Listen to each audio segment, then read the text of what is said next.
Welcome back, everyone, to our final day of the European Touch Championships 2026 here in Vichy. Our opening game is a crucial one in the mixed 30s. It's a semi-final qualifier. It's Chile facing the Netherlands. The winner of this game will be through to the semi-finals, where they'll be facing Germany, who ended up top of the pool on try difference alone after 2 draws with France.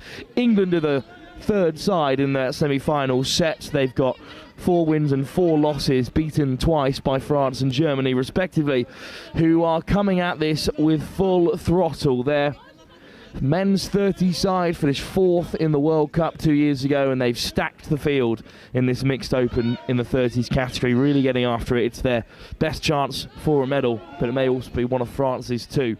We've got to wait and see how those semi-finals unfold first. Up in our opening game, it's Chile against the Netherlands, both fighting for their tournament to continue, and I'm delighted to be joined by Sean Gilbert from the Dutch camp. Sean, welcome to the Touch World Cup live coverage. It's brilliant to have you here at the Euros, and it's a good start from Netherlands. Yeah, thank you very much for having me. It's good to be here, and I think we're in for an exciting semi-final qualifier.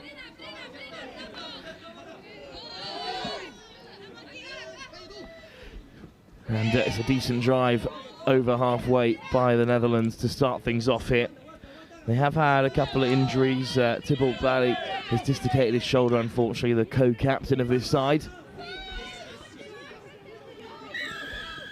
This is a nice early drive by the Dutch, just lobbed over the top by Christopher Hatch, but the whistle goes early here, and Chile will have a restart with a penalty in their favour as well.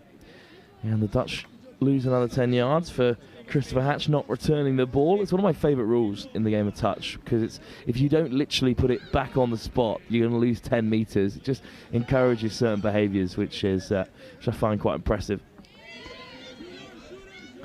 Here comes Chile over the 10 for the first time. Hinojosa, Ignacio Hinojosa, back inside to the Chilean captain, one of the 3 Avitikian brothers, Felipe. Avitikian, Hinojosa, round comes Silva Grez. Had some disciplinary issues, Silva Grez. I think he's been sent off twice in the mixed 30s, or ejected. Basketball style is how it's done in the game of touch. The Netherlands shut them out again. Well, Sean, you've been with this Dutch team throughout the whole week. It was pretty close the last time that these two sides played. Obviously 9-6 in the first one, which the Dutch did win. So quietly confident here. I think so, indeed. I think both sides will probably be able to take confidence from the fact that they've beaten the other during the pool phase. And I think both sides have also had some narrow defeats against the other teams in the pool. So that's also a reason to be confident. Yeah, indeed, the second time they met on the 23rd, it was at 12-3 in Chile's favour. Unfortunately, there's a player down for the Chileans at the moment. Hinojosa back to his feet. I think hard touch will be the call. And it's a penalty for Chile on the 6. So essentially a restart for them. Chile, of course, in the pink variation of their kit. It's either that or light blue between the two Chilean sides, and the Dutch in the darker black and orange trim. But if you hadn't figured that out by now, you'd be rather confused. Cifuentes feeds it to the right-hand side instead. It's a simple switch. Nicolas Avitikian finding Matias Fuentes, and the Chileans will take an early lead. And Sean, it's a good move here. Just a little dip of the shoulder to send Jules Risse the wrong way. Yeah, that's a lovely attack. They had the sweeper coming round, and then he fakes the pass to the sweeper and then gives the inside ball. So that's 1-0 to Chile. Here comes one of my favourite players in this mixed 30s tie, Bradley Bonifacio. He's out in the middle now, operating alongside Lydia van Deurzen.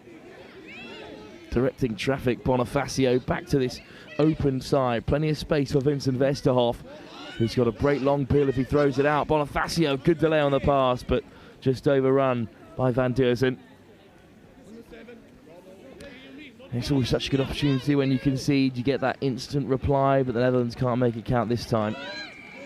Yeah, they'll also be looking to get on the scoreboard as soon as possible to apply pressure on the Chileans. Especially in these mixed variations, opens and 30s, it's so important just to keep in touching distance of your opponents. especially when games can be so tight. It's a brilliant break from Fuentes again. Oh, Fuentes scooting all the way through. What a start to the tie for Matias Fuentes. Made 30 metres on the scoot and then picked out a winger who was unmarked as the Dutch look to regather here. Yeah, Sean, is a really good score. Yeah, showing excellent foot speed there to break through the middle and double the lead. Too much pace for Vincent Westerhoff, who's a creative presence, but that raw speed just cannot be coached in this mixed 30s category. But the Dutch looking for a response here. There's a lot of space for Minihink, who flashes it out wide. Good hands in the link. But Celine Salita just about caught. Hatch, Minihink. Minihink back to the open side again. Hatch looking for an offside call. It's not coming just yet. Bright and early in this semi-final decider with a 5-team pool. Only one side can make it through. And I think there's a hand in there from David Rojas. So 6 more at the 7. It's not a bad end result for the Dutch. No, indeed, they get another crack at the whip here, so they'll be looking to make these 6 touches count. Pim Grafland now onto the field, drawing the Dutch all the way out. It's not a bad touch, actually, from Nicholas Avatikian. Pim Grafland. Hatch, not a clean roll ball, and spotted by the officials. I mean, you can see what they're trying to do there. Go quickly, put some pressure on at the 7, but it just hasn't clicked quite yet this morning for the Netherlands. It hasn't clicked so far, as Chile now make their way into the Dutch half. And there's plenty more time for the Dutch to get back into this, but Cifuentes, soft hands for Matias Fuentes, and then the hole opens up at link this time, but it's just away from the winger who was free. It's a really nice line. It's a lovely attack, ball going through the hands very nicely, and then just the final pass just slightly out of grasp of the Chilean winger. Daniela Vincente could have kept on to that one, in my opinion. I'm not sure if that final ball needed to go, as Minihink, Hatch and Grafland round the corner as the Netherlands head towards their box. Salita off the deck. Here's Lydia van Deurzen. Salita. And now Jules Rissa. First chance to see him get on the attack, as well as Paul Bale. It's another turnover. Just a bit of a miscount for the Dutch. Miscount, I think. Yeah, maybe didn't quite have enough momentum in the drive coming into touch 5. They'll need to regroup here. So 2-0. Chile. Interestingly, in the final round, Germany needed a win to stay top of the table, and they faced Chile. And the Chileans, it was really close. It was 9-7 in that fixture. And that's one of the strongest teams in the tournament in this mixed 30s category. So they have got quality in abundance. They just haven't been able to see off the likes of England, who beat them 9-4 in the place above them. They finished above the Netherlands just on points difference. As Bale drives it on. It's a better transition here for the Dutch. Nice dummy. Morgan Nurazra might have been the co-captain and the leader in this one, Henry McAnally, who leaves it for Bonifacio, who is caught. That's a good diving touch there to stop Brad going through the line. What do you think needs to change about this Dutch attack in order for them just to get that little bit closer to the line, maybe a touch or two earlier? Yeah, I think they just need to keep momentum in the drive. It's a really good run from Rojas, but a strong touch to send them back beyond the 7. Fuentes, Rojas looking for Cifuentes, but it's through him. And it's an important shutout. Their first for a few phases by the Netherlands. And now Minihink and Westerhoff. And here come the Netherlands on the transition again. Minihink. Salita. In fact, that time it was Nurshazar. Nurshazar again with a decent carry, but the Dutch still not broken into the Chilean half. Here's the scoop from Genius. Oh, but it's popped over the top by Chile. Have it back again. Feels like Chile are just winning a few more meters on their drive. Indeed, the Dutch are at the moment struggling to get out of their own half. Another little darting run. That gives Chile a good starting point for their own attacks.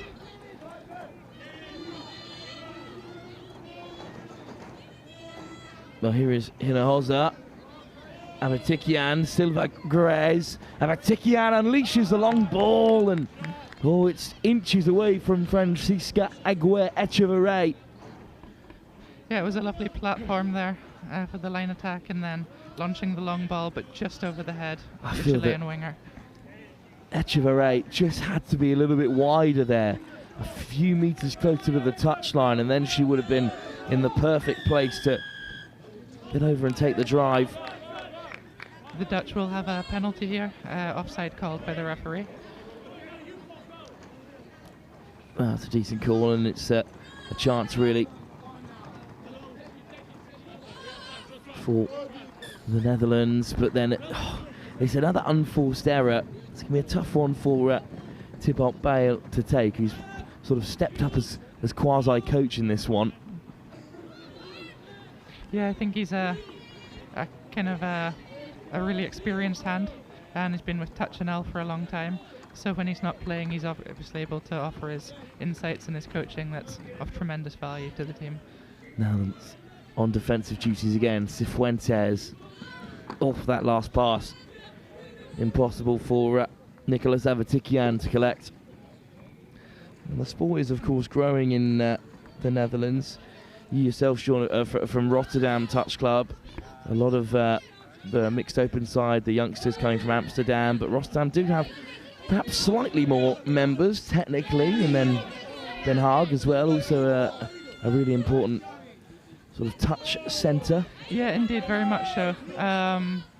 I think all of the big touch clubs in the Netherlands are growing, and it's good to see the game expanding. Oh, lovely dummy, Bradley Bonifacio, and the Netherlands are on the board. And there's the Irish celebration, the boot. We've seen that a few times this week.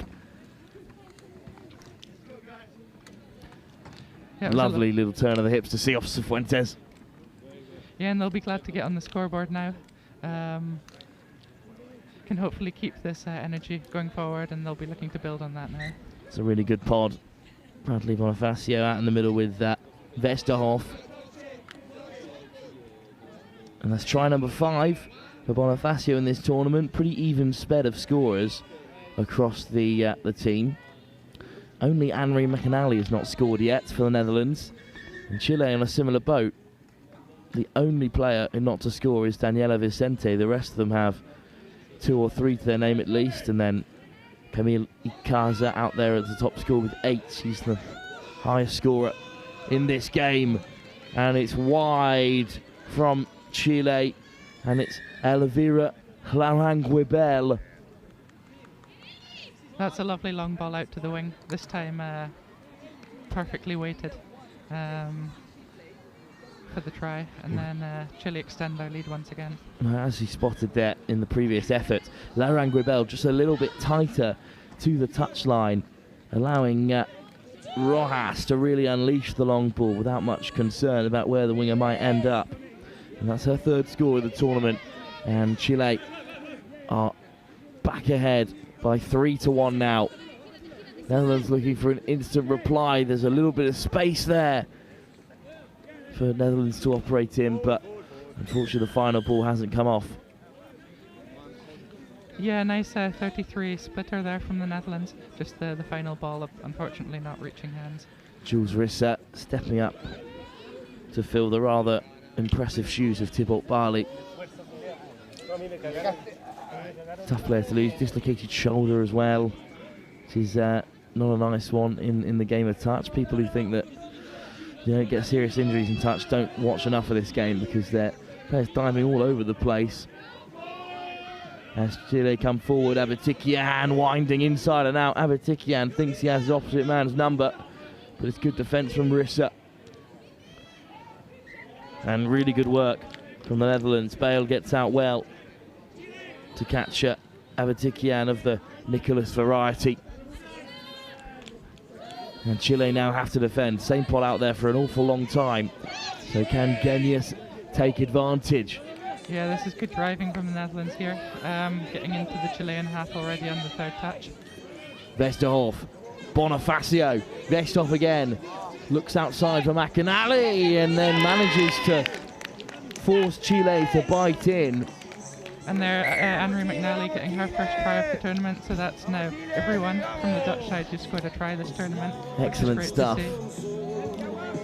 Westerhof, this is excellent play because he draws in Silva Grez, who was marking McNally one-on-one, her first goal of the tournament. I don't know if you have the concept of a nudie run in the Netherlands. It was something that the England camp introduced me to, which is the name prescribed to a tournament in which you don't score. In the women's 27s, it was Snape who grabbed her first try, and they all went up mental as it's flung out to the winger, and it's a nice bit of acceleration, but eventually she'll be caught. One more try for Chile, Rojas. Anyway, on the concept of a nudie run, they went mental after she scored, and I went and asked during the game, is it some kind of milestone? They said, no, she just hasn't scored yet. And then my co-commentator, Hannah, from the Scottish Women's Open side, yeah, it's a nudie run, and obviously that is also your punishment if you don't score. And I thought, well, I'll leave that up for the sides to decide if they implement that. There'll be no need for it in the Dutch team regardless. Yeah, as far as I'm aware, the term doesn't exist yet within the Dutch setup, but I think there's no reason why it can't be introduced. I feel as though England score so many that perhaps it's more of a rarity. That's a really nice time ball from Rojas. Cifuentes has to settle for the touch. Good work from Bale to get out and stop him. Towering figure, certainly got the reach to get there. Cifuentes, nice ball on the inside, looking to catch the link out, lacking, but Chile have snuck through. Yeah, that's a lovely another splitter from the Chileans, and they extend their lead once again. Matthias Fuentes has his double. Rojas has been pulling the strings in this game for Chile so far. Cifuentes to Fuentes, like one Pokemon evolution behind. It's Matthias Fuentes who goes over. Cifuentes with the assist. Bonifacio with a rare error.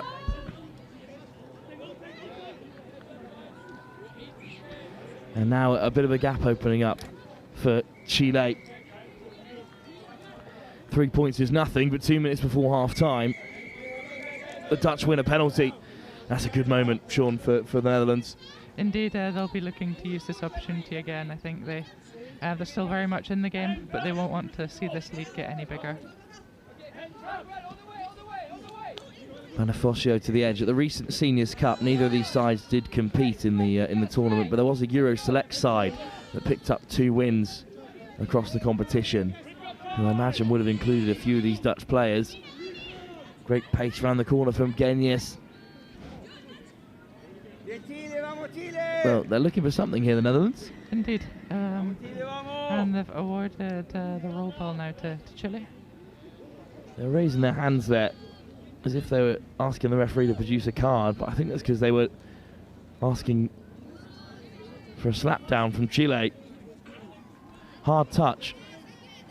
Not called, so it's but play on. Not called, so little dummy from Ignacio Hinojosa. And Hinojosa keeps going here. Fuentes on a hat-trick now. Wants it off Hinojosa.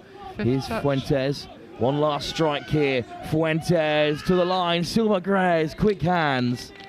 But too quick, unfortunately, for Francisca Aguirre-Echeverry. So back come the Netherlands through Hatch. It's Pim Graafland. Is of course a mostly Dutch side, of course, but there are a couple of anglicised names in here that I see that you have across most of the European teams. A couple of residency qualifications, perhaps. That's right. It's a nice mix of Dutch players and then a lot of international players as well. Many of whom have been living many years in the Netherlands now. Well, lovely hands off the deck, and then beautiful ball over the top. Oh, tipped on fantastically well on the buzzer here. Netherlands still rolling. What a try this will be if they can pull it off. But it's great defence from Magdalena Alciano to bring the half to a close. Yeah, some lovely kind of hot potato passing over there. But then Chile with the solid defence to maintain their 4-1 lead going into the interval. Now Rissa picked it off the blades of grass and then just tipped on. No look over the top from Anne-Marie McAnally, and then again to the winger who still had the whereabouts to step back inside. It's a strong performance from the Netherlands, but that will take us through to the break. At half-time, Chile, who were beaten by the Netherlands first up, but then got their revenge on their second meeting, lead here 4-1, hoping to head through to the semi-finals to face Germany, the top team in this mixed 30 side in that semi-final. 20 minutes still to play in our first game of the day on the final day of the European Touch Championships. We'll be back in just a few moments' time.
Second half soon to get underway here in the European Touch Championships. Semi-finals place on the line. Chile have had the fastest start, as they did the last time these two sides met, when it was a really decent win for Chile by 12-3 at the back end of the day on day 2. Our final day here, Chile about to get underway. Sean Gilbert back alongside me. Sean, what do you think the big difference was when the Dutch played Chile the first time to the second time? Because the first time it was a Dutch win, second time it was a Chilean win. I think there was a slight drop-off in intensity in the Dutch camp on day 2, and I think Chile would just simply up their game for that day, both tactically and in terms of the energy that they brought. I think the Dutch picked up their energy levels again on day 3 with a narrow defeat to France, and then they'll be looking to kind of bring that energy into the second half now.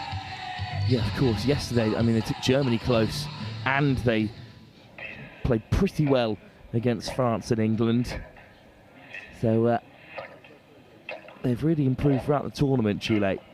Of course, Chilean touch just come from close ties with Chilean Rugby League and Rugby Union as well, so these players will all be multi-sport athletes.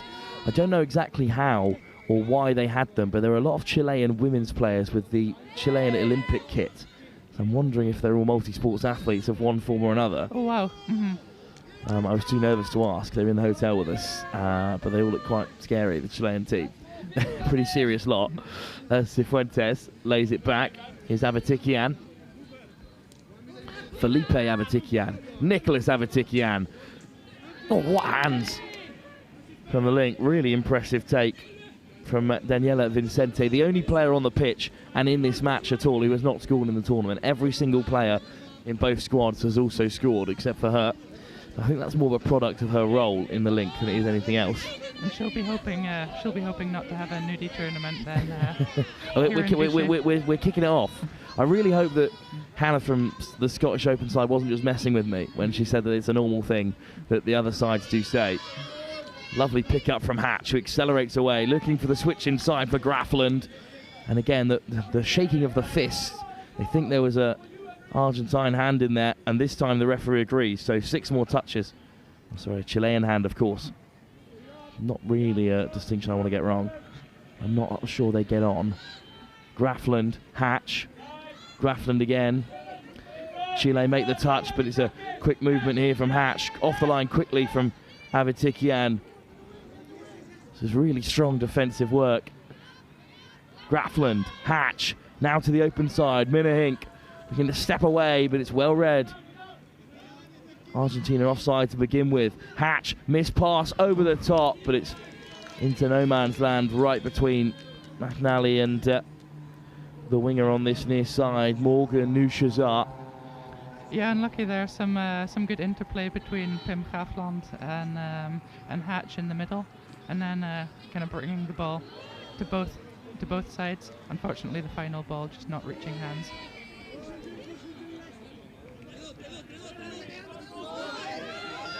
Good pickup. Avatikian looking to roll through. Rojas is away. It's Augustine Silva-Grez with the good drive to begin with there. Yeah, very good pick-up and a great offload. Having beaten the Dutch first defensive line, he just offloads right at the right moment to break through the middle there. And Rojas, who's been the creative linchpin for Chile, has tried his name as well in this tie, and 5-1. The Dutch need the next score, and they could do with grabbing it now on the transition from restart. Jules Rissa. Good line speed from Hinojosa. Rissa, Van Derzen. Cifuentes out to meet her.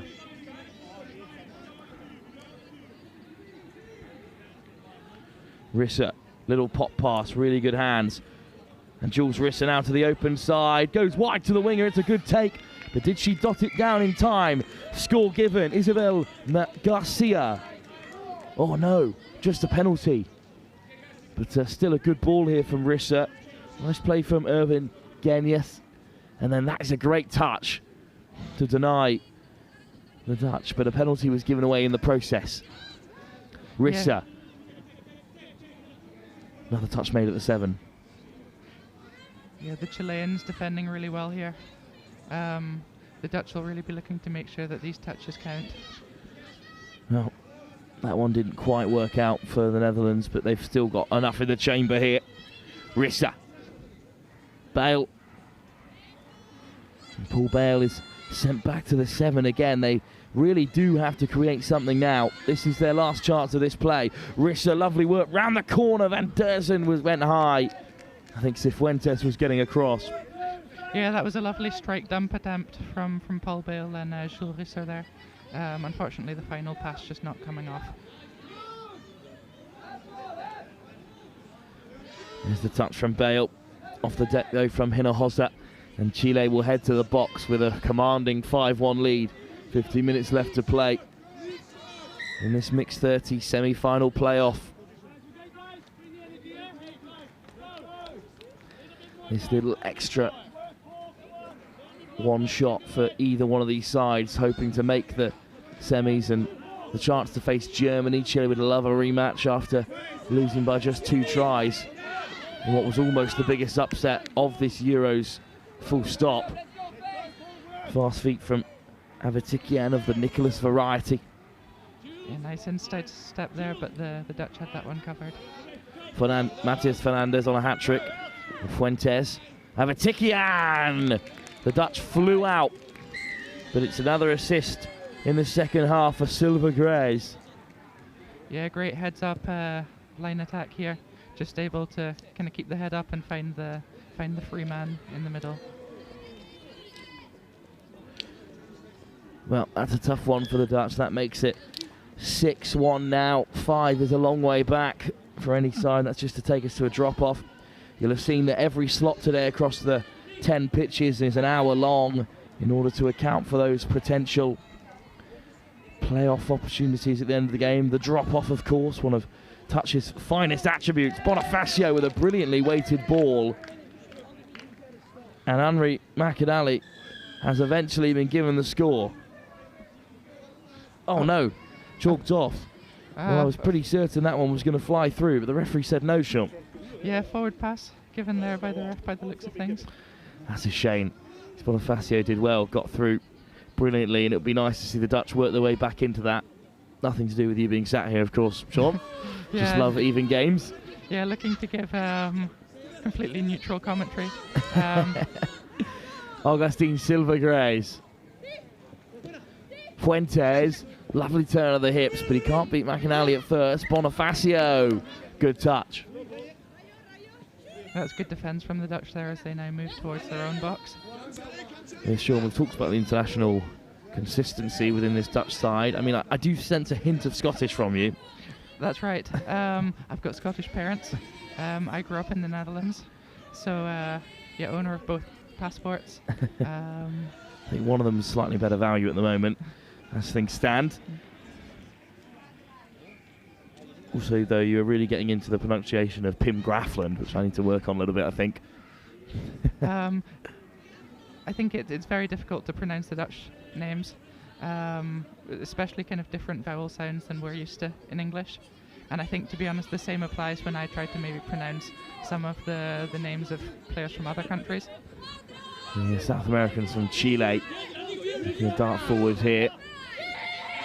Cifuentes spots half a hole, and it does send the Dutch scrambling. What a touch. Acrobatic from Pim Grafland. Yeah, that was a fantastic defensive touch there from Pim. We do have a South American resident among the crew, so I was getting some notes on day one. One of our camera crew who's been modelling out in Argentina and has now come back to take in the European Touch Championship. Shout out Max, one of the various members of staff we have across the 3 pitches. It's a brilliant drive though by the Dutch, and Rissa caught at the 7. Last touch going there. He had a few complaints there, Jules Rissa, but Chile back with the ball.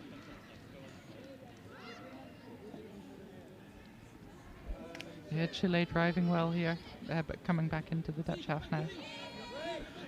Very comfortable as they come forward. Good hands from Alquiano.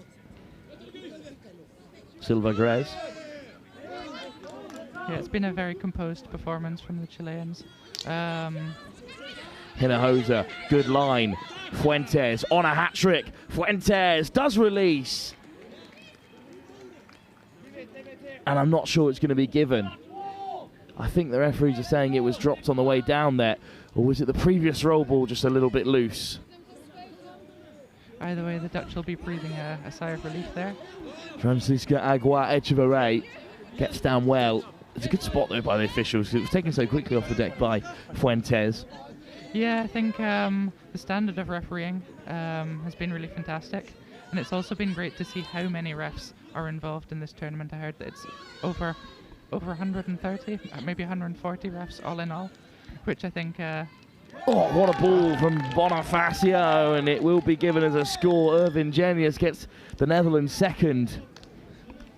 That's a lovely attack there from the Dutch, and a great diving catch in order to make the try there.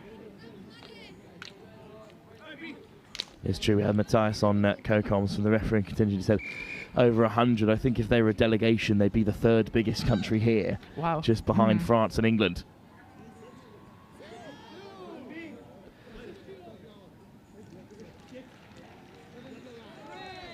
Those are statistics I had to work out for myself, though, so I'm happy to be corrected if any of the other countries wish to claim so. Here's Cifuentes, who rolls over. Min Hinning right there to deny him at the line. So the captain, Avtikian. Another touch. Great read by Celine Salita. And she wins it back for the Netherlands. Yeah, very good shot there from the Netherlands on that final touch. Tough life being a winger, because firstly, you don't get that many opportunities to run with ball in hand, and when you do, it's usually life or death. But also, from a defensive point of view, knowing when to bite in or when to stay wide. Yeah, you need to be focused all the time. Indeed, kind of knowing basically whether to come in for the link or whether to kind of push out if you're anticipating a long ball. Nice ball on the inside for Cifuentes. The touch was made. Good work from Andres Avtikian, the third of three. Avtikian, Cifuentes, Nicolas Cifuentes. Avtikian to Avtikian to Agua Echeverry, who picks a perfect angle and scores Chile's 7th score. Andres to Nicolas Avtikian, who finished off the move. It's a very good line. That's a very good line, kind of running that link hole off of the 32. That's kind of textbook touch there from Chile. And I think unless the Netherlands score right away and really turn the tide in this game via the momentum, we're going to be on for a Chilean semi-final against Germany, as Westerhoff just can't hold it. Bonifacio driving the standards again there, but it's passed slightly off the mark. McAnally does well to cover the touch. Yeah, it was good driving off the tap off there, just unfortunately losing control when in the 7. Good pace round the corner from the captain Avtikian. Here's Hinojosa. Oh, lovely footwork. Hinojosa beats 2 and then flicks it inside for Felipe Avtikian. Try number 8. Showing excellent feet there, just to evade a touch and then offload it just at the right moment as Chile get down for another try and extend their lead to 8 points to 2. What a performance this is. They're on to match their previous result, of course, when they played the Netherlands previously in that final round. It was 12-3 in round 7. The Dutch could score one more, then we are on for that score. It's Pim Grafland dancing his way through. Grafland then just looks to reach on the inside of Daniela Vincente, but sent back to the 7. Yeah, the Dutch attempting a second phase play there, but the Chilean defenders were completely focused in order to make the second touch immediately after as well. So very, very good defense there too.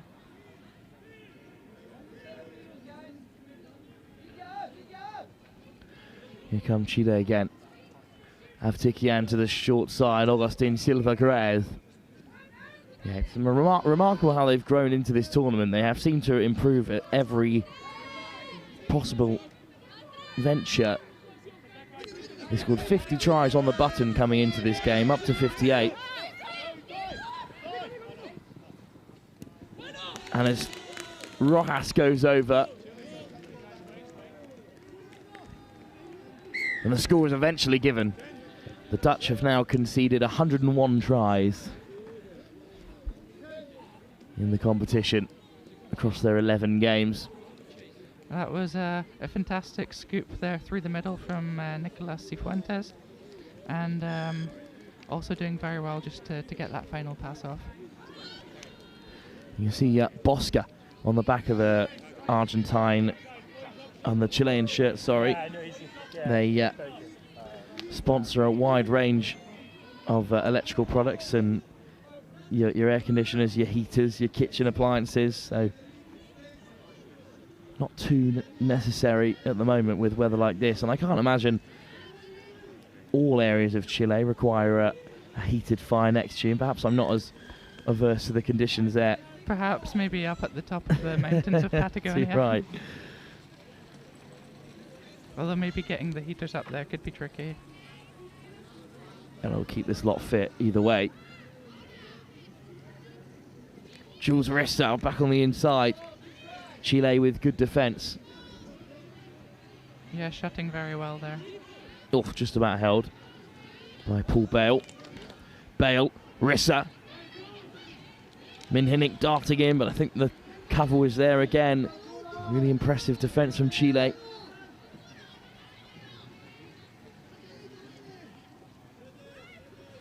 Minhinnick slides in, and the touch was made.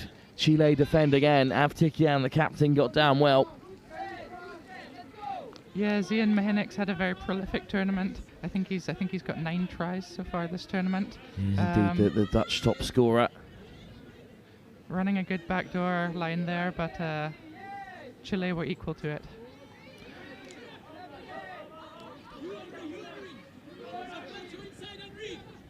Cifuentes can't get away from McNally. Hinojosa though spots a hole through the centre.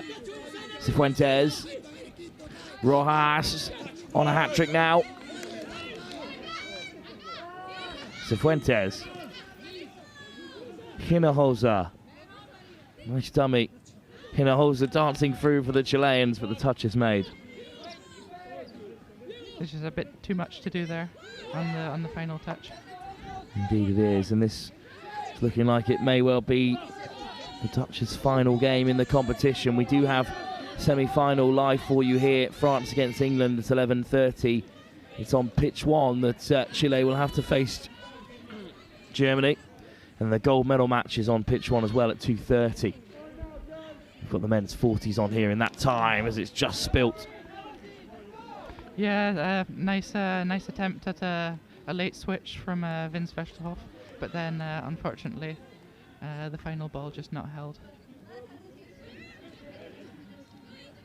Well, regardless of the end result, how have the Netherlands found this tournament, the European Touch Championships here in Vichy? What will the memorable moments be, do you think, for this Dutch side as the tournament looks to come to an end? I think so. The Mixed Open have had a fantastic tournament. They've had a number of wins, and they've held their own against kind of some of the really big nations too. And looking at the mixed seniors, I think the win against Chile on day 1 will be seen as a highlight, as well as the very narrow 14-12 defeat to France yesterday. So I think for both the Mixed Open and the mixed seniors, a lot of positives to take away in terms of the play. And the atmosphere, of course, has been great. So just soaking up tournament experience and kind of being here on the biggest stage is kind of a big takeaway, and will no doubt also carry lessons moving forward. Grafland caught by the Chilean skipper Avtikian, who heads towards the box. Just a minute and a half left to go here.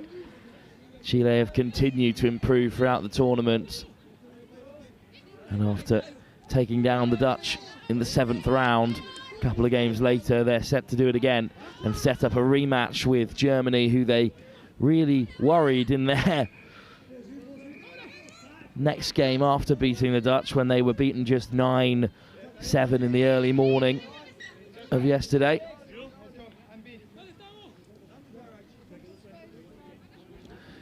Although they did meet again, the Netherlands and Germany in the final round. It was 13-3. Germany seemed to get back on track after a very narrow victory over England as well. Yeah, both the French and German sides, I think, undefeated so far this tournament, but Chile showing that they... As Bale crashes down, I think Chileans are claiming a touch, but the try will be given. This is nice work from Rissa. Deserves an assist to his name. He's worked really hard today. Just away from Cifuentes. How tight was that? Yeah, breaks through the line very nicely, and a great try from Paul Bale. Yeah, indeed. It's the most remarkable results in the tournament have been the 2 draws between France and Germany. Sorry, 7-7 and 8-8 when they met on both occasions. Yeah, showing that there's very little between these sides. Silva Grez, one last chance for Chile over the top. It's been put down. And the contest we brought to a close. Chile through to the semi-finals with a rematch and a potential upset of serious pedigree when they faced Germany, a side they took right to the wire yesterday morning. Netherlands tournament has come to an end. No late reprise for them after their second loss to the Chileans in 3 attempts. Final score, Chile 9, the Netherlands 3. Sean, thank you so much for joining us. Thank you so much game, for having and me. I do hope the Dutch enjoy the rest of the day here, even if they are done and dusted by 9:15. Bright and early, there's so much touch still to come, of course. So, Chile through to face Germany over on pitch 1. We'll have England against France on a repeat of that game as England look for their first win against the French in the other semi-final later on. But up next, action for the men's 30s division. It's a huge game between France and Ireland. They're hosting action for the first time on finals day in 15 minutes' time.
Stay away from this.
T-minus 3 minutes.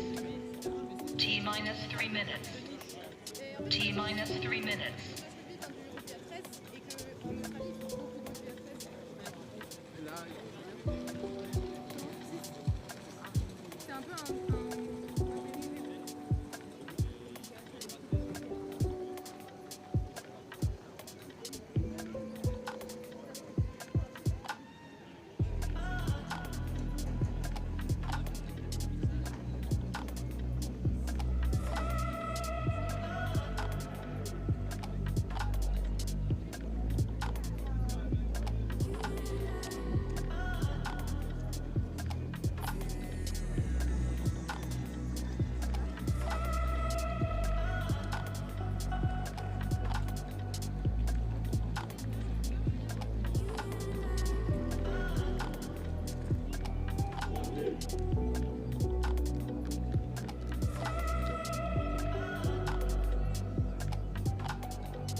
T-minus 1 minute.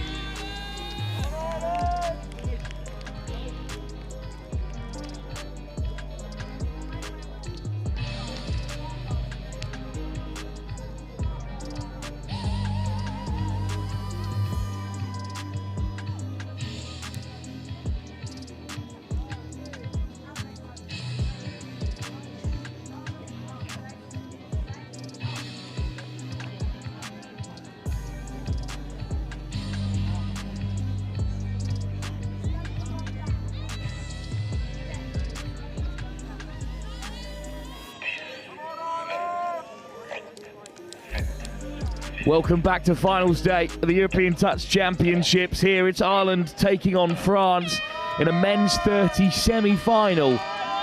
England, undefeated, play Scotland on field 1, but it's a more narrow tie expected here on field 2. Ireland have just lost twice in the tournament. It was to France and also to that England side, of course. France's only defeat came to England. Wales also have a weird draw, popping up rather randomly against England 35s, 5-all in that one. But it's the perfect start for them here. First drive of the tie, and they take an early lead. They're the slight underdogs, but only slight. It's a really talented men's side. And some nice footwork from Stephen Troy, Ireland's top scorer. He goes to 17 for the tournament so far. What a record in game number 10. France, though, looking for the instant response. We're going to expect a really high pace for this one. It's Kevin Grassi. And then sliding over goes Erwan Legrand. And talking of top scorers, it's France and their highest marksman who grabs the equaliser. 12 in the tournament now for him. I mean, anyone shooting over a try a game is pretty special. Only Alan Doyle and Roman Cangiani can match that level of scoring across these two sides. The Legrand equalises, and if this is the game we're going to get, this is exactly what I'm hoping for. It was 6-3 the last time these two teams met here at the European Championships. France beaten 10-5, Ireland beaten 11-3 by England. Very similar record in men's 30s division.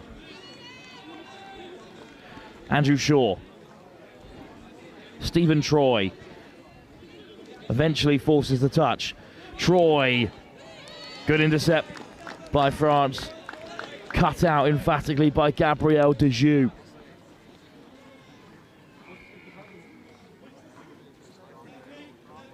Fresh set of 6 though for Ireland.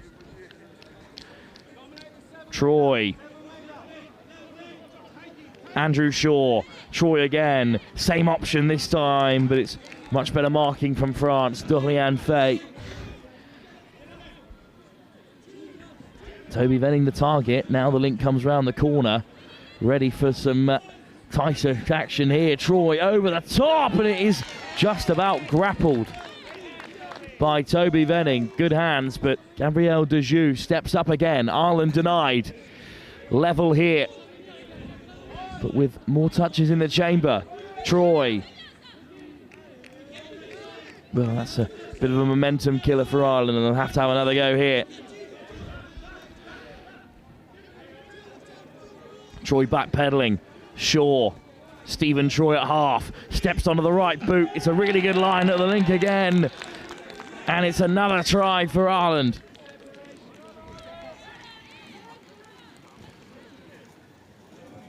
Troy grabs a try and an assist in the early stages. Brilliant hole punch by Michael Kearney.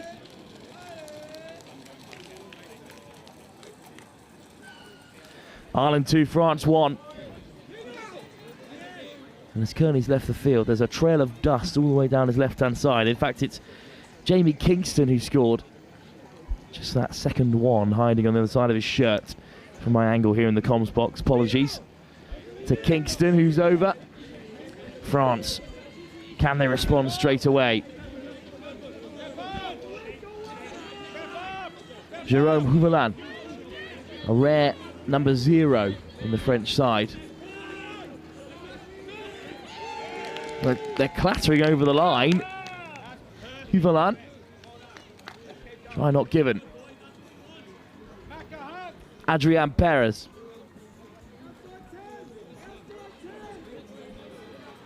Houvelan. Perez.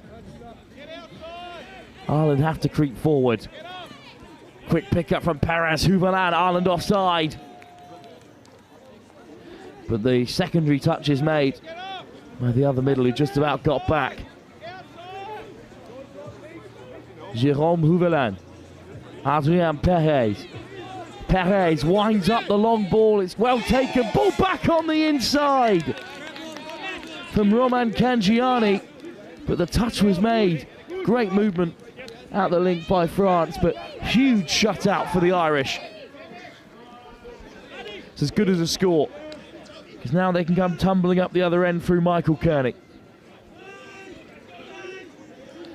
Good snipe. Kearney, soft hands, kept a hold instead.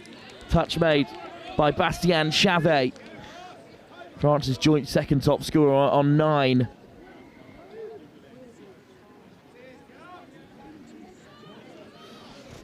And France head towards the box. 2 shutouts then on the bounce. Good work. And now we're just into the flow of the game until another side blinks. With two teams going back and forwards with Sets of 6 on the transition.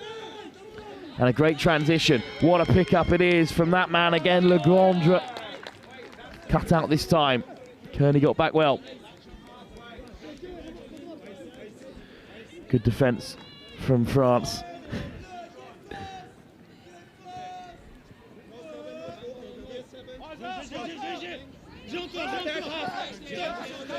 Touch taken out wide by Toby Venning.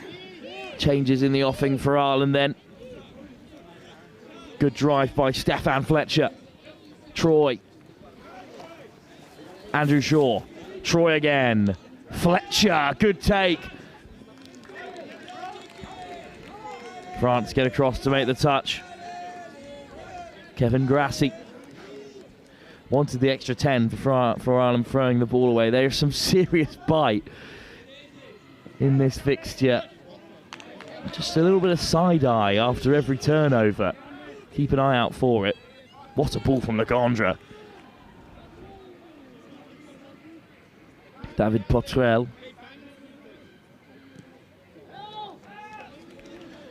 And France just marching their way up the field.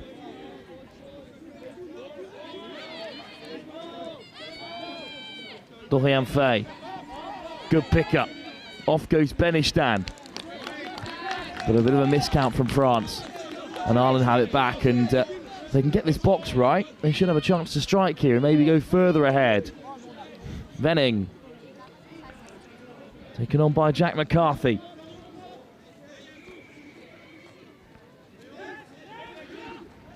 A weaving run. McCarthy, quick ball, off he goes. Dorian Fay has caught him at half, but he's offside, so the try's going to stand here. Good turn of pace from McCarthy. Well, Faze did not get back here when he made that touch. And McCarthy at half could pick out Venning. France just stopped and stared. You've got to play to the whistle in the game of touch. And it's 3-1. And the upset is on.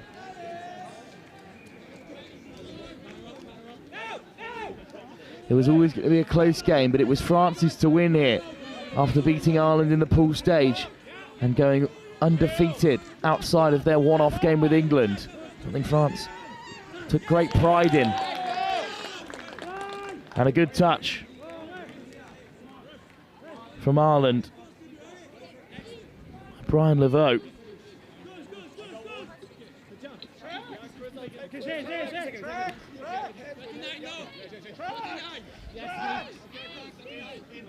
Ireland hit the box again. Well, of course, in the men's 30s European Seniors Cup a year ago, as Troy comes forward. Oh, Troy's put his man down, but the touch was made by Jérôme Houvelin. Yes, the European Seniors Cup a year ago, England again went 4 from 4 before their big changes were made. France actually only picked up 1 win in that tournament. It was against the Netherlands. 2 losses and a draw for them, so that was an uncapped tournament. They've clearly sharpened up here in the year since.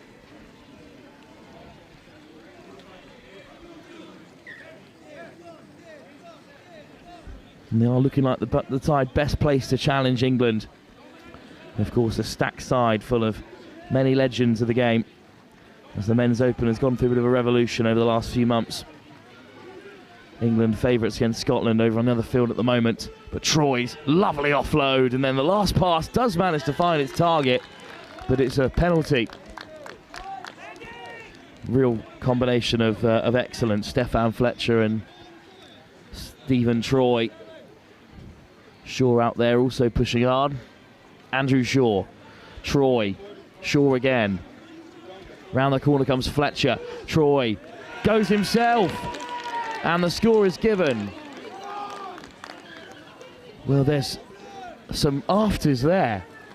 Troy was right up in the face of David Potrel because he was incensed by the idea that Potrel was claiming the touch.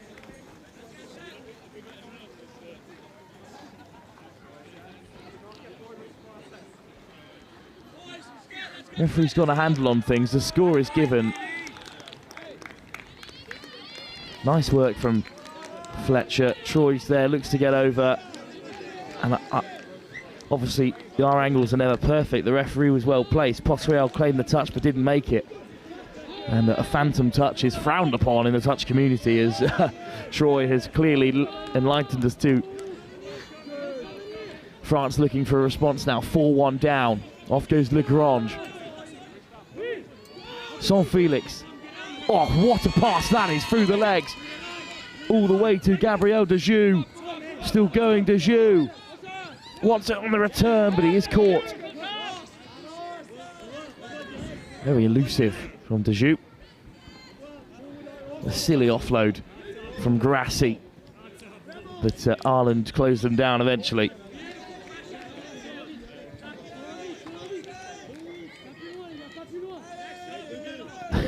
How about that from Kevin Grassi? Found its mark as well, deserved a score after efforts like that coming off. Venning at half, changes inbound for the Irish.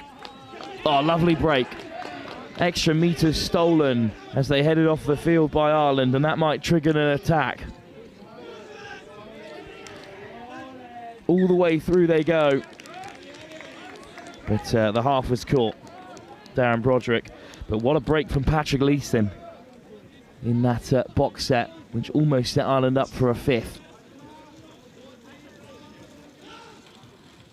Picked off, interception.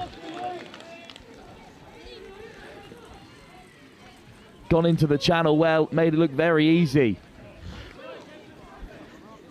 Good work from Brian Laveau. Ireland on top here.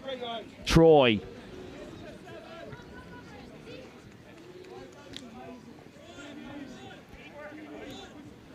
Stephen Troy has sucked the pace out of this move for now, but you'll know when he injects it again. Andrew Shaw, Troy, that's loose. It's a real missed opportunity. It's a real gift from the French, but we know that Troy are not huge fans of those historically.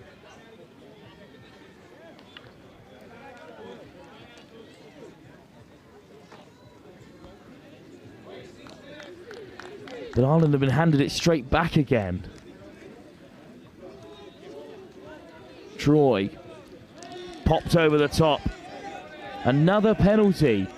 Ireland have had their blushes spared on 2 occasions.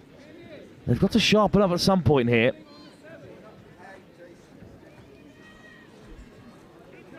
Andrew Shaw, the perfect setup man for Troy. He's a real box of tricks, as we know. Troy, Shaw, Troy again, Fletcher. Oh, it's a nice line. Plenty of space for Andrew Shaw. He whipped it to the right-hand side as quick as he could. It's a second penalty.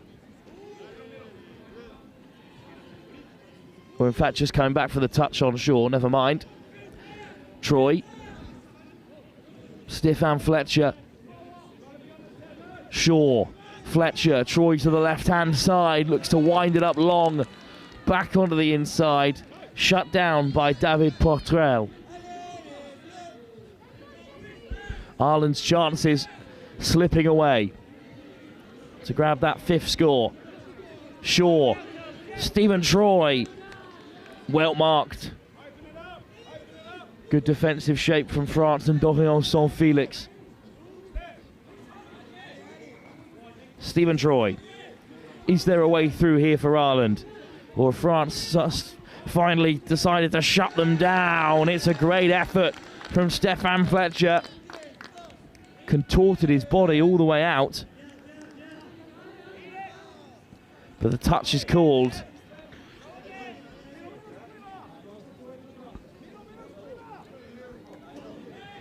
Troy. Shaw. Fletcher, now the other link comes into play over the top for Venning, good pass. And again, Toby Venning very consistent.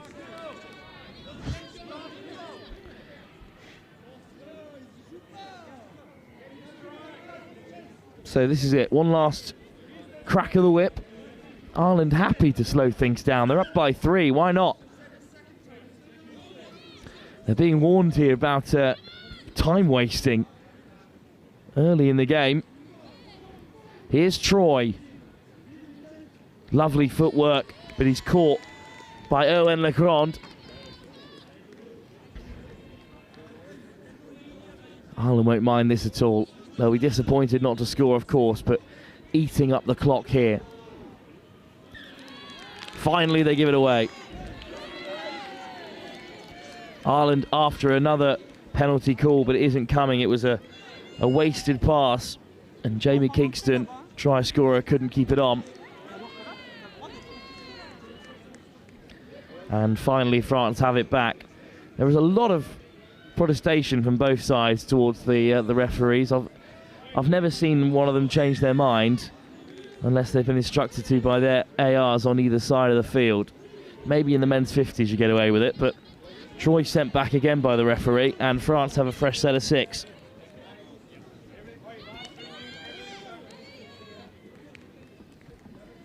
France over halfway. They could do with a couple of scores before the break to level this one up. It's another penalty, a third in quick succession. And again, Ireland are going to lose a few more yards for a bit of back chat.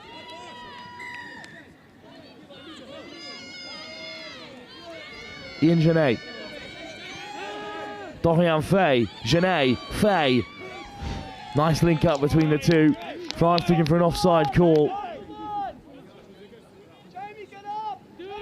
Dorian Fay. Cyril Benistan. Ian Genet. Benistan. Fay again. Lovely quick hands round the corner. It's a 2-on-1, but Ireland get a hand in there. Great work by Alan Doyle. How close was he to keeping a hold of it? 6 more for France.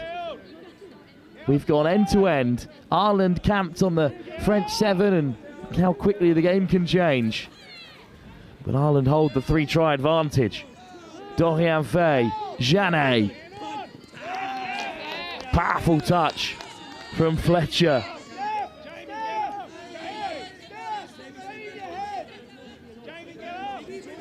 Ireland come creeping forward. There's a lot of French supporters just behind that try line. Ian Genet, Dorian Fay to the open side. Benistan throws the dummy and slips through. Jamie Kingston sold down the river here in Vichy by Cyril Benistan, who scores France's 2nd and grabs his 9th of the tournament to become the joint 2nd top scorer. Oh, sorry, Cyril Benistan, just his 3rd of the competition, in fact. It's a poorly labelled stats page by the Federation of International Touch. I'll be having a word. Still great they record every try scored. No, it's important to the players. There's a potential injury here. Tom Hopkins-Flanagan has just come on for the first time. A really bright spark in the midfield, but he's not comfortable there. I think he should be able to walk it off. Regardless, the ball was dislodged, and it's a France shutout. Very good response from them. Crucial that they close things down after getting one back right before half-time. Do they have an opportunity here to close the gap even more so? 30 seconds to go. This is a nice looking move from France. They're rolling with real momentum. Dorian Felix has it shut down by Ireland. Again, more conversations that Ireland are having with the referee here. It's a penalty for France. Do they have time to use it? 10 seconds left to go. Here's Grassi.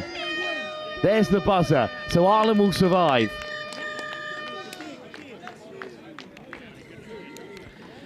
A bit of a let-off for the Irish, who wasted a number of opportunities in the French 7 before they were pegged back by another score. Although their blushes were spared before the break, France ran out of time to use the set of 6 they had on the 7 for Ireland. But this game is far from over. Ireland, the slight underdogs, with a brilliant start. It's 4-2 at the break, looking to avenge their defeat to France in the pool stages and set up an England-Ireland final, something we could be seeing on a number of occasions throughout the various gold medal matches here in Vichy.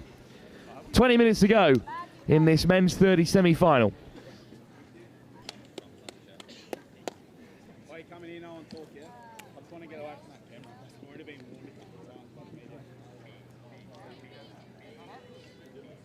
Hey, can everyone understand why I changed the rugby? Can everyone understand seating? Visually seating your heads. Alright? Like, come on. Out of it. Okay? So what do we do? We call them fucking push. We've got 4-1 lead. They get 4-2 lead. 4-2 lead. Nothing changes stations, yeah? We just get through our sets, nothing changes. Okay, we've got to be a bit smarter in the midfield though. A couple times there it's getting a bit clunky, yeah? Got to stick to our process. Okay? Don't let the game change. Stick to your job, stick to one step. Okay? Rugby's looking really good. The only thing I can say is there is a +1 that tracks off on the inside, so make that if you're running that line though, is that person taking that drive? You dominate that 7-metre line a bit more. Okay? Do you understand what I mean by that? Get it on the deck. This is the 7 metre. I want it here. Not here. Here. Alright, bring it. Listen. This is now final 46. It's about to be close. You cannot be go up like you're shooting. Take it. Make sense? Yeah. Hey, look, wait. 20 fucking minutes here to go. Let's go. Stay attention to detail, we don't deter. Execute on 3! 1, 2, 3! Execute! Go! Let's go! My part of Dan. Let's go, Macca. This is you. Right from the get-go, yeah?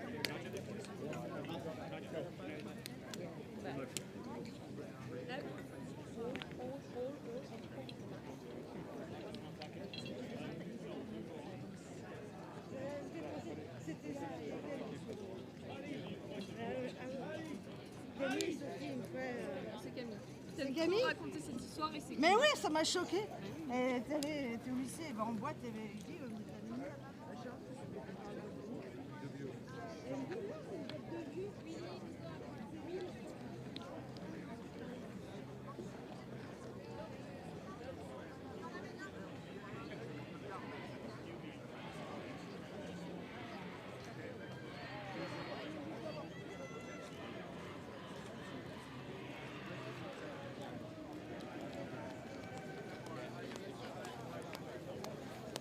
T-minus 1 minute.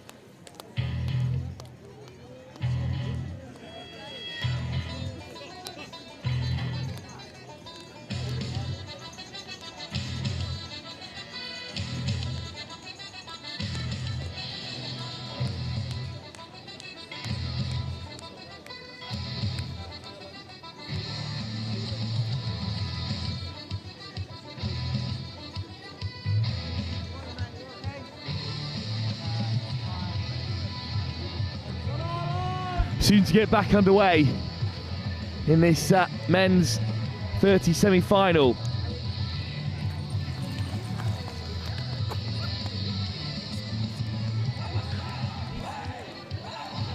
It is France who trail by 4-2, but they will have a chance to get one back, just as they did right before half-time. The buzzer beat them to it.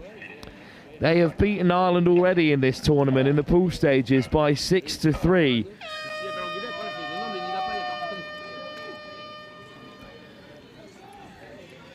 But they trail by 2 with 20 minutes left to play. And forward comes Kevin Grassi. And Lagrange, over he goes. What a start. It's yet another try. 2 in this game for Erwan Lagrange. Try number 13 for him in the tournament. And the Irish lead has been decimated. Just one try left here but they do have the chance to go back to 2 ahead from the kickoff, of course. Fletcher. Troy, that dangerous pod back out there again. Stephen Troy made it to the 7. Kingston already a try for him in this fixture. Troy, Andrew, Shaw, and then a little dart from Troy. Ireland kept out. It's a huge shutout for France. Perfect start to the second half for them. A try and then a strong defensive set. And it's the tide starting to turn as it was before the end of the first half. Perhaps not. Penalty France. Penalised for sloppy play in and around that box area. Not the kind of penalty you can afford to give away.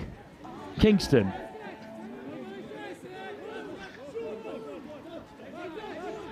Kingston again. The touch was claimed, but France's protestations have been denied. Very impressive work from Kingston.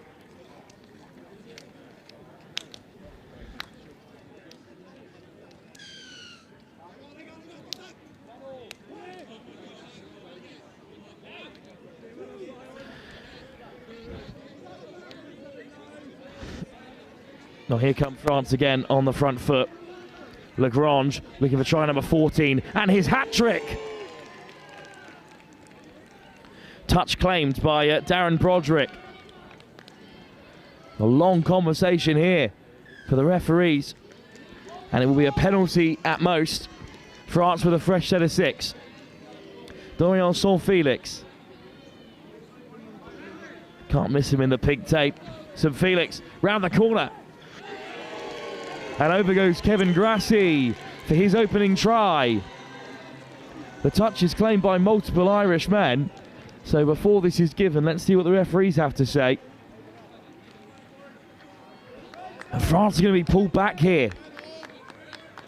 Michael Kearney and Broderick again. Let's have a look and see if they made it back on side. I think Kearney did get his feet behind the line before he got down to make the touch. And Grassi kept out.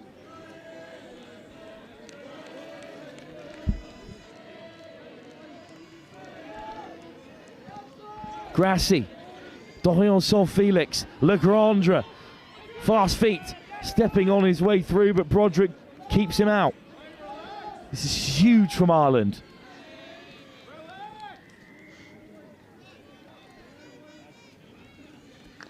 It's a brilliant shutout. This is a game of fine margins, and every defensive set should be celebrated like a score. Ireland head towards the box.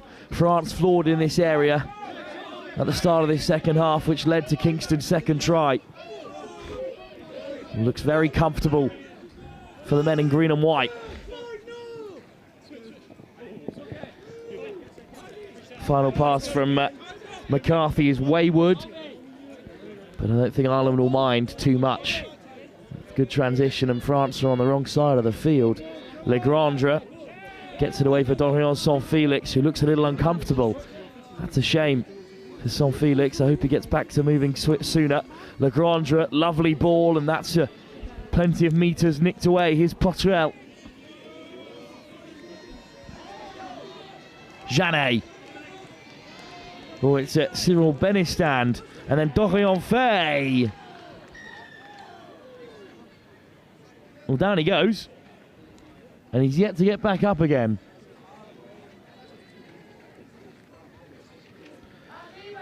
McCarthy across in defence.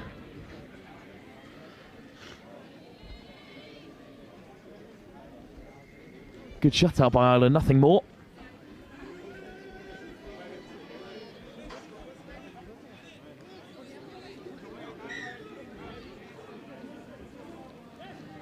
McCarthy.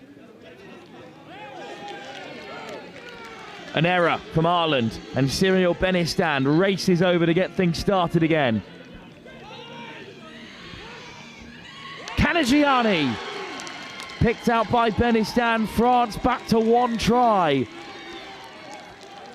And they light up behind the Goal end for France again. Well, you are going to be punished if you give the ball away in areas like that. Double figures for Romain Canigiani in the tournament now. 10 in 10 for the French winger. Standalone second top scorer now, just behind Erwin Legrange.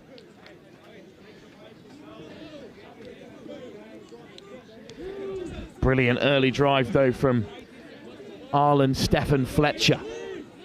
Fletcher, I think there was a French foot in there. Penalty Ireland.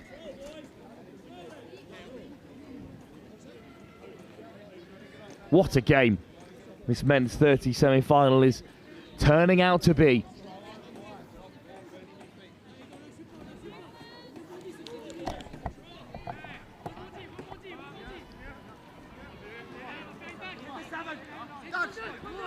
Ireland's strongest pod out there. Fletcher with the dummy, round the corner. Well, the Lynx come biting in. Just a touch. Kingston on a hat-trick, let's not forget.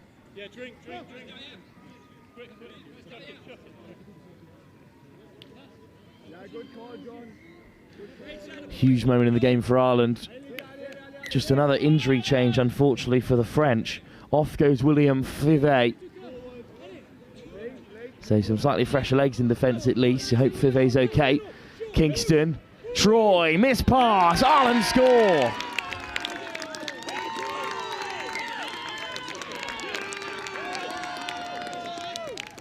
Well, there was a change in the French line right before this move, and they hadn't quite synced up before the ball was chucked over the top for Toby Venning.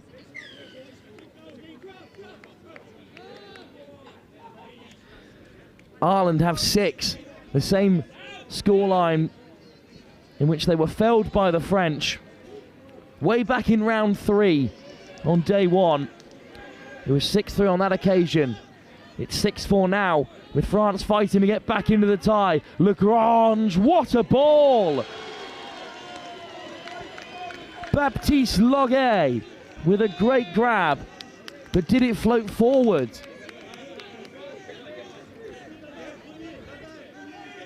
It did go forward from the hands of Legrange. What a take, by the way. Aerial, but offside. Forward pass is the call. Ireland have made it through.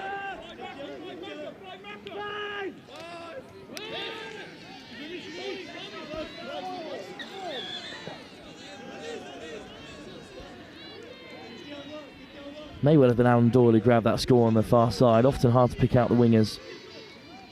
And if so, it'll make him the standalone second top scorer for Ireland with 11 this tournament.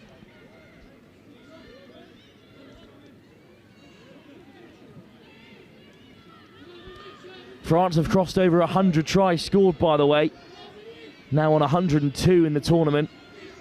They've conceded just 34, now 40. It's still the highest defensive record in the tournament and the top scorers when you discount England, of course.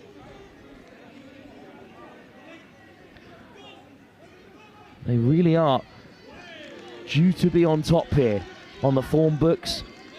But Ireland haven't lost since round 8 when they faced England. And outside that England game, they've been undefeated since round 3. 6 more touches after it was charged down by McCarthy, of course. France just plugging away. Cyril Banistan, he's had a great game so far. And Banistan, another Irish penalty given away.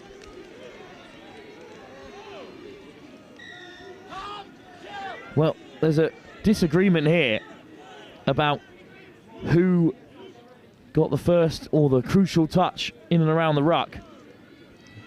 Referees make it clear they believe that it's French ball. Dorian Fay, Ian Janet, Grassi, Janet, Grassi again. Will he finally get his score? France are over. Ireland offside. It's a 1-point game again. Kevin Grassi, who's been conjuring up special moments all match, slides over Patrick Leeson offside.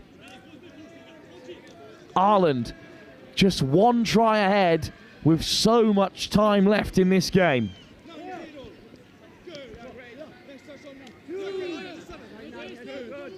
Can they stand firm? Ireland would love an instant reply. Troy, oh, it's flicked on by Andrew Shaw, but didn't get the cleanest connection on the pass. France survive, crucially. It's the easiest time to score once you've just conceded. With that fresh set of 7, and France have denied Ireland the opportunity. Now, Saint Felix back to his feet. Lagrange, great carry. Hint of an overlap. Brilliant work from Doyle. Biting in at the perfect time. Ilwan Lagrange. Caught again. France keen for a penalty, but it won't come. Instead, it's just a turnover. A slight miscount by the French.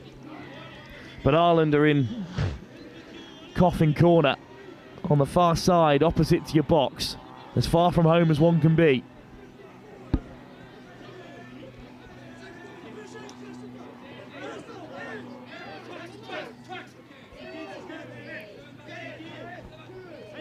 Nice work off the deck. Kearney with the carry. And then Brian Levo. Broderick into the hole. Oh, it's a stunning offload from Kearney. But it won't come to anything just yet.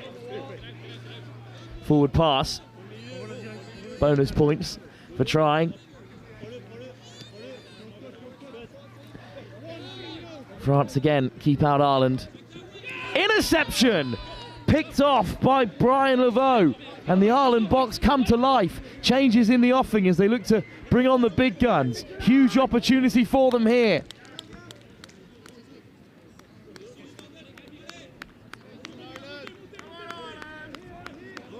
On comes Hopkins Flanagan, and here's McCarthy. McCarthy stepping inside and out. What a try this would be in the semi-final. Touch made. Can Ireland re-establish the 2-point buffer? Venning comes short. McCarthy, Hopkins Flanagan. McCarthy again. Good hold from the link, but well read. Gabriel Dejoux. Been on top form for France on both sides of the ball so far today. Lagrange, good carry. This game's still alive.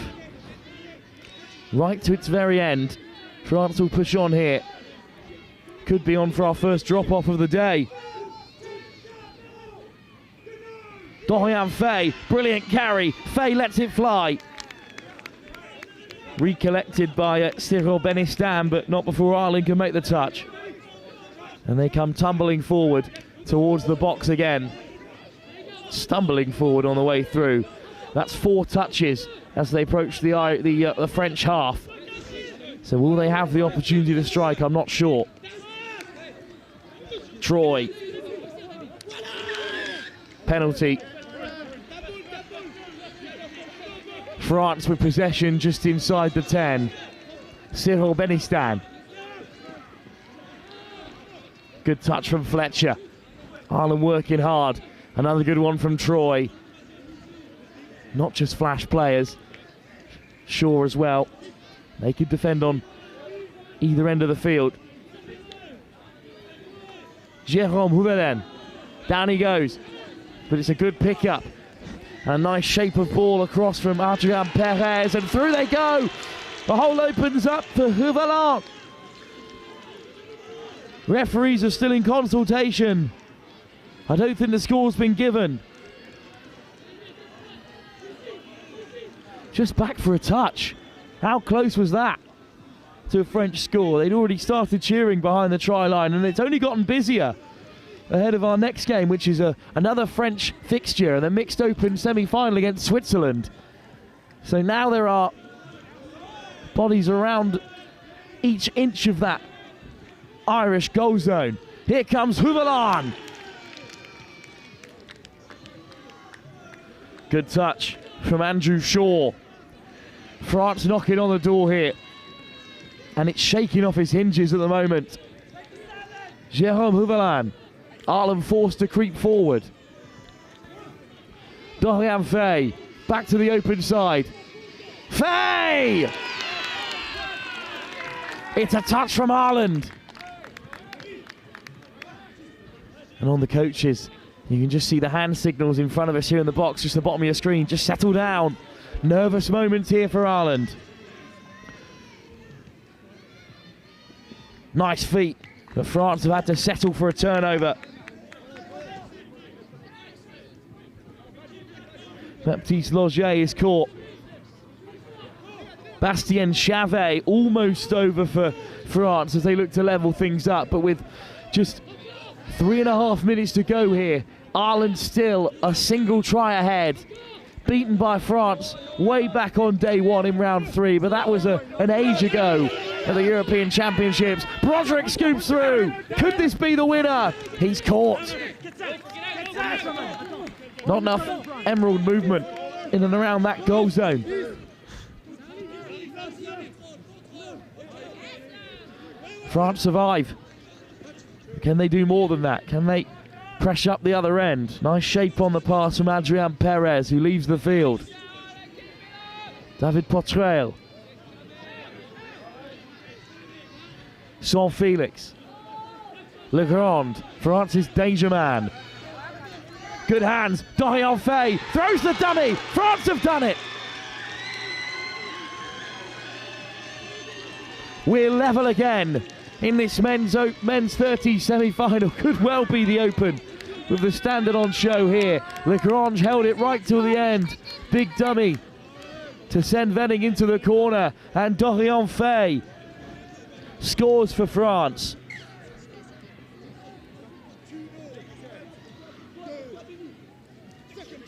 What a moment to score. Ireland will be given an opportunity straight away to get back into the tie.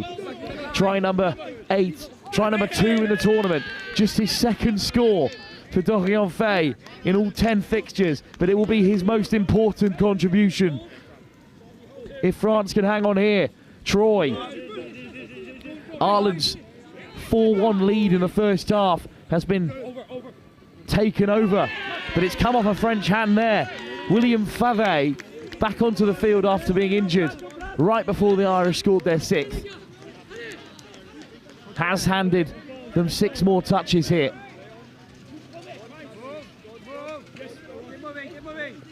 Troy, Fletcher, Troy again, little soft ball inside for Stefan Fletcher, and the score's given. And Ireland score from their first opportunity. 7-6.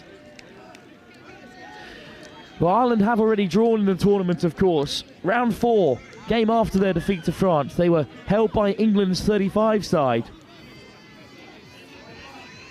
But they're back ahead here, 7-6. Can France go back-to-back with a minute to go? This is last chance saloon. Lagrange, if they don't score on this set, it is unlikely they'll be handed another opportunity.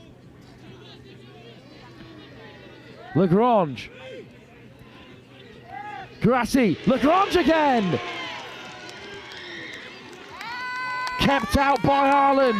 Is that the moment to decide the tie? 7-6. France with a good early touch.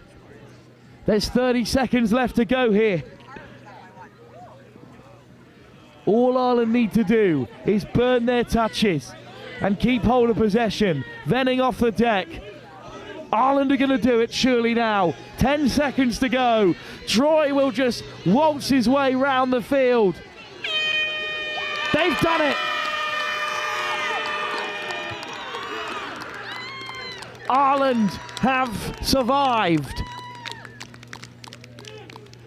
A late fight back by France that saw them level with 2 minutes to go was cancelled out by Ireland, who went straight down the other end and scored. What a performance. And Ireland, who were taken down by France in round 3 on day 1 of the European Touch Championship, have the win that matters most. And they will face England or Scotland in the men's 30s gold medal match.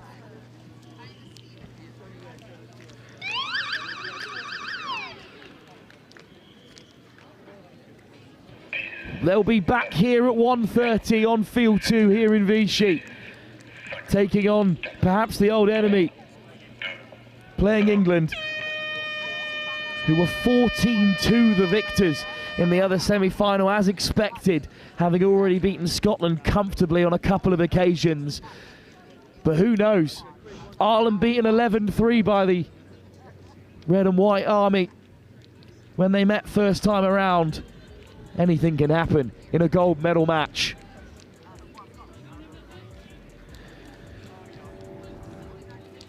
Ireland 7, France 6. The hosts have been beaten.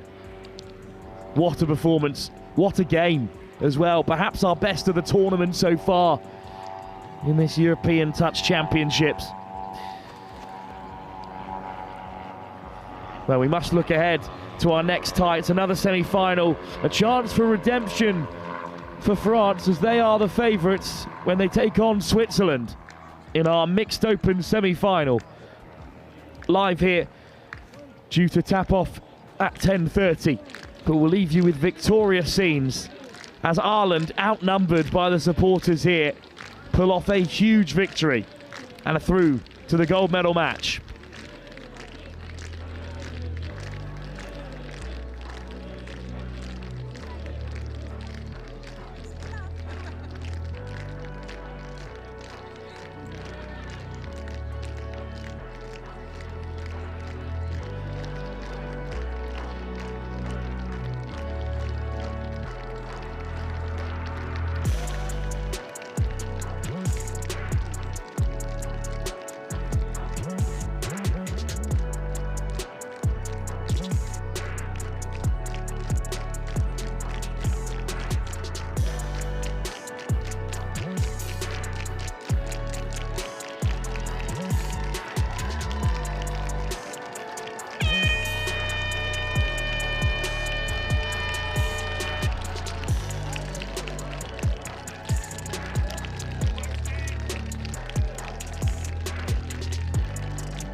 Welcome back to our final day of the European Touch Championships here in Vichy. Minus 1 minute. It's a little bit cooler than it has been throughout the week, which is good for the players out there who are practically on their last legs across the various divisions after a long week of touch. 12 rounds played in this mixed open tie.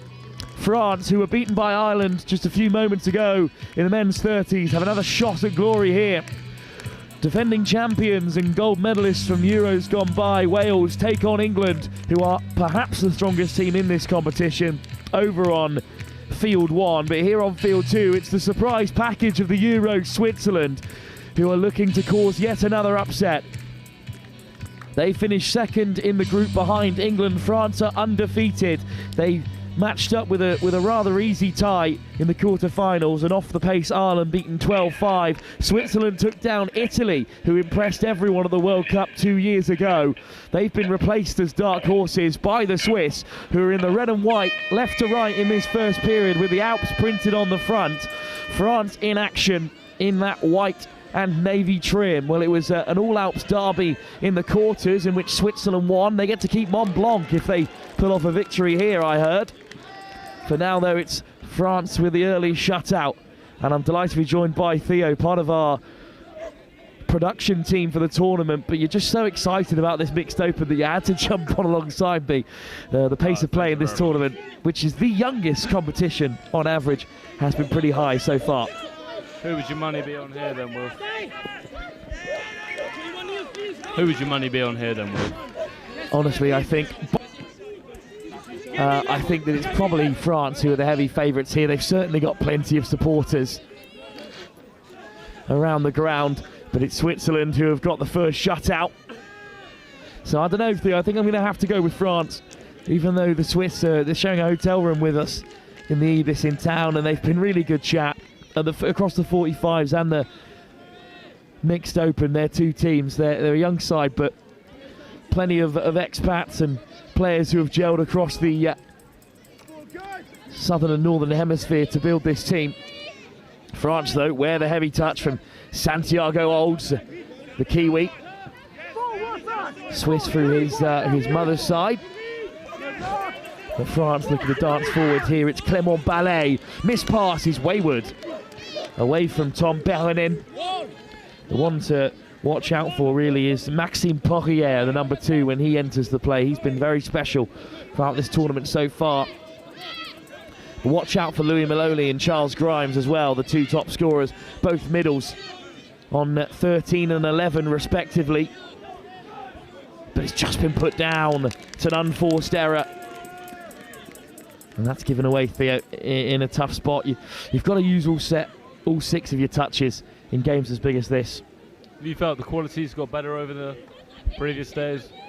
To be honest, I think Switzerland really impressed me over on field 8 when I took them in for the first time, and indeed, especially in that mixed 30s, mixed open, they've all seemed to grown into the tournament as France will finally break through. Over goes Amri Duflo.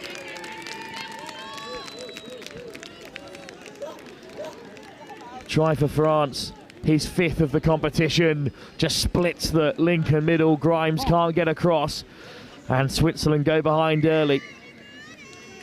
Not the game thereafter, but pretty even so far. Here's another high flyer, Jonathan Furman, looking to break through. Niels Burry out there with Maloney, their housemates over in Switzerland together. Best mates on and off the park. And looking to create here for the Swiss. Maloney with a long ball. Great defence from Astrid Vele. I must say, lucky the tournament was this week and not next. Next week it's 40 degrees all throughout the week in Vichy. That is going to be tough to deal with. I mean, it hit highs of 30 odd yesterday. It's much cooler here today for finals day, but I don't think we mind it at all. There is a bit too hot for me up on the gantry. I couldn't imagine playing in it, Will. Could not imagine running around like we are here. But here come the Swiss. Niels Burry leaves the field. Well, France desperate for a turnover. A little bit slow to get things started. Eva Stauffer at half is strapped within an inch of her life on the right leg. And here's Olds and Grimes. Santiago Olds, Grimes again. Charles Grimes sent back. Switzerland denied.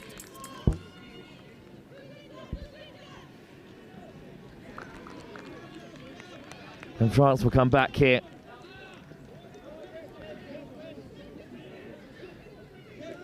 Switzerland on defensive duties. France flowing rather freely. Nice ball out the back.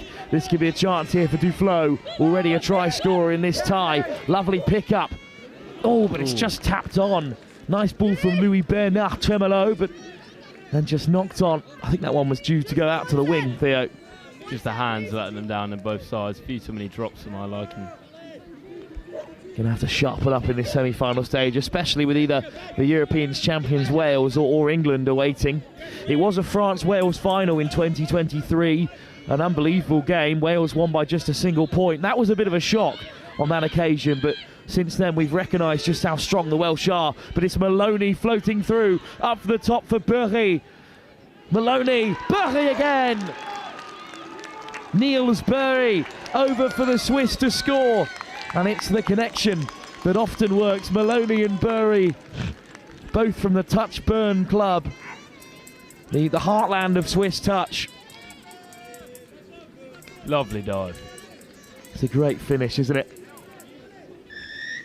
Maloney and Burry get the job done. New defensive set on for Switzerland as they make their changes. Forward comes Maxime Poirier, Rachel Lepihan, Liliane Tatar, Poirier, Tatar again. France look menacing here. Out the back it goes, just soft into the path of Lepihan from Enzo Courtial.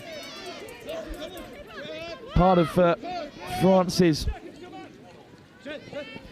France's Youth Atlantic Cup side from a year ago. Enzo Courtial scored a hat-trick in one of their final group games. Nice work off the deck from Julie Poffet. Poffet. Good footwork from Olds, and the missed pass as well. Finds Burry. Still Switzerland roll on here. Final touch made right in Coffin corner on that far side. Although it is slightly closer to the French box. It's a promising start to the fixture so far as it's driven forward. Oh dear! What's happened there? Well, you cannot switch off just because your side are heading into the box. There is still always the opportunity to snipe. And France, well, they've caught Switzerland lacking here as it's played down the box side. Courtial, Switzerland just don't get back on side. And the French youngster, bit of a wonder kid, you could say, within the French ranks, has put them back ahead. And now Switzerland forced to respond. Decent start from Raphael Renardi. Maloney, good delay on the pass. Switzerland bite back right away. Well, that's how to respond to a soft try to go behind, Theo. Quick hands, end to end. This is shaping up to be a really good game. Renardi dancing his way through. Maloney, what a game he's having. Grimes puts him in, and then it's a really good delay on the pass. Try scored by Josephine Ellis. That's her 11th try of the competition. But France right back to the 7. Bernard Tremolo. Louis Bernard Tremolo. Green grass ahead of him. Dots it off short. Up goes the hands from Rory Meredith. Touch made by Switzerland. They'll have another go at this, France. Ronan Richardot. Bernard Tremolo. Richardot again. Oh, it's been dropped. Very rare error from France as the sun just peeks through again here in Vichy. I think that's what semi-finals do to you though, Theo. They create that pressure.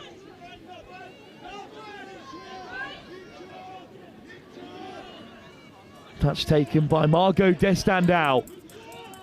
Renardi. Santiago Olds. Renardi juggles, still going. Diving touch. And a penalty as well for a touch and pass. France will reset. Forwards come Olds again. You can't miss him with the breech blonde shave trim. Round the corner come France. Changes in the offing. Enzo Cortial. Good delay on the ball. It's juggled, but just about held by France here. Lilian Tattard, and then almost through Maxime Poirier. But the half was caught and Switzerland have it. Olds is off to the races. Switzerland have got to keep pace with him. Maloney off the deck. Maloney. Renardo.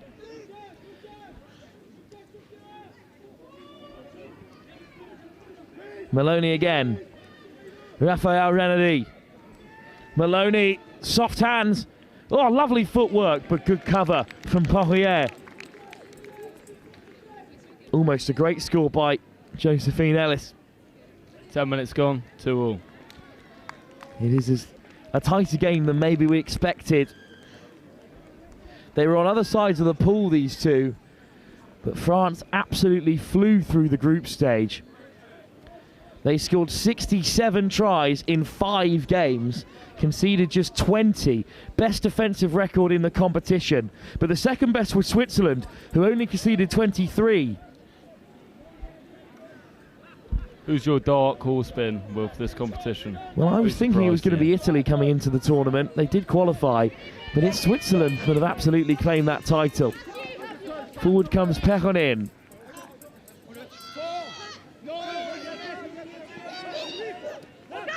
Nicole. Aldrich Nicole lays it back, wants it on the return. First chance for him to impose himself on the tie. Perronin. Caught by Switzerland.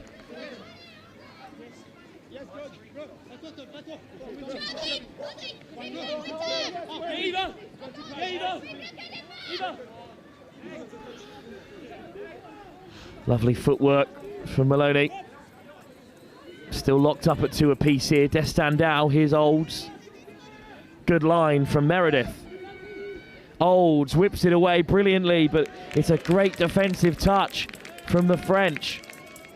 Really impressive defence from Camille Lecalier de Veslu. Montagnac. France come rolling forward.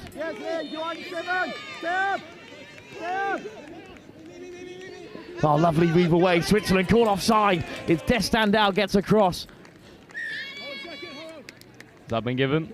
No, indeed, it's France sent back to the 7, but I think it might be Swiss ball here. No, unfortunately coughed up. Olds in conversation with the referee. His strong Auckland accent. He represents them at touch level for the junior side. Could be on here for France, floated over the top, but it's a good read by Switzerland. Bernard Tremolo picks out the winger, and eventually they run into trouble, and Switzerland on the transition. Olds looking for the quick pass to try and escape the French press, but it hasn't worked. This could be a huge moment in the tie. France look to take the lead again. Astrid Vele. Louis Bernard Tremolo. Vele. Bernard Tremolo. Caught by Eva Stauffer. Vele. Bernard Tremolo racing off the field. Changes incoming. They might not need them. France dance over from close range. Switzerland incensed, but it's Maxime Poirier who goes over for the hosts. It's an impressive score, Theo, working in tight angles.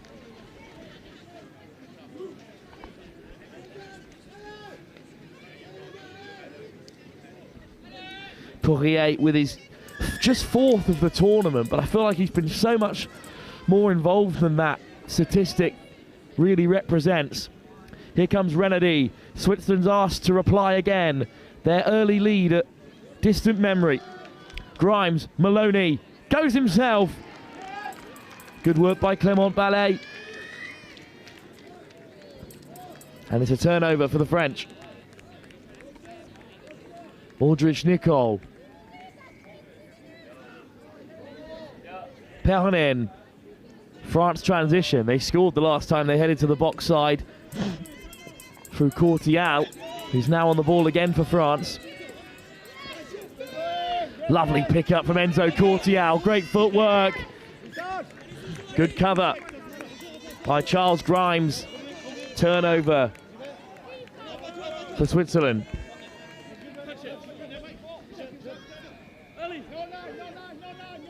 Well, Theo, what do you make of what you've seen from Switzerland so far? I mean, there was very little chatter about them coming into the tournament, but they're taking on the host of their own game here. Absolutely love it. I think they're going to get an equaliser here as well. It's really good pressure from the Swiss. Really good intensity of this game, especially as the heat absolutely blazes on us right now. Olds, long ball over the top. Lovely footwork from Jonathan Furman. And there That's you a go. stunner. What did I say, Wolf? What a score. And he is absolutely delighted. It's yet another on the board for Jonathan Furman, who moves to double figures in the tournament. Look at the footwork. First to beat Courtial and then the pace to get away from Maxime Poirier. Switzerland level again. And just look what it means. That's the third time they've equalised this game.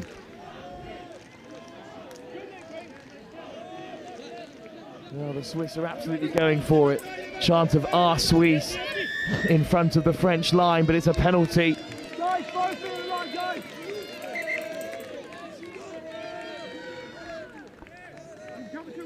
Penalty France. Bernard Tremolo on the repeat. Louis Bernard Tremolo drops it off for his middle partner. Raphael Renardi makes the stop. Bernard Tremolo. Lovely little dink to the right-hand side again from Ronan Richardot. So creative, but Switzerland have it back.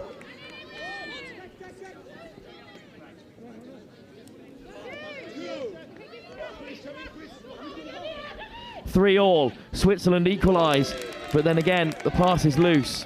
Great atmosphere this morning, Wilf, hasn't it? Got a red wall of Switzerland down the other end. And a blue wall of the French in front of their try area. And at half-time, Theo, watch, they'll all swap to go back to the other side of the field and keep chase with the side on the attack. Who have been the loudest fans so far? I mean, Portugal have been everywhere, haven't they? All of their sides supporting all their other teams throughout the competition. But you're going to see the full extent of the home crowd once we get to the gold medal matches. As you can see here, there's plenty watching this mixed open win.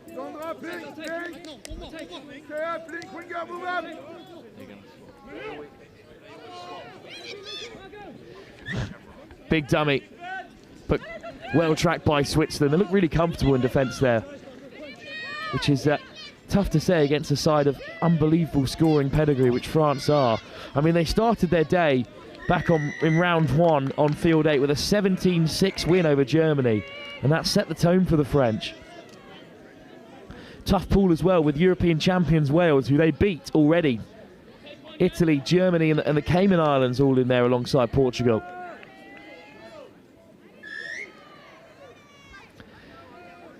Penalty for Switzerland. Off the deck from Julie Poffet. Olds. Maloney. Oh, that's an unforced error. Switzerland handed up. They really should have used that opportunity. Switzerland's final round of the pool stages was a 13-3 win over Scotland that secured them second spot. So they know how to pile on a big scoreline too. 3-all as things stand with 2 minutes to go in the first half. Can France go into the break level? Louis Bernard Tremolo, Richardot. Is he caught? Through they go. Just a slip from the Swiss in the backfield. I'd love to see the replay on this. Allowed Richardot to get through. And over goes Camille Le Carlier de Veslu. Let's have a look. Oh, how close did touch. Furman get? In the end, an acre of space for Le Carlier de Veslu, who scores the try to put France ahead. I've got no doubt that Swiss will come back absolutely flying. 1.5 minutes for them to equalise. Renardi. Back with Renardi. Attacking their own fans here. Switzerland. Grimes. Claims there was no touch. Niels Bury. Charlie Grimes, caught by Bury. And that should be that for the first half. Well, Switzerland are making changes during the attack, so they are taking their time here. On comes Maloney. Again, they're fishing for a penalty, but it won't come. Grimes. Maloney. Grimes again. Back to Maloney. Lovely footwork. Watched all the way by France. Charles Grimes.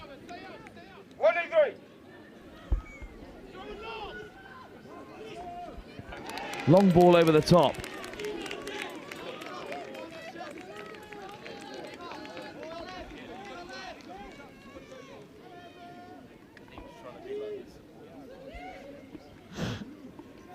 Oh, soft hands from Courtier out. Hint of forward, but still we play.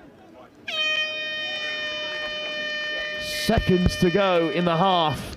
Switzerland make the touch, but France hold a slender lead at the break. The undefeated French side, who have been scoring for fun, have had to work so hard against the Swiss, who have tended to respond in kind. In a narrow semi-final in the mixed open, it's France 4, Switzerland 3. 20 minutes for the tournament dark horses to cause an upset.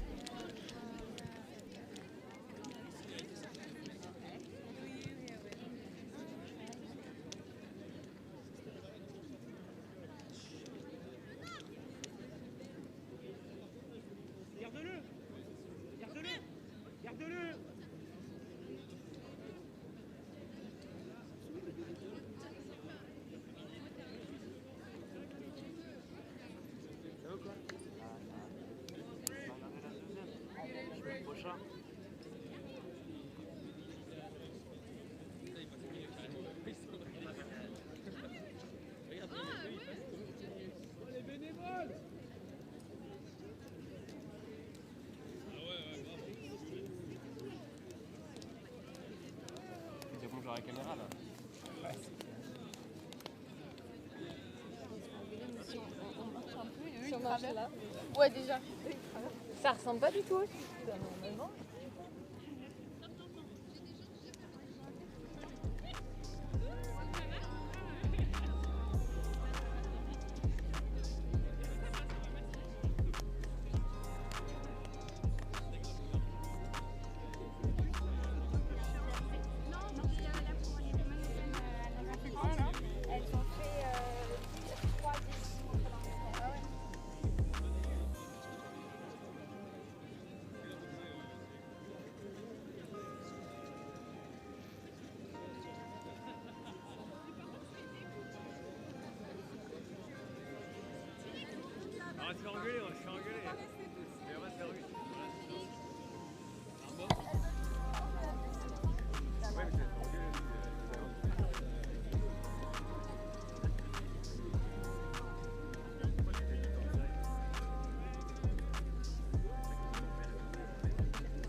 Touch vos glands, touch vos glands, touch vos glands.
T-minus 1 minute.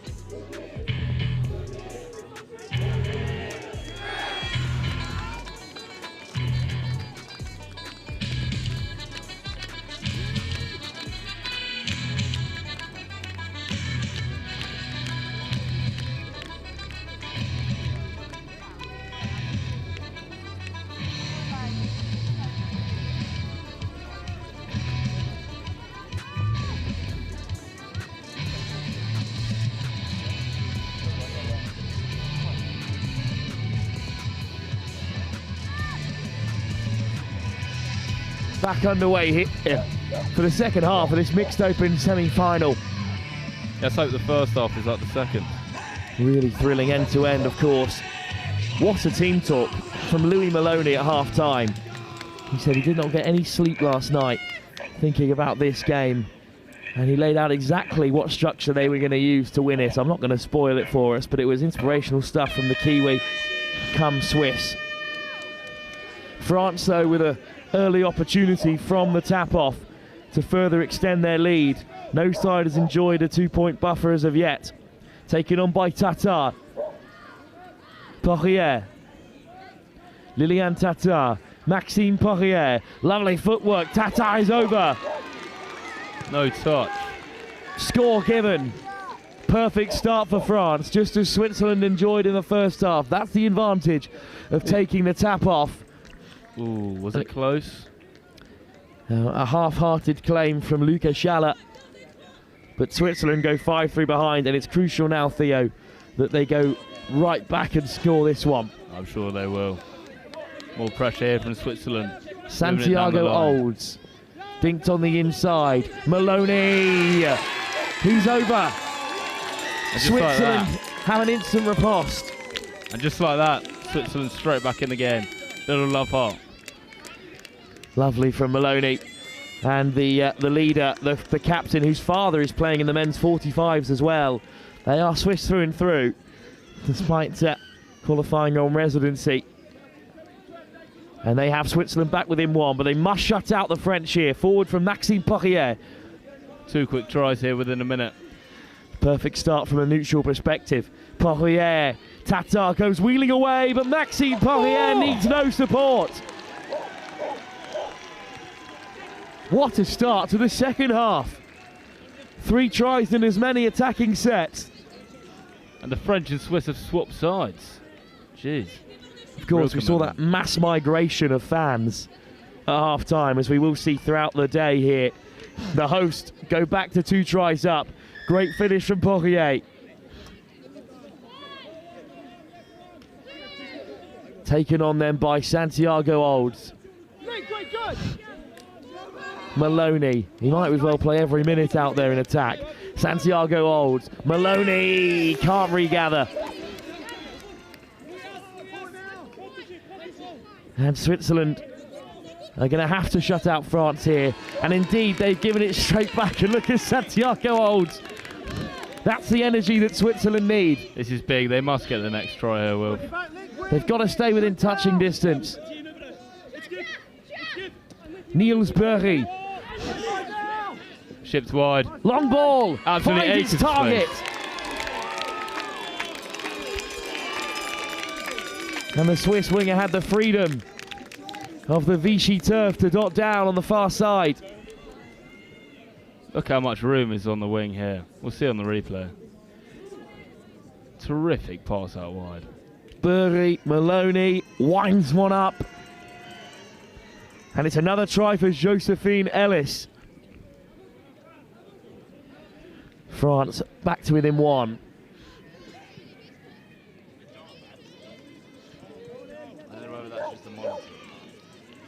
Lovely step. Bernard Tremolo. Caught by Switzerland. Absolute silence out there on pitch 2. A nation holds its breath behind the try line as France come forward again. Bernard Tremolo. Serious nerves here on both sides. France know they're in for an absolute dogfight against Switzerland, who have nothing to lose. Perhaps it shouldn't be so surprising that Switzerland are here on top form. A year ago at the European Opens Cup, they did make it to the bronze medal match. And they're almost through again here. They were beaten by Italy in that time. They've already got their revenge over the Italians in the quarter-final.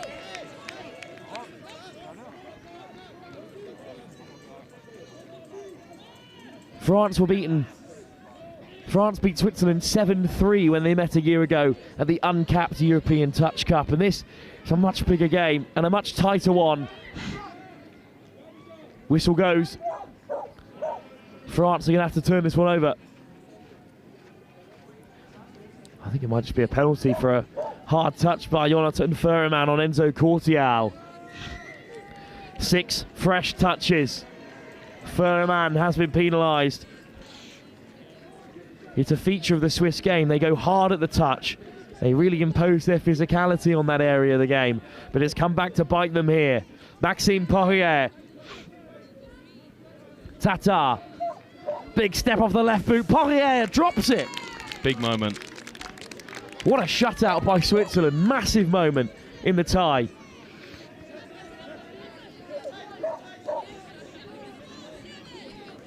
Schaefer intercepted. Poirier steals it away. Olds with the last-ditch dive, but France will have 6 touches from there. The first touch after an intercept is just the reset. Oh, it did look pedestrian as Switzerland made their changes. And they've been punished for it. And it's a second penalty behind the 7. Aldrich Nicol. Waiting for France to be set and ready. Lovely footwork. Cortial as he got over again. I think the try's been given here. Aldrich Nicol has the score. Switzerland offside. Lovely dummy. And Olds made the touch, but he was offside as the referee explained. Well, they made it hard work for themselves, the Swiss. You just can't give it up like that. 2 tries again in favour of the French. What an intercept from Poirier. It's not often that I get anything right, but I did pick him out as one to watch, and he's been everywhere for France in this fixture. Niels Berry, miss pass over the top. It's a powerful touch from the French, and it is going to be a penalty. I'm not saying that Grimes was looking for that, but after Switzerland were penalised a couple of times, he did go down. Is that 6 fresh touches? Indeed it is. Grimes, Maloney, Grimes again, it's over. Switzerland score.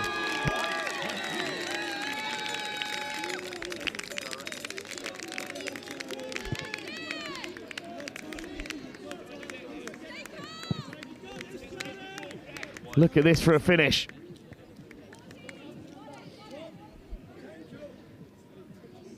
Up from Maloney. Grimes is over. I reckon that could have been close. Try number 15 in the tournament for him. Olds made the touch and they're going to be sent back again. France piling on more pressure here. Switzerland back within 1. Through comes Louis, through Poirier. Good touch from the Swiss. But it's a French penalty.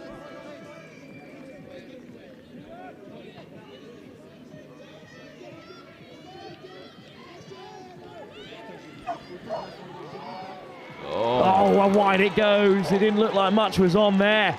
But it's a score from Astrid Vele, who gets the crowd in tune. So excited, she's fallen over. France begging for more from their supporters here. Cortial again involved. Look at the footwork. To put Raph Renardi to the deck. And that meant the winger had to bite in.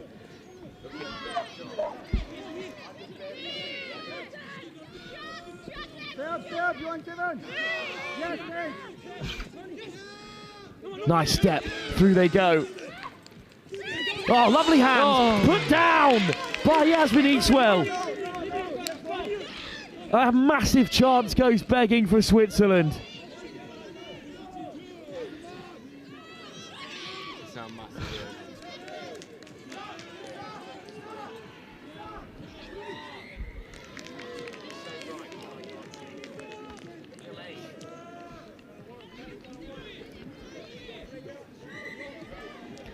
France survive and they've transitioned really well here. 10 minutes to go, there's still time in this game. The chance behind that try line only increasing as France come closer to a score that will put them 3 clear. Touch.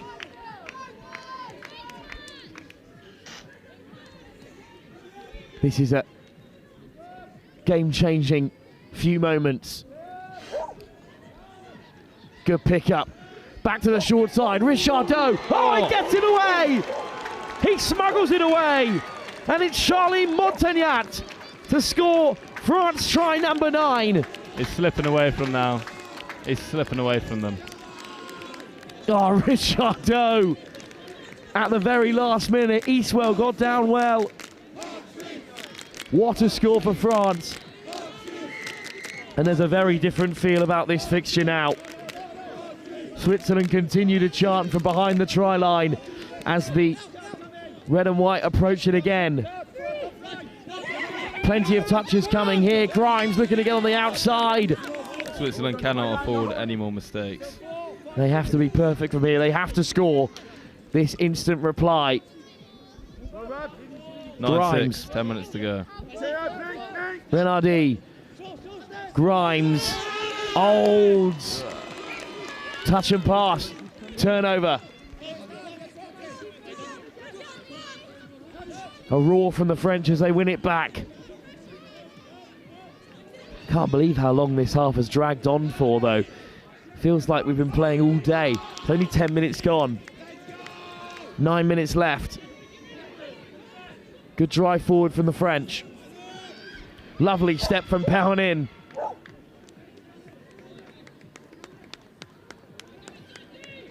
But the Swiss have it back. Good transition, though, from the French. Switzerland all the way on the far side.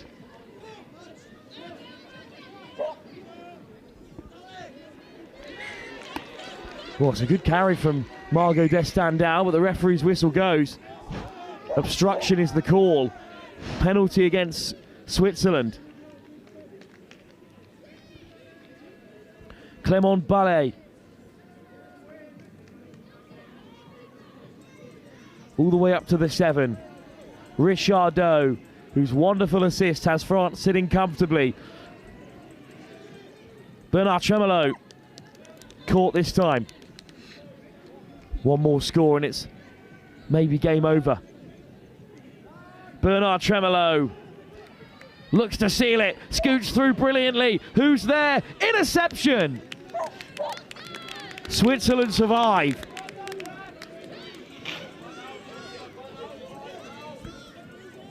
And they have to get up the other end right away. They'll head towards their box on this near side.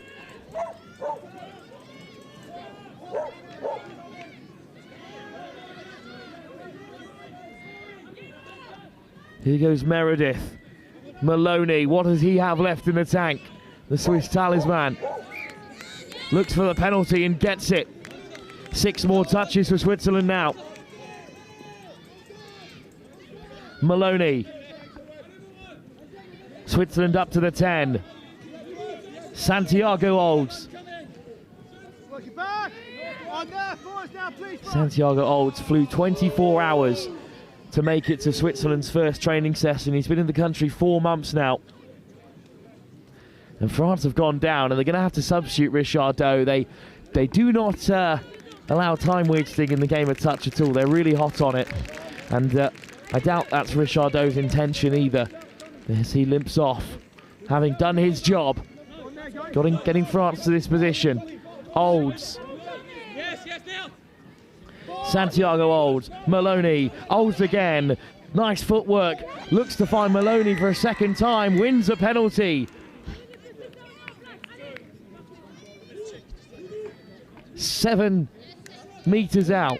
6 touches for Switzerland. 3 tries behind. 6 minutes on the clock. Maloney. Olds. Maloney. Olds looks to whip it away. It clatters off the French. But it's a penalty against Switzerland. That might just be it, Wilf. I'm not sure if Swiss have got 3 tries in them now. 6 minutes left to play. It's not a lot of time as it's whipped in field by Lilian Tatar. And they head to the box. Bernard Tremolo. Penalty Switzerland. If they do score, we just know that, again, the energy will change. Momentum may well swing their way. But they have to get over the line. Niels Burr out there with Maloney, the tightest of the Swiss 2. They must. Maloney winds it up. Oh, it's agonisingly wide of Ellis. Swiss looking increasingly stressed here on the sidelines, Wilf. Forward pass.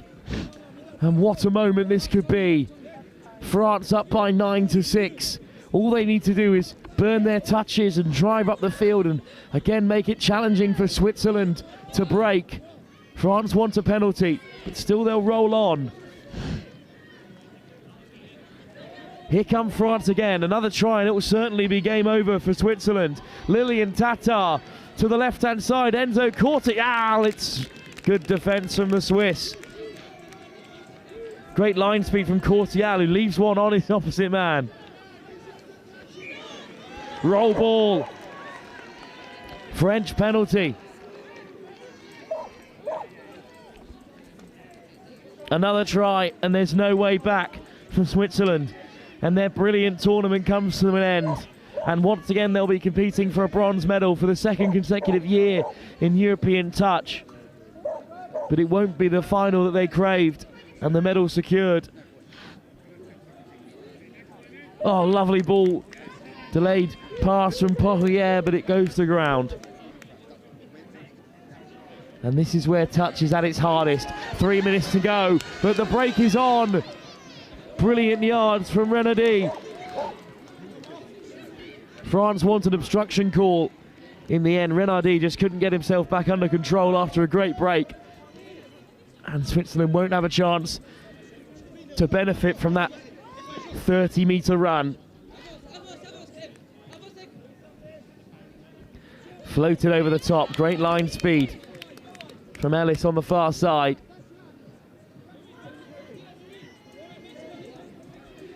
France come weaving forward again. Loose on the deck from Clément Ballier.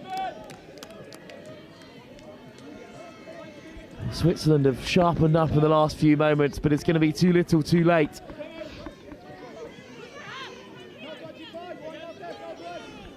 Off the deck from Eastwell. Maloney. Charles Grimes. One last roll of the dice for the Swiss. Maloney, Grimes, Maloney again. Yeah, I win. Score. Score. And it's French possession with under 3 minutes to go. It looks like Switzerland will fall at this stage, but what a journey it is for them. Who's been your favourite player to watch or follow from the Swiss team, Will? Jonathan Furman stepped up in the big moments. Louis Maloney is such a great leader. Santiago Olds has been on co-coms with us. And there we go. Such a great energy to him. But Perhanin will sleek through and kill the game for France. No try because Perhanin is touched. Maloney takes a tumble. And the whistle goes here. It's a French turnover. So with 2 minutes to go, France are going to have the cherry on top.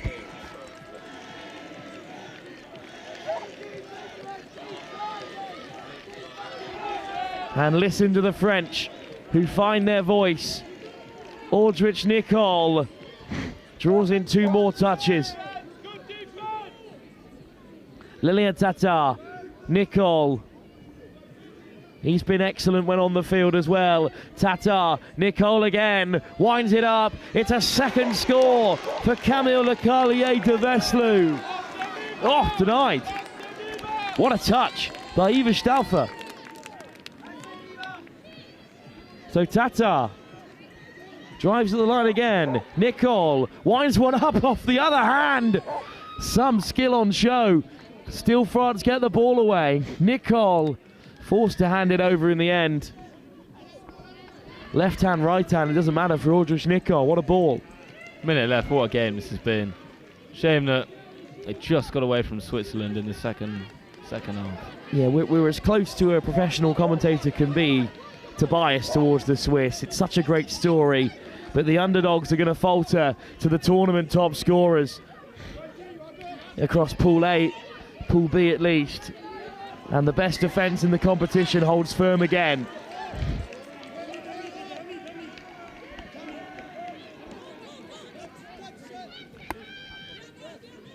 France have scored 76 tries in the tournament now. That does keep them just behind England, but only 26 conceded is a brilliant record. And it's their defence that's won them this tie. They've picked off Swiss errors when they've come. A couple of moments of individual brilliance. They've done enough to deny Switzerland the chances needed to keep pace. France are through to the gold medal match. Courtial catches Renardi. Switzerland fall at the penultimate hurdle. They are bronze medal bound in the Euros, a fantastic achievement where they'll face either the European champions Wales or England. France are through to another final. France 9, Switzerland 6. And the most exciting storyline of the European Championships this year does not have a happy ending. Switzerland, though, can be proud of their efforts. France professional, sneaking through and catching out the Swiss when they made their slight errors. And in the end, France through to the final, Theo, and they do deserve it. Yeah, they just came again and again and again. I'm looking forward to watching them in the final. Who will they be up against? Either England or Wales, we know not yet. In the semi-final over on pitch 1. Could be a rematch against Wales, a game which France have already won, or it could be Le Crunch against the English. But we'll wait and see. Final score here in our final semi-final, because it's nothing but gold medal matches after this. France 9, Switzerland 6. We'll be back in a few moments' time for yet another semi-final, this time from the mixed 30s. France against England, up next.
Akshan Jira Singh is the best touch player in the world.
Welcome back to finals day of the European Touch Championships. We've got one more knockout tie before the gold medal matches. Up next in the semi-final, it's England-France in the mixed 30s category. And I'm delighted to be joined by England men's 30s coach, Theo Edwards. Theo, back with us. Welcome to it. England, of course, very confident as they are in most games, but France have beaten them twice, so they've got work to do here. Long way to go. You know, they lost. I think they lost to France both games in the pool, but they had a really good performance against Germany yesterday. 9-8 in the end. Germans just getting on top of them, and that looked to put Germany at the top of the pool on points difference. So France will be coming out confident, but England are building, and they definitely don't write them out of this one yet. And France were taken close by the Netherlands yesterday as well, side which England dealt with very comfortably. It will be England who tap off in the red and white, left to right in the first 20 minutes here. France back in their traditional navy blue. It's a talented England side, and they're confident across the knockout games. We're going to see plenty of this matchup today. It should be an early chance here for Thomas Bricknell, put in by Petricano. Great start for England, Theo. Yeah, I think he might have picked up an injury yesterday, so it's great to see him back on and running, doing what he does best. Running hard and direct at the line and just slamming it down. France, over to you then. Can they respond to Florent Choriot? Fast feet, but the roll ball's a little loose. Allowed to play on though. Loic Grelan. Grelan. Choriot. Fernandez, Choriot whips it past, Grelan gets it away, should be a score. Over in the corner goes Agatha Minot.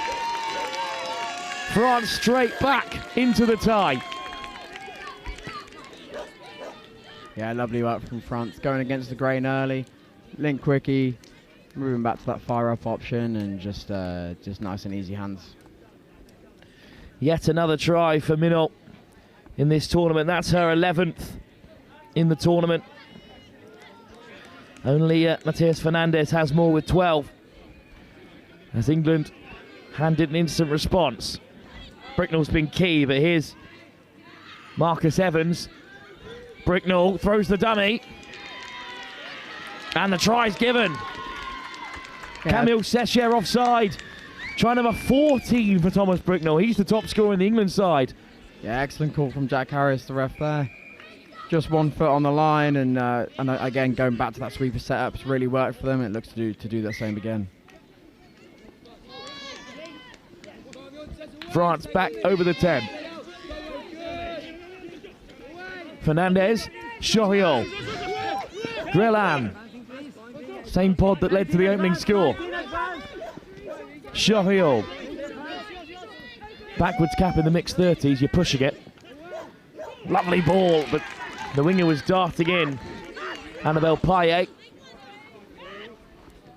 Yeah, France will be disappointed with that set, but you know they won't be too worried. Their big strength is their midfield, and they're going to look to try and keep England in their half if they can. England head towards the box. Of course, Chile made it through to the semi-finals. They beat the Netherlands this morning. They're taking on Germany, but that is a significantly more one-sided tie than this. But it would be great if Germany could be taken close, as they were in their final group game against Chile when it was 9-7. We spoke about it briefly yesterday over on Pitch 1, but remarkable for 2 draws to happen between the 2 top sides in this tie. Yeah, it is. You know, it just shows how closely matched they really are. And you'd like to think that if they've drawn once and drawn again, they've not really shown all of what they've got, and there'll definitely be some trick plays in the back pocket. Out the back for Bricknell, wide it goes. France nowhere close. Scored in the corner. England have another. Yeah, Marcus on that classic counties platform. Really smart from him to change it up a little bit, go for the passive line, you know, trying to get around that tight French defence. That wing is going to be looking to try and release as much as they can, but because they know the threat of his 4v3. But as I go to the passive line, she has to come in, executing 2-on-1 really nicely. Try number 3 for Peggy Mulligan. Touch on Arnold Reyer. New attacking pod for France. Now 3-1 down. Reyer. Ball back on the inside. Was the touch made? Referee gives the try. Thomas Munier. Yeah, simple, quickie step back into hole one. It's a theme we've seen over the course of the senior mixed division is that hole one is a place where a lot of teams are getting a lot of success through there, and it's just to do with the fact that the links aren't staying connected to their middles. It feels like a while ago that me and you talked through the last time France and England faced off on pitch one. A 6-4 on that occasion, so we knew it was going to be tight. But France did pick up the win. Seems like this mixed open 30 side of England have been improving throughout the competition. Bricknell, Evans, out the back, looking for Bricknell again. But France deal with it this time. Just a forward pass at the very last. Marcus looking to once again run his favourite 32 counties play. Step back off his left foot, trying to look to dive, and just a little flick out the back is the right option. That's where the space was. Just slightly not quite executed on this occasion. He does cut a frustrated figure in front of us as he leaves the field, but big turnover.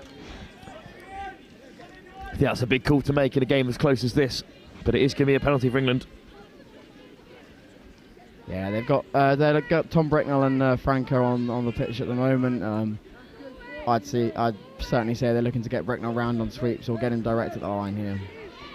Peticano, he wants a penalty call, but it isn't coming. He backtracks for Bricknell. They'll reset at the 7. Chance for England to go too clear again. Petricano.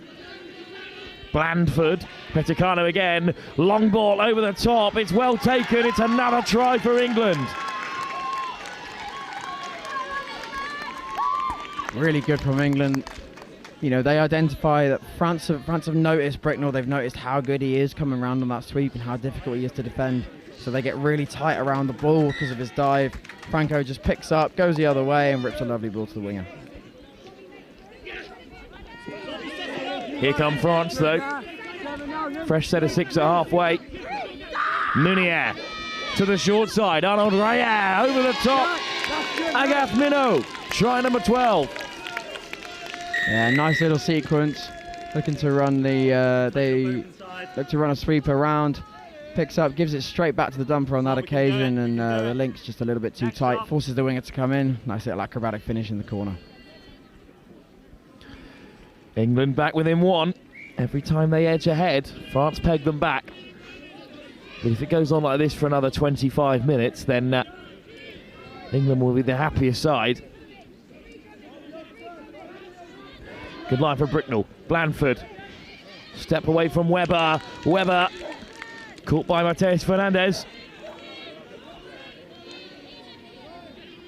Webber. Alex Jopling. Webber again. Good pick up, but this time it's been spilt. France with it back. That'll be a big boost for France. Now they've got to stop. They've got a chance to get back to parity here and restore their lead in the shootout. But that will not help them. The commentator's curse strikes for the first time on pitch 2 today.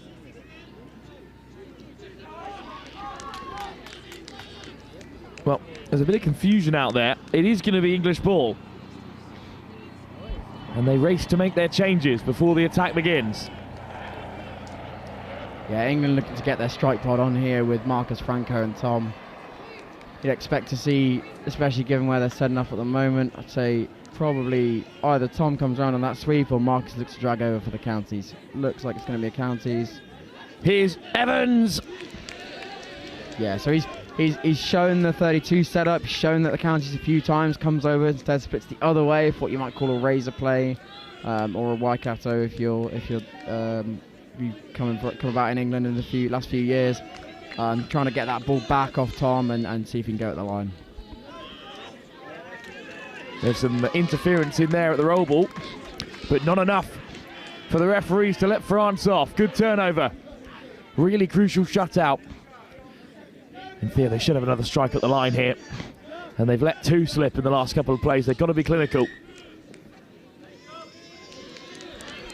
Oh dear. Another turnover. Chris Simon watching on. Director of the Federation of International Touch. Formerly head of England too. He'll be trying to stay as neutral as he can. Nice footwork from Florent Choriol. Choriol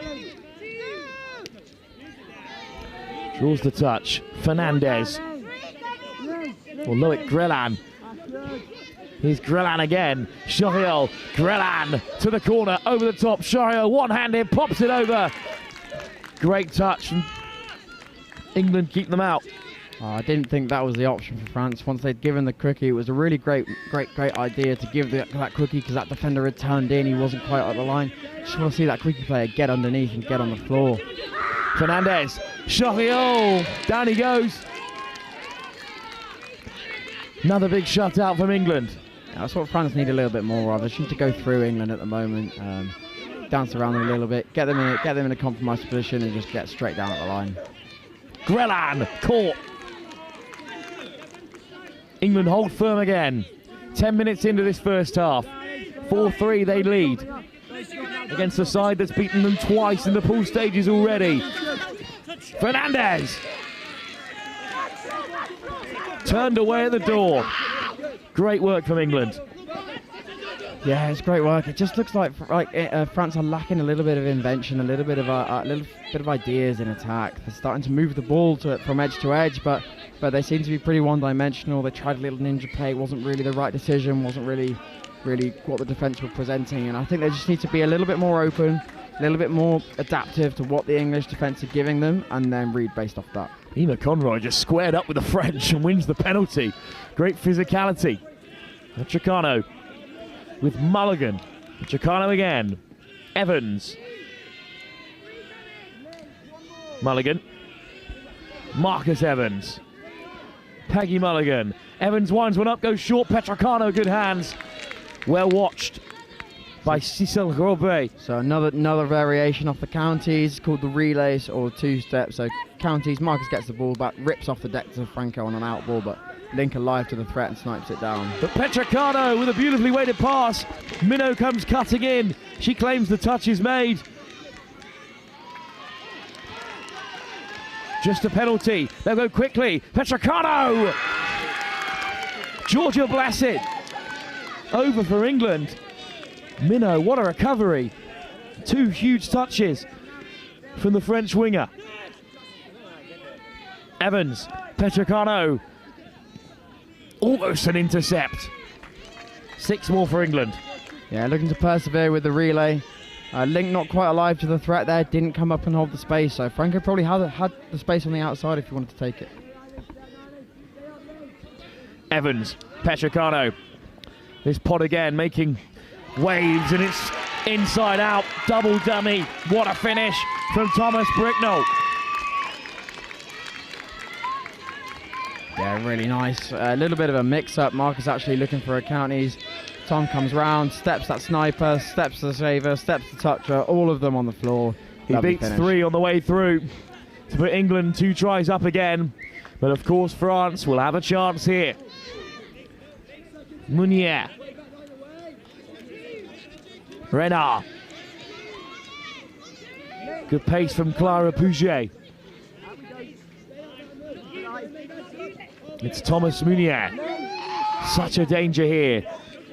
A towering presence in midfield. Arnaud Reyer. Reyer on the return. Meunier winds up the long ball, and there's plenty of space for the winger to dot down and score. Cecil Robet. Yeah, it's a lovely sequence from the French. Lovely patience. Just maybe a tiny bit late on that dish to the QB for the half, but really good ball skills. Get it in and out the hands. Read that the wingers come in to shut down and just bobble it over the top for their winger to score. France are doing all they can here. Theo biting back every time. England still with a slender lead, and that does keep a lot of pressure on them. Yeah, it does. It's only down 1. Obviously, it's a long game. We know anything can happen. You can score from anywhere. So, and there's still a good 6 minutes left to go in the half. As France get a really important shutout on their line. Going to look to get some momentum on the drive here. They didn't take their last opportunity to equalise. They gave the ball away in midfield. So they head towards the box this time with good momentum. France over halfway. Meunier. Rayer. Over the top it goes. Thomas Mounier just flings it wide. That's how does he smuggle it away? Goodness me, what a try. France did not look organised. They were congested, but then Thomas Mounier, what a pass. Cecil Rugby on the double. Yeah, well, as you know, from all codes of rugby, French flair very much present here. You know, you could never count them out of creating something out of absolutely nothing, and that's what structured teams like the English don't like about playing French teams, is that they're oh, what a step, Evans! I say that. Well, we were just discussing structure. That's 2 England tries on the bounce that have come from a bit of individual brilliance. Referees are in consultation. Yeah, it might be a question about the legality of the ruck and whether he blocked the defensive defender from coming back on side. Yeah, okay, so what they've said is that even though he'd won that roll ball, he'd won the contest really, really well, he'd actually impeded that defender from getting on side illegally, and I suppose France break down the short side. Off goes Camille Sechier. Excellent work to come back and cut him off from Bobby Taylor. But it is a huge decision though here, as we're saying. Those kind of calls can go 50-50. You know, I like to say that if that defender's won the roll ball, they've won the roll ball, and Sechier through a crowd of players. If the attacker manages to get in front of that defender and prevent them from getting onto the line, the defender wasn't in a good position to make a touch in the first place. So, you know, my view is of the attack, but it's a very, very subjective call. One of the best things about touch as well, it's a very senior English referee who gave that call against his nation. So never any biasty on show for the referees as it's floated to the left-hand side again. And no need for Minnow this time. It's Antoine Platzcraft with a huge score. Yeah, classic France senior mix. Quickie sets have been happening throughout the game. Pick and rip, fire up option, and just gets outside the link there. Really, really clever. They've scored a few through the middle, tighten up the English defence, find the space. England come back down the other end then.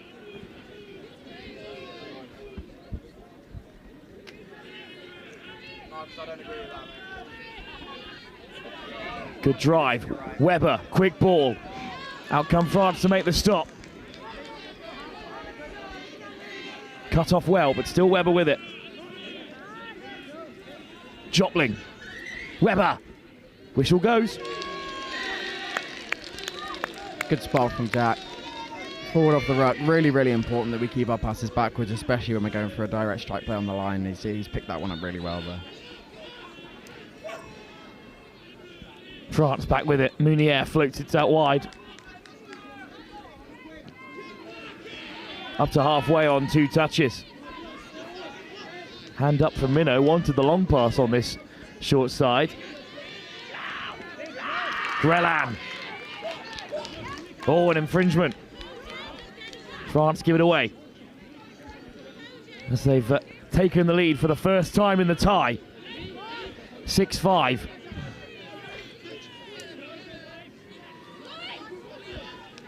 England to the short side. 2 minutes to go in the first half.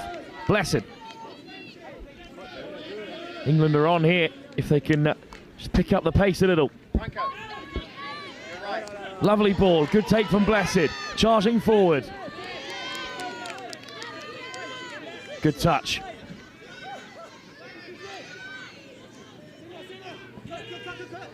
Little switch. Dummy. Not bought by the French. Chris Wade gives it up.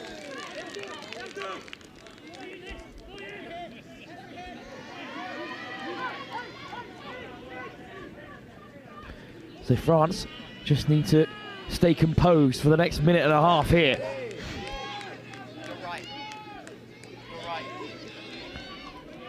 Round the corner they come from Grelan. Brilliant pace, but the pickup just not quite there. England survive, and maybe they have time here to get level before half-time. Yeah, you can see the momentum it's given France and the boost that they've got going ahead. They're starting to really fly through their drives, and the flow they're getting coming out of that box is looking really dangerous. But England doing well to hold out, and they'll look to go down the other end and restore level. 50 seconds is all they have to do so.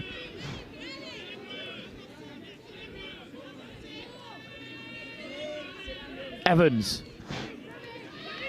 draws the touch. Petricano, quick pick up. Evans, Petricano again! Is that the equaliser?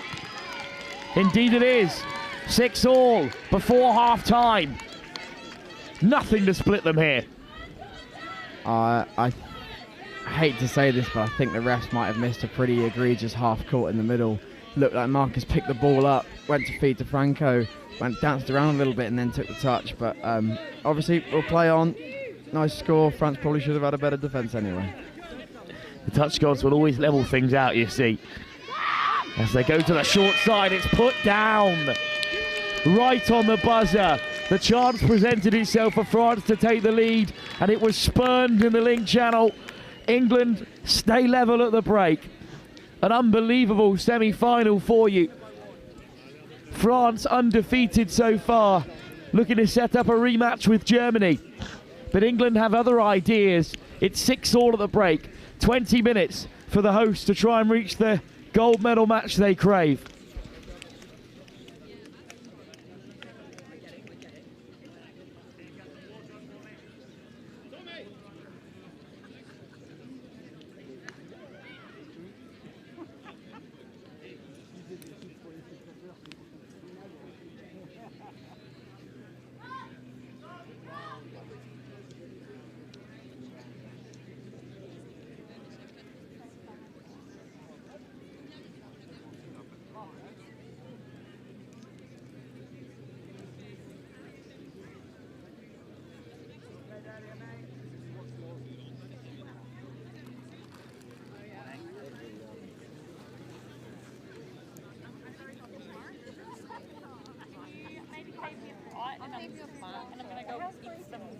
She's doing well. They're in the final.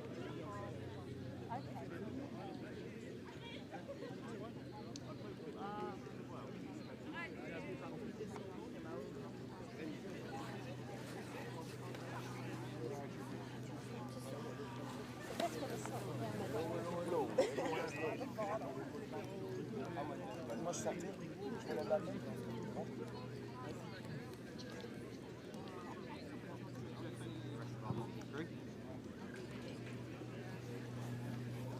Jana's going to wear around the outside.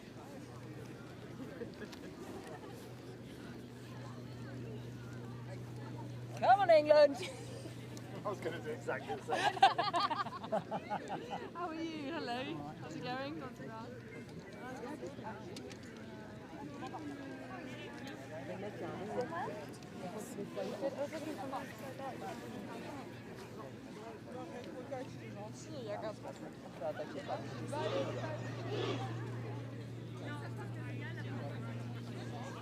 Go England! Thank you. Yeah, I think it was a better game than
T-minus 1 minute.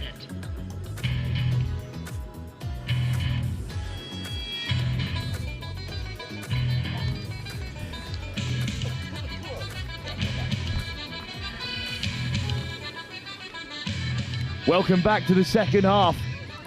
of an incredibly close mixed 30s, semi-final. I mean, there's nothing to split the quality between the two divisions. But it's England who equalised right before half-time. They will tap off as well, right to left in this second half, as their fans have migrated down to the left-hand side. France have done the same. It's just getting busier here on pitch 2, of course. We've got such an unbelievable game up next in the women's 40s final, where Kylie Hutchinson will play her 150th game. Theo, a world record for a number of caps. That is a huge achievement. I think I've got 7 from my one tournament with England under 20s, and the fact that you get to 150 is just amazing. First game in 2004, predating even the Euros in their official capacity. First tournament in 2010. An unbelievable achievement, but we'll focus in now on France, who have the chance to take the lead again with the restart. Puget, switch around the corner from the French. Meunier, once on the return. Puget through the hole. Great spot. And England win the penalty again. That's good defence from them. It's a great start. It's the right intention. Yeah, exactly. And I think France just trying to force things a little bit. That link ball probably was the right option, but you know, if you've got down to the line on third, you may as well have a little strike, see what's happening, and then you can run into your real play on fifth. Turnover. Big chance for France now. Sebastien Capietto. Thomas Meunier. Capietto again. Meunier pulls the handbrake. Out to Arnaud Reyer. France desperate for a breakthrough. Thomas Meunier. Reyer. Great hole at the link again. And surely this time they're clean through. Oh, it's good defence to deny Clara Puget. What a shutout this will be. Reyer. Meunier spills it. Brilliant defence. Yeah, really good from Henry Bushell at link there for England. You know, he's got nice and high off the line, made the right reads across all of that set, and you know, not giving the French any space to play. But now England have to get their transition right. Taylor, decent early drive. Bushell with the high top.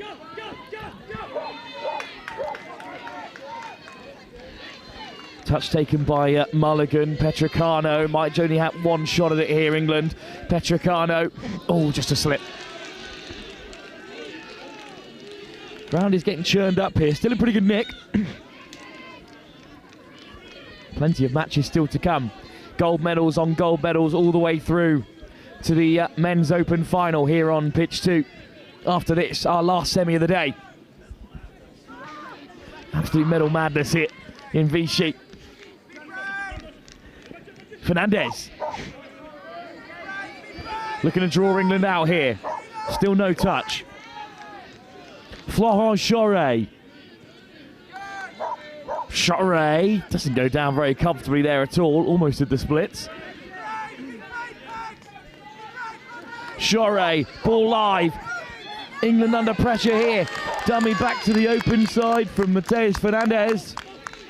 Kept out by England. Good turnover. Yeah, call back for an incorrect roll ball, not stepping over it. Good call from Jack and Nick there in the middle. Again, it's something that's not really policed enough as we'd like to see. If you don't step over that ball or you kind of drag your foot to the side of it, it's easier for your half to get in there, and that gives you an unfair advantage. England over the 10. Lovely pass from Georgia Blessed. Back to the short side they come. Here's that England pod that we're so worried about. Blanford, big right foot step, gives the pass. What a take! An absolutely brilliant take from Blessed, but she had to get right down to ground to do so. And in the end, France do have it back. I think there's quite a few England fans who thought that was a try. Yeah, a lot of them thought it was a score, but it turns out put down on the wrong line. I think she knew where she was, to be fair. Just had to get down there to make the catch. Hint of a hard touch here. French players stayed down. Doesn't look comfortable at all there. We're going to have a pause in play while this can be dealt with.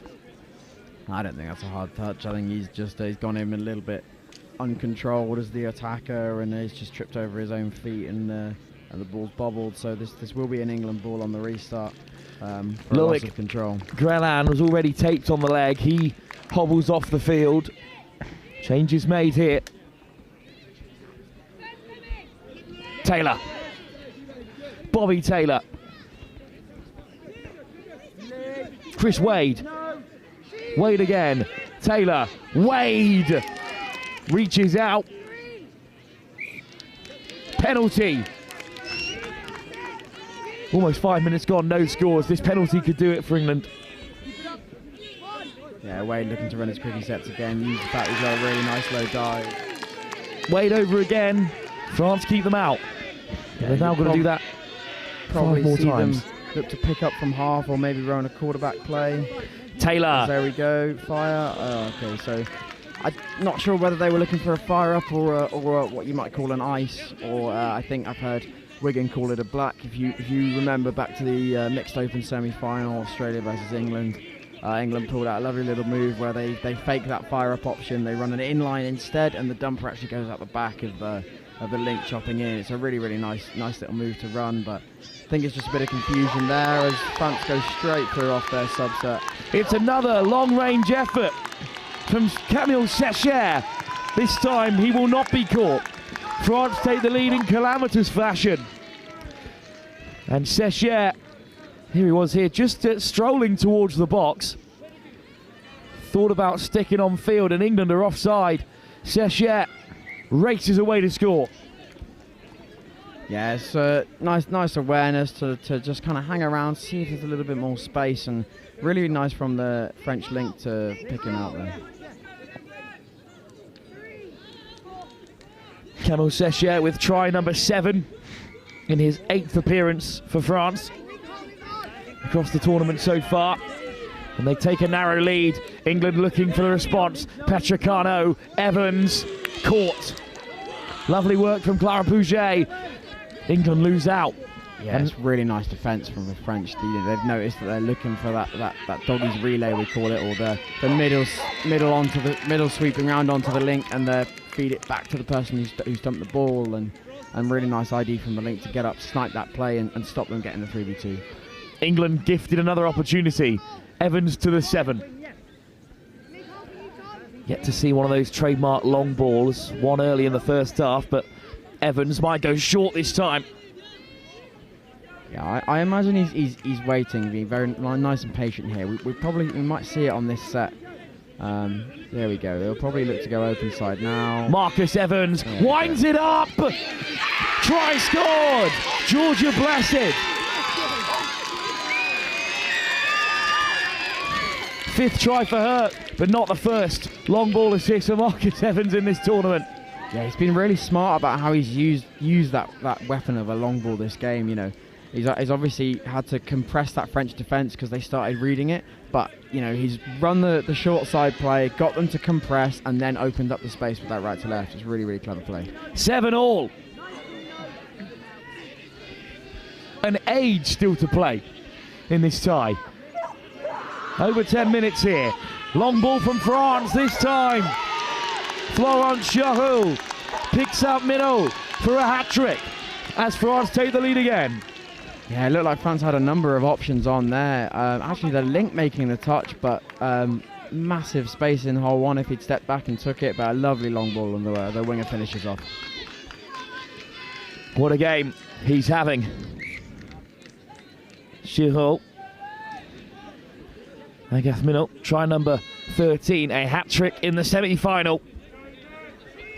England once again asked to respond. Petricano, Bricknell, Evans, what a read by Minot, but the quick ball has undone them here.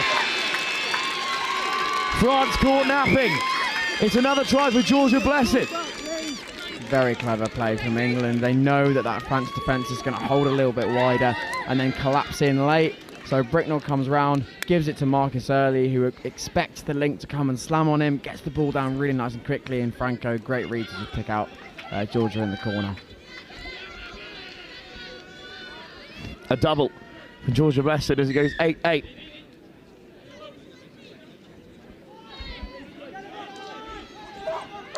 Great line speed from England, but they just about managed to evade it, France. Grelan back onto the field after hobbling off a moment ago. Fernandez, Grelan. Matthias Fernandez, Schochel wants another long ball, goes to the link instead, but caught. Great defence from Megan Clayton. Yeah, she's owning the space out there. You know, it was a 3v2. They probably didn't pick the right option, but you know, Meg's going to read those all day. Grelan, Schochel, Fernandez comes short. Beautiful line. France score another, 9-8. And the tip for tack continues. Unless the referees have something to say. Yeah, I'm not sure what's going on here. It's a really lovely off the ball line from Matthias Fernandez. He's looked to run an outline. They've picked up. He's changed his line to come in. Touch Rugby's answer to VAR has another look at things, and then through we go. Yeah, that's a lovely pump fake. Fake the fire up, change the line to run an in line, and just to send that link out instead, just opening up the space between the mid link hole, and very easy to execute when it comes off well. Groundhog Day for England in the second half. Forced to fight back into the tie again. Evans with the dummy. Are you not entertained? Marcus Evans goes 9-9. Just looked like the French defence went to sleep there. You know, looked like they'd manned on really well. Sweeper relay, and just the space between the middle and the link just opens up when he dummies. And I'm not going to say it's unnecessary because I'm guilty of that myself. But you know, a lovely acrobatic finish in the corner. Touch needs it. Bring some personality into this. It's such a frequent part of the game now. We love to see the characters develop. Fernandez. Back to the left-hand side for Schochel. Long ball, Minot caught this time by Blessed. I feel like France are a little bit too eager to step back off that long play that they'd ran, and that's actually where the defence is all compressed over. So if they'd carried on that outline, they probably would have had a 3v2. Florent Schochel continues to impose himself on this tie. But France are peg level again, and now a chance maybe for England to take the lead, which they enjoyed for so long in that first half. Blandford. It's nice running, but out of touches there. Yeah, nice set finish for England. You know, they got a big stop, got down the other end. They left the ball just off France's 7, so giving them a long way to ruck out here, and we'll see how they do. Looking for some kind of call from the referee. Perhaps hard touch, not coming. Weber gets stuck in. Florent Schochel changes in the offing for the French. Thomas Munier. Arnaud Veillère. Munier. Veillère again. Oh, almost an unbelievable grab. But just put down. Yeah, it looks like England are going to bring on their strike pod here, seeing if they can get a good roll off some yards of momentum. Probably like to see Tom Bricknell on some form of running play, maybe a long, maybe a sweeper. Marcus, if he can use that right to left, especially given that they're attacking back towards their box if they go far side, of maybe a splitter or a 32 pickup. They do need to get to the box first. It takes 4 touches for them to reach the 10. Petricano. Back to his mark. Evans. Into a 2-on-1. The pass is given. Blessed back on the inside. Wonderful hands. Evans with a bit of space, but he knew the call was coming. France have it back.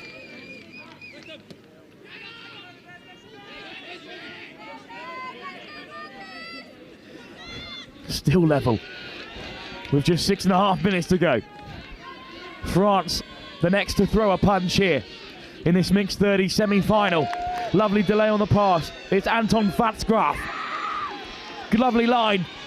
Fatsgraf over the top. Was it forward? It was caught. Regardless by England on the far side, but the penalty goes their way. Crucial intervention by Meg Clayton there. She's seen that a lot of the English players are really out of position, and she's just shut that down so well. England head towards the box. Evans. Whistle goes. That's a bit of a coach killer for England, Theo. Yeah, after such a good defensive intervention, give away a little error like hips not square, it's gonna start eating at them. But they're a strong team. They're mentally very tough as well, having come through the group stages, and they'll be confident. France make changes. Florent Chauviel back onto the field, looking to create. Taylor looks to hunt him down. Chauviel, quick ball. Fernandez, Chauviel again. Fernandez off the deck, space in front of him. Goes for the missed pass. But England get back well. Yeah, it looks like France are really looking to target the link channel on this side. You probably want to see them try and move the ball a little bit more to the other edge. Every time they do it, England are collapsing really hard. And when they've run those open side and those long out ball plays, it's actually created a lot of space for them. They just haven't really taken the right options based off that platform. England back on their grind, looking to take the lead. Evans, Petricano, Evans again. Winding up the long ball, throws the dummy. Fernandez claims the touch. Penalty. The game on a knife edge. England with a chance. Evans looking to creep forward the French, which they have to do, of course. There's the dummy and the dive. Thomas Bricknell scores. And look how much he means.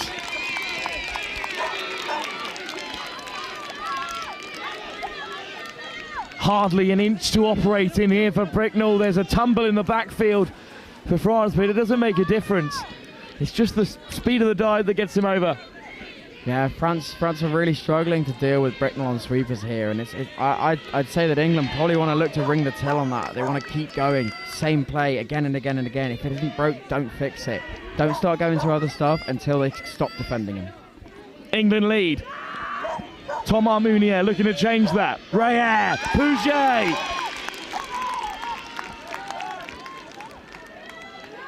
England keep them out. Arnaud Rayer, Thomas Meunier, Rayer spills it. Would have been through.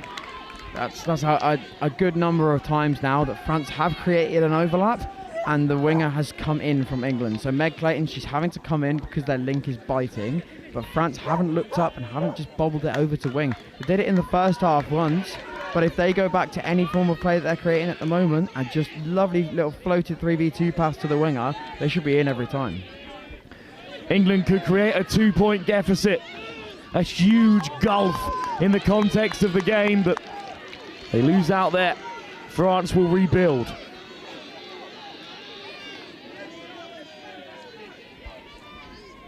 Just 2.5 minutes to go.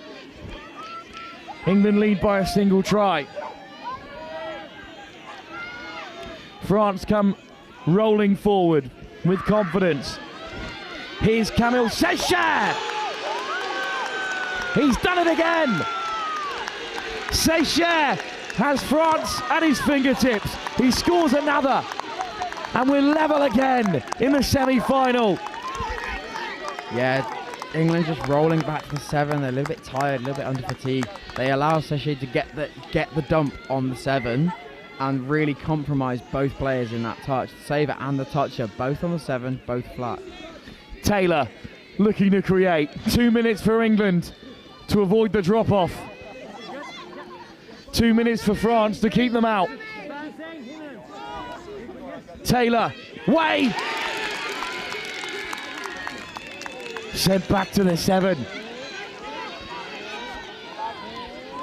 One last roll of the dice in this attack for Wade. Looks for the switch. Only finds the green turf of the Vichy centre. And we're off again.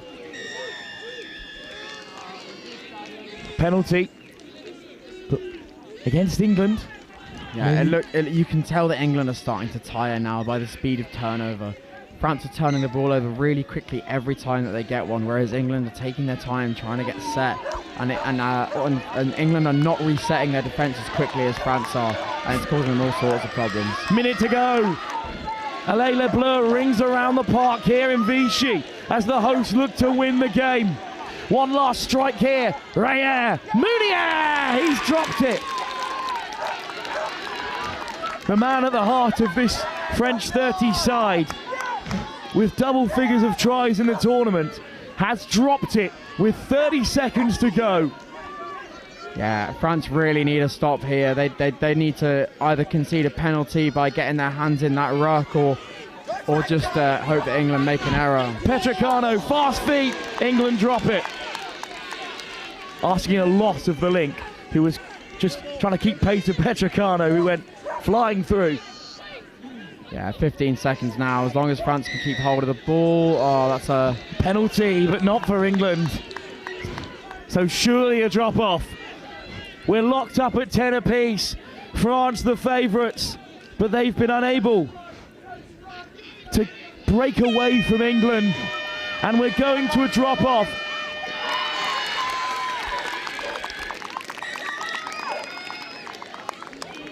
Well, England think they've won it, but it is a drop off. It's a great effort, so the celebrations were merited.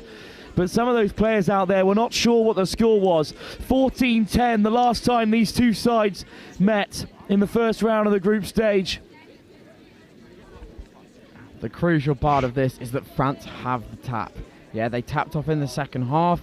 France are going to tap the ball, and as the statistics, I can't remember who, I think it was Sam Clacker from England Men's Open told me this, that only 27% of the time do the team who don't have the tap off win the game in a drop off.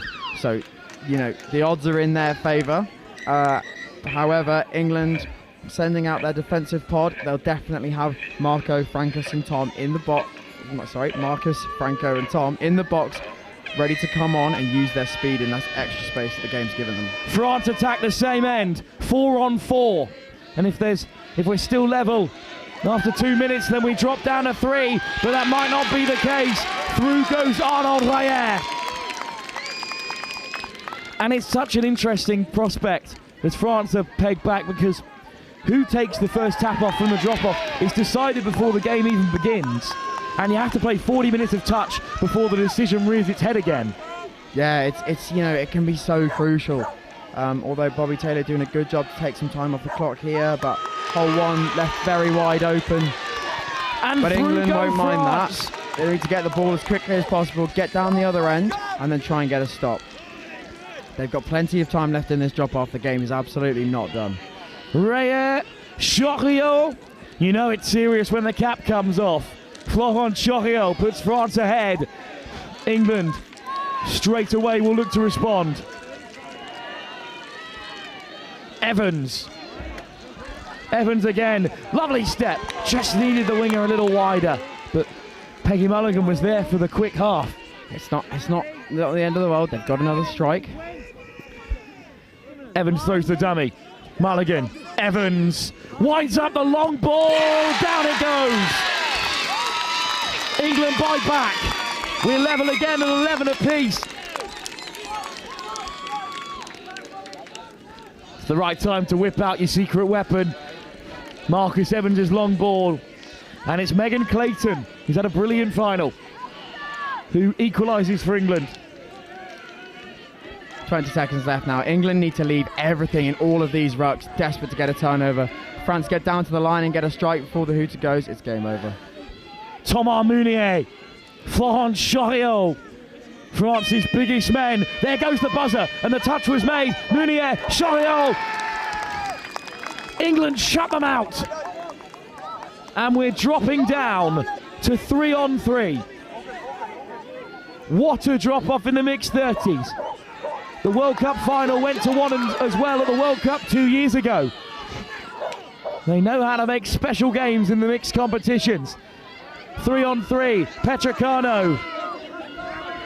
Evans will score for England.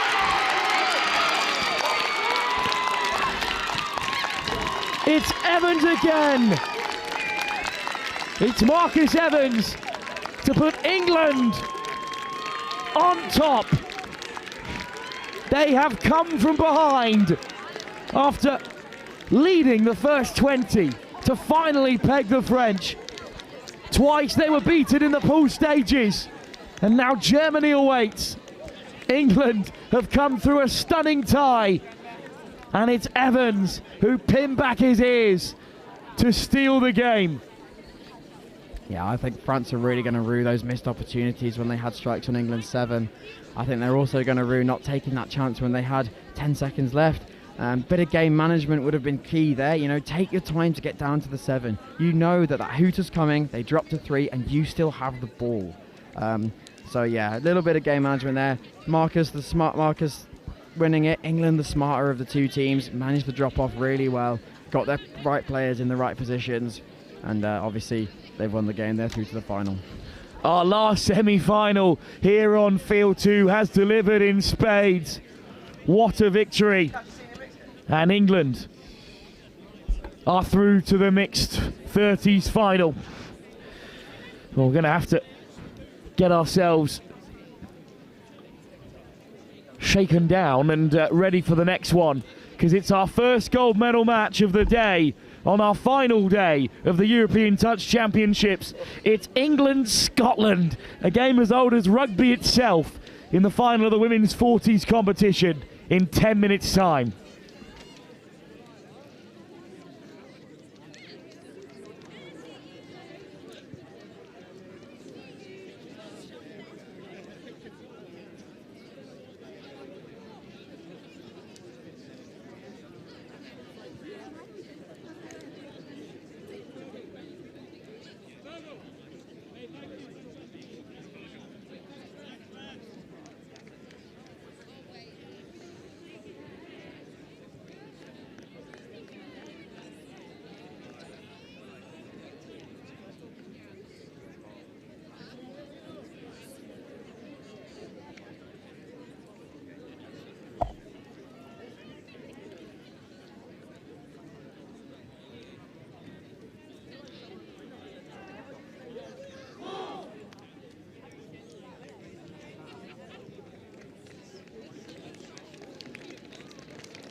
T minus 3 minutes. T minus 3 minutes. T minus 3 minutes.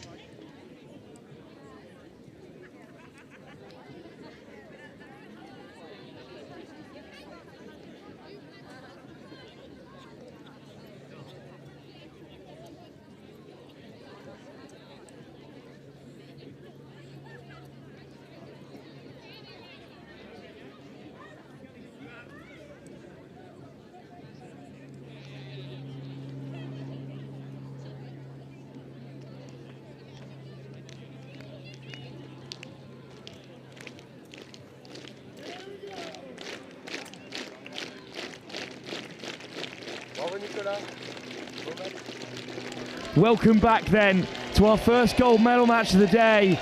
England face Scotland, but before all that, something very special. Kylie Hutchinson, England's number 5, is playing her 150th game. She becomes the highest capped player in the history of touch rugby. Southern or Northern Hemisphere, East or West, she is the most capped international player of all time. Her first game in 2004, before the European Championships was even recognised. What an achievement. A world record broken here in Vichy today. Congratulations, Kylie Hutchinson. And it's a record that one day may be caught as more and more tests are played, but it's going to take a long time coming. There are a couple of Centurions crowned this tournament in the France and Belgian women's side, but 150 caps. Outstanding. Well, for the seniors and masters finals, there are no anthems or lineups before the games. Any team tradition or singing of anthem can be requested by event control. Neither of these two sides have done as much, so we'll just be getting underway as soon as possible. Tap off due in a minute's time between England and Scotland in the women's 40s grand final.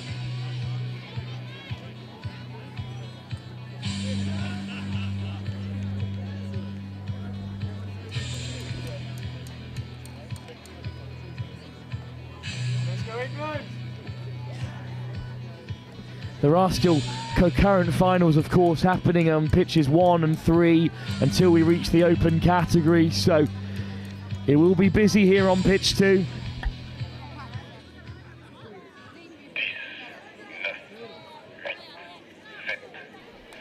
And we are soon to be underway here in the women's 40s. It's tap off from Scotland in the blue and tartan, going left to right. England in red and white, of course, on defensive duties up first. England are the favourites, but Scotland have grafted hard for the final. It's Gemma Campbell driving it on, and the ball inside is loose, and England have it back.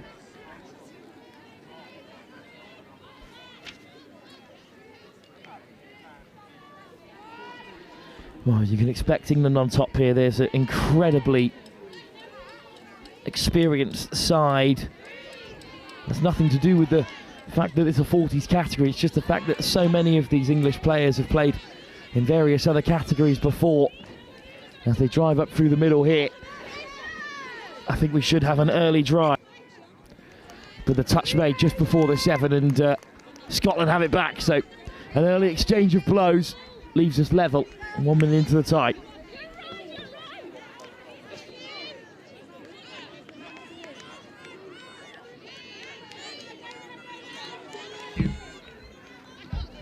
We're delighted to be joined by Adam from the England camp alongside me for this. Adam, I mean, how's your European Touch Championships been? Oh yeah, it's been great. I'm just here as a fan and a supportive husband, and it's the first time I've been able to just watch all the England teams, and especially my wife's team, the Women's Opens play. It's a great experience, great fun. Weather's been amazing, venue's great, and then we now get to go and watch finals back to back to back to back. So yeah, it's going to be a really good day, I think. Yeah, interesting run of games in the women's 40. England women's 40s actually topped the group, undefeated 5 from 5. England 45s actually came second, and the Euro Select team in third. But It is going to be Scotland who contend for the gold medal here. And England shut out again. So England are the favourites. They've scored 43 tries in 6 games and conceded just 16. An unbelievable defensive record. And that should set them up nicely against Scotland here. Yeah, I think they look really well connected in their defence. You can see everybody talking, everybody pointing. They're working together. So I can tell why they've only conceded so few.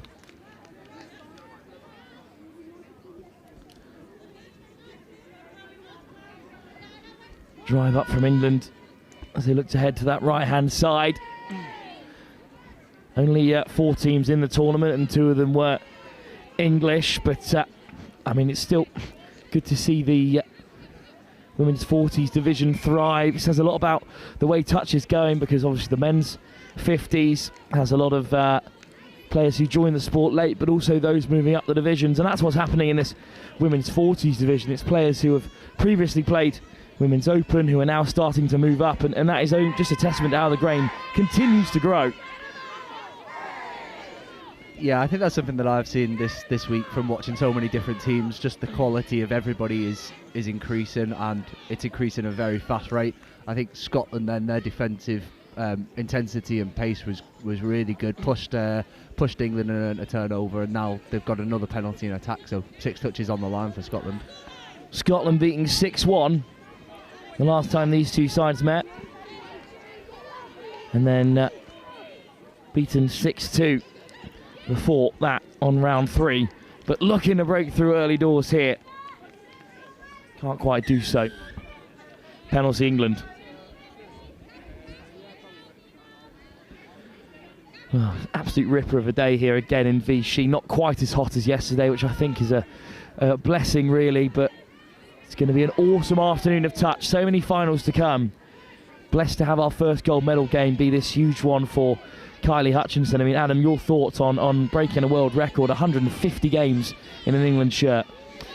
Oh, I just can't quite fathom what that would be. I think she's played most, if not all, of the women's divisions from Women's Opens up, and she's still such an integral part of every team she plays.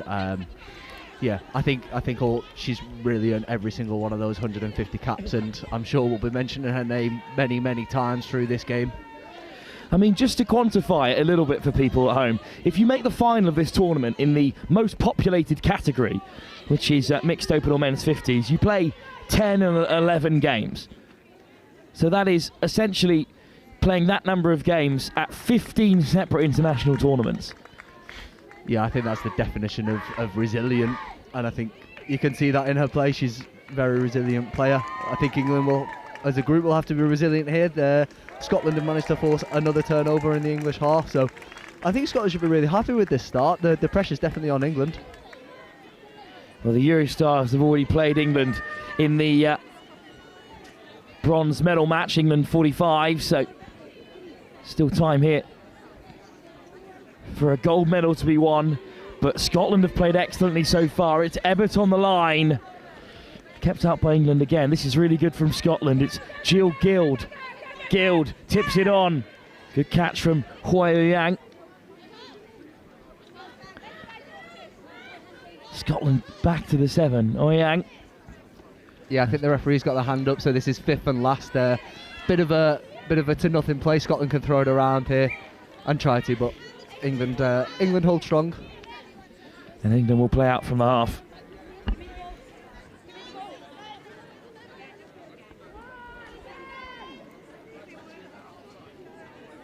England just managing to get a bit of a roll on here, setting great depth off the ball. That looks like Rebecca Maxwell, just a bit of a jinking run, getting some yards, and then England up to halfway now as those fresh legs come on. Round the corner come England. Good line from Ebbott, from Kylie Hutchinson, of course, and then what a break! Through they go. Who else to open up the scoring in this gold medal match? Kylie Hutchinson scoops through. Yeah, you pointed her out, Wilf. I think you know what you're doing, don't you? To get the first score of the game as well. Great, just awareness listening to the referee there. The Scotland player was unfortunately offside, and Kylie used her experience to go through. England will be happy to be one up. Such a popular personality, and also so humble. She's actually declined an interview in the build-up to the game, which is completely fair enough. Wanted to focus on the match itself and win another medal for England. We've got nothing but respect for decisions like that, of course, here at Next Gen Live. But it's just a huge moment for England to even have an individual who is given the opportunity to play so many times, especially in the women's game. It says a lot about the way England touch has developed over the last 20 years. Yeah, and I think with England developing and evolving so much, Kylie's obviously done a great job to keep her game progressing as well. To stay relevant for 150 games is unbelievable. To keep getting selected, of course. Some nice hands, but a good touch on Laura Anderson. England lead by 1. They're very comfortable against Scotland in their previous 2 meetings, but this is a really strong start from Scotland, who've been pressuring England well. Linda Leslie. I quite liked Scotland subbing then. They stayed a bit more in the middle of the field. They didn't come all the way to the sub box. So it just puts a bit more pressure on the English middle defenders. But unfortunately, it's a penalty for England. Their defence put a bit of pressure on and earned a penalty there. Rebecca Maxwell. Anderson off the deck. England looking sharp here. In a promising position again. Murphy wants on the return. Murphy slides over for England's second score. Marie Murphy with plenty of space. Good work from Maxwell to set up the score. Yeah, really nice sliding dive, like you say. I had the privilege of commentating on these teams yesterday as well, and that was a name that we mentioned many times in that game. I think her pace and directness taking the ball to Scotland is a really strong asset for this England team. Scotland, though, with a chance to respond through Alison Freshwater. Ebbott. Freshwater. Nice drive from Ebbott here. The touch is made. Yeah, good pace from Scotland there, but I think it's Kylie Hutch in defence there, does the job. Again, we'll talk about that experience, just exactly where she needed to be. Good pressure from the English defence as well, pushing Scotland back off the 7. It's difficult to get those try-scoring opportunities when you're starting as far back as England are forcing them to be. Quinn with the final touch. England remain in control. Unfortunately, not perfect execution on the far side, but again, this is the 6th game for these teams on the final day. It's been an awfully long week. We saw some real fatigue in the mixed 30s semi-final before this one. It is going to be a factor today, especially as the temperatures continue to rise.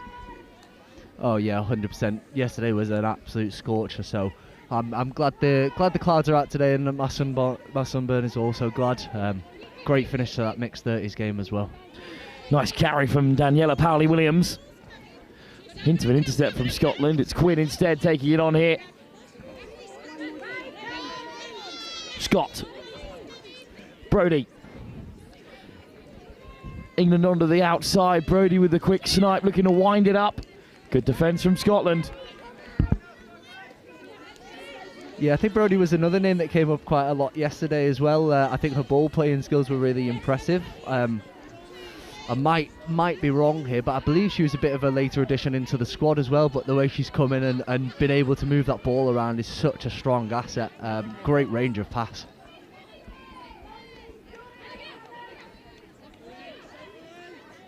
Here comes Scotland. Leslie. Back in is the call, just tipped on really nicely by Ruth Kerr. But England turn it over again. They do look quite comfortable in defence, England, it must be said. I'm not sure Scotland have pressured them with the kind of intensity that England are bringing to this final so far. Yeah, I sounded a bit like a broken drum yesterday. I talked a lot about the territory of the game and how England were able to earn those turnovers higher up the field, and it seems like they've carried that momentum into today. obviously the closer you are to Scotland's line, the less work it is to get those try-scoring opportunities, and they've done well so far, although Scotland have forced an error there, so they'll be back onto the attack. And another chance for them to progress. But this is just the first of many finals that England will be competing in, of course, as the strongest delegation here at the Euros, the only Tier 1 nation in the Northern Hemisphere, but Scotland continuing to roll forward. Ebbott, then called back by the referees, unfortunately, there. Yeah, it just looked like a little loss of control in the ruck. But again, Scotland keeping that ball in the middle of the field, putting pressure on those English middles.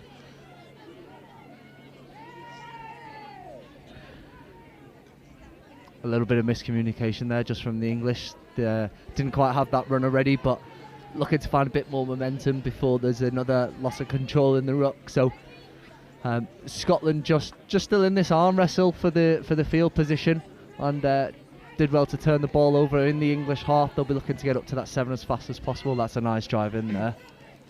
Archie Shaw and Megan Melfa in charge of this women's 40 side for England. I'm sure we'd be told off as well if we didn't mention the manager, Caitlin Cook. All from Nottingham and quite young as well. So it's nice to see them getting involved and sharing their experiences. Penalty for Scotland. Chance for them to get on the board. Liesl, Lipstrew, Holmes. And then turn a pace from Campbell onto the outside. Irvine. Jenny Connor. Laid back for Connor. Round the corner comes Lipstrew, Holmes. Dangerous from Scotland. Well read by Hutchinson. Yeah, good test for the English defence there. It was number 14, Lucille Lipstrom-Holmes, just really running that short line, but taking it wide, making sure those English defenders were staying honest and going all the way. They try that left edge again. Unfortunately, goes to ground this time, so English defence holds them out. Another good shutout by the English. 5 minutes to go to the half-time. England 2-0 up but in control, and the break is on here. What great work, great Scottish number 2 chasing all the way back. Yeah, there. great work from Sarah Butler, but it's Hutchinson breaking the game again for England with another line. Back onto the inside from Lisa Brodie, and then a little dive over on the far side. Just waiting for the referee's call. I think England are going to be sent back to the 7. I think the referees are having a talk saying the Scottish defender's offside, so it's been awarded for England. Try given. And a good finish from Daniela Powley-Williams. I think it is Powley-Williams in that link channel. Yep, there is a touch there from Jenny Connor, but she's offside. England have 3 before half-time. Starting to feel like a bit of a procession, this gold medal match.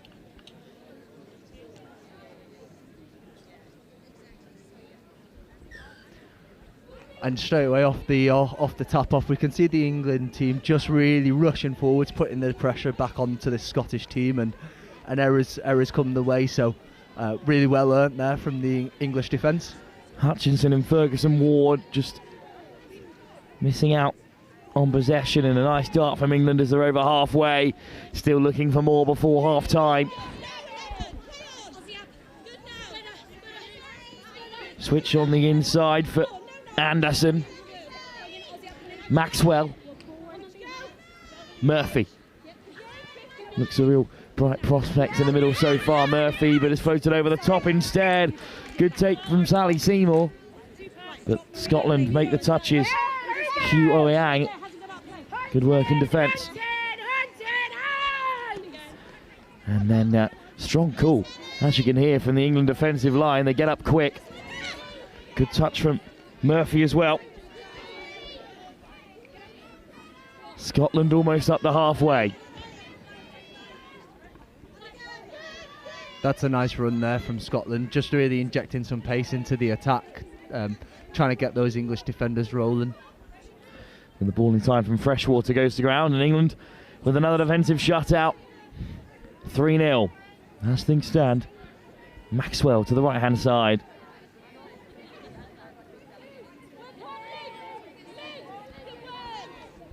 England have done really well there when they transition off coming onto the pitch, just keeping momentum through as those fresh legs come on and they find a nice strike on the 7.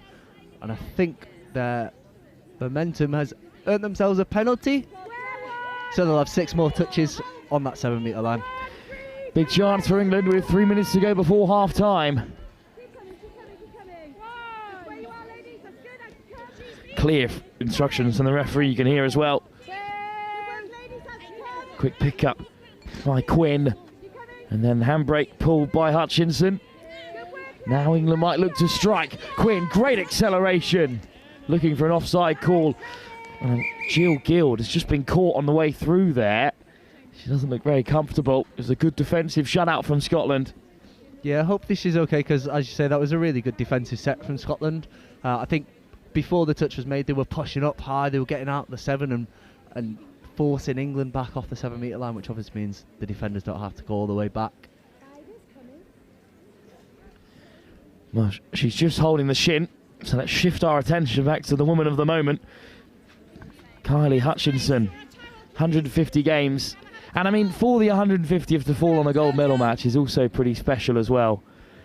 Came into the tournament on 144, and I mean, those last couple of games, you've got to be thinking, oh gosh, I hope nothing happens injury-wise in the build-up. You know, England were always expected to get through to this match, but to stay fit and firing for that long, you know, it's a nervous place to be approaching a world record. Yeah, 100%. I think for me, the mental side of it is just as difficult as the physical side. To be able to keep yourself in good enough shape to be able to play 150 games physically is a challenge. But as we said before, the ability to evolve your game and be able to play the quality of touch that Kylie has played for so long is a testament in itself. And I think the work that England do with their psychologists is important. Is a very big reason as to why Kylie's been able to be so successful. I mean, we can see her here just was half work setting up those strike plays, but that's 6 touches for Scotland now, so they'll turn the ball over and England straight back into defence and working hard already. Well, the game's just come thick and fast. England just posting all over social media their unbelievable win in the semi-final of mixed 30s. Our first drop-off live on field 2. Scotland looking to fight their way back into this one. It was a good defensive shift from them at the line. And maybe before the break a chance, but unfortunately a knock-on. I think at this, as things stand, England will go up 3-0 at half-time. Hutchinson. Round the corner comes Emily Eve. The try scorer, Daniela Powley-Williams, is the last to be touched before the break. England looking for their 3rd win over Scotland in their final match of the women's 40s division. They have a gold medal in their sights and they lead by 3 at half-time. Just 20 minutes more to play. 20 more minutes of Kylie Hutchinson's 150th game for England. The woman who opened up the scoring. How poetic. As England lead with another medal in their sights and their first of the day live here on field 2. Our first gold medal match on the final day of the European Touch Championships.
T minus 1 minute.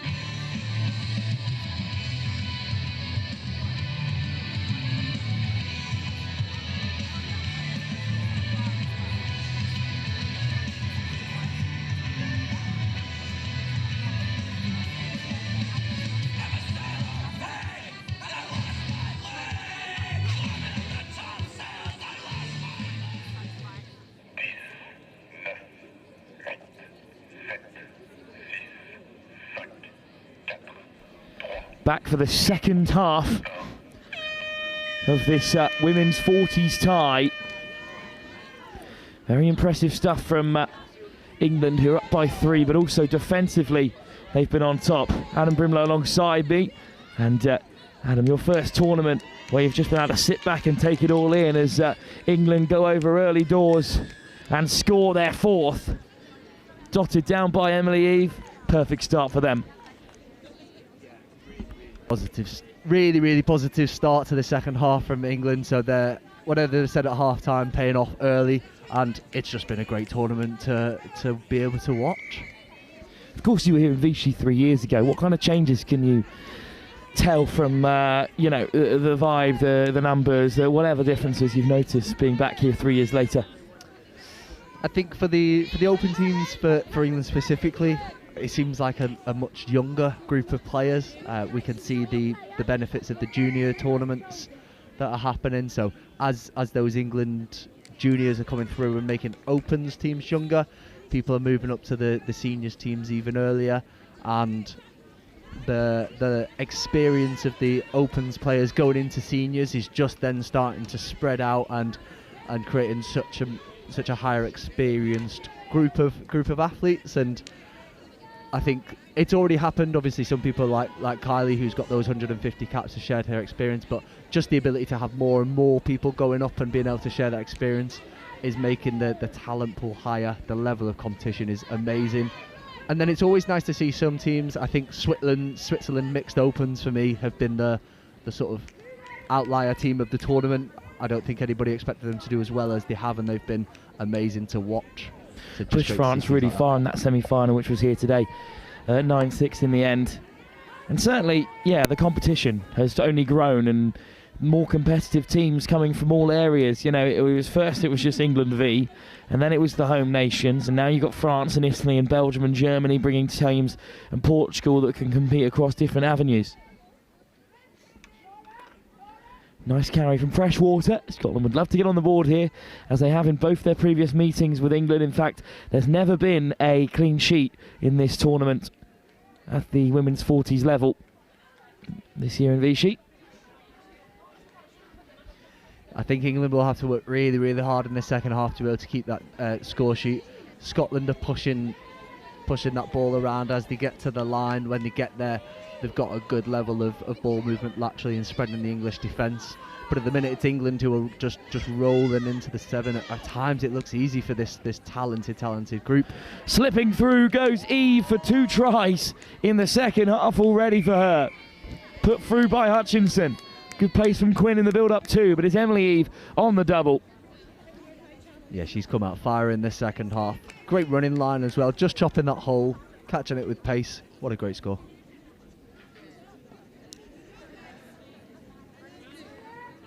$5-0 now. And this game is perhaps getting away from Scotland. Certainly a long way back.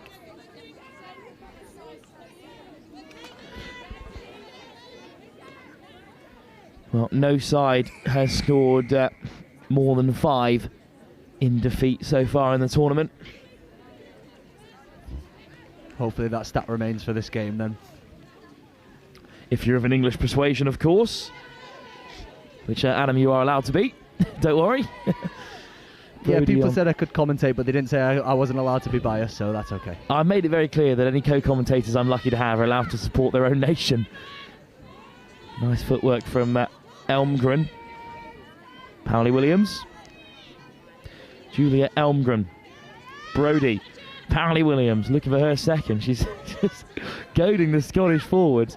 I love how interactive the 40s and in the men's the 50s tournaments can be. There's a lot more conversation between players and officials. Good pick up from Brody, taking it to the line here. Goes for the long ball.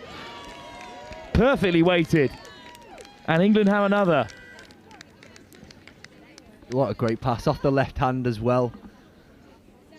England did well, just banked the players all over one side, then came back into a great bit of space and great pass as well. Sally Seymour makes no mistake. England have 6. And they've matched their previous performance against Scotland, who they beat 6-1 and 6-2 in the pool stages. They're going to go even better here in the latter stages, but it's lovely round the corner from Scotland. Soft hands back on the inside from Connor. Oh, but just infringement called by the referee.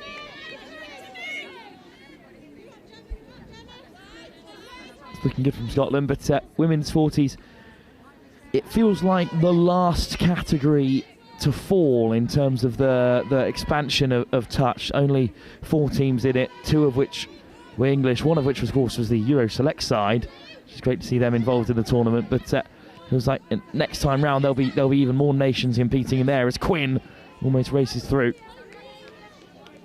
Yeah, hopefully this division grows and picks up some of the momentum we've seen in the other divisions. I think, unfortunately, as you do start to see the age groups that are in the top end, takes a little bit longer for the foundation to have built underneath. But I think, especially when teams like this come and perform as well as they do, it really invites more competition. England have had a great tournament so far, so I'm sure other countries will be watching this and going, we want to go and be the team that beats England.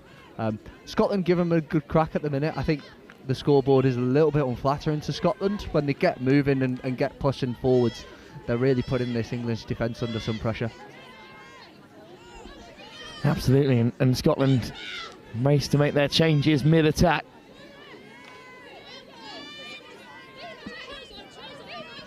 Nice ball on the inside. Leslie's caught, and that's the turnover.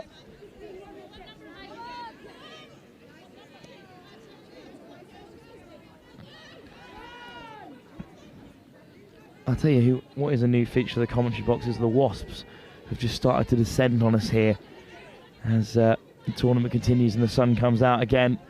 We'll keep battling away as England keep racing through with Hannah Scott. Scott with a brilliant carry. England set up well here. And then a penalty given against Scotland as well.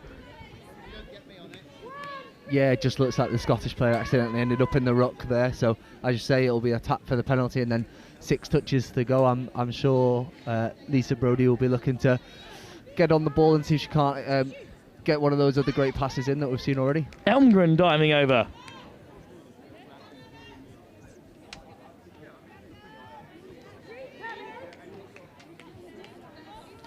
Nothing coming as of yet. England still going with Brody. Brody to the outside. Rowley Williams. Brody.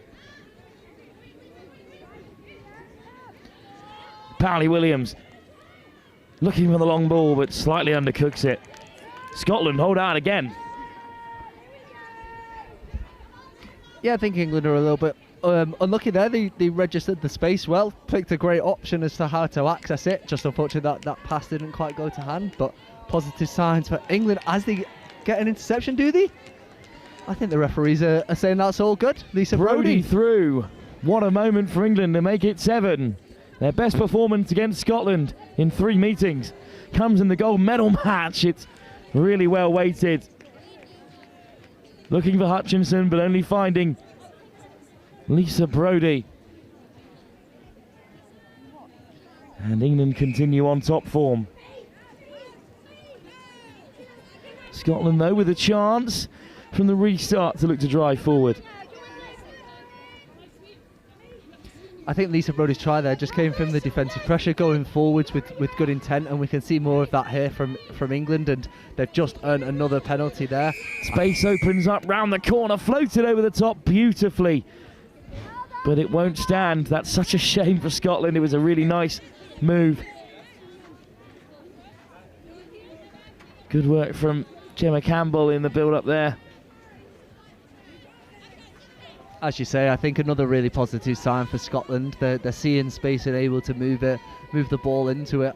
I think if they keep trying as they are, soon these passes are going to land and go to hand, and then some scores for the Scottish team. We're struggling here to keep this game even-handed. England through again. Seymour wants a second. Great defence from Scotland. But we're just not seeing that kind of breakaway as commonly from this Scottish side as we are from England.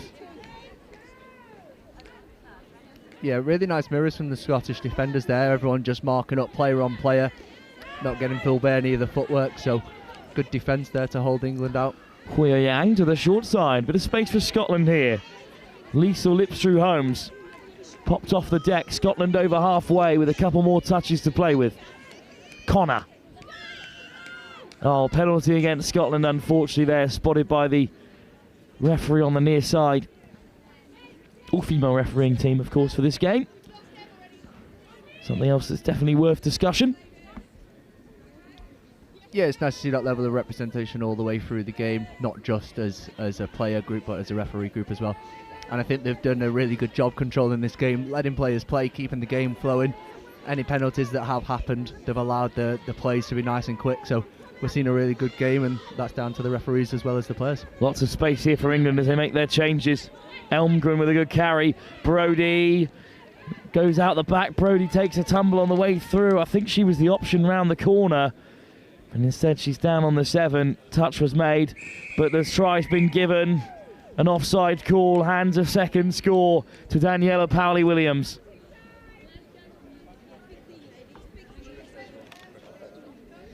It's good to see Brody get back to her feet. Try given though. Powley-Williams, great finish, just falling away to the right-hand side.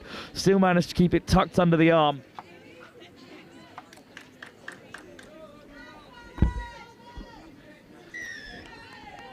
England up by 8. Comms box gratefully resourced by Chris Wearmouth as well. Watching on for England. We've got so much more to come here today. In terms of finals, this first one has been a bit one-sided, but England have been great. And I think you made a good point, Adam, when you were saying that it has been a bit unfair for Scotland here. They've played really well. They just haven't been able to be as clinical.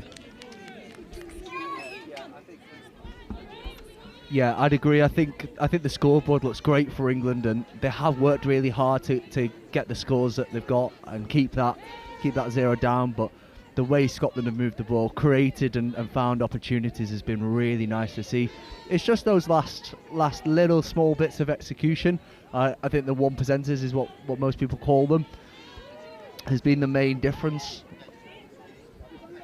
England come forward, and then Elmgren accelerates away. Quarters half, so we'll come back for another Scottish set from just outside their own line.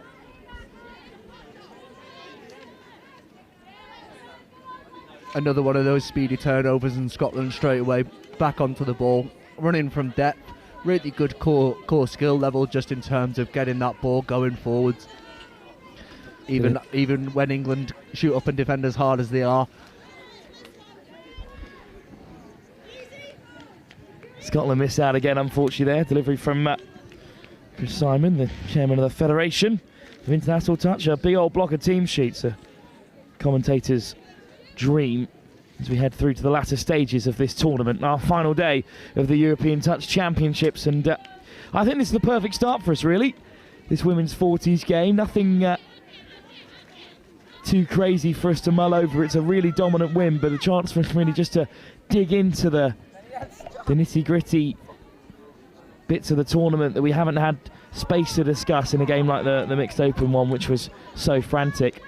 Things that really matter, like This unbelievable achievement by Kylie Hutchinson, this great block of referees, the fact that the game's continuing to expand, and even the improvements from a few years ago that you've noticed, Adam. It's another good defensive shutout from Scotland. With a few minutes left to play, England destined for a gold medal, which they've richly deserved after all their hard work so far in this competition.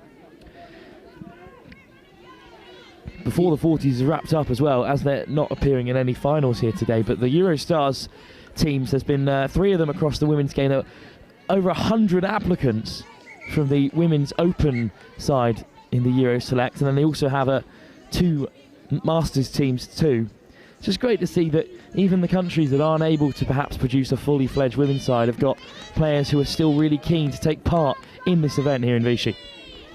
Yeah, it's a huge positive for the women's game that so many people are keen to come and spend their time, effort and money to come and play this sport that we all love. I think that the vast number of applicants is very telling, and I've watched the Eurostars teams throughout this weekend. They've put in a great performances, worked really hard, and it's been great to have them here. Leslie Connor over the top for Leslie. Hot potato from Scotland. Oh, stunning hands, but again a touch call comes in, an unpopular one, because Scotland come close again to a stunning try. They are going to have to do something very special to break through this English defence. Yeah, I think it's worth giving those coaches another shout out, because I'm sure they'll buy me a beer if I do it. Archie Shaw, Meg Mellor, and then Caitlin Cook as the manager have really got this team discipline down to a T. The defence and the work rate in defence is excellent from England. I think they've really earned the score in their favour, and I've got to give Scotland another shout out. They are still working super hard, and I think they're going to have to keep going hard. Ball's gone all the way out to the wing, but again we can see the Scottish defenders just absolute phenomenal work rate from them to go from one side of the pitch all the way to the other to keep that English team out. Ruth Kerr gets across well. England still need more. They're still chasing further scores. It's Brodie switching round the corner. Here's Scott, and then touch made. Leslie regathers for Scotland.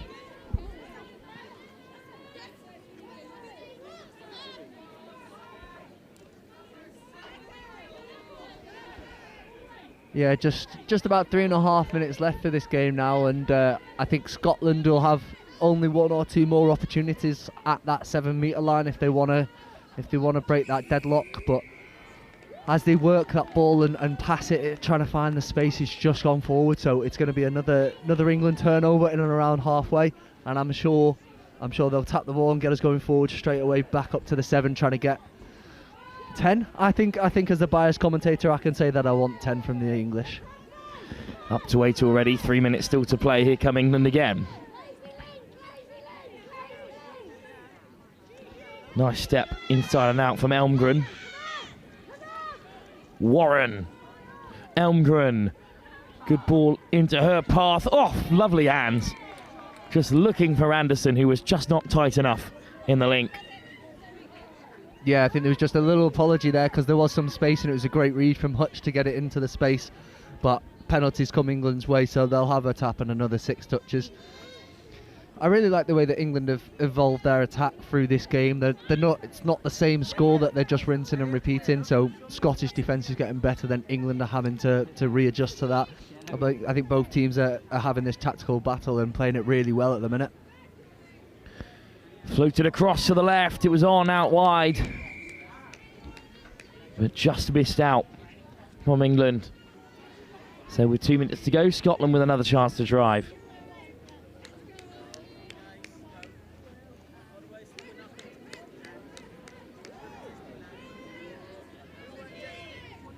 England working hard in defence, trying to keep this pressure on. Just seeing if they can turn this ball over in the Scottish half. I'm sure they'll be really keen to try and keep Scotland to 1-0 in this final. It would be a great accomplishment against what is a really good Scottish team, and that's 6 touches there. So they've managed that set, and only about 1.5 minutes to go now for this English team. It will be the first clean sheet of the tournament for any side in the women's 40s category. It already is England's highest scoring game against the Scots, and They're level second after they put 12 on the Eurostars in round 1. Here comes Murphy around the corner again. Quinn. Anderson. Murphy. Good acceleration. Quickly off the deck from Quinn. Round the corner she comes. This could be another chance for England to make it 9. Quinn has 2 outsider. Goes back to the short side. Looking to weave her way through. Touch made.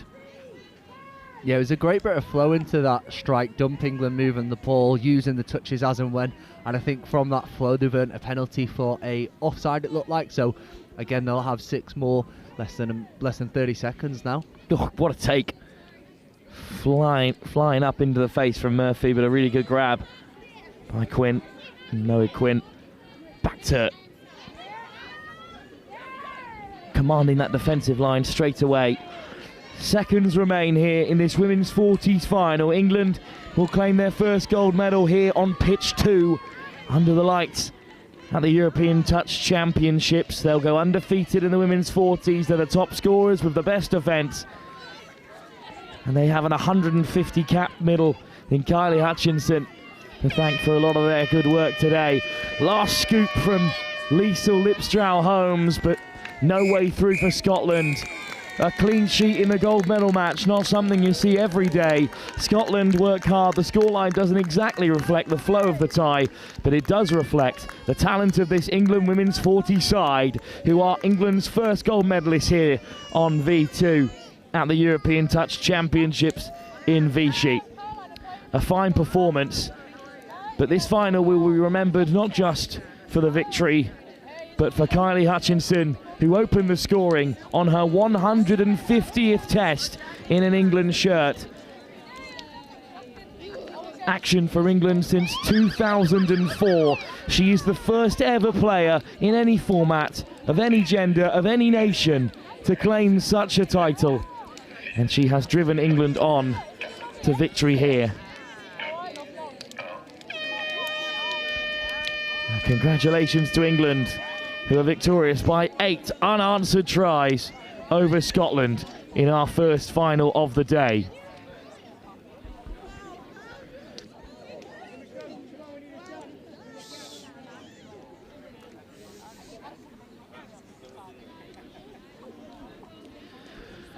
Well, our first final done and dusted. Adam, thank you so much for joining us to it. We're looking forward to our next one, which is in the men's 30s division, England-Ireland. What a final.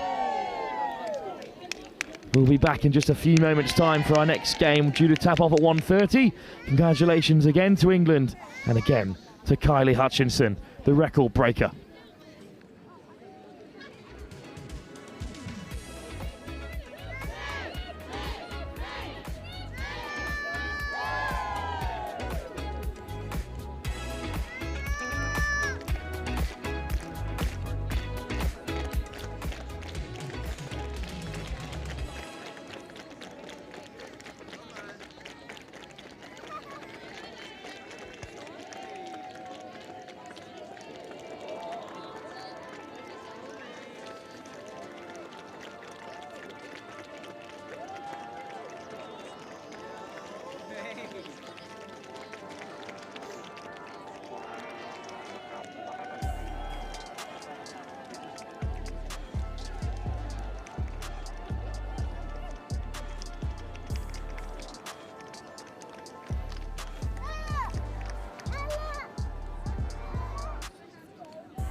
Not for looking at it that way.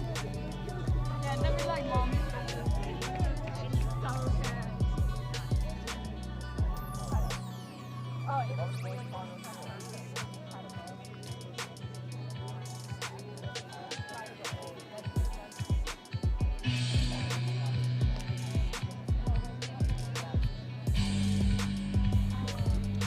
Welcome back to Finals Day here at the European Touch Championships in Vichy. We are into nothing but medal matches for the rest of the day. Up next, it's the men's 30s competition, and then we're on to the women's 27s, then the opens, mixed women and men in that order, with a final game tapping off at 5:30. That's England-Ireland 2. In fact, England are competing in every single one. Can anyone unseat the Tier 1 nation sitting atop the European tree? It's Ireland with the first chance after they pulled off a fantastic upset against France in the drop-up. Well, just by a single try it was. England then came through a drop-off in the mixed 30s. And then we've seen England women's 40s already pick up the first gold medal for their nation this year. And what a start it is for England. Clark Hobson reaches out.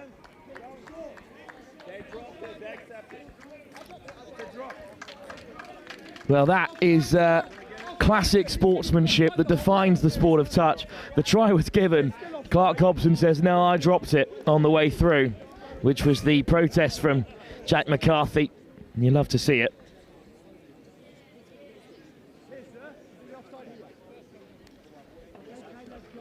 So the touch will be taken instead. Round the corner comes Hobson again, into the path of Ben Meakin. Meakin on the retreat. Ireland have to keep creeping forward. Here's Meakin, whipped it flat across and can't be taken by Ryan Memzik. Won his 100th cap while competing in this Men 30s tournament. They're fairly certain he scored over 100 tries in that time. Very impressive statistics from the England link. Of course, the big story of this men's 30s division is this England team.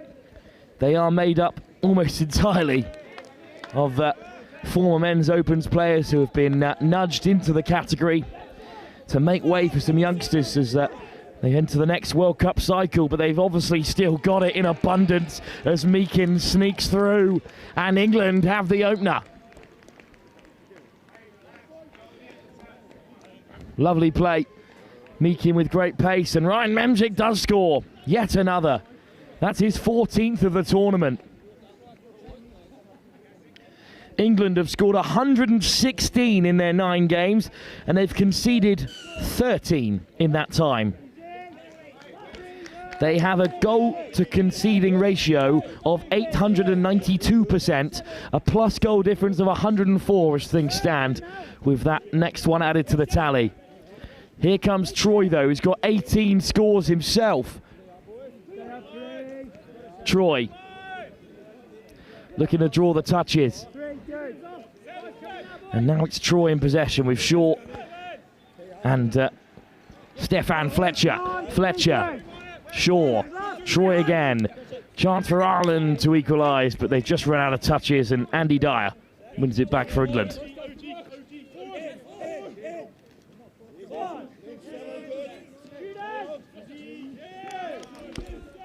England head towards the box then, leading by 1. They are the favourites, having gone 9 from 9 in the group stages. They beat Ireland on the way through as well and eventually came through in the semi-final very convincingly. 15-2 they beat Scotland in that tie. It was 11-3 when these two sides last met. That was yesterday in round 8. And England have 2 already. Seracold, what a player he is to drop into the men's 30s. Dinks it off, and it's an excellent line from Liam Clark. Ireland down by 2. And it's only going to get harder unless they can stay in touching distance of England here. Taken straight up the middle by Brian Laveau.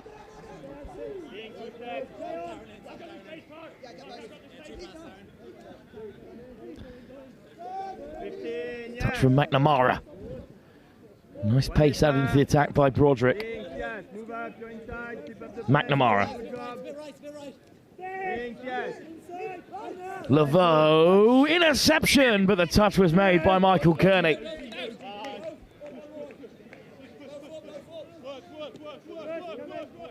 Certainly a good angle on the throw, but it's one back by England, who head towards the box again.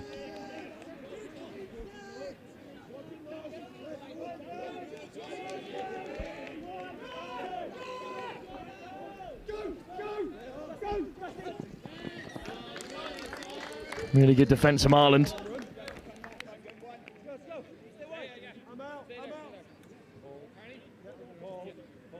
Sir, am I good? I'm on your right, sir.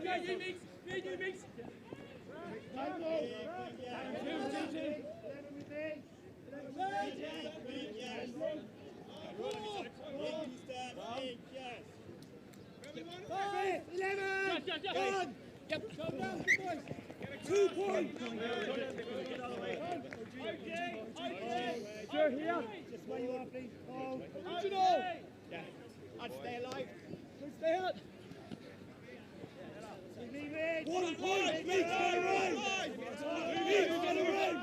Well, you're welcome to label me unprofessional, but there's wasps swarming me in the comms box. Just had to have a second to deal with them. Back to it then, with England shutting out Ireland on the transition.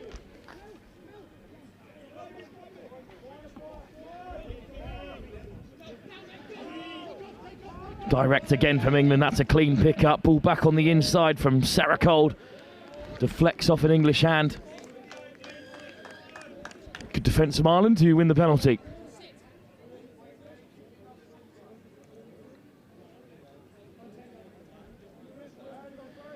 What can Ireland create then?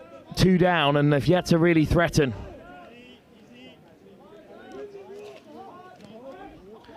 England won the men's 30s competition a year ago at the European Seniors. They beat Scotland in the final in that one, 7-3. But this is a whole new kettle of fish, really, a 30 side with so much more talent and experience of the men's open game. Or more recent experience. No disrespect to the gold medalist of a year ago, of course, in the European Touch Cup. But this is the champs. This is the game that matters. This is an England side proving a point to the Federation, just letting everybody know that they're still top players. Troy to throw the dummy. He's called a little late by Gabriel Pennington. Troy looking for try number 19. Stefan Fletcher. Troy over the top for Andrew. Comfortable touch from the England wing, cutting in. Still touches in the chamber. Andrew. Shaw. Troy looks for Shaw, misses him out. One ball over the top, but it's overcooked. And I think Tom Smith had it covered.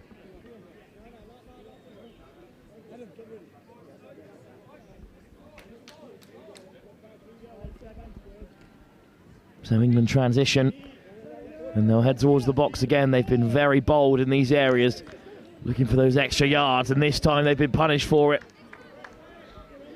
Big opportunity then for Ireland, 6 touches. And a promising area, Andrew Shaw. Sent back, restarted. Stephen Troy.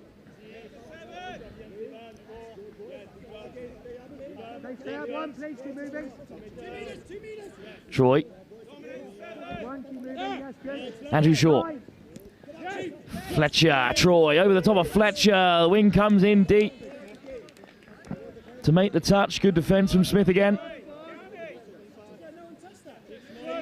Jamie Kingston scored twice in the semi-final win over France. Came around the corner again, but doesn't latch on.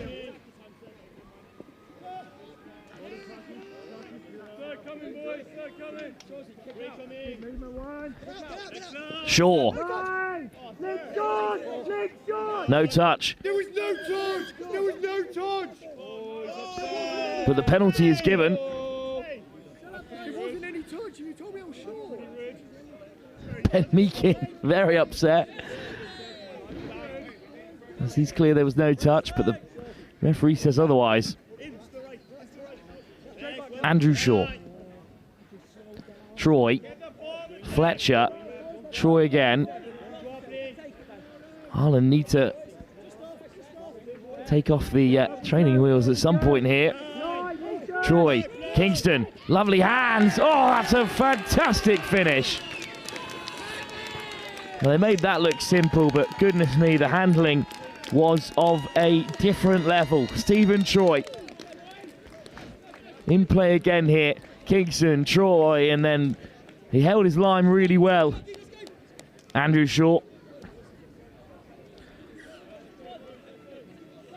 Great play from the favoured middle for Troy, and it's his 4th try of the tournament. England right back up into the 7 though with Dyer. Clark, touch called. Touch not given. Clark has a double. England have another, just as Ireland get on the board. Yeah, I'm not sure that Kearney got all the way back on side.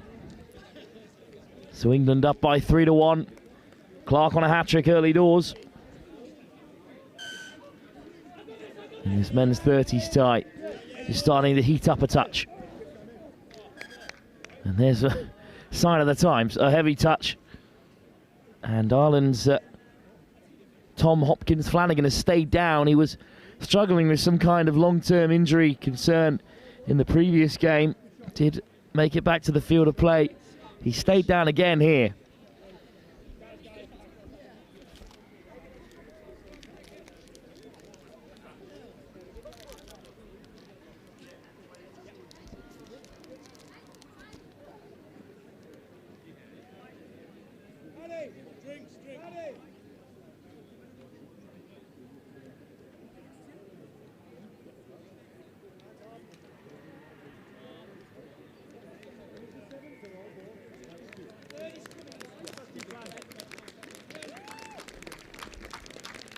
So Tom Hopkins Flanagan is able to walk off the field, but rather gingerly. I think it will still be an English penalty to contend with. Ireland with 6 touches. Troy. Again from Stephen Troy. And then a soft touch, but it comes off England. Good interception. But no effort to regather the ball. So the referee happy to go back to the earlier roll ball instead.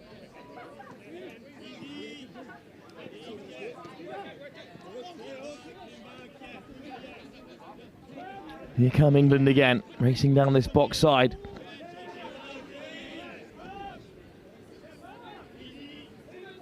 Meakin accelerates away. Nice footwork from Meakin. Meakin all the way through. What a score! Celebrates right in front of the England fans. And Meakin with a try and assist of serious quality.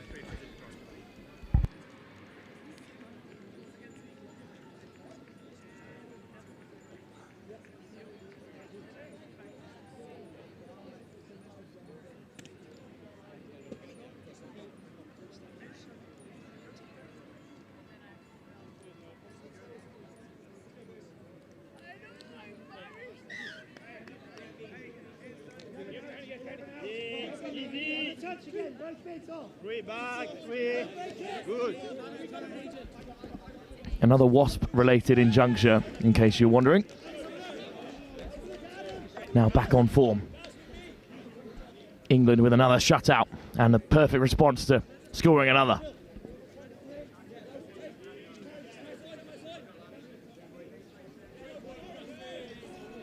Hobson.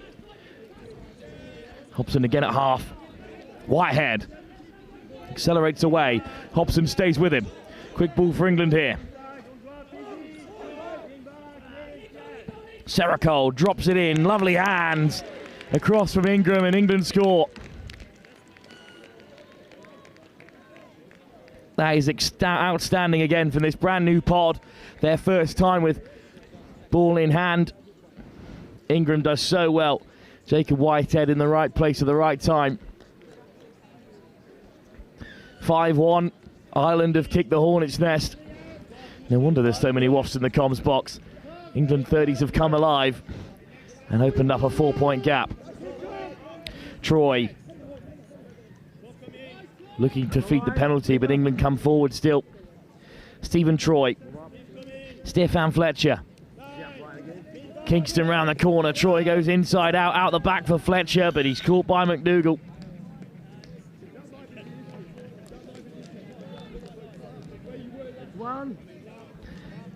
Another chance here though for Ireland. Andrew Shaw. Ireland's best attacking pod. Shaw. Not much momentum off the back of that touch. Shaw again. Troy, now they come forward. It's Kingston looking to step onto the outside. But he's caught by England and retreats back to the 7. Delay on the pass from Kingston. He knew he'd be caught, but just bounced onto the empty Vichy turf. And England break away with under 5 minutes to go in this first half. They look increasingly comfortable, and it's going to be another long-range score for Meakin. Unselfish over the top this time. Adam Sale instead scores England's 6th. Another brilliant scoop for Meakin, and of course he's half this time, so couldn't possibly score. Even though England might have gotten away with that in the mixed 30s semi-final. Sale in support. There were 2 in red and white for Meakin to pick out. That's his 2nd great assist of the game. Ireland 6-1 down.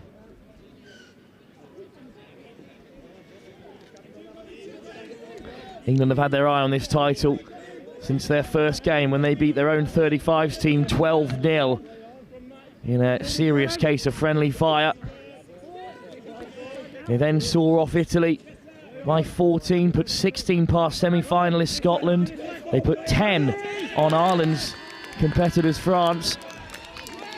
But Ireland fight back. Jack McCarthy.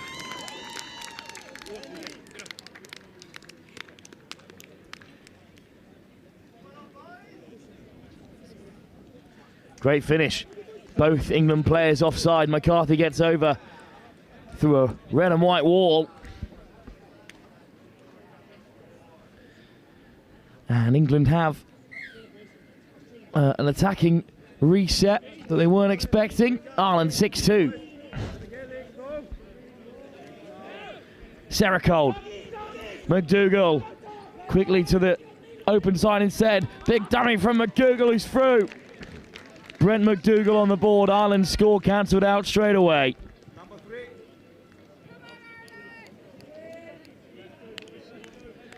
And what can you do about that? Such pace at the line. Ireland concede another. 7-2.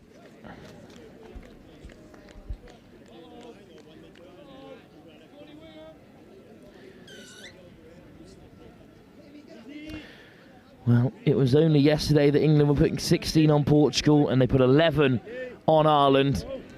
And they're racing towards a similar scoreline here. Ireland did grab 3 in that game. Let's see if they can beat the previous score as well before the break.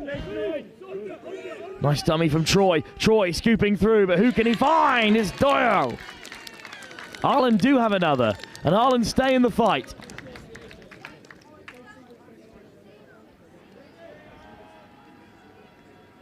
Try number 12 for Doyle.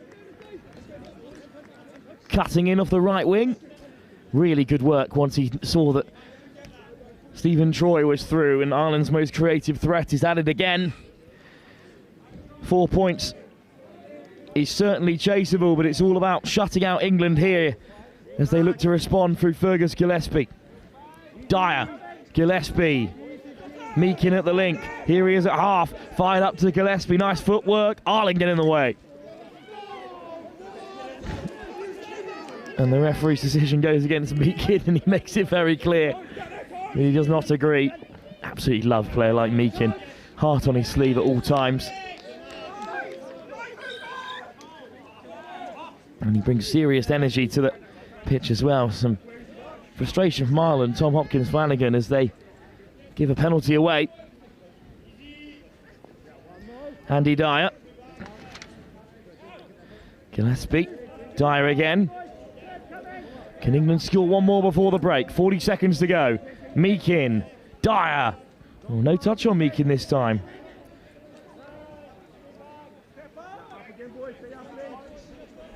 Ireland come creeping forward again. It's Meakin. One-handed pick-up. Floats it over the top, looking for the link.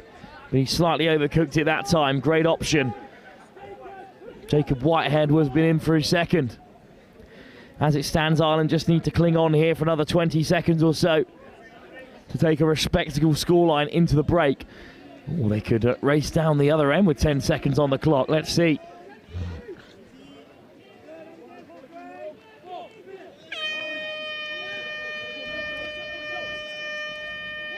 Time just runs out for Ireland on the offensive. And at half-time, England's men's 30s team, one of the most stacked in the division, are 7-3 up at the break. Ireland, who pulled off a fantastic win against France, certainly earned their spot in this big dance. And they are in the game still, just 4 behind with 20 minutes to play. Ireland looking to pull off an even bigger shock in their second knockout tie in the men's 30s division. England have only conceded 13 tries total, make that 16 now, as they cross the 120-point mark with their 7 tries here. 20 minutes still to go. England on top, but can they hang on? Ireland will empty the tank with 20 minutes to play.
T-minus 1 minute.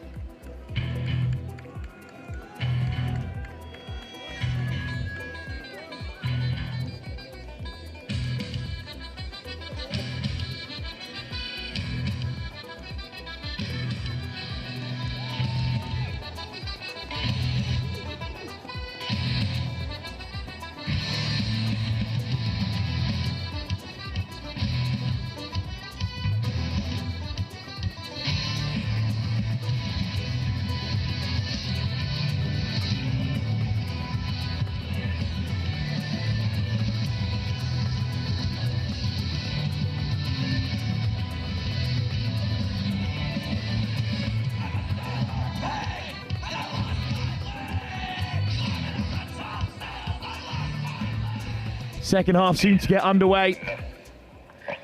England up by 7-3. Ireland in the fight. But it's England who are looking to win the war. Ireland with the early restart. They could really do with creating something out of this. Kingston. Troy. Stephen Troy. Shaw. Up come England again. Shaw. Troy. Jamie Kingston's free to the left, but it's Shaw instead, who's touched comfortably. And a penalty given away as well, slightly forward on the pass.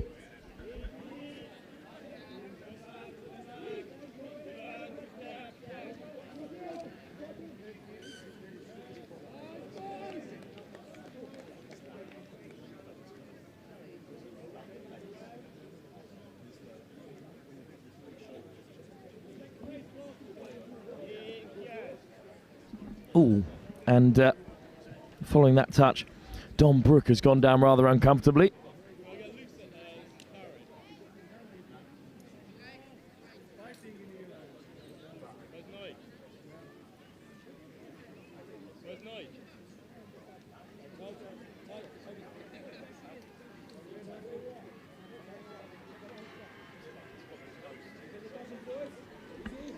Back underway.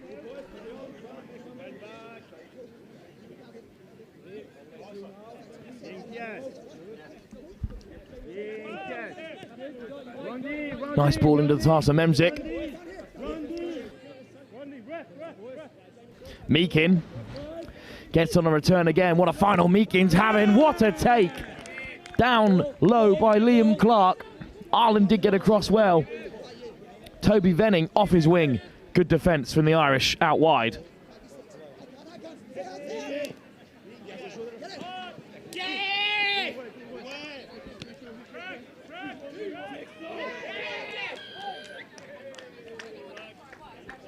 Close to a turnover there. Some really nice hands from the Irish, kept it alive. And then they've won the penalty too. Tap from Venning. Contact taken. And away we go. Ooh, hard touch.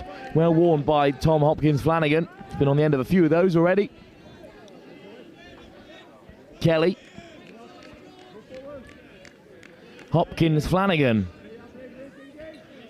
McCarthy. Hopkins-Flanagan. McCarthy again. He's lost the caps. You know he means business. McCarthy. Hopkins-Flanagan again. Good release from McCarthy. Over the top from Kelly. And if that's given, it might be try of the day. But instead, in the link, they're caught. Great ingenuity from Kelly.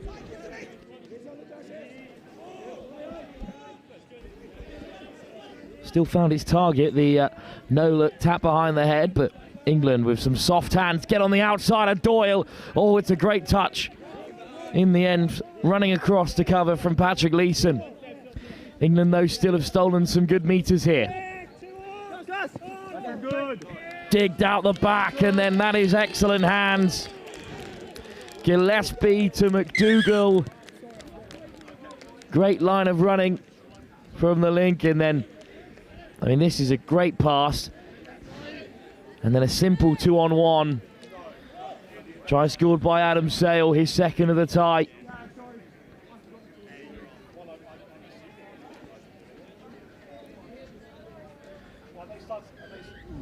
He's into double figures for the tournament now, 11 scored by the England winger.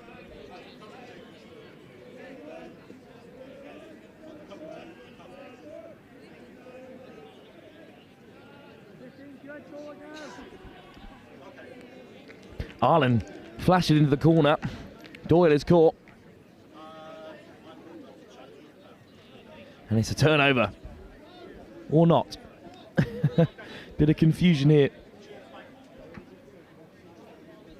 Eventually Doyle must surrender possession. England shut them out again, and it's an important shutout.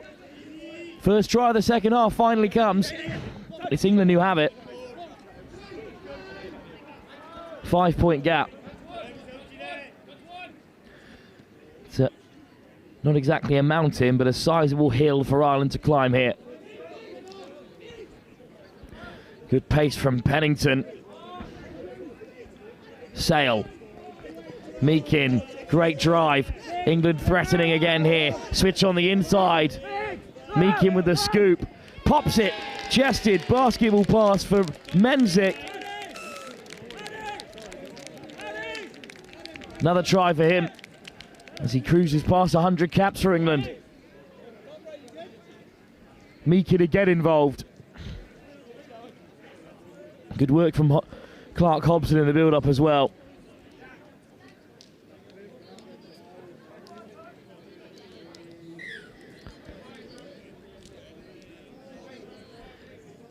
Tom Smith could hit 20 tries in this game, by the way. I think he's reached 19 already. England have 9, and with 50 minutes to go, it's another gold medal all but wrapped up for England.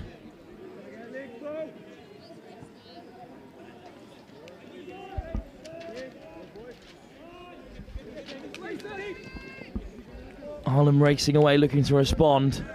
Jamie Kingston again goes after it.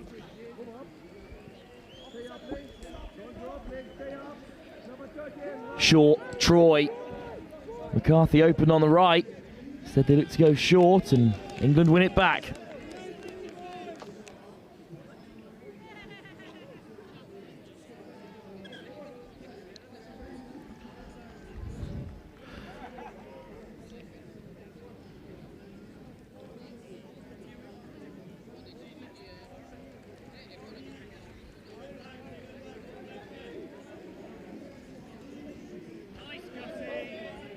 This is a good carry from England.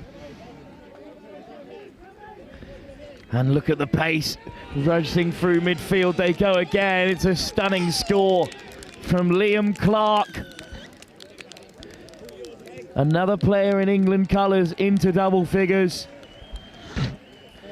They are rampant now.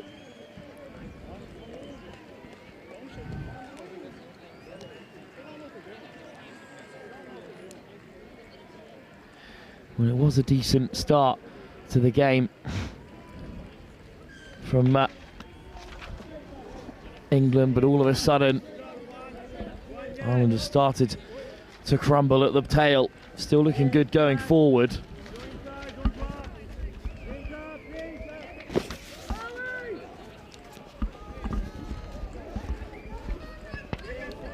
Breeze has just ripped across the field from left to right here. A welcome one in the temperatures, but causing havoc in the comms box.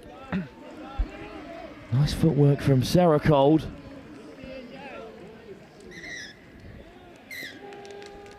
Penalty against Ireland.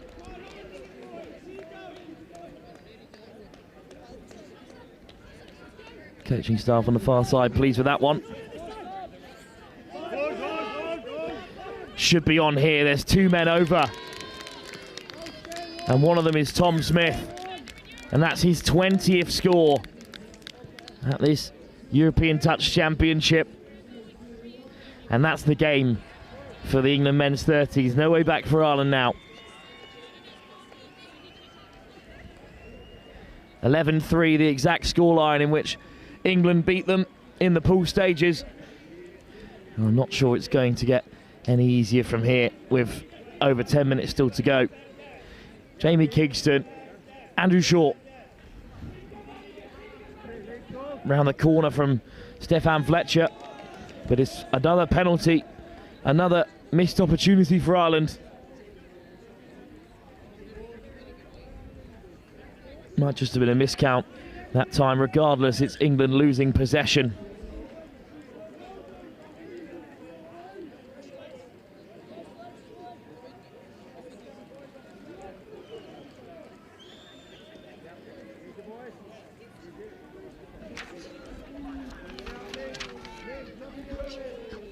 Ireland desperate to create here. It's Troy with a little bit of space. Back on the inside for Kingston. But England cover it.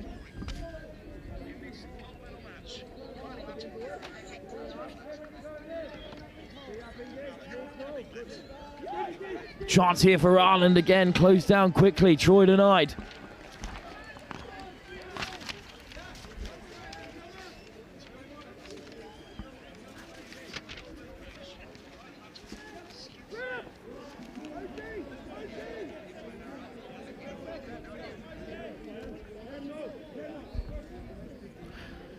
England dominant again in this men's 30s category. Missed pass over the top. There's a bit of space for England, but the pass is forward.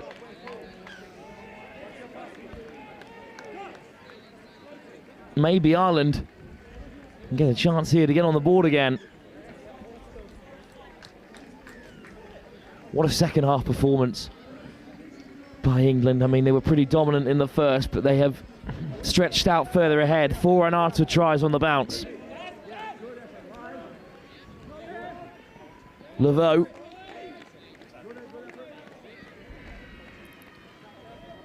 So 10 minutes left to play here. What do we do with it is the real question. Ireland will keep pushing on. It's a real show of character from them. Kearney.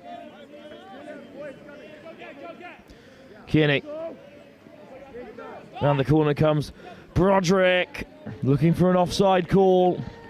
It's not coming.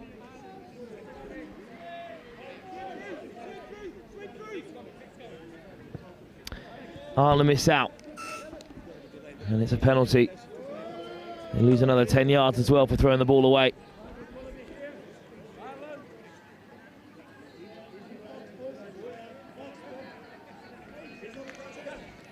McDougall to the short side, and off they go. Dom Brooks scores. Another in double figures, try number 13 for him.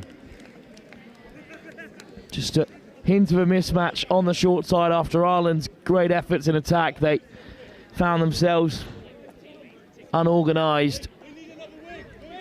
12-13.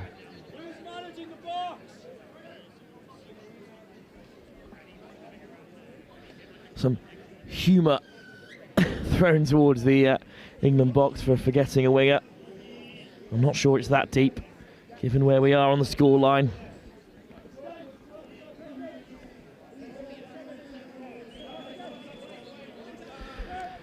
Here come Ireland again. It's a really nice line. Good delay on the pass. Soft hands. Are they over in the corner? Jack McCarthy. Score not given.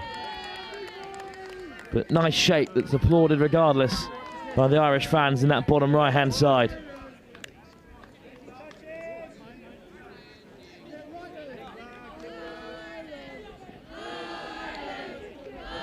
As you can hear, they're still backing their side, despite the game being well beyond them with 7 minutes to go.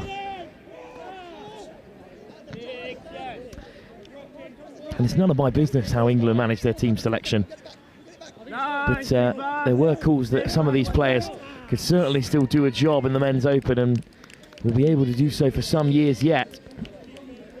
And their complete dominance in this division is as good as an audition as any of these guys are going to get for being reintroduced into that squad ahead of perhaps the World Cup, which is still in 2 years' time, let's not forget.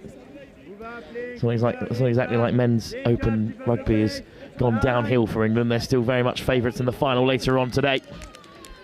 And they were favourites coming into this one too, but they've executed with great efficiency. Another try for England.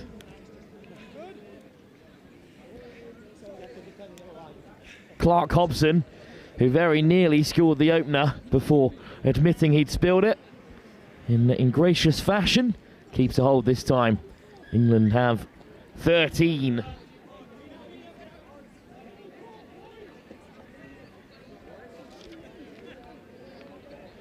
England have now scored as many tries as they conceded in all 9 pool games. That's now bumped up to 16, that tally, and maybe 17 with a great Irish finish. And greeted with real favour from all in attendance here. Kingston, Troy, really good hands. Andrew Shaw, over again.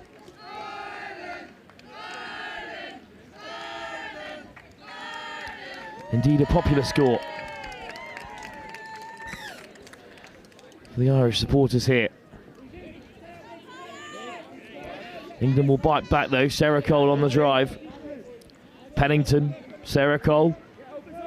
Sarah Cole again, they make it look so easy. Meekin over the top, still regathered by England. And Josh Ingram. Big names across the board. in this men's 30 side. Ingram amongst them. Seracold as well. Seracold. Ingram, does he get away from Doyle? It's a good effort from the Irish winger. It's another score for England. Josh Ingram. Good line. Shock, he's double figures as well. Try number 12. In fact, 6 of England players had scored 10 or more before the final. 7 or 8 of them are on that tally now.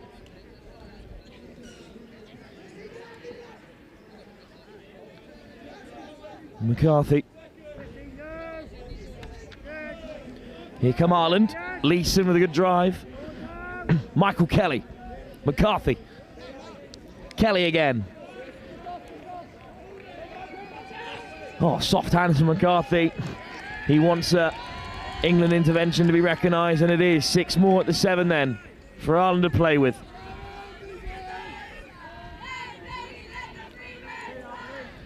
The fields of Athenry rings out as Ireland are on the offensive. McCarthy. Nifty play from the big man. But he just can't get on the outside of England. And in fact, there was never a call there for the reset of the touches.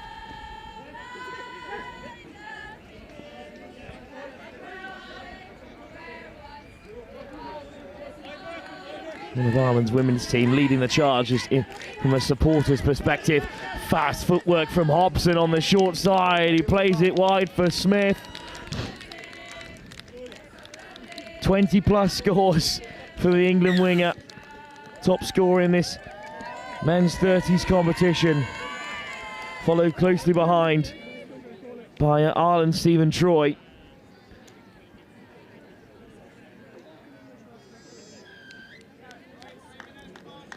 Three minutes to play, and England cutting through Ireland very comfortably there. Kingston, Troy, still pushing on for Ireland. Shaw. This is good play from the Irish as they come to the short side. Over they go.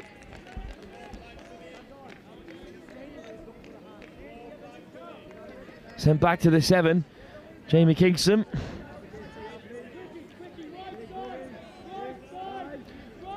Kingston, Troy, looking for him again. He does latch on to the end of it, but touch made.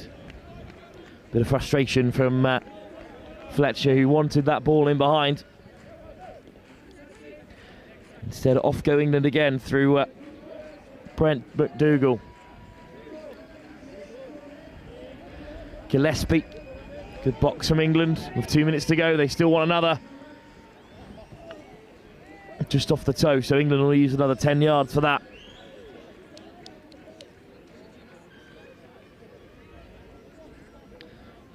There's Theo Edwards on the edge of the box, one of the England coaches for this men's 30s team, whose voice you've heard on pitch 1 already today, and hopefully all later too, if we can book him in.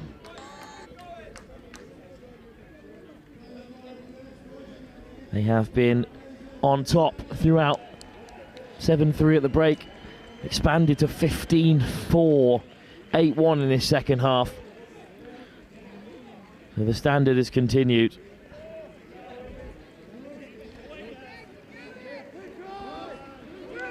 Good pick up. Troy looks to dink it out. Well, Gareth Revel is actually in charge of this England squad. A real legend of the game. Max Shepstow also there. Will Bamber looking after the side, and Edwards also in the box, of course.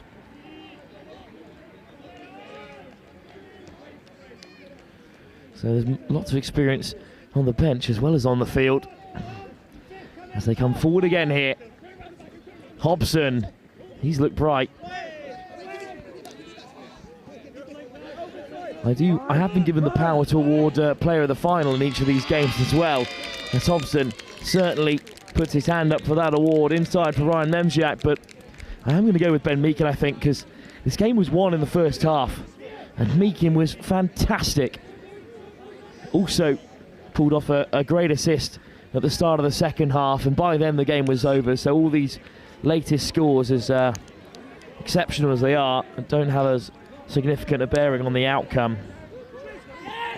Touch made as well. Crossing is the call, and indeed the referees oblige. There goes the whistle. What a tournament for England. Dominant and decisive.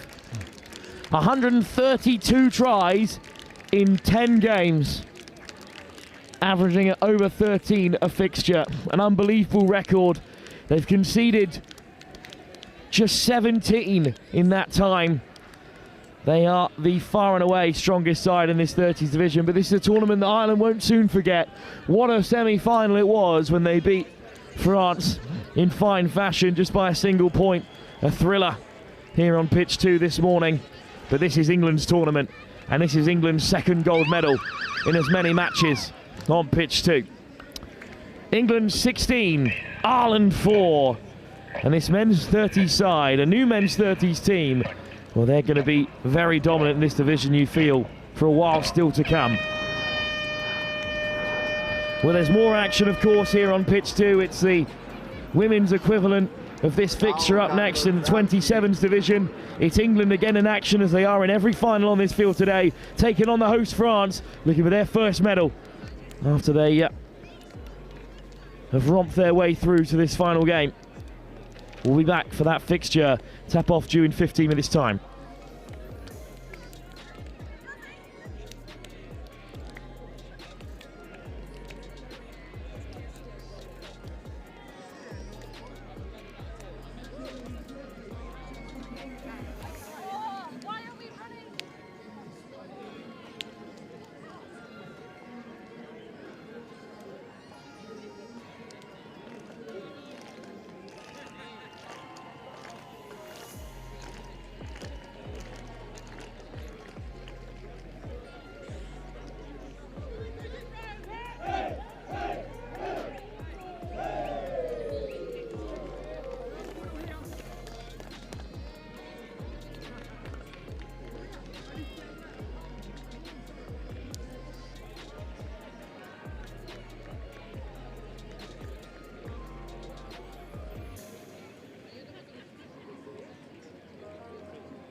1, 2, 1, 1, 1, 2.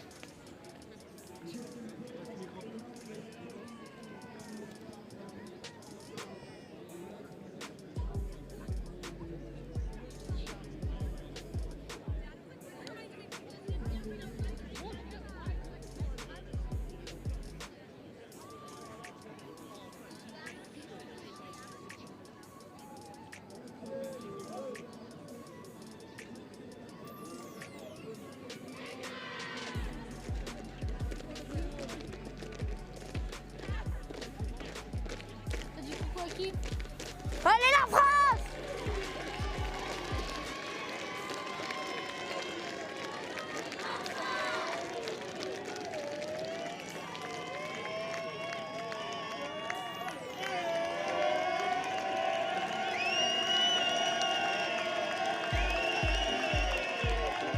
T minus 3 minutes.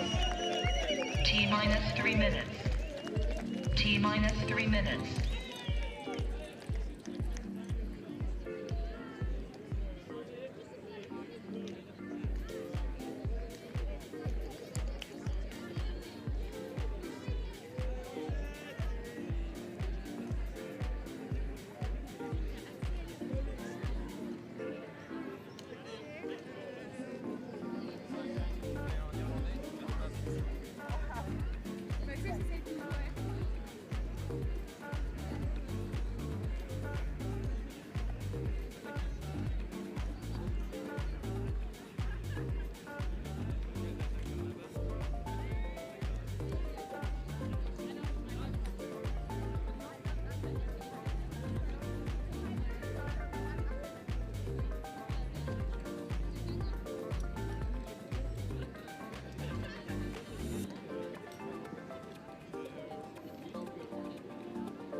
Allez les bleus! Allez les bleus!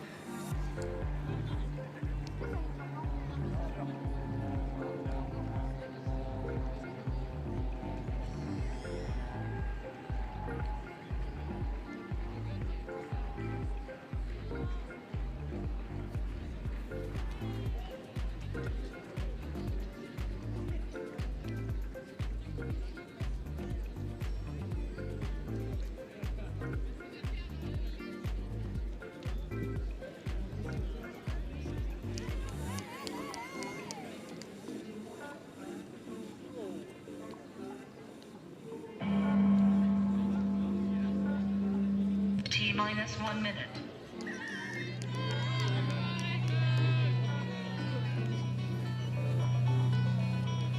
Welcome back then to our live coverage of the final day of the European Touch Championships here in Vichy. We have another final for you in which England are expected to take gold. They've already claimed the 40s and the men's 30s. It's the women's 27s up next. I'm delighted to be joined by Alea Huget alongside me for this one. Alea, welcome to the European Touch Champs. And might I add to your little introduction that England and France 27s have already played each other, and England has come out on top twice out of 2 games. So this could be a walkover, but I do expect the French to come out guns blazing and make this a really interesting final. England at 10 from 10. They've scored 134 and conceded just 16. They are the top scorers. They have the best defence, but it's France in navy left to right in this first 20 who'll be tapping off England in the red and green on the pursuit, and a shoulder in from Nadia Quemene. It's just a sign of what's to come here. Oh, we love the intensity here on pitch 2 in sunny Vichy. Quemene. Good carry, little dummy back to the open side. Women's 27, such an interesting division. Like the men's 30s, it's only a shade off of women's open in terms of intensity and quality. That's right, and both teams in the last couple of years have really rejuvenated their 27 squads, so we're coming out with some real intensity and competition here. England now driving far side interesting for a first turnover set, but they're making good meters, and I believe they're coming to take touch 3 just shy of the halfway. 8-4 when these sides met on day one, which feels like an age ago. 8-3 the second time. So we'll see if England have continued to improve. I think that was a drop ball. This is really good territory for the French side. Interesting to see if they can stamp their mark early in this game. Cremier looks bright already. Nadia Cremier in from Elsa Leone. Cremier right down the short side. Pace from Maud Guerrero-Arche. Claire Griset with the ball in hand now. What a legend. She's really had an outstanding tournament. This is her France. first tournament in 27s, and she says she's really enjoyed it. Ball in hand now. They're going down for a link quickie there, turning the... and we have a uncontrolled roll ball or a drop ball there. English driving up the side. Good meters on touch 2. Touch 3 is coming. Kendall Buckingham with the good hands. And quick footwork. Touch 4 just past the halfway. This is good field position. We've got Kate Allen at wing. Lucy Snake down for touch 5. Oh, no. Yeah, decent shift from England. Long ball over the top and just been put down. So it'll be French possession again.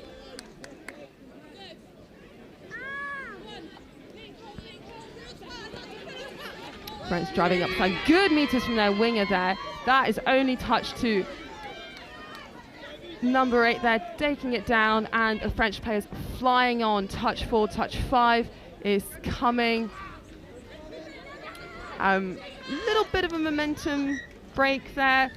Slightly unfortunate, and the ref is just calling them back on side with England re-engaging on their 7 meters. Well, look at that. We've had 2 finals that have been pretty one-sided. We know, that, of course, that England are the favourites in this one, but the way that France have started this game, especially on home soil, really hoping they can challenge England here. It's really interesting when you get to a final. I know most coaches just end up saying, play like it's 0-0, play like you've never seen each other before, and teams are just pulling out all of the stops.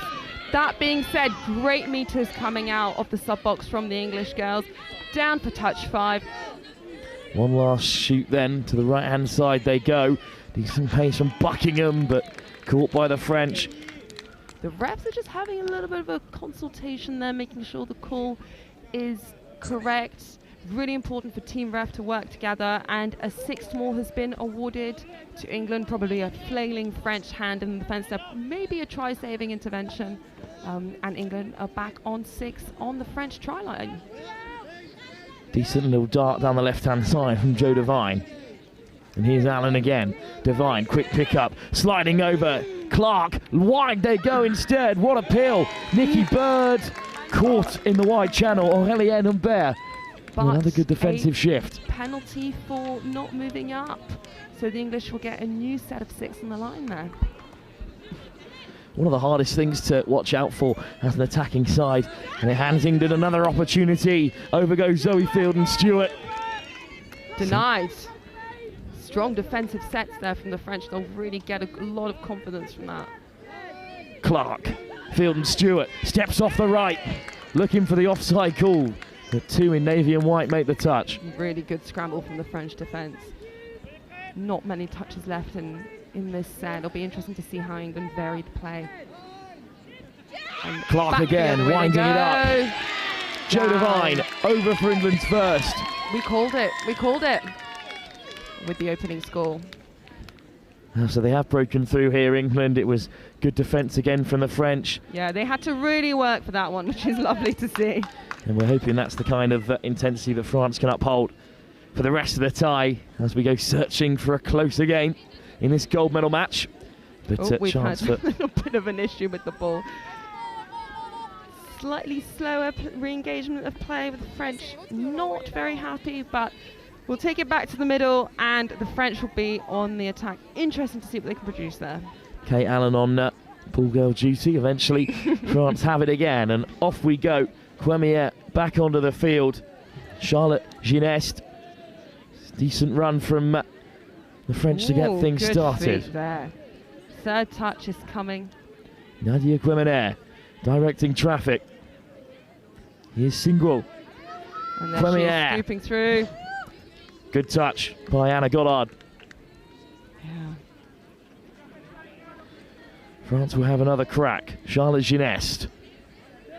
Cremier weaving up towards the 7 off the deck from Lyonnais. Cremier, nice step, feeding it wide. What a dart! And it's down. Camille Rosselot. Oh no! Cutting it off the wing. The referee is pointing to the ground. She is happy with the try being awarded. Oh, I want to have a look at the replay there. Lovely shape on the run. Inside from Camille Lucillo. England convinced they made the touch. Ooh. I'm not entirely sure what England are appealing for there, because it doesn't look like... I think the referee had really good eyes on the ball there and on the attacking player. Congratulations. Now it's tied at 1-all. Alan aggrieved, but England are pegged back level. Denied there at the French 7 metres. England re-engaged, and I'm sure they will have to say something about this last goal. Taking time to build the play, down for a 32 platform. Hill, Snape, nice line, flicks it on, foot race, Sage Bannister over. And the response straight away from the English. Now, Ilya, what do you make of that move from England? They had so much space on the left-hand side, but they had to work to create it. I mean, the French defence is nice and tight, and this is what coaches ask for. But the speed of the English hands, turning the play over, and a lovely finish there from the winger. Honestly, well done. Fanny Lachart will get things back underway for France. New attacking pod for them. Audrey Sheepens, lovely ball good wide. Humbert backing herself. We have seen the French break the English defence a couple of times on tap-off. There again it is, so I'm sure that's something they'll be looking to correct at half-time or in the sub-box as the game goes on. Maxwell, Sheepens, Maxwell again. Good defensive touch there. That looked like a try for all money. 5th touch coming, defence just rolling the ball. Audrey Sheepens. There again at half, needs support, lets it fly. Across came England to make the touch. Tanya Maxwell, great effort again from her. Really important defensive touch there. The French have been attacking that far side quite a lot, so it's interesting to see the English defence responding well to it. Good shutout from England. Flicked wide by Goddard, it wasn't a bad option. No, but this is a huge opportunity now for France, Elliot. Exactly. The unforced errors that England has shown throughout this tournament, I know they've been trying to correct them. It's a shame, and not something that you ever want to give to the French in your own half. Guerrero Arche. Gueminet feeds it off for Singot. Plenty of options for France here. There's an English foot in that roll ball, so it will be a penalty. Another set of 6 close to the English try line. The French really need to respond here. Jessica Clark penalised. France will take their time. Good composure from Axel Singot. Gueminet. Single again. Working hard in the middles, linking up together. Got a very high length there, which is a really interesting defensive shape. Diving over goes Gueminet, looking for an offside call. Outstretched arm again. First really touch. Interesting defence from the link there. Really nice and high, very brave, protecting their middles. Gueminet. Round the corner they come. Elsa Leone, but to the right-hand side. Wow. Lovely hands from Camille Lostillo. I think she was caught. Very well tracked by the English defence there. 5th touch, last. The English can take a lot of confidence from this defensive set. They really needed that. They are buried in this coffin corner, a long way from home. But England have great hands in this women's 27 side. Coughed it up in this area just a few moments ago. More stable this time as they head towards the box. One thing to look out for is the speed at which England is coming onto the field. Touches 4 and 5, they keep the momentum going, and that's certainly making the real difference right now. England lead by a single try, an important shutout, and now momentum is with them. Elena Ennis. Kendall Buckingham wrapping round. Buckingham, lots of space, over the top, no chance for the winger. Oh my goodness. What a link up between Kendall Buckingham and Kate Allen on the far wing here. Kate Allen, one of many England players in double figures. She's up to 12 now, as is Zoe Fielden-Smith. Devine, Bannister, Clark and Goddard all over double figures. Buckingham 1 away from 10. Every single English player has scored. Lucy Snape, of course, in our game yesterday here on Pitch 2, grabbed her first try and they went mental. Oh, it was very also surprising. Her 75th cap yesterday, so absolutely. I'm sure she was hunting down that one. But really important turnover in the English side. Are we ready to say that the momentum has shifted towards England attack here? 10 minutes gone, just 3-1 up, but that is a big shutout And if they can go down the other end and punish France, then all of a sudden this tie has a very different shape about it. As England already the favourites, the top scorers, having beaten France twice already, blowing over the top, but it is beyond Anna Goddard this time. Not to be this time. They needed Kendall Buckingham passing that long ball. Yeah, it's interesting to pick out, much like in the men's 30 side and in the mixed 30 side, which players have certain attributes that they turn to. Pace is one of them on this near side and the French wing. Coming on here. Losselo at half. Round the corner comes Maxwell. Sheepens. Down they are, touch 5. Big scoop, long ball out to the wing, gets the hands, check back, but unfortunately goes to ground.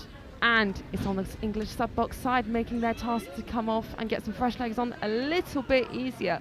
Nice to see what Fanny Larcher has on offer from the long ball for France, but England maintain this 2-try advantage. I have to say the French defensive press has been really good in this little set here. The English are coming on with only a little bit of momentum, just slowing their attack down. We've got touch 5, scoop, Jess Clark with the ball, big right step. There she is, 2-on-1, and are we seeing another one for Kate Allen? Yes, we are. Kate Allen has 13 in the tournament and 2 in this final. It's 4-1 England. Huge work done by the English to get something out of nothing. Again, Kendall Buckingham with that decisive pass to Kate Allen. Jess Clark with big right foot step. It really is a team effort. Some excellently well-worked tries. It's not all about individual England players powering over here, because if you go player for player, this is a French team of real quality, but it's about the link-up and the coaching, the experience of this team, who almost all have Women's Opens experience previously. Right, the French on the attack. Nice footwork, but once again, their most dangerous player, Nadia Quemener, is caught short. They're asking the right questions of the English defence, though. Running hard with speed, just slight execution issues here, and enabling the English to just be quite comfortable in this first half. Link coming on a wide run, but just found the Vichy turf instead. She's starting to feel the impact of a couple of days' play. Another unforced error up on the English sub-box side. Big moment for France here to bring the try difference down to 2 with 7 minutes left to play in this first half. They're going to take the opportunity to get some fresh legs on the field. Second time England have coughed it up in that area of the park. Could be a chance here with Lossele at half. Here's Maud Guerrero-Arche. Right, Claire Grise on the ball, working with Justine there on the link. Quickly back inside. I think that'll be taken for forward pass off the ruck. Good work from Justine Stanislau.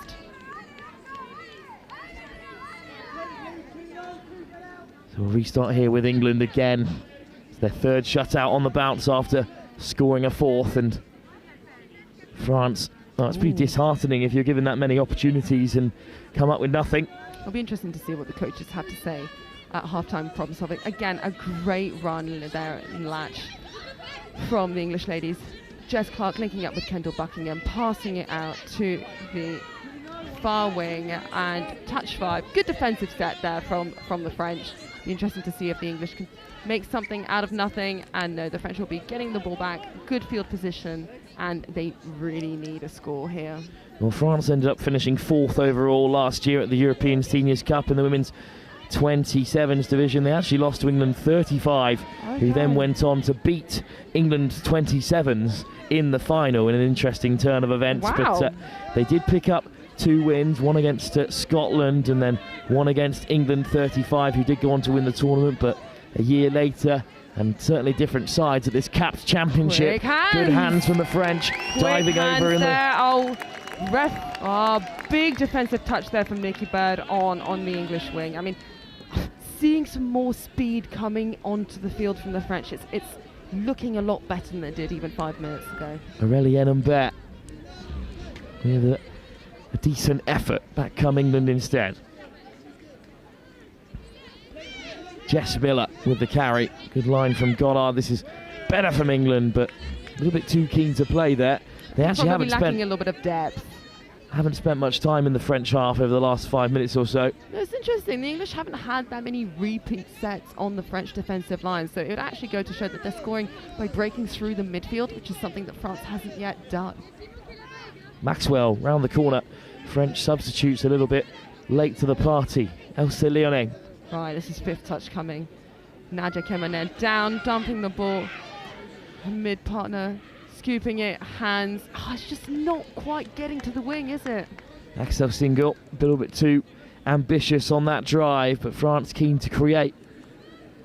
But they do need to use all 6 at every opportunity. Yeah. Set completion is really important. We say it, we've said it all week, we'll keep saying it until the cows come home. Even in the final, especially in the final, this is important. Full one up as we head towards half-time. Eliana Innes driving it in hard.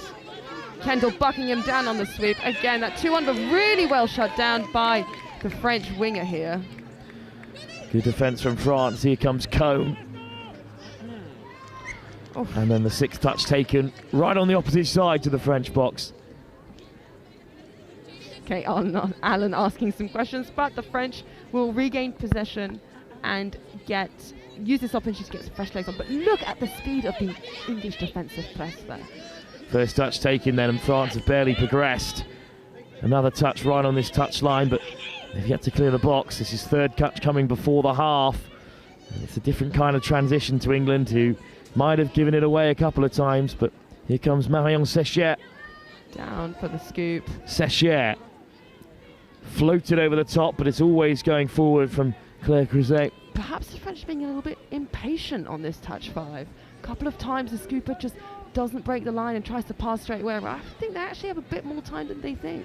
There is an angle that, when it's playing against a side like England, that you have to try the more audacious efforts, because standard tactics are unlikely to cause much of an impact, as France know from being beaten twice already in this tournament. But they are showing a really good defensive press there, so hopefully they can deny another English try through the middle. And there we are, an error resulting in a turnover.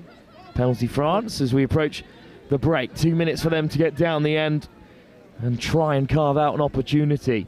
Who would you say is winning the midfield battle here? Especially in the last couple of minutes, we've seen a few unforced errors from the English and the French turning the ball over in really good field position. But also interesting to say that we haven't spent that much time in the middle third of the park, because England fly through it straight away. This is better from France. On come their changes. Good drive from Adouard. Maxwell. Good hands there, long ball, just taking the time to set up their attack on touches. Sheepens to the open side. Is there a 2-on-1 here? Big dummy from Guerrero Arche, but England get across. Big defensive touch there from Jess Clark. Laid back for Audrey Sheepens. But that's a rather anticlimactic end to the French attack. With a penalty for England as well. 1 minute to go here. I mean, Allaire, could they ask much more from England, that coaching staff on the far side? I mean, other than correcting a couple of those unforced errors and perhaps getting some more depth so we can actually, so the English can actually play through hands every time that the opportunity is created, I don't think so. They are playing a really great game there. Ambitious drive from Miller, but then sent back a few yards. Here's Snake. Buckingham. Snake directing the traffic here, down from Hill, quickly up into the path of Hill again, but well covered by the French there. Miscommunication at some stage. Look at the English defensive press, really high, flying out of the defensive line, and touch 3 coming up just shy of halfway. Again, French earning well, the penalty might not be taken in time. The touch comes in on Kate Allen, but another penalty, so there will be a final touch. Allen tries to catch them out unawares. Was the winger offside on the near side? Number 12 making the touch there, and we are 4-1 for England at half-time in the women's 27s final. Well, Kate Allen very nearly gave France a scare, but they just managed to regather. Losselo, touch was given. Second penalty, Allen had another crack. Losseno made the touch, and then in the end it was great cover from Axel Single. Big defensive touch there. So half-time, England lead by 4-1. Another game in which we were hoping would be more even as the English go hunting for more gold medals. 2 already here on pitch 2. with 20 minutes left to play. France are certainly in the game, but so were Ireland in the men's 30s before England pulled away in the second half. Can the French on home soil here in Vichy go one better? We'll be back in just a few moments' time.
Ah, ok.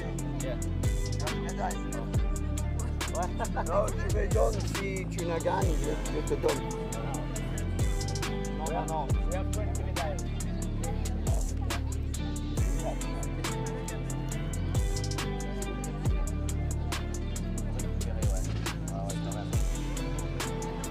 Il y a la deuxième mission là? Ok. Et les Français qui attaquent là? Ok, super.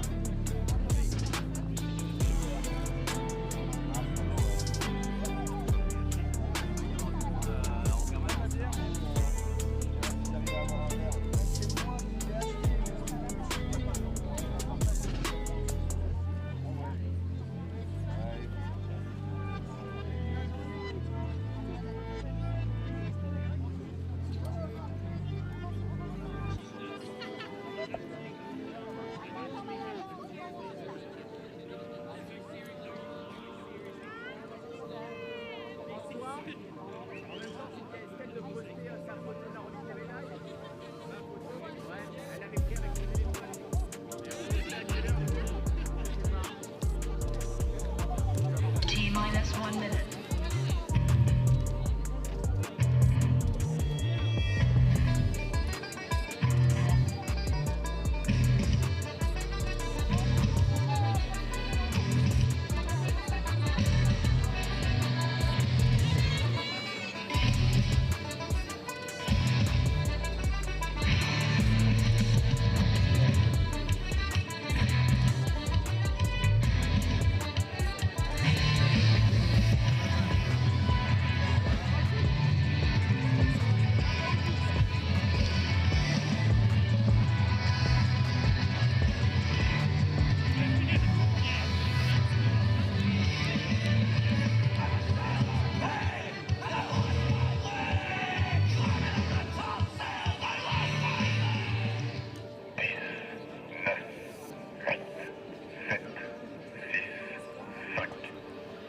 Welcome back to the second half of this women's 27s final, which England are in charge of, up by 4-1.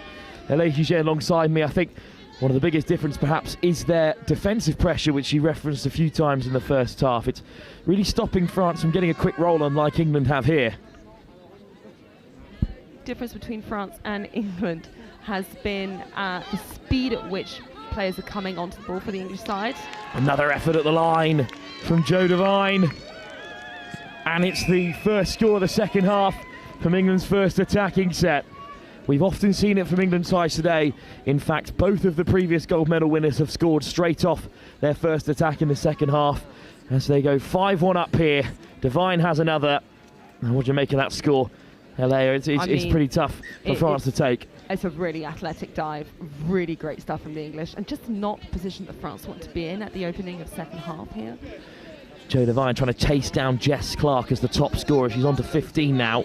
Jess Clark on 16 when the game began. France looking for an instant riposte. Forward from Quemenet.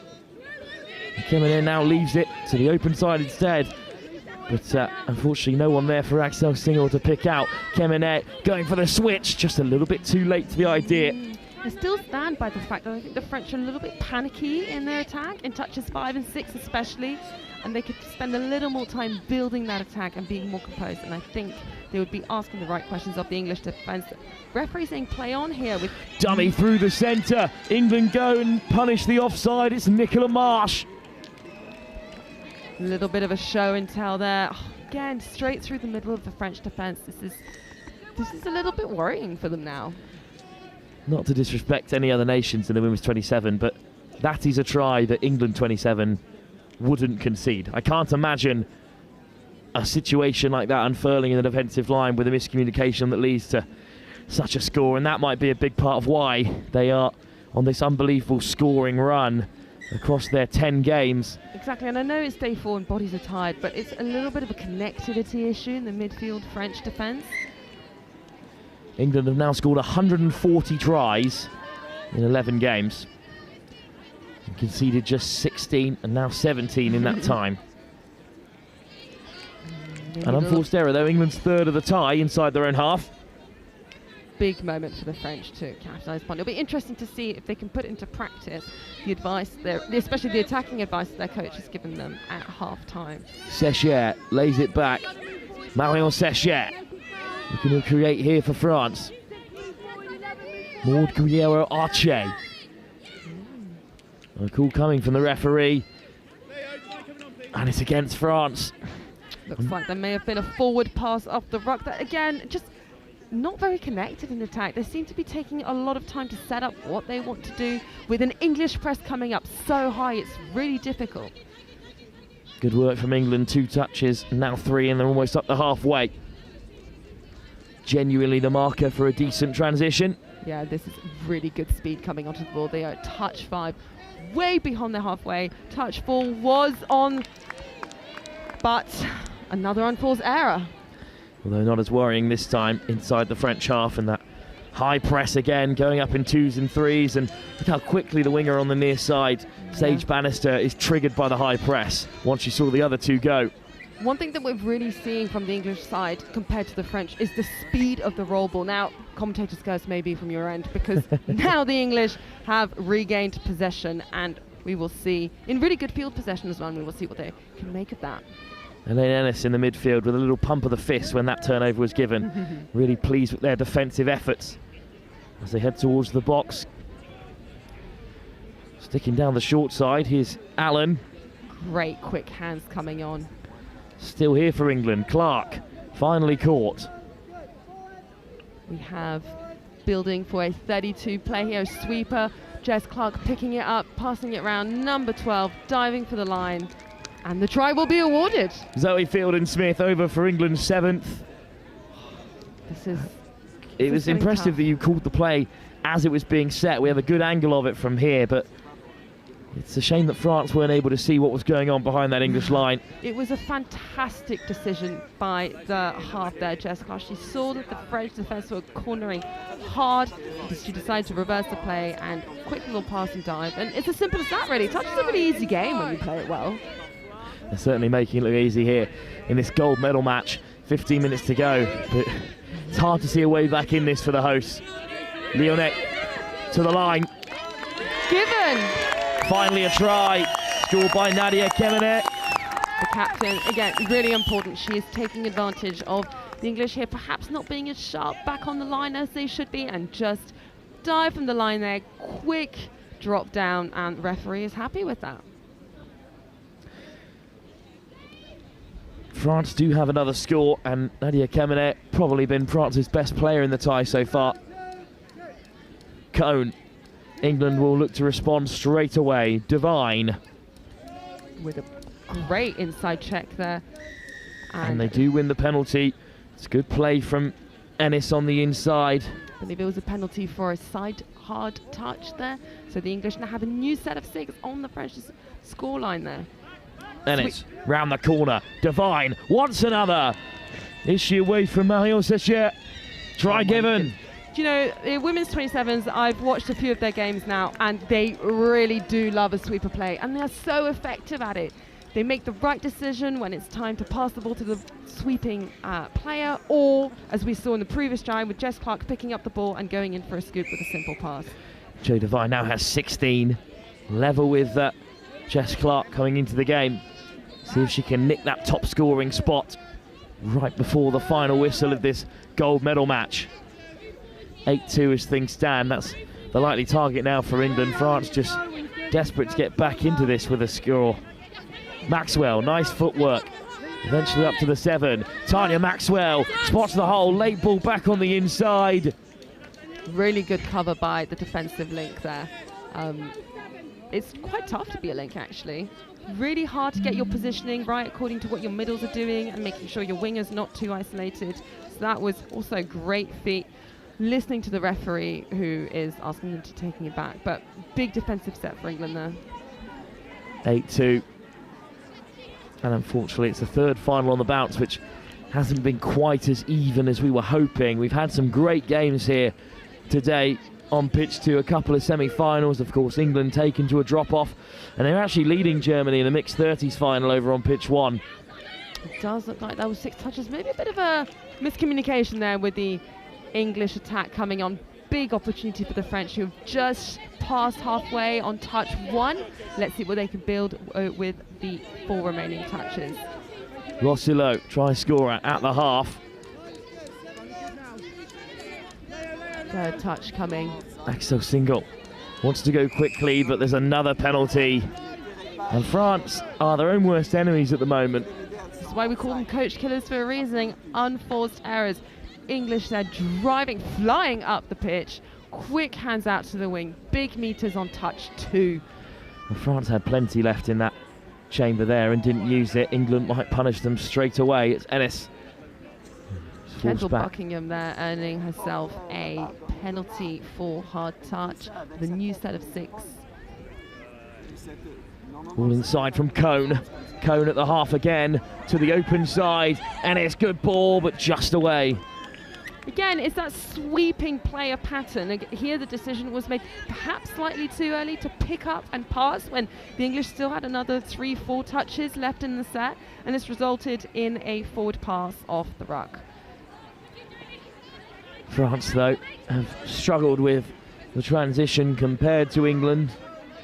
Exactly, it's just generally been slightly slower. Touch, see, this is what I mean, that touch 3, it gives time for the English defence to reset.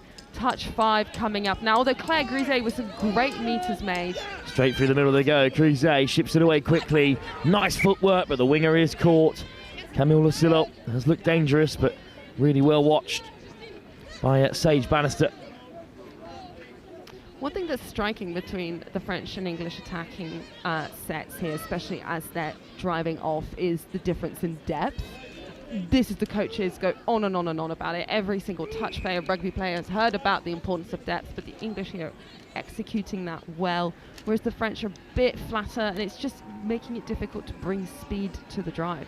This is our first of 3 England-France test matches to bring you. After this is the mixed open final, then the women's open, same opponents in all 3. If this one hasn't gone to France, do you think the other 2 might be a more likely gold medal opportunity for them? I think France v England, I'm particularly excited about the France v England mixed open final. These are 2 countries that historically have done really well in both categories. I mean, the English got the win against Wales in the semi, and the French played an outstanding game against Switzerland, so it's all to play for. France looked quite comfortable in the end against Switzerland. As England go to the short side, they look comfortable here. It was a dramatic ball from Goddard. Would have been special if it came off, but just a penalty. Indeed, then that women's open game against England and France as well. They opened up the tournament over in the Stade d'Aragon. Great win against Ireland. It's a really tough penalty there on the French defensive line. This could make or break the game for the French, this defensive set there. Allen. And it's Clark now in the middle of the park. Field and Stewart, already a try for her in the final here. Clark's been creative. In comes Goddard, straight down the channel. Asking some questions of the French defence. Again, we're seeing this sweeper platform. It'll be interesting to see how they build it throughout the set. Anna Goddard. And Field and Stewart round the corner. Clark misses her out, goes to the wing. And Bannister was just a step or two behind the plate. Yeah, it's a shame there. But again, really great building of the attack there from the English. There's a real question about which of the two teams you're going to be supporting in the next couple of games. Oh, it's a tough one. My sister is playing for the Mixed Open France, and I love them with all my heart, but I was due to play England Women's Open, so my head is with England. You could be more mixed on the Mixed Open when you watch it, and that's fine. There's a penalty is given against France, and that is another example of just not finishing their attacking sets. And they haven't managed to carve out an opportunity with their transition. All they've done is make it into England's half. Exactly. I mean, we've spoken about it before on the commentary here, about the importance of finishing your sets. You cannot physically score without the ball. And usually, it's very rare to break through the line and score on touches 1 or 2. So completing your set is important to get confident with the processes and up your chances of scoring. Great pace from Buckingham. They just know when to take the handbrake off, England, but hasn't worked out for them this time, although with 7.5 minutes to go, a 6-try comeback from France is looking unlikely. Especially now. This is difficult. This is like the second or third penalty within their half. And again, unforced errors, just little roll ball errors that, yes, I understand it's a final, it's the end of 4 very long days in the heat, but we can't afford that at this level. Snape. Only 1 try for in the tournament. I was interested to learn what a nudie run was after Snape did score that try, as it's put down by Allen. Because they celebrated with so much fervour when she scored. I went and asked what the occasion was, and she said, well, she just hadn't scored yet. And then Hannah from the Scottish Women's Open side alluded that the nudie run is a real thing that they talk about in tournaments, especially amongst England.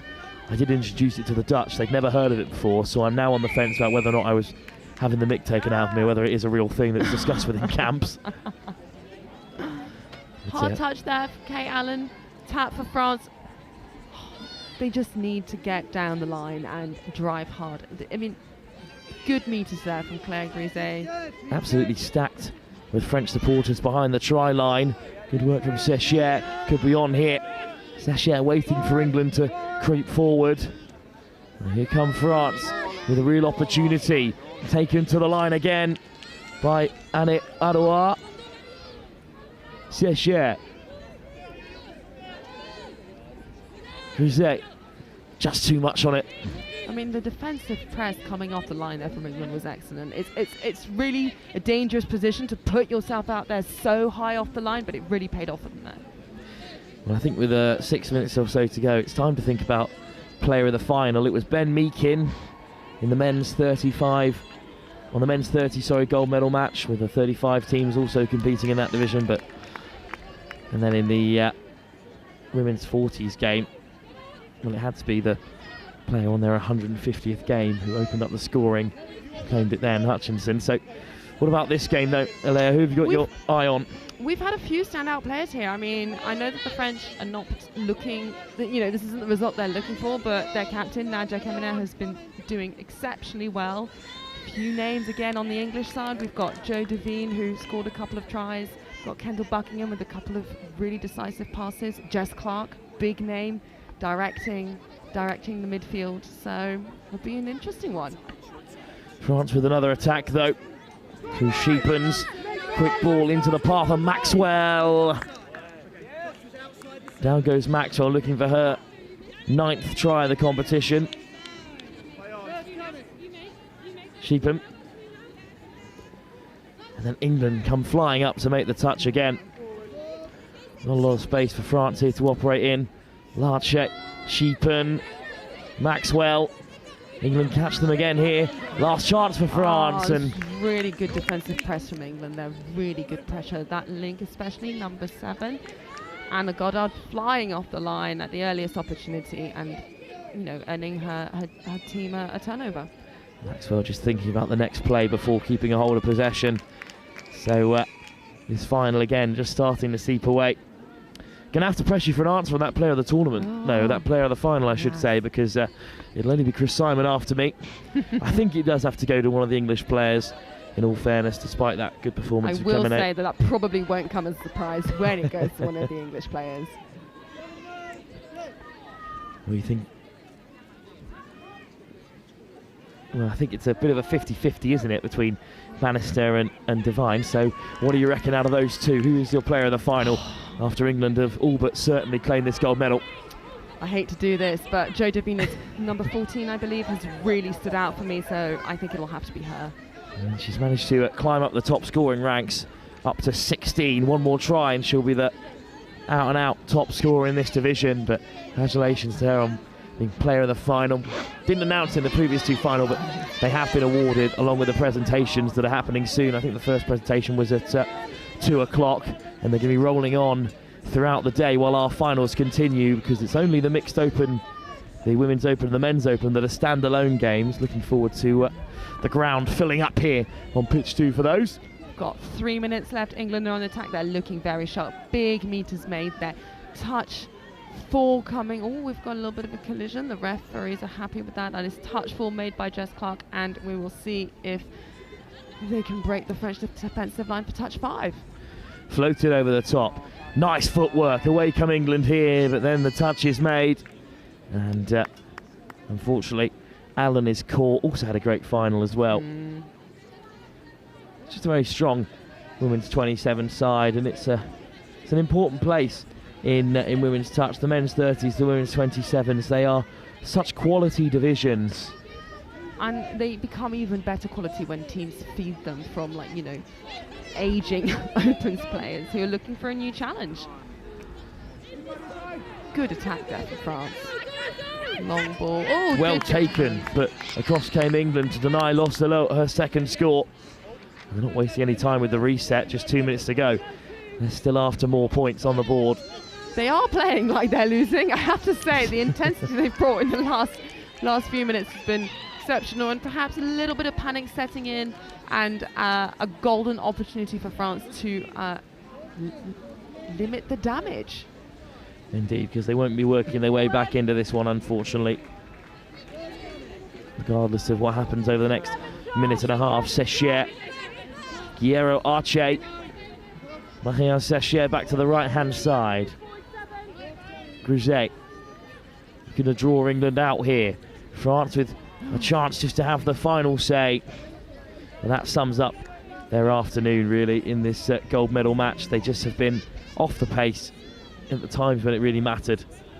Got just over a minute left to go. English coming on. Kendall Buckingham weaving in and out there. Touch for the referee, taking it back to an earlier offence. And again, quite a few unforced errors in this second half. Well, you can't read into previous results for every game, but in round 1, England beat France 8-4. In round 2, they were beaten 8-3. And in the gold medal match, you hate to see games this one-sided, but that is the end result for England, who are going to claim a 3rd gold medal in a row on this field here in Vichy. What a fantastic achievement. I know that both teams have put a lot of work in preparing this tournament, but England have come out on top. And France make another final as well. They're second on the bounce, and then we've got more finals to come, including them. The last opportunity to attack. We have 5 seconds, perhaps 1 touch left. Loose from the French, but still they play. Marion Sechier, where's the touch? And England will celebrate. Wide it goes. Nice footwork from Camille Lossile, but she cannot break through. England are your champions in the women's 27s division. They've matched their men's 30s and their women's 40s and claimed a win. Scotland have been beaten by the women's 40s. Ireland taken down by the men. And now France on the wrong side of this result against England in the 27s. Mopping up all the old enemies so far, England, with a few more still to face. We've got England and France playing again twice more before Ireland return to your screens for the men's open final at 5:30. But Ilya, thank you so much for joining us this one. I'll pass on your player of the final to Chris Simon, of course, and congratulations to England with an unbelievable scoring record across the tournament.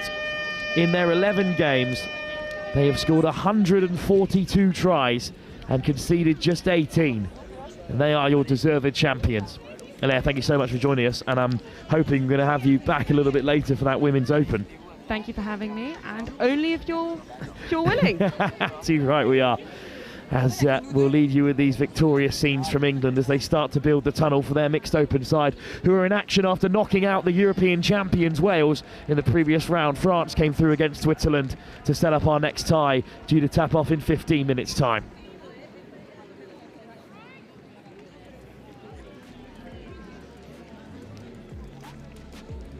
Non, je pense pas que c'est bien, Manu, on retourne au podium pour faire une pause.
aller boire une bière.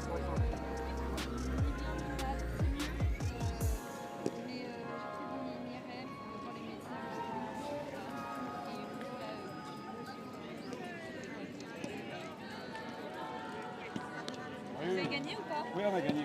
Ah. Ils ont gagné les mêmes 45.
Moi, je t'ai toujours dit que si un jour je serais dans l'équipe, c'est mieux si je troisième place.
Straight over now to field one for the mixed open final. And please give these two teams a big cheer. Coming up first, Team England, number 1, Jake Morris. 2, Ben Laurie. 3, Will Stockdale. 4, Will Coombs. 5, Max Purgos. 6, Jared Lewis. 7, James Spade. 8, Lydia Tyson. Finally upon us, we start with the mixed open, of course. It's the winners of Pool A taking on the champions of Pool B. Both have had to come through the European reigning finals in Wales. England knocked off Switzerland to take top spot in the pool before being rampant against Wales. An unexpected result for them. France, in this mixed open tie, had to battle through Switzerland. 2 crucial errors gave them a slight advantage, and from there it was tit for tat all the way through. As we exit the tunnel, to join me here, of course, we will have the national anthems played of both France and England. It's the 3rd time you're going to hear it this afternoon. France will play England again in the Women's Open up next, but at the moment it's gold medals all the way for the Tier 1 nation. We're expecting fireworks in this mixed open event. The reigning European champions are gone. It is France, the hosts, hoping to upset the apple cart here. Both of these two teams undefeated throughout the pool stages. They've scored the most, they've conceded the least. Switzerland are the only side with a better defensive record than the two who have made it through. And now it is time, of course, for us to enjoy the national anthems of both England and France for not our first time this afternoon.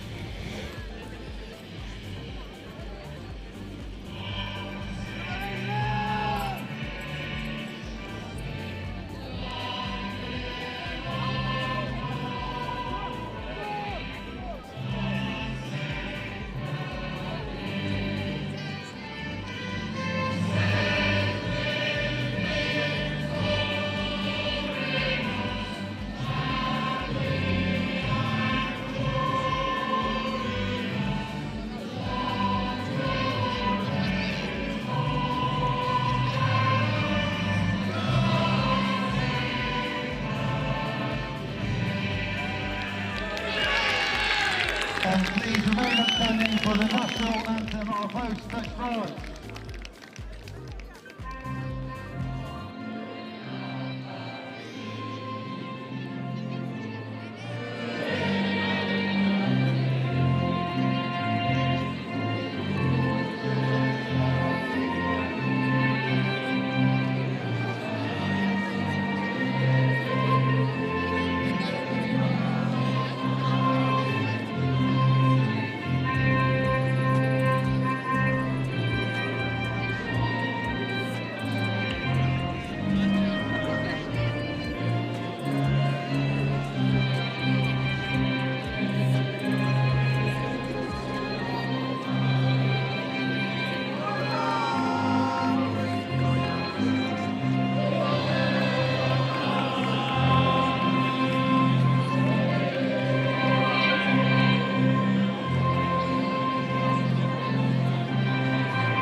Beautiful stuff. We'll hear the same two again when the Women's Open clash takes place in a few moments' time. We've got our representatives of FIT here to clear the sideline for us so we can see in front of the French box, and also so that the officiants can look after the players who are sidelined with us. It's France on the left-hand side, England over on that far edge, as you can see. Interestingly, the first time these two sides will have met in the competition has come in the gold medal match, but we know all about England and France. Hasn't been quite as close in these gold medal games as we were hoping across the tournament so far. But in a few moments' time, we'll be underway in this mixed open clash between England and France.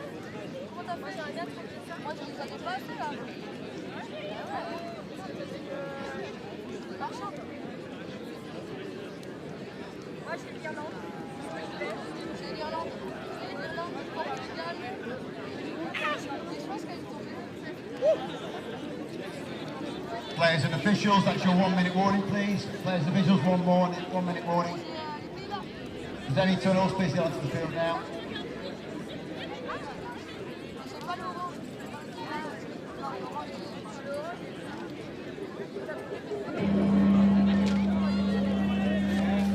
T-minus 1 minute.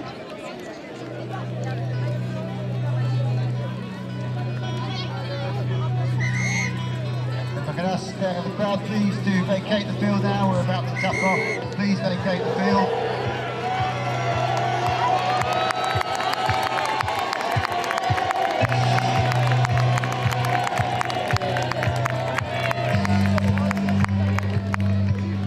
A huge roar goes up as the French clear their tunnel, and then thankfully we've got the refs on duty still, even though they're done for the day. They're still here helping us clear the sideline so that we can see the match unfold. And I'm delighted to be joined for this one by Belgium and the Federation of International Touches, Jane Gimber. Jane, thank you so much for coming alongside for this huge game, our first open final of the day. Just how excited are you for this conclusion of the European Touch Championships that you and many others worked so hard to put together? Oh, it's a pleasure to be here and really excited to see this. It's been wonderful to see how the games have been progressing over the course of this week, and the Open Finals guaranteed to be some of the most exciting matches. England get us underway in the red and white trim, moving right to left in this first half. France in their white and navy trim, but it's England who are driving forward, and France on defensive duties. Just inked on the inside from James Fay. Whistle goes, touch made, and it's a good shutout from France early doors, because that first set of 6 on either side of the half can be so crucial. That really sets the tone for each match, exactly. So England want to look out, get a very strong start for this opening few minutes. It's a really busy touchline with, of course, the French box to our left-hand side, but also various staff and players trying to find a good seat.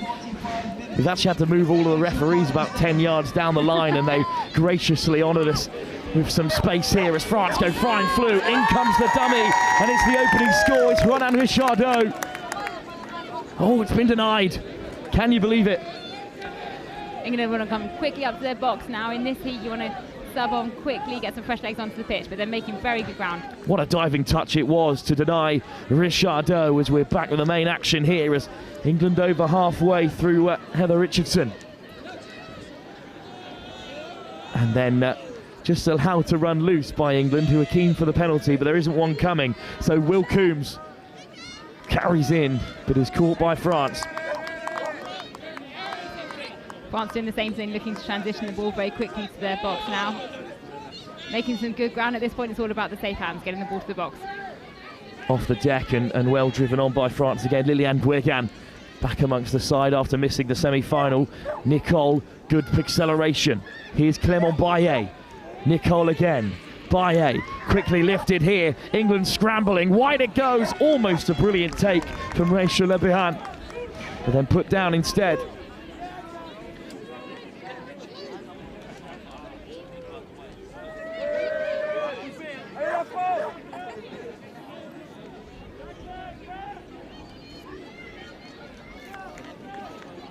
All right, England making really good ground now up to their box. They're really going to want to strike again in the first few minutes of this first half. remains pretty hot here in Vichy, so teams are going to be struggling a little bit with the heat, but they're not showing that yet. Just unfortunate loss of the ball by England there, so quick turnover by France. There's a nice breeze here today, which we haven't had throughout the tournament, which is helping France us loses here. that ball on the moving to their sub box, so England get another chance very close to the line.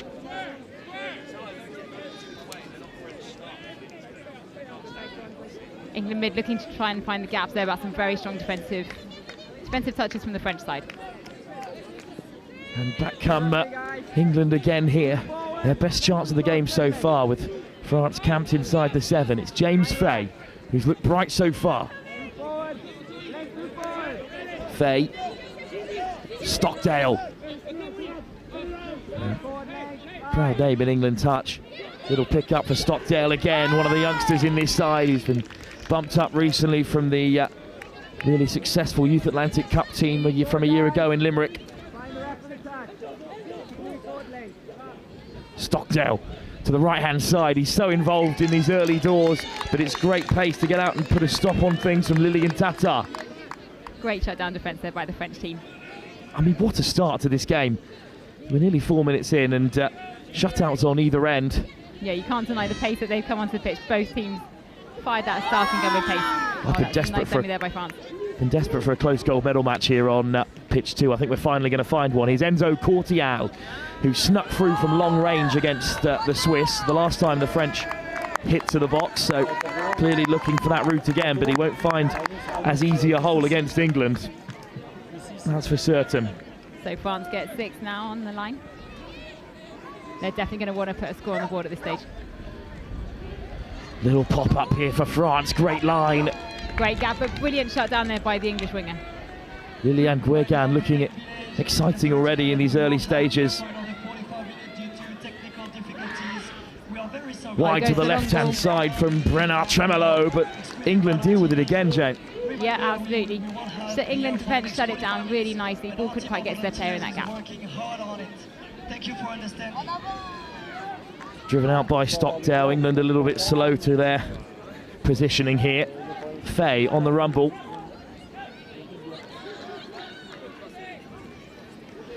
Excellent acceleration and a little dummy too, but no way through for Russell Reid.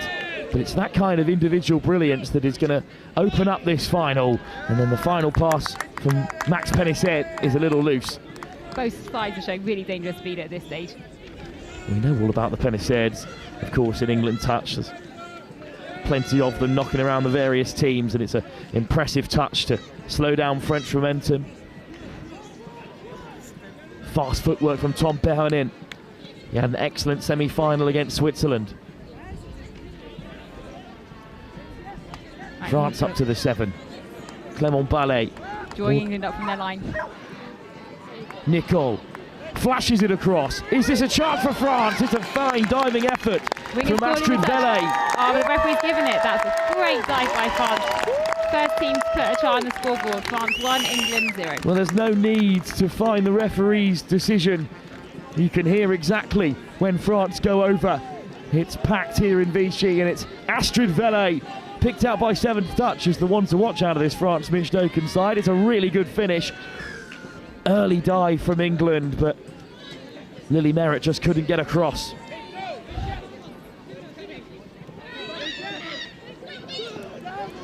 England do make fast work of getting up to their attacking line though. Putting the French pressure under defence, just couldn't quite convert it there. Still a chance here for England. James Fay. Fay might go himself. Fay's over for an instant equaliser. 1-1. This is an exciting start to the opening of the Mixed Open. Well, Jane, we spoke of the importance of a restart from halfway. You should always be in a position to strike, but if you want to stay in a match like this, you have to go tit for tat. You absolutely have to. You don't want to lose any chance for scoring in a match like this. And I think you might get your close Mixed Open final here, Will. It's exactly what we're after from a neutral perspective. Lilian Guegan, Louis Bernard Tremolo. Guegan now looking to open up his gate. Quick ball off the deck for Bernard Tremolo, nice work out the back from the link, who beats the first and feeds it past the second, and it's Rachel Lepihan over for France's second score. Such speed, such good hands for France to get that ball down on the ground. Everybody in their gaps where they needed to be. Let's have another look at it here from Le Guigan. And then Louis Bernard Tremolo has been so good today. It's really impressive stuff from France. And Lepihan with a simple finish in the end. England really going to be looking to make that instant strike back now again if they can get a second score on the board in short time. Whipped wide from England, looking for the instant response, but forced to cut back against the grain, Cara Edwards. Still touches in the chamber for England. Can they create this close to the line? Faye, round the corner they come. It's a lovely change of angle to create some space here on the edge. Anna Shanalenko did so well to step back inside, but the long ball towards Merritt is well taken. But what a touch from France. Absolutely. They're coming off the line really strongly. They're shifting as a team. Their defence here is looking pretty hard to get through for England. Oh, that was a shame for France on their way to the sub-box. Just a drop ball there, so ball turns over to England. A huge opportunity for England, just about missed as France come back the other way. Audrey Nicole, Lepihan off the deck. 3 touches and up to halfway. That's the mark of a decent transition. Louis Bernard Tremolo, perhaps France's best player in the tournament. Courtial, the youngster. Nice pick up from Liliane Tata. Courtial, just look at him with the fast feet every time he gets the ball, but his pass is wayward this time. Definitely a dangerous player for France when he's on the pitch. But you want to make sure that those balls reach the hands of the players. Turnover for England, looking to drive up the pitch. This is when you really need to anticipate those touches. That second touch coming, you're going to need to drive a little bit faster towards their box. Should be third touch by halfway. That's touch 3 there. Oh, but it's an unforced error. It's a tough one for England to take. And Jane, France really have to use this opportunity. They do. They might not often get this time when it's that far away from tap-off to get it back up to the line so quickly. Almost an offside for Bernard Tremolo. Touch taken rather aggressively from Rose Hugier. Down goes Guigan. Desperate for the score. It's a long wait from the referees for it to be decided. No, not good. That wasn't a score just yet, but a valiant dive. Great try by the French team. Maxime Poirier, another real standout for France so far. Poirier looks to beat 2 himself. William Coombs got down very early, and it's really on here for France, but England hold firm for now. Guigan. Louis Bernard Tremolo. England forced to get out and reach him. Bernard Tremolo now looks to punish on the far side. There's 2 over for France. It's a brilliant ball, plenty of space. Try scored. Astrid Vele has a double in the final. That was a brilliant dive there by the winger. You can just see the placement is so important. Staying deep, staying wide. Easy ball to put down. Racing forward comes Benjamin Lenori. Lewis. Here's Morris. They can't have gone back to back again, can they? Looks like they have. England have another score, and France just cannot shake them off. Didn't look like much was on here, Jane, but really good finish from Morris. Very fast feet to find that gap, and a beautiful dive as well to score. You can see some slight frustration there from the French middle defender. Can England shut them out and perhaps go up the other end and score themselves? Already 3 gold medals on this field for them today.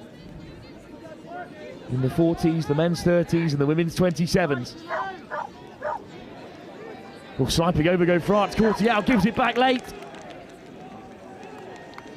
And again, there's a discussion to be had here. But the decision goes against France. It's a penalty too. Yeah, so England really want to use this to drive up quickly to their box, get some fresh legs on the field. It's a very strong French defensive team they're facing right now. It's a very important shutout though, isn't it, in the context of this game. When you're chasing, you need to keep them out and then have the skill to execute up the other end. Absolutely. This is where the fitness really comes in, all of the pre-tournament fitness that these teams have been doing, but you're not seeing any sign of slowing down or lacking from both sides here. Penissier with a missed pass, but maybe just not the right option at that particular moment. And France will have it back. Looks fairly equal in terms of possession so far by both teams. Yeah, absolutely. This is what touch can offer you when it's played at the right tempo and at the top level. This is where touch rugby is a real advert for itself. The way that it can go so end to end, which we haven't unfortunately seen enough here so far. But finally some good competition for England, although it's a little bit loose at the roll ball. And that's a mistake from Liliane Guegam. Yeah, England now, but they're ready. I mean, they're starting quite close to their line, so again, they're going to want to get out their sub box pretty quickly. So back come England again. Some good pace again from Reid. He really can turn it on when it's required. Into the path of Jared Lewis, who was looking for options. France shut them out again. It's a real chess match of the game opening up. It is. That English winger, number 16, was an option there, but the ball had gone through hands, but just couldn't quite make it there to Clara Edwards. Another penalty though, and this is a chance that France have been waiting for. 6 fresh touches, close to the England half. Tatar caught before the 10, but nice turn of the hips from him. And away come France. Courtial onto the outside. Enzo Courtial leaves it for Tatar. Courtial again looking to strike at that far Lincoln wing. Louis Bernard Tremolo is well marshalled by England there. You've got to admire England's defence. They're not letting anything through at the moment. But credit to the French, they're not making any unforced errors on the line, or very few at this stage. Courtial winds one up, and is it a hat-trick in the first half? What a finish from Astrid Vele. That was a beautiful long ball. The mixed game especially is so dangerous at this stage. Oh, how about that? Nicely put down. For Astrid Vele, showboating in the gold medal match in an open tie. If there's a time and a place, this is the one to do it. England go further behind, and now they're chasing the game again. Shalalanko, formerly of Jersey internationally, qualifies for both and has taken a step up for England here, and scooting through goes Faye, and this time he picks out Heather Richardson, who scores, and England have done it for a 3rd time in a row. As soon as they concede, they go back the other end and punish France. They are just struggling to chase them down when they're 1 behind.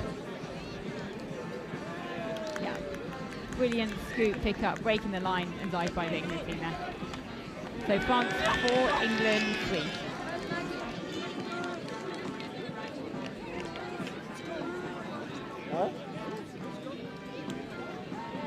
Right, England looking to drive up close to their box now. That was a good hand there by English player. Just about kept off the deck by Jared Lewis, who's looked great so far.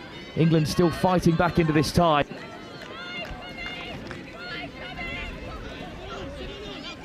Coombs takes it to the 7. Pick up from Reid. Coombs almost over. Excellent work by Rose Sujet to get in and cut out England there. Yeah, great shutdown defence there by the French team. Well, Rose Sujet at Bath University knows these English players very well, and has been a real thorn in their side defensively so far in this mixed open final. Less than 4 minutes to go in this first half. Couldn't really have asked for a more exciting start to this game, I think. Well, absolutely flown by. Tatar wants it out of the back, but it's right by his toes. England with another shutout. Hands on hips in the French box. They're knackered. It is such an unbelievable pace that this game is being played at, and it's a huge error. And France have been gifted a golden chance. Let's hope they can use it and put one more try on the board before we get to half-time. They're really going to want to work the English midfield defence here.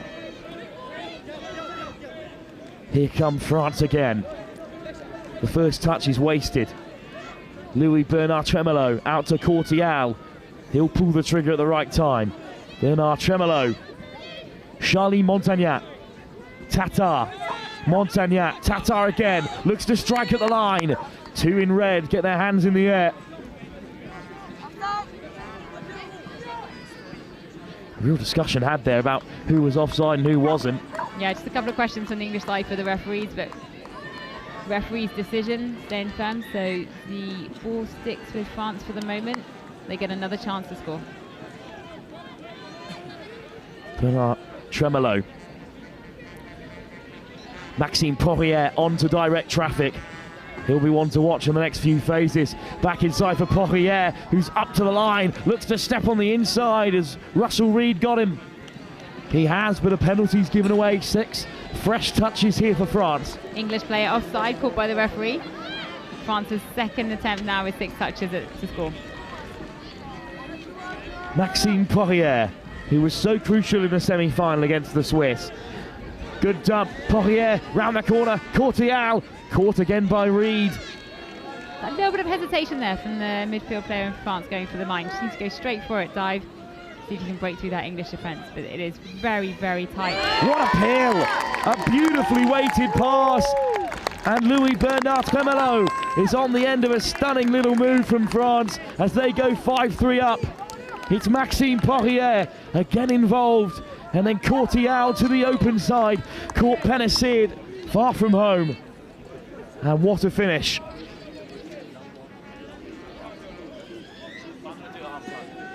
Just a minute, well, less than a minute and a half now left in this first half with a mixed open final here in Vichy.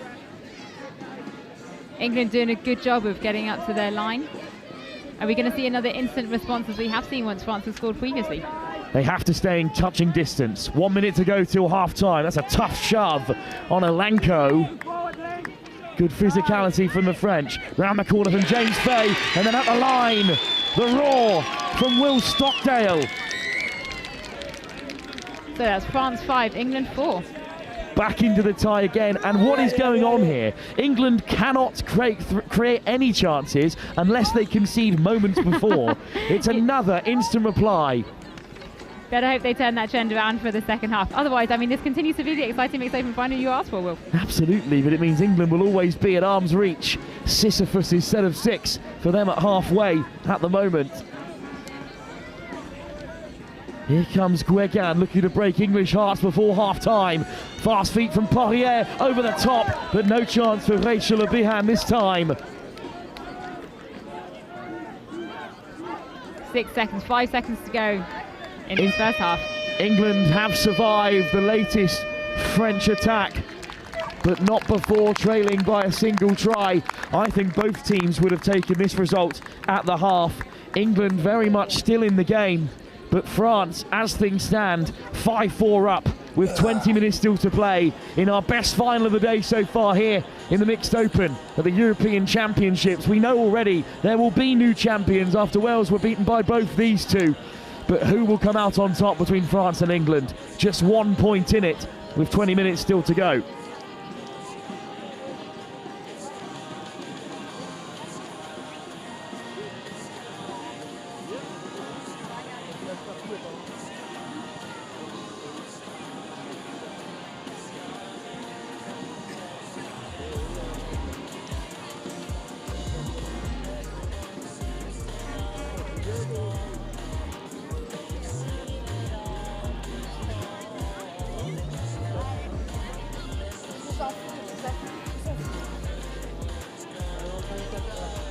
So about 5 minutes time we'll get the next presentation underway. Meanwhile in our mixed open final it's France 4, France 5, England 4 here on field 2.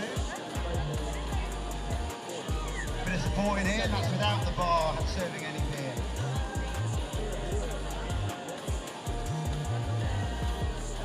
Clock, 4 o'clock you've got to wait for a beer. And I'll tell you what mine is. It was so pretty actually. It was like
Grace.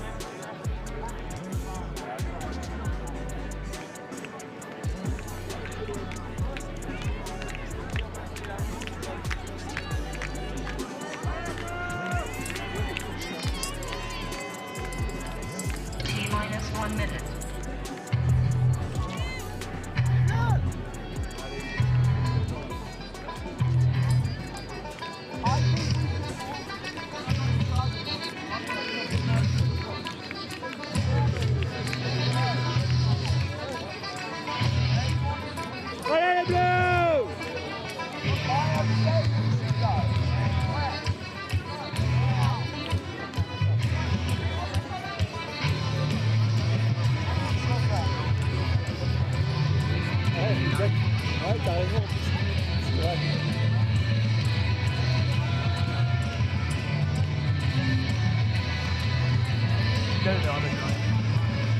Welcome back to the first of 3 Opens finals in the mixed category. It's an absolute cracker unfolding between France and England. England have almost entirely clean swept the medals so far.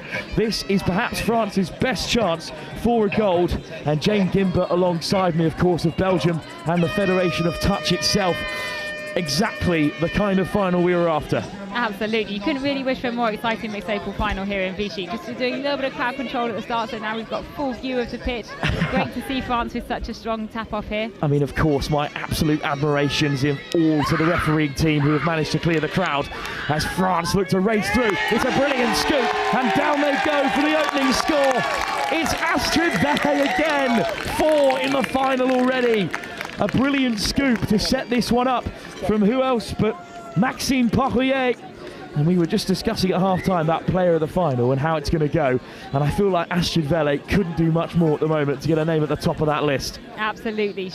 I think she's caught almost every ball that's been thrown her way. You see a lot of scores being provided in the mixed open game. What a ball from Stockdale in response. But has this one gone forward? I think it was a drop ball, if I'm looking at the referees correctly, just couldn't quite keep the ball down there. So England lose that chance. France get an opportunity for a quick turnover. And crucially, this is the first time in the game that England have conceded, and they haven't responded straight away since they initially went 1-0 down. So now a 2-point gap has opened up instead of the 1-point gap they were chasing. It's huge permutations in a game as close as this. Absolutely, and you can see the energy that France came, hitting up towards their sub-box side. They were really driving the English wing and English link hard there in defence. And as a result, France have got an offside call from the referee, so 6 more close to the England's defensive line. Tom Perronin with the freedom of the Vichy turf to dot down and score in front of the jubilant home crowd. Explosive start from the French mixed open team here. England are really going to want to make the most of this next opportunity at tap-off to put another score on the board. Well, he could have wandered around for a couple of minutes or so before anyone noticed he was there. There was so much space around Tom Perronin. England have been great going forward, but they've been leaky at the back so far, which is so unlike them for the rest of the tournament. Off the deck from Morris. Here we go again. Morris, nice feet, reaching out. Is there an offside call coming? Or was the touch made by Louis Bernard Tremelot? Penalty, because there was a man offside. Lilian Tatar. England using this opportunity to get some fresh legs on the pitch. Benjamin Lenori. Good pick up. Lenori again. Nice start on the inside. Rolling over goes Jared Lewis. Touch made. England get another chance to score here. Penicid. Lewis. Back inside for Lewis again. Penicid could change the game, but he's caught by the French. Little shake of the head from Eugene about that latest attacking move. Yeah, absolutely. It's just so important that England put another score on the board, but they're struggling to get through that French defence, which is incredibly tight. Great touch there by the French winger. And touch called though. Brilliant defence from France. Another cheer goes up from the supporters on the left-hand side. Courtial asking a lot there of his teammate. England, unfortunately, that's the second time in a row they've lost the ball on the side of the French sub-box, making it easy for the French to drive to their box, but not if they lose it. So turnover, England have another opportunity. A lifeline for England now. Down by 7-3. This game is now hanging by a thread for the English. based on just how tight it's been so far and just how difficult France have been to break down. Pennicid back on the inside for James Fay. Fay! Has he beaten the French to the line? It's another penalty. They'll take that at least. Fay. Now out there with Anishan Alanko. Fay. Alanko! Looking for the offside call. I think it was Rose Huget who got there. That's another offside call. That second penalty on the line for the French. 3 penalties in a row on the line, and one player will have to go off. Here's a chance for Stockdale. And no need for the third penalty. Stockdale's on the board. Given straight away by Belgian level 5 referee Phil Holiday. Part of that Youth Atlantic Cup side that did so well in the mixed open category a year ago, stepping up to the big time and scoring on the biggest stage that Europe has to offer. But is it enough to get England back in the game? They're still a long way off. 2 tries is not a mountain, but close to a steep hill at least, given how France have been down the other end. Oh, France are coming back with a vengeance here. Getting up to the line very quickly. Just couldn't quite convert that on the line. Dropped by Clement Baillet after some good work from Audrish Nicol. So England have won the shutout, and if they get up the other end and score, then it's a game on here. Just 1 point between them at half-time. Gap opened up to 3, now been closed back down to 2. It might not seem like a large margin, but trust me, in the game that we're seeing here, it's a huge one. Reed, Pennicid, lovely dummy, but he's caught by Nicol. Yeah, just trying to break through the French defence. They hesitated for a second. Got touched in the meantime. Can't afford to hesitate with the likes of Pennicid snooping around. Vele to the short side. And Vele working hard to get there as half as well. It's really coming alive for us here in the final. France driving out quickly when they finish this. They're going to want to strike towards the line. Yeah, that's a great scoop by French player number 9. Courtial, wide it goes! I'm not sure that was Lillian Tattard's ball to collect.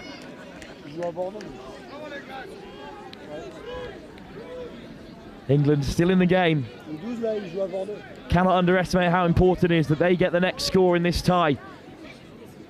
Because within 1, anything can happen. Within 2, and you that's need a bit of a worry margin way. when you get to a final game within 2, especially when you've got teams playing of such a high calibre.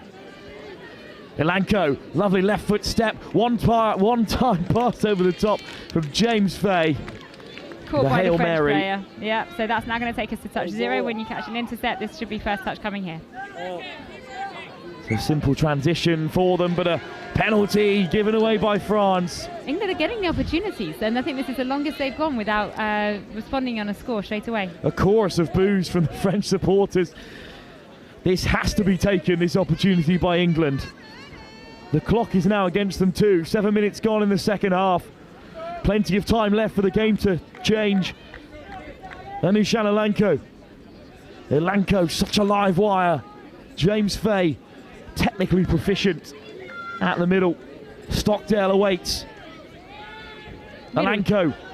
Alanko again, looking for the dummy, but the roar from the French defender, Ronan Richardot. Alanko, Hail Mary pass, can't be taken. England have been denied with 6 at the line. And that's the kind of defensive acumen that wins you finals.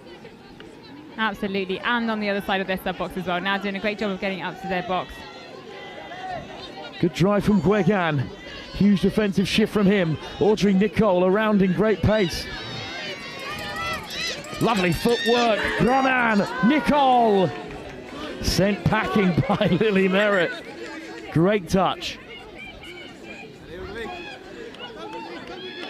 All right, England a little bit slower in the transition here. They need to get the ball across the field and up quickly to be able to give their teammates subbing on the chance to get up to the line. One of the best things to see in the mixed open is when the female link, who traditionally has been targeted tactically, absolutely putting another opposition player on their backside, yeah. Letting them know that nowadays there is no easy route through to the line in the mixed open. Absolutely not. Jake Morris, an ambitious pass, but it's another missed opportunity for England here. How many more will they be handed before the French can get over again? You sense there's a little bit of frustration starting to come in now on the England team. And a lot of motivational cheers and shouts from the French sub box here. There is a slightly imbalance in the mood, that is for certain. There's a lot of home crowd support, it's true. There's nerves from the French, but there's disappointment from England when the tries don't come off. But one more, and I promise you the vibe will change. France need to push on here. Louis Bernard Tremolo, Enzo Cortial, look at him go! Cortial racing through, down goes Bernard Tremolo! What will the decision be? Certainly not a score, but maybe a penalty to France. The decision goes their way. Referee's hand was up, that score hasn't been made. Look at Cortial go. He's another who stepped up from the Youth Atlantic Cup side, and it was Reed who got a crucial hand in.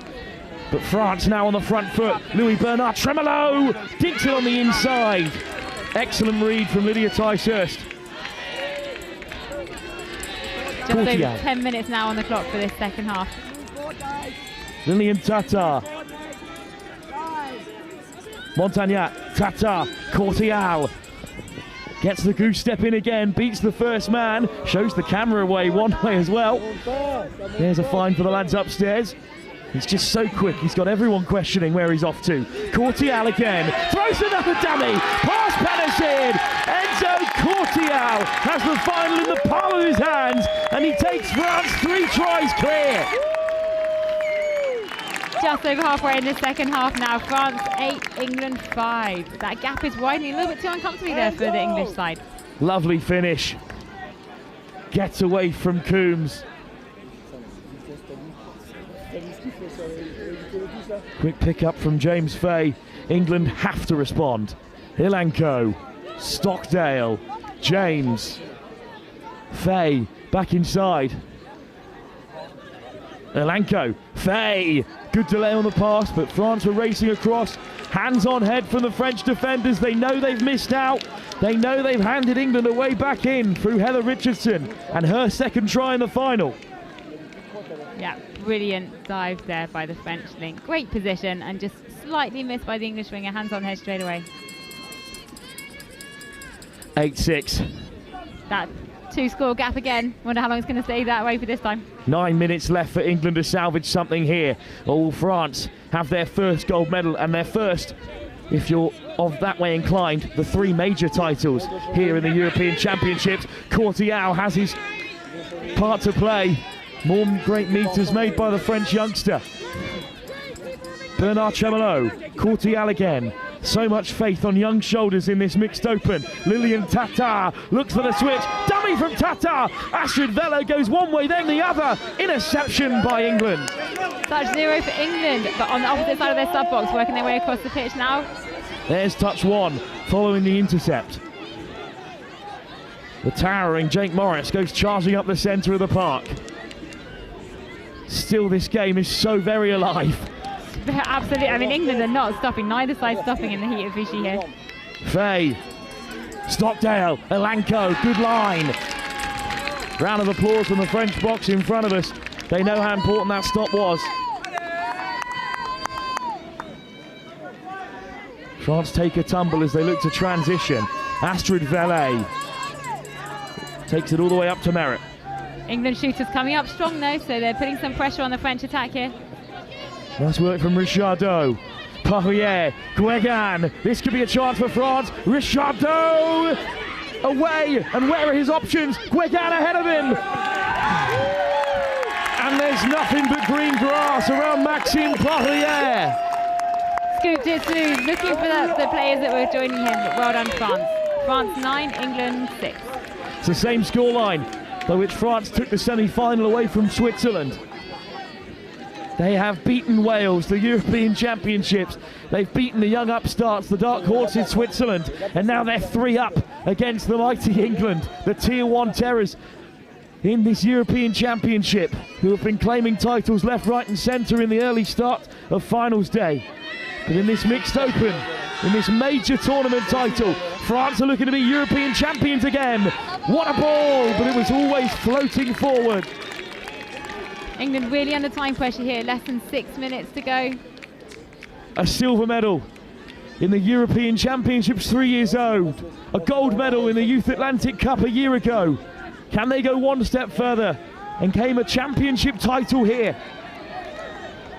Of course, beaten by England in the men's 18s in dramatic fashion after a dropout. A few of those lads were involved in that team as well. Guigan, little scoop, Richardot leaves it at home. Ball turned over again. England slightly slow on the transition than I think they would have wanted to be. Gives the opportunity for the French defence to shoot up and block them. England's energy's been sapped. Often gives you that more energy when you're in the lead in these kind of games, especially when now we're just come up to the 34th minute in this second half. What a touch by Liliane Guigan. Panisseed, representing multiple generations of England players. Beautiful pill from Panisseed, and it was a good option to try and go quick from B. Graham. Another player who's moved across to England from Jersey in recent years. It's brilliant to see some of the younger players coming through, having played in the junior tournaments, you're saying, well, coming up into the Opens now, really showing everything that they've learned, their experience, their speed, putting it on the pitch here in Vichy. The players moving from the minor nations up to the majors is a serious mark of development in those countries as well, and nothing for them to be upset about at all. Of course, there's certainly plenty to go the other way. Tatar with a great carry. Courtial looking to put the finish on this one. Louis Bernard Tremolo! One more try and it's lights out for England here with 5 minutes to go. Referee calls touch. Louis Bernard Tremolo. Courtial. Is this the moment for France? No more touches on the line, so France going to want to move this ball quickly, and touch made by the England defender. Good work from Merritt and the link partner Max Panisseed. And they're going to lose another 10 yards here. Enzo Courtial, he knows exactly what he's doing. Yeah, at this point, less than 5 minutes on the clock. France also going to want to be making sure that lead is strong. Oh, that's unfortunate from the England, just couldn't get it to the winger. Little bit short. It was the right option to play that ball out to Merritt. They needed the long-range score at this point, but it's handed France back momentum. It's Clément Baillet. Baillet takes it in. Clément Baillet again. Dancing with Nicole. These two have been solid when on the field. It's Orich Nicole. Perronan, already a try in the final for him. Desperate to draw out England here. Nicole, Baillet. Is this the moment for France? Miss pass. Good options, but the link recovers really well for England. And that might be the final touch. It's a miscount from France. Camille Lecalier de Vestlund almost in.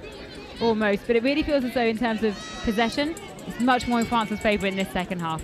Many more opportunities on the line for them to score here compared to England. It's a game of fine margins, and France have just made those opportunities count. Silver medal 3 years ago, desperate to go a step further today. They can see the glint of gold behind these greying clouds in Vichy. Oh, long ball, beautiful pass, but it's inches away from Cara Edwards.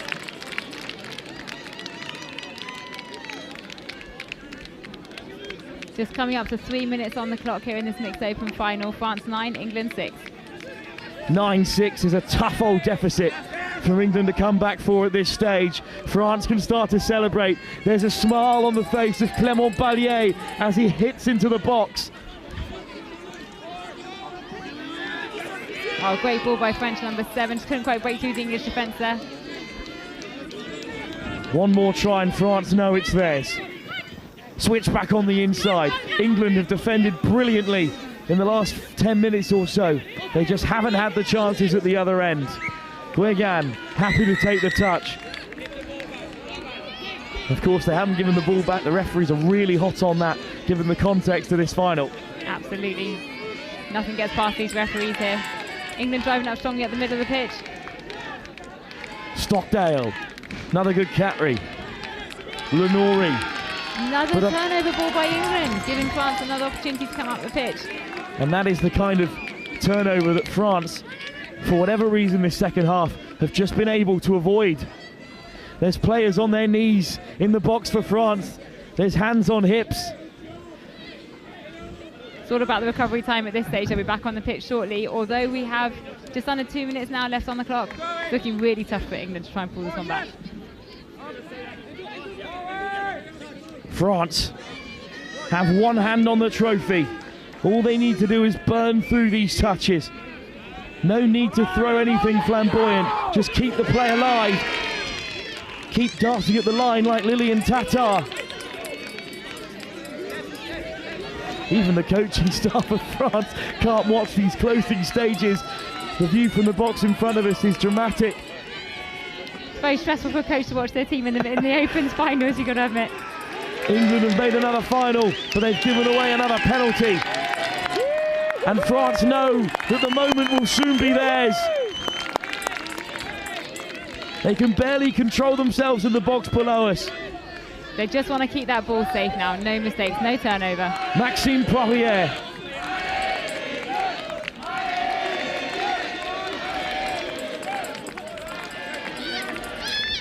This is the dying embers here for France. Another darting run from Poirier. They've started the chance already. It's Liliane Guergan. Poirier. Seconds to go. Perronin penalised. But they won't care. They're hugging each other in the comms box in front of us here. The moment is almost theirs. England will trundle forward again. But their boots will feel heavy at this stage. The countdown is on. France are on the verge of a gold medal finally in an open tournament here at the European Championships. They have finally done it. The cracks have started to show in England's European dominance. Beaten by Wales at the semi-final stage last year, they got their revenge. But France this time have beaten all comers. They've topped off the European Championships. They've knocked England off their perch. They are European champions in the mixed open. An unbelievable final. What a moment. Finally, the final touch comes in.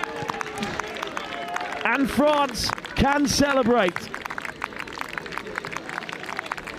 Well, Jane, if you can, try and sum up that mixed open final, because it was played in such good spirits, but at such pace as well. At such pace, and you really see this in the Opens finals here in Vichy, but this game was certainly a game of two halves. You had France, England coming out one against the other, 1-1, 2-2, 3-3 in that first half. England just couldn't quite maintain that responsiveness in the second half though, and France pulled away with 2 tries in 3 tries, ultimately victory. In the first of 3 Opens finals, in which England will contest all 3, itself another fine achievement by this England setup. It is France who take the first victory. The question remains, will they do it again in the Women's Open when these two sides come face to face for a second time? That game is due to kick off in about 15 minutes time. I'll be heading out to try and catch some of these victorious French players in a moment. Jay, thank you so much for joining us. Thank you, enjoy pleasure. the rest of the tournament, which you've worked so hard to put together. What a moment. It's France 9, England 6. France are your mixed open European champions here in Vichy.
Alors, ça va? C'est bon, le premier match Well, I've made it out pitch side where the field here in Vichy is completely swamped by French supporters, and of course the woman I spoke to is the woman who has such strong English affiliations. Not today though, Rose Sujet. Rose, I mean, what does it mean for France to finally get over that final hurdle? There's been huge games at the Euros before, lost to Wales 3 years ago, but that Youth Atlantic Cup win has really set this up for this young side. What does it mean for France to finally beat England in a huge open game like this? Honestly, it's a massive step forward. We've worked so hard over so many years, and this year I think we worked the hardest to get where we are today. I think the match against Wales was one big step forward for us because we haven't won against Wales for a while, and then this was the next step, and we went in full of energy. We knew we had a winning mindset, and we went full out, and it paid off. I mean, post-World Cup, there has been a real reset of the European nations, because I feel like there was a sense that across Europe, sides are getting closer and closer to those Southern Hemisphere behemoths. You know, some huge moments in the men's and women's open, but in this mixed open, which is the platform for emerging nations, just how special is it for France to now be the best in Europe at the one that everyone wants to win? Honestly, it's amazing. I think our coaches, we need to say thank you to our coaches because they watch touch and they breathe touch and they sleep touch and they teach us so much. And then for us to actually put that in play is amazing. And getting closer to all the nations is not just something for France, something for Europe in general, because the teams are so close. I think that's good for Europe in general, but obviously great for us today. Right, I need you to jump back into those because your place is with your team now. But thank you so much for speaking to us and congratulations on the win. Thank you. What a final then for France. It's been brilliant so far, but of course the celebrations as they come through the tunnel here, you can have a little poke through of just what it means to the people in Vichy.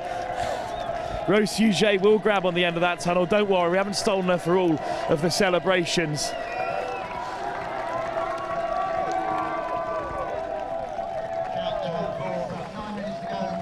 But of course, we don't have a lot of time to drink that one in, because in a few moments' time, we're going to have another tunnel being formed because the French are back with us. It's going to be a huge tie in the Women's Open. England are the favourites, but hey, they were the slight favourites in the Mixed Open, and look how that turned out. There is still so much on the line here. Just 2 more games. There has been mountains of touch. 10 games a day on each field, 30 of them live for you here from the European Championships. And we have just 2 more. England were targeting every title when they came here again as the Tier 1 representatives, as perhaps the deepest touch-playing nation that we have in Europe and the closest to those down under. But in the first of the 3 opens, it is France who take the title. What will happen in the women's game, we'll find out in just a moment as they're ready to head onto the field. I'm going to get back into the comm box and prepare, but just hang around because the women's and the men's open when England take on France is going to be huge here in Vichy.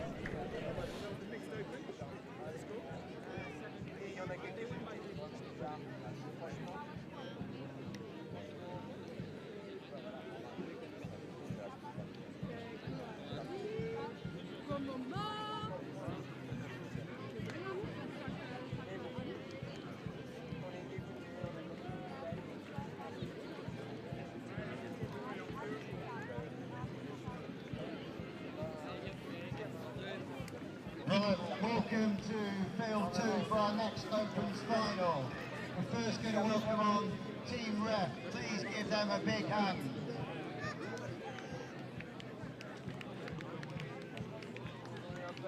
Team Ref, from the near side, for Nicholas van der Eyck, third goal, Jack Harris, third Evans.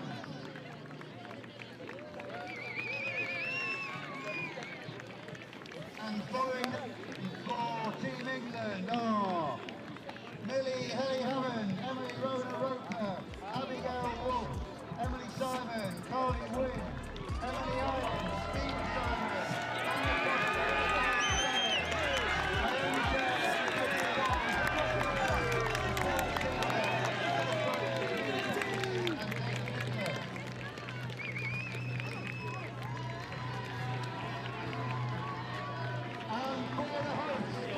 And as home teams, they're allowed to lock up the tunnel like the French are here as they head through. Well, can they do the double in touch the crunch? It's the open first. The men got the job done against. But it's the women we turn our attention to now. The Women's Open has been England's crown jewel at times. An unbelievable finish at the World Cup. They were the highest ranked side outside of the Southern Hemisphere. And now before kick-off, it is time to enjoy the national anthems once again of France and of England.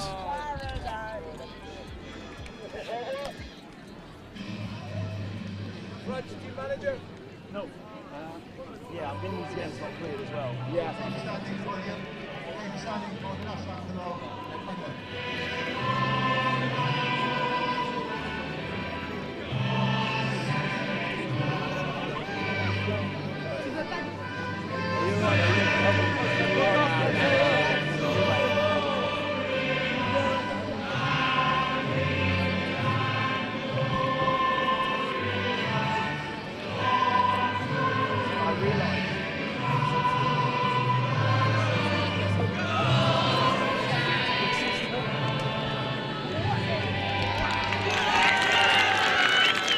Thank you.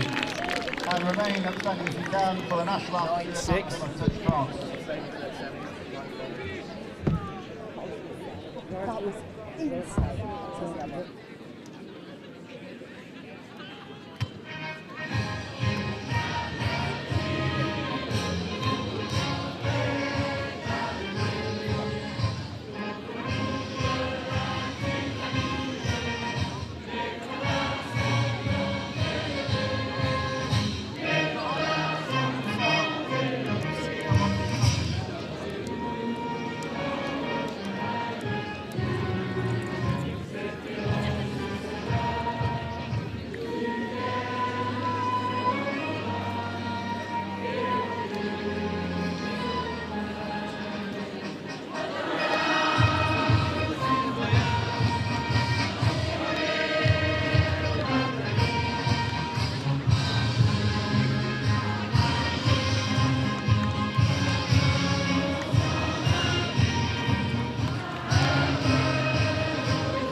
Just under 4 minutes till the tap-off, so players and officials just under 4 minutes. Please be on the field with a minute to play. If you're going to do tunnels, please get them ready now so we can vacate the pitch. Welcome back then to another huge game here at the European Touch Championships. Another Herculean effort from the refereeing team to clear the pitches for us so we can see the game in front of us from our comms box just outside the French box. We are moments away from the start of this Women's Open tie. I'm delighted to be joined by Eléa Hugier, who's going to win whatever happens here today. As a bit of a split loyalty, but perfect for comms. And of course, your sister already has a gold medal at the European Champs. How exciting, how proud must you be before we move on to this Women's Open? Very proud. I think it was such a great touch game. I think everyone's best work on display, perhaps not England's best work, but it was a cracking final, and I can only hope that the French and the English Women's Open come out with the same kind of energy. That is the question, is can they deliver after that unbelievable final? 9-6 it finished for France. And I mean, what would it mean to French touch to do the double over England? I mean, the men have not quite made it, but we always knew it was going to be an Ireland-England final, really. They're the standout sides. How important would it be for French touch to claim more than just one major gold medal on home soil? They've already done so much. It would mean everything, and I think the England versus France mixed game was a real unknown because these two teams haven't played each other, because obviously we've got more mixed team than we had two pools. Whereas the English and French Women's Open, they've played each other twice before, with England coming out on top both times. So if there were an upset of that scale, it would be indescribable for Touch France. Yeah, indeed, it would be an upset taking down this talented Women's Open side of England. They started off in round one beating England 9-0. That was the day after, of course, that we had our opening game of the tournament at the Stadio d'Aragon, when France took down Ireland on a special game. Just another shout out to the refereeing team here, who have had a huge part to play in us even being able to see the final, but also a huge moment for them now as they run through all the players that aren't available for this game too. More useful information for us.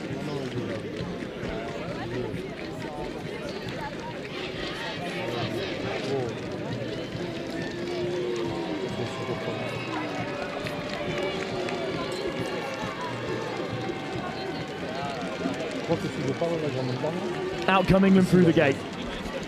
They may be outnumbered here in Vichy, but there is a large English supporting consortium, as we know. On your left-hand side are the England supporters, and on your right the French. In the end, that they'll be attacking in this first half. But are the English supporters ever as loud as the French? We'll have to wait and see if they can match up in just a minute's time. France will start in the navy blue, as you can see, going right to left in the first period of 20. England are in their red and white, the classic kits, if you will, for this classic game. Touch the crunch, round 2. France claim the first title. Can England avenge the mixed open side? We'll find out in just a few moments here.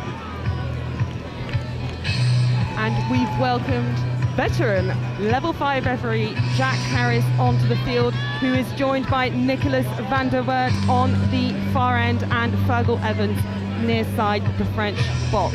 Yeah, they've been working really well together. They called a really difficult time in the mixed 30s semi-final together as a unit, and experience is what we're after. It's England to tap us off. The Women's Open is underway. As we've said, perhaps the brightest light in England touch comes from their Women's Open team. They are maybe the best side that England have in their extensive range of talented teams, and they're on the front foot here through Roma Roper. Lift up from Fairnet, who's earned her team another 6 on the line. This is where England are most dangerous. Not only are they dangerous coming onto the pitch through the midfield, they are incredibly decisive on the line, and it'll be interesting to see what they can produce there. Emily Irons gets a good pick up there and then tipped on into the path of Fairnet. Down it goes. Big shutout by the French, but wasted touches for England. Yeah, these are the key moments where the two teams are slightly panicky at the beginning of the game. They're starting to feel each other out. They've played each other twice before, but again, as we all know, the final, clean slate. We start as if we'd never played each other before, and we put our best show on. French driving up the ball on their fine with some subs coming on at speed. Decent first box for the French then. Pace round the corner from Violin Chevaux. Excellent pick up from Lalibert. What a family they are of touch players within the French system. But another good shutout, this time by England, and I think we might be on for a more nervy final. There was plenty of scores early in the mixed open. This could be a much closer game in terms of tries scored, I feel. Well, historically, the single gender categories are slightly lower scoring, especially when the teams are more evenly matched, whereas mixed is a very hard game to defend against, with the English there just losing the ball short of their sub-box, and the French are taking this opportunity to get some fresh legs on the field. A high English defensive press here with Ella Loveridge coming up to take a touch, and French momentum really killed here as touch 5 is coming. Here come the French. Henry, a serious player in this French side, one of the best in the tournament. Only one of the two Henry sisters, of course, representing France at the moment, but they've got depth as well as England do, so plenty of talent coming through. Carly Wynn here with the ball coming up. Alice Summers down taking the touch. Oh, and again, just an unforced error. Again, some slight panic. Big opportunity for the French to open the score now in England's half. Now, all the opportunities are important, but France, especially with 2 losses on the board against England, must take these chances when they're presented, because they'll be few and far between. New attacking pod on for the French is Blue and Levesque. Taken to the line here. Levesque back in control, working in tandem with Leah Martin-Mendez-Lopez. What a player she's been for France in her early career. Martin-Mendez-Lopez wide for Juliette Desaulles. Well, this is an incredibly good variety of play that's on display here. We have working hard in the middle, then just open up to the winger who puts it down. Very well deserved try. What a ball. Leah Martin-Mendez-Lopez, a wonder kid at the World Cup 3 years ago, a fully fledged star now in the Women's Open, and France take an early lead. Down go England, but they're winning nothing from the referee there. It's back with Millie Haley-Hammond. Now Rona Roper onto the outside. Good control from England, just a few touches and they're up to the 7.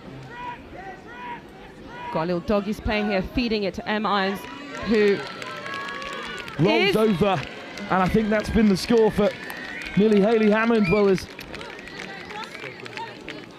indeed it was Irons. Good spot coming around the corner there. From big work. Alongside me. Big work there from the English attack, just getting the French slightly offside. You can see where I was coming from with a 2 and the 7 on the England kit. It's not my favourite font, but away they go. France have turned it over. That's huge. It's missed out. It's a big opportunity for them and they haven't taken it. Historically, France have come out very strong in the first 5-10 minutes of games against England, and it's a question of them being able to hold out for the full 14 minutes. The English are so decisive in the midfield, so strong.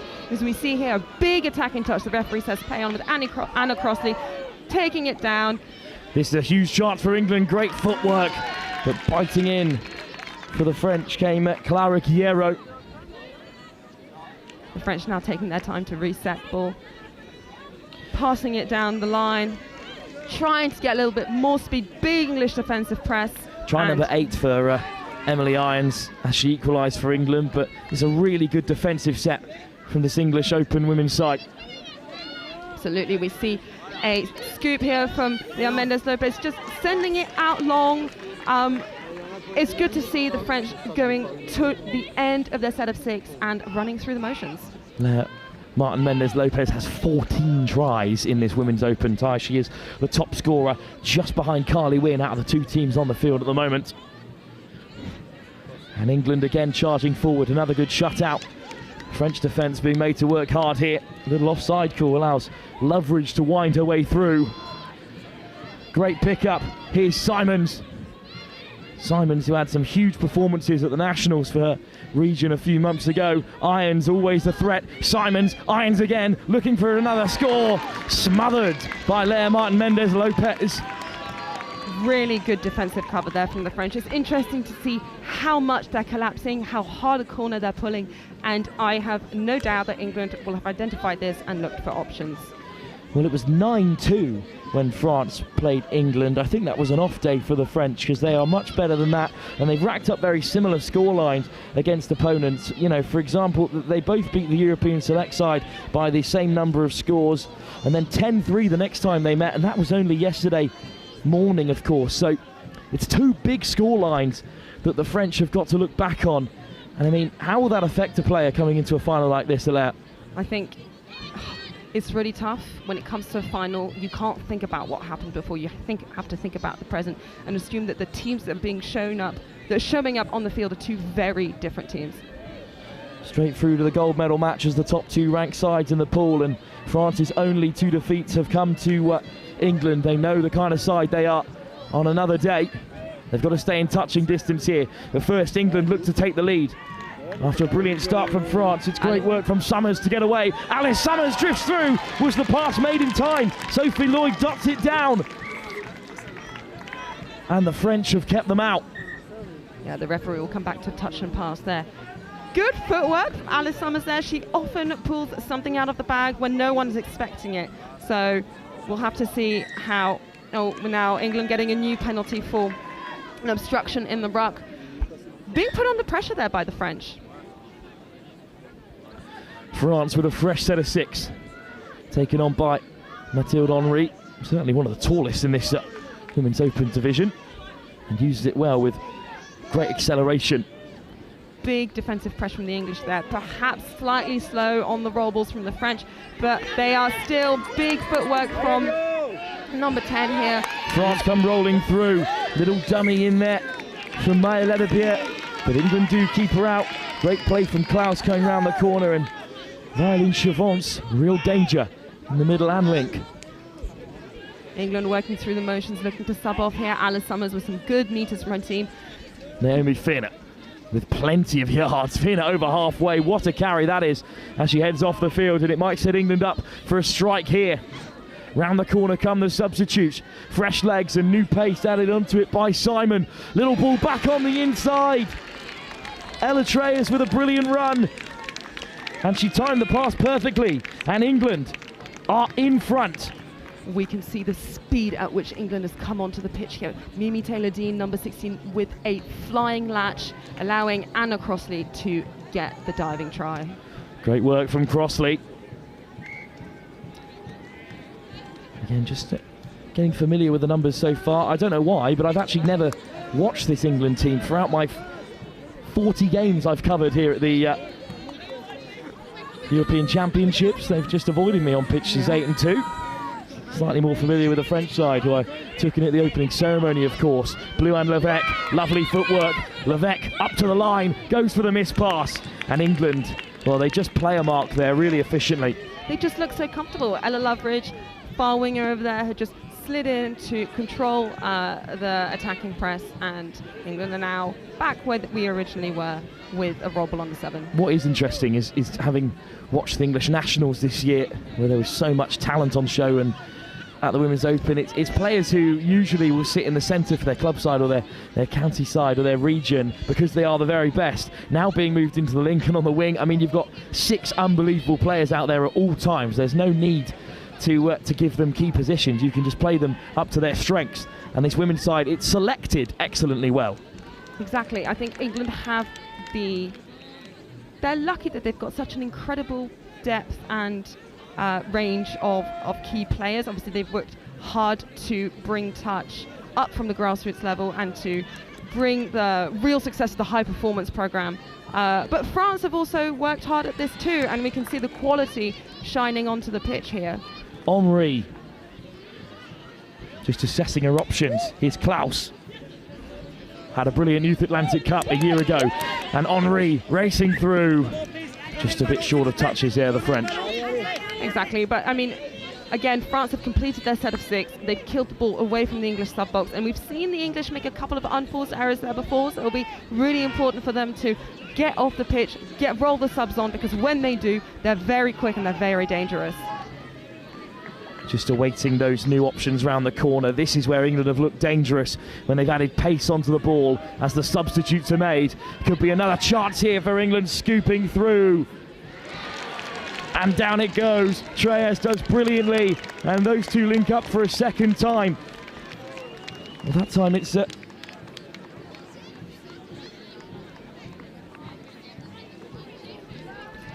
we see Ella Treyas scoop through, run, incredibly patient on the ball here. Oh, and Katie Nicholas comes away with the score. Look at how happy they are here today, cementing their lead only by 1 try.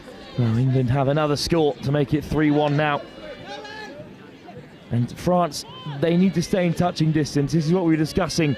Once they go behind, they have to go up and create. But England have been so good defensively so far.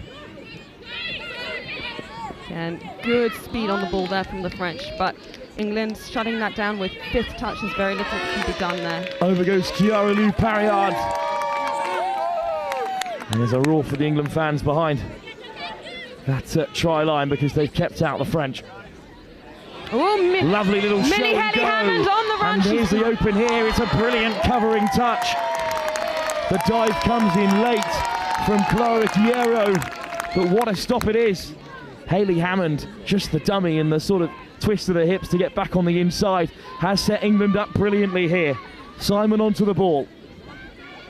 Linking up with Mimi Taylor-Dean here on a link quickie. Simon goes over, but it's a touch claimed by Marianne Roche. Really good work earlier from Mimi Taylor-Dean, and what a defensive touch. I've been on the receiving end of some of these runs, and she is fast. Rona Roper pops it over the top for England here, but they were just short of options at the end of that attacking drive. But they did the mature thing and the thing that is associated with their touch IQ, and they've buried France on that far side away from their box. Absolutely. England Open side this year is very young, but there's a lot of experience with a lot of players coming up from the juniors and a lot of touch experience within their respective universities and clubs.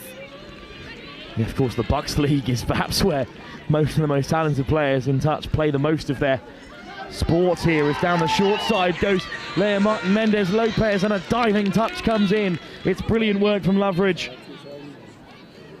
Absolutely, and we are in an all too familiar picture again, where England have stopped the French attack. Oh, perhaps not. The commentator's curse strikes for the first time as Rona Roper puts it down. Now here's Levesque. Big chance for the French here. Blouin Levesque. Lea Martin Mendez Lopez, France's most impressive pod. One could argue these two youngsters have been fantastic throughout. It's Lea Martin Mendez Lopez again. Sent back to the 7 this time. I'm looking for some sneaky movement there, but Fernet rises to it. Martin Mendez Lopez. Levesque. Oh, it's a missed opportunity if this is allowed to be turned over. Exactly, the referee has awarded a turnover for England, and they will take the opportunity to fly up the field here with Naomi taking it down, passing it out. This has been so impressive from England in defence. We know all about their attack. This is where their triggers are, around the corner here. It's Emily Irons. Already a score for her in the final. Crossley floats it back over the top. England are rolling through here. Irons wants it on the return. To the open side they go. Treas intercepted. France come away, but Irons is quick to the mark. Good defence though from France. Yeah, exactly. Rose Jubin was almost the way there. All of our hands went up in the air. But now they're coming back with the inside pass, flying up the field. And there Martin Mendez Lopez ends up face first in the box, but it's all right because Henry's racing through instead for France. Was she caught?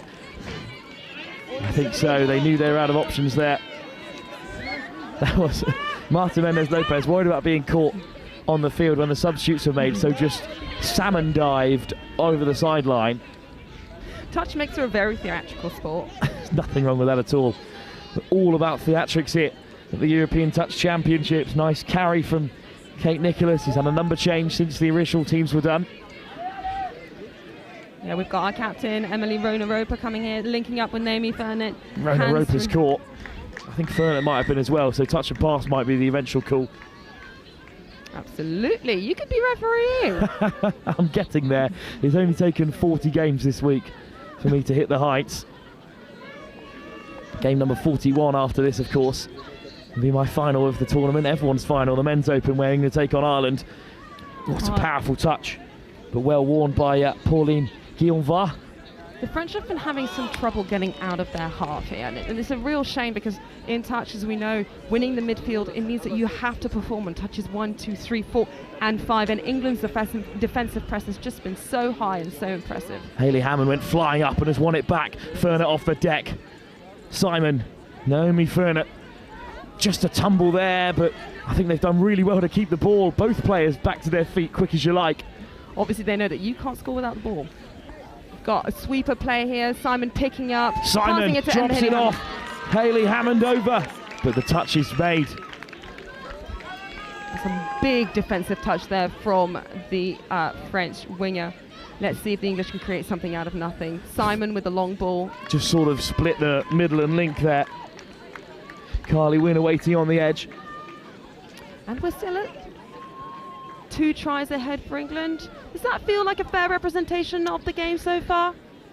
I just think England, when they transition, when the substitutes come on, they come round the corner like an F1 car, hitting that height. They slide around with so much pace. Yeah, again, big defensive press from England with the number 4, Cara Lou, coming onto the field for the latch. And we have touch 5 here. Well, that's great defence from England. Touch 5 before halfway. This will be a chance then, practically a restart for them. Taken on by Summers, so elusive. Off the deck from Taylor Dean. Simon running it in now. Big run there, linking up with Sophie Lloyd and passing it back inside to attack the line. Simon, of the Emily variety, of course. Simon back to his open side. Summers waiting, skip pass out to the wing, and it's Sophie Lloyd over for England. But again, they've been denied. Another important defensive intervention from France. It's interesting to see the play that England have set up here. They're setting a player up on a sweeper, not feeding the sweeper, turning around, and the French are really tracking that really well. Well, how on earth are we 2 minutes from half-time? This game has absolutely flown by. Such is the quality on show. Decent snipe down the near side from Rose Jubin. It might open up for Marianne Roche. Nice work from France here. Henry Back onto the inside again. It's Roche. Good acceleration here. England undone. Pass goes wide, but it's just asking too much of Maureen Grandjemin. Look at handiwork by the French. They've just been so quick on the ball. That's more of the France that we need to see if they're going to get back into this tie. And they also need to be a little bit sharper in defence, because England, that's an area where they've thrived, as you pointed out a few times already, Alette. Absolutely, and again we see Phoebe Simon fly onto the pitch for the Latch, Carly Wynn just behind, and again we have our Anna Crossley, our attacking middle, taking touchdown for Ella Trays in the scoop. Big chance here for England. Cameraman thrown by the dummy as well, and so are the French, because Ella Trays has slipped through again. I cannot believe the amount of times that Treyas has scooted through completely unopposed. That's a hat-trick of scoops over the try line at least. What a player. And those are huge tries for England. Absolutely, and we see here Ella Trays just scooping through, getting into the dead ball zone. Got a lovely shake and bake from England, and Phoebe Simon goes away with the score. So a hat-trick of assists from Treyas. Although I'm not sure if the first scoop ended up in a try. It really should have. She did all the hard yards. England 4-1 up, with Treyas to thank for most of that. Especially the two scores that keep France at arm's length, even if they can get over here. Dancing feet from Chiara Lou Parriard. It's now fifth touch. We'll see what the French can produce there. Parriard. Well, that's the thing about this French team, is they've been excellent, but when they've made it to the 7, they haven't offered the kind of threats that England and Treyas and the rest of this outstanding women's open side have done. Half time in our second major final. France took the first away from England, but the women's opens team have revenge on their mind. They've already beaten France twice by commanding scorelines in the pool stages, but those points matter not. It's a one-off gold medal game here, which England are in control of as things stand. 4-1 with 20 minutes to play. Will England see their first major medal of the tournament once again come from the women's open?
Well, that's something you don't see every day. Raf Renardi and Santiago Olds from the Swiss team have corrupted the mind of Scottish winger Evan Martin as they sprint across the field to keep us entertained, just like that first half has in this women's open tie. Look, no harm done. That's nice to see the Swiss getting involved with their Scottish brethren, of course. Olds is a Scottish name before he moved over to New Zealand, of course, way back when. And a nice bit of interplay here at the European Championships, just to let everyone know that we don't take ourselves too seriously here in this major title, although the referees have now taken their place amongst the side of the field. Absolutely. And on to more serious conversation now. Who has stood out for you in this first half? Well, it's interesting because I can let you know that in the mixed open, the players of the final, as we expected, it was going to be Astrid Vele, but then Maxime Poirier was giving it over Enzo Cortial. I mean, a bit of a coin flip between those two, so congratulations to them. And in this game, it's interesting because Treyas has not been everywhere, but the three things she's done are scoop through unopposed. It is her most important skill, but it's created 2 tries, and that's the difference between France and England at the moment. Exactly, and I also want to shout out to Anna Crossley, number 9, who has had some really impactful drives coming into 5th touch, allowing Ella Treyas to perform on these scoops. And for France, I mean, you're turning to their 2 attacking pods, Mathilde Henry in one and Leah Martin Mendes Lopez in the other. Those 2 have got to step up and create something here, just as Martin Mendes Lopez did for the opening try. Absolutely, so the MVP of the final for Women's Open is still all to play for.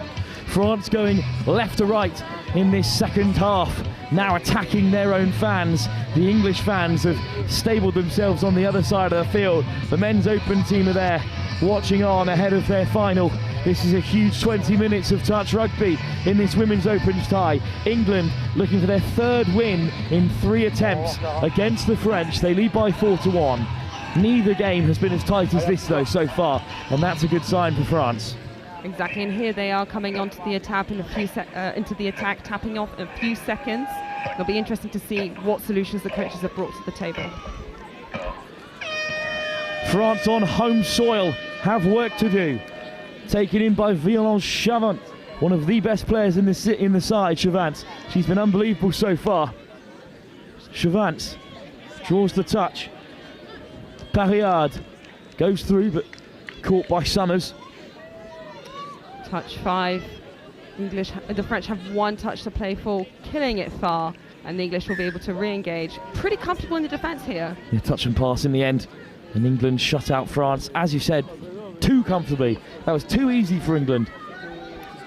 They are really lacking this decisive extra little thing on the line.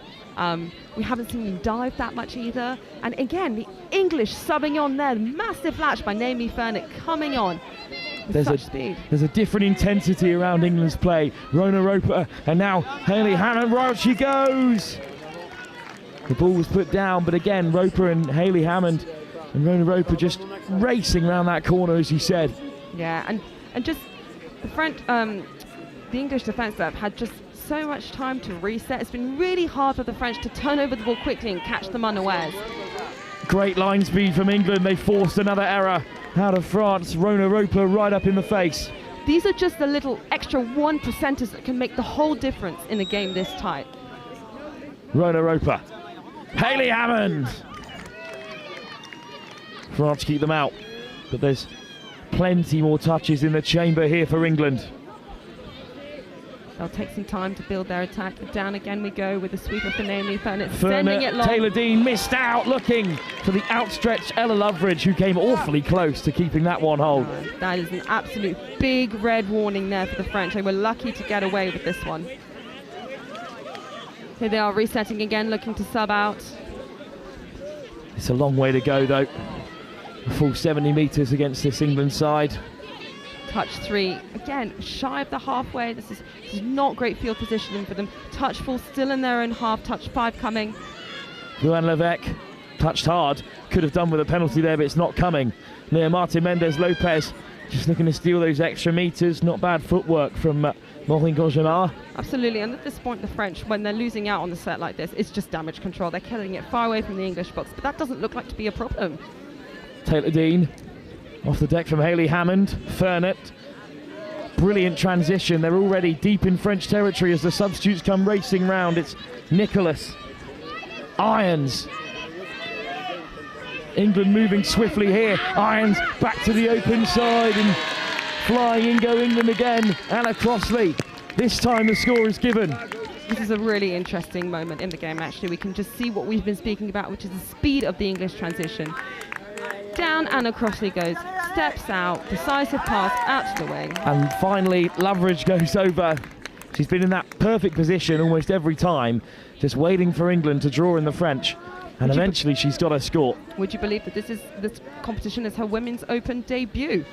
It is hard to believe, given how well she's performed at Bucks level and at club level and at regional too.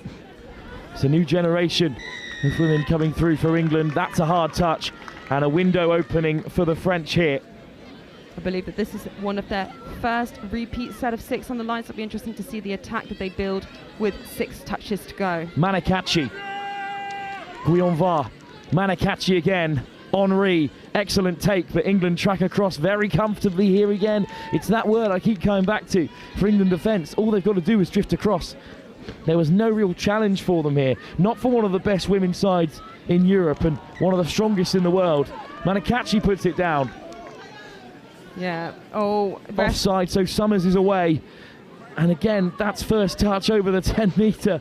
England are playing a different level at the moment, even if the scoreline is still only 5-1 in their favour. And thankfully, they are only human, as we can tell by a mistake on halfway. Absolutely, and touch really is a midfield game. Now, it's really important to be able to convert when we get a new set of 6 on the line, but that's actually quite rare in most high competition, high-level games. So winning the midfield is absolutely crucial. It's an excellent angle to approach that from. Does make sense that you are playing a lot more touch in the middle of the park than you are inside your own 7, and that's where England have excelled in this game so far. The French moving the ball a lot more than they were in the first half. Yeah, we still have some stop-starts, some slow roll balls. Chavance, hard touch, penalty. See you shaking a hand from there as it came in. Again, we have a new set of 6 the French are playing about with. We've got a sweeper play coming in for Rose Jubin. Jubin steps on the inside. Touch made by Emily Rona-Roper again. This was a pretty slight touch. It looks like it was just a walk-in, but no, she did make the touch. Parriard, great hands. Chance here for Lalibert, but England race out to make the stop. And the French just don't know what to do here. England's defence looks so solid. And this is 5th touch coming, and we haven't really seen any attack to the line here. Lalibert, now we'll see one from France, but they cut back in again. Lalibert is caught. Great touch by Emily Irons. English taking their time to reset. Patience and composure are really key to control a final game like that. We have another 15 minutes to go. Irons, quick pick up. Hayley Hammond, good run from Fearnett. Again, England looks strong. Hayley Hammond round the corner, changes inbound. Carly Wynn with a great introduction to the game. Incredibly decisive touch there. What a pick-up as well from right underneath her from Nicholas. But France keep them out this time. Big work put in there to drive by Anna Crossley as she was coming on, and a really good scoop by Katie Nicholas, who just couldn't quite turn it into the try. Again, England push so high here. Nicholas just marking 2 players and then allowing it to be fed out to the wing. French slightly quicker on the ball there coming on. We've got touch ball just shy of halfway, which is much better field position than they've had in the past. Levesque. Little dart from Guionva. There, Martin Mendez-Lopez looking for that glory pass, but just hasn't come up. The winger wasn't in line. Absolutely. We can see the French trying to vary their attacking plays coming onto the field here. They went for a live play, which was different, offering something different, trying to break the English defence, offering them a different picture, but again, it wasn't enough. English dominance in the Northern Hemisphere in the Women's Open set to continue as things stand. Here's Summers, nice ball on the inside, and brilliant footwork from Simons. This is looking threatening for England again. Summers steps inside and out, feeds Simons, but the touch is made. I think it'll be touch and pass in the end. Is there such a thing as too many side steps, too many steps and touch? There's just one more than what was needed this time from Summers, but she's so elusive. Absolutely, and we see the French here trying to drive up the field. Good touches, good intensity, big latch coming on. But again, the links are set in English defence. Manakachi, Henri, Mathilde Henri. Again, it's a nice run and drawing in players, but Grandjean comfortably caught by Lloyd. There was never any threat there for France, even if they were going through the motions, and it looked clean and it looked technical. Absolutely, when we can compare the speed at which and the depth at which the English players are coming on to the field compared to the French, and there is just nothing to be said for. Loveridge back on with a decent drive, and even that late pass from Summers a moment ago set up this chance for Rona Roper. Rona Roper back inside, great line. Shape on the pass from Simons, looking for that offside call as Naomi Fernett took it over, but France survive. Again, this goes back to your original comment about the English, even when they're not converting, being so decisive on the line. France desperate to play out here, and indeed this Women's Open group with the Euro Select and Scotland also present, building into it, it always seemed like England were the favourites. There wasn't the discussion there was in the Men's Open where we thought maybe Ireland could challenge, and Scotland did emerge as decent challengers. There wasn't this discussion in the Mixed Open where no one really knew exactly what was going to happen. In the end, the Swiss came out as dark horses and France eventually won it. The Women's Open, people were saying, well, it'd be great if someone could give England a game. Absolutely. I mean, in the Women's Open traditionally in Europe and any Euros Championship, it's always been a very tight contest between England and France, and the English ladies just look like they've been pulling away game by game, cementing their lead over every other European nation. Lovely ball over the top from Crossley to set up another. Yeah, Carly Wynn there goes away with a try. This has been so representative of the kind of hard work and big drives that Anna Crossley has been put in, and there she is rewarded with a decisive pass out to the wingers. Carly Wynn with her 14th try, going level with Leah Martin Mendez Lopez. One more and she'll be the out-and-out top scorer. Absolutely, and we still have 10 more minutes to go. French now back on the attack, tapping off with Rose Jubin, taking the ball in. Touch 3 coming with Bluen Levesque and Leah Mendez Lopez working hard to link up. Coming together between the two, and a decision by the referee that is not indicative of a try. Let's have another look at that one here. So we see Bluen Levesque picking up, and Naomi Fernett coming in, flying off the line, perhaps with a bit more intensity than she was. Look, we've discussed this week about the difference between the Southern Hemisphere and the Northern Hemisphere, and Theo Edwards has a very interesting take that it is that the touches are so much more physical down there. There is a lot more leniency about the extent to which you can impose yourself on the ruck, and unless Europe moves in that direction, they'll always be behind Australia and New Zealand, and that the balance of that has to come here when, well, that was nigh on dangerous. The French players move at real pace. Bluen Levesque is rapid, and Fernett comes out, and she's a strong woman, has just completely demolished the French middle there. Absolutely, and I think this is a good example of touch being a very physical sport. We may call it touch football, touch rugby, but actually the intensity of attacking touches and defensive touches is huge. And absolutely, Theo Edwards is absolutely right. If we want to be able to keep up with the Southern Hemisphere, we're going to have to get stronger in the rucks. But we don't want injuries occurring. And although the referees have decided that it wasn't a hard touch, so the injury is nothing to do with Naomi Fernett, it was just a tough collision. I think it actually might have been the England player looping around the back that did the damage. Unfortunately, Bluen Levesque does need support walking off the field, and we wish her all the best. Absolutely, the English are on the attack again, though, with Emily Rona Roper passing the ball to Millie Helly-Hammond. This is strong again. Rona Roper, direct, straight through she goes. Rona Roper has been outstanding and has set up another score for Carly Wynn. Is she off the field? Oh, the refs are claiming stiff touch. What a defensive effort there from the French. Well, she could have been over the sideline, or she could have been or she could have been caught. In the end, I think it's a brilliant defensive effort from a combination of Martin Mendez Lopez and Pauline Guéonva. The French here re-engaging with good field position, setting up their attack. A lot of players coming on. Well, Carly Wynn there claiming there was no touch, and she's denied the try that would take her through as the top scorer, stand alone in this Women's Open division. We have Mathilde Henry, great acceleration. But you're not getting away from England that easily.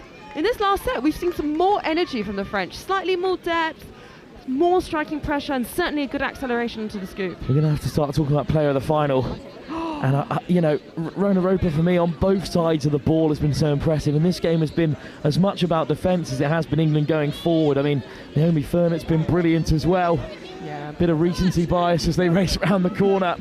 Lovely ball on the inside. France get a touch, but good defence this time. I think it's interesting that what makes a good player at the final, right? Because it's also the thankless jobs, the tireless jobs of driving hard, making some excellent defensive touches and keeping your composure in attack. Here come France, who can feel this title slipping away as the minutes go by. They're still 5 behind with just 6 minutes to go. And it's a good initial pick-up, one-handed, and then it just doesn't stick for Maya Ladebert. You now have the English re-engaging. Ella Trey's taking it down the middle, and Taylor Dean over the halfway line. Look at the speed of that English drive and the quality of the roll ball with Phoebe Simon, huge latch coming onto the field, and now the English camped out on the 7 metres.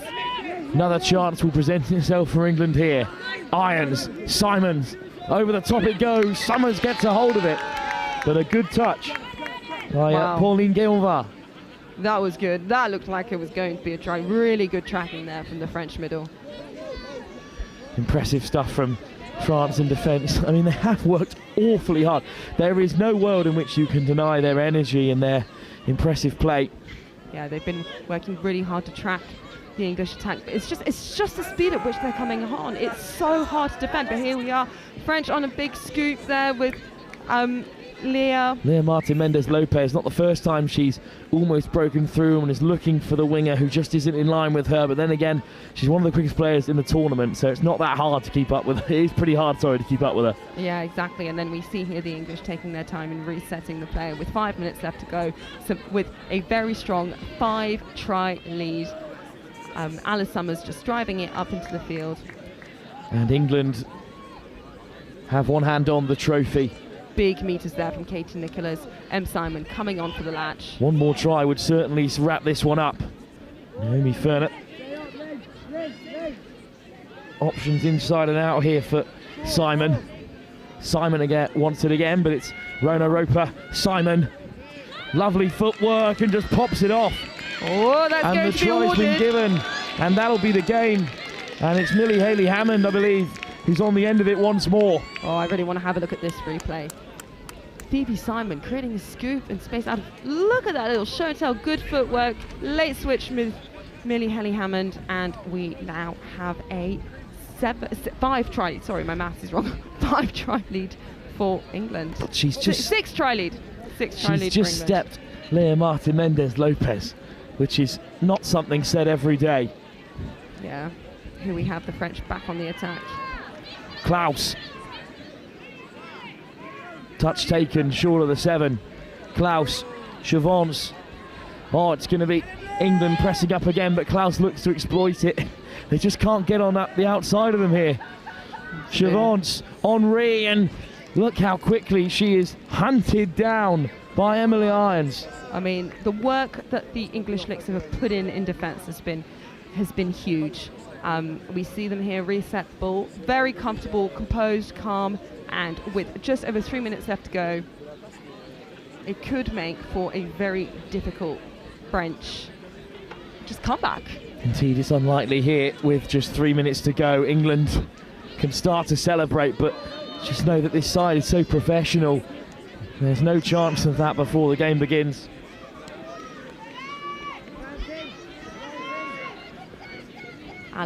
Alice Summers here on the attack. So hard to contain, and then great line from Fionnett.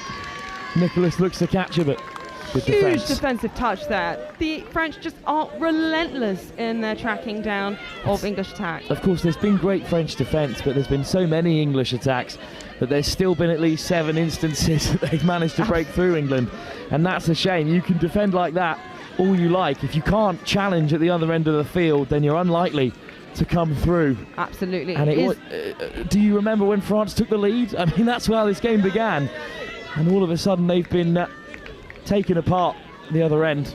Absolutely, and the French historically, again, as I was saying earlier, have just started really strong. They just struggled to keep up that intensity throughout a whole 40 minutes. Back come England again. Simon on a good line. Mimi Taylor-Dean there coming in with the latch. I mean, they're still going round the corner with exactly the same intensity. Look at Rona Roper go. Simon off the deck. Soft hands from Hayley Hammond, just couldn't get away. Taylor-Dean, and down it goes. They're almost too quick for their own good here. France, that wasn't really line speed. It was just they were still there from when England had run past them a few moments ago. The English there, relentless and hunting down the French attack. French now on the move, coming up to touch forward, just past halfway. Not bad field position, little inside pass.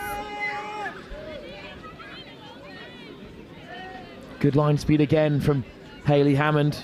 Let's not forget how important she's been in this final, and Leah Martin Mendes Lopez just hasn't been her effective self. Still on the debate about player of the tournament. I'm going to have to press you for an answer here now. There's only a minute to go, and I'm going to have to go and find them out in the crowd once the celebrations start. I think it's between Rona Roper and one of the and Simon, but I mean Rona Roper. It's the what has been the difference here has been defence and transition, and Rona Roper has spearheaded that as she's come on every time. Absolutely, she embodies all of the England values. I mean, not only is she their captain, but she's also a role model on and off the pitch. She absolutely deserves this MVP. Well, let's settle it here. Fern it through, looking to scoop away. France scramble back. We need to add this one to the blooper reel for England. I mean, the pace of scoring is slowed, but it's because, realistically, this game has never been in doubt. After France kicked the hornet's nest early doors, England have taken control. This hasn't been a bad performance from France. England have just been the orchestrators of both sides of the ball, and they have claimed another European title.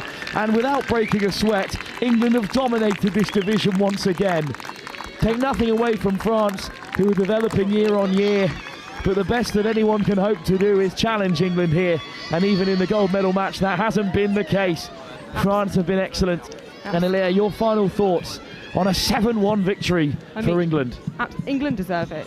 All of the little things that make the difference, all the 1%ers, the depth, the speed of the roll ball, the speed of the turnover, the quality of passes, they have just outperformed the French. And of course, the English are delighted, but there aren't the crazy celebrations we saw at the end of the mixed open game. That's nothing to do with the women's open as a division. That is all to do with how England were expected to dominate here. And a lovely moment as the French have just gathered around Blue-Anne Levesque, who is unable to stand, in order to take their team talk. Blue-Anne Levesque being hoisted up by her teammates so that they can have their final closing words. Congratulations to them on a good tournament. But this is all about England. We have one last game to play. England going for another open title in the men's competition. But first, we'll have a little chat with some of those victorious England players. Ilya, thank you so much for joining us.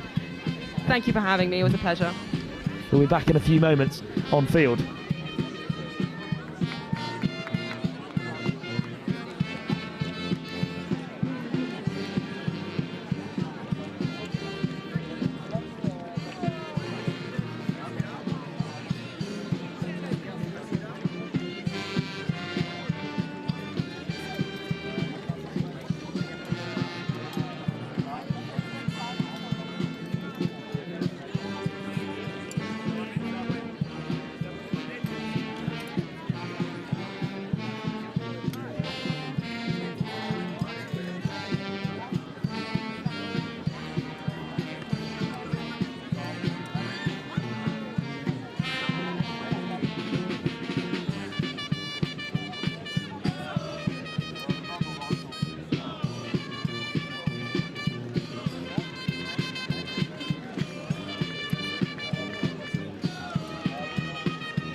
we're live here with England captain Emily Ronaropa, who was also named player of the match from the comms team. Congratulations. And it was said by Alea Huge on co-coms that one of the reasons why you've been given this award is not only because of your work on the field, but also off it. There's a very young Women's Open side who are all now gold medalists at the European Championships. But how has it been like to steward this group and bring them together at the start of what is a new era for Women's Open rugby, perhaps for England? It's just been a real pleasure and privilege. We had a few words in the changing room before we came out, and I'm just so proud of, we've got so many new girls that are experiencing this. It's the best it's going to be, if that makes sense. It can only go up from here. So yeah, what can I say? I'm so happy still to be here. I'm in awe of the talent around me, and yeah, I look forward to seeing the heights we reach at State Cup and, you know, Euros next year and things like that. It's a really, really exciting time for us. It's a very young French team as well. We saw some really nice moments there as they got around Bleuin Levesque, who was unfortunately injured in the final. And I mean, what do you make of the Women's Open this year? Because sides like France, although they were your competitors today, it's important for England that the other nations in the Women's Open category grow with them. And as England have a very young French team, and there's some similar parallels between the two of them. Yeah, 100%. I think we were the permit competition last year. It was really fantastic for us as England. We managed to put 3 teams into that, so the amount of players we've managed to bring through the system has been fantastic. The French ladies have been working really hard also. They obviously came to the permits, did very, very well, and came, you know, travelled to our nationals this year, so they're working really hard as a group. I think where we've got the edge on them at the moment is the strength and the depth. It's those junior squads.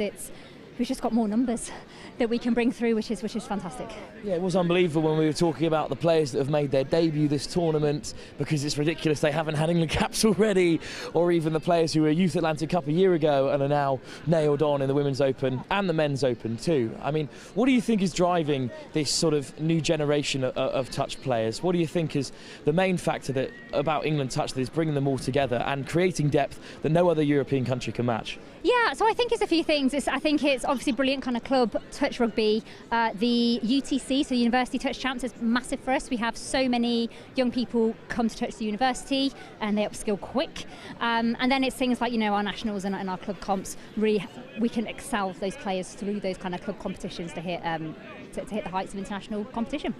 And one final question, we'll bring it back to your performance today.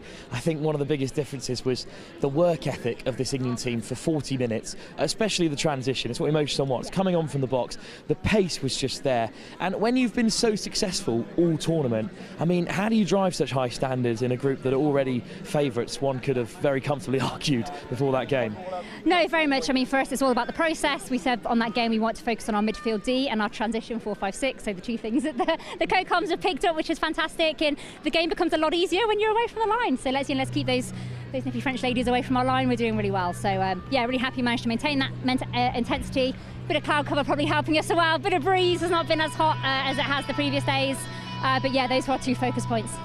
Brilliant. Thank you so much for speaking to us, and congratulations on another title to add to your growing trophy cabinet. Brilliant play from all, and I'll let you get back off with the rest of your team as well. Well, the Women's Open, as expected, has gone England's way, but here is a title that some predicted could be far more complicated. In the Men's Open, Ireland have emptied the tank to make it through to this game. They were beaten by England in a rather disappointing fashion for Irish supporters earlier on in the pool stage, but that doesn't mean that it won't be an Irish side coming out on top here in this title. We're going to head over for the tunnel because this is the Irish team that they are hoping to win silverware with. The Men's Open are taking on England. We'll head over to the tunnel and be back with you just before the anthems, live here in Vichy.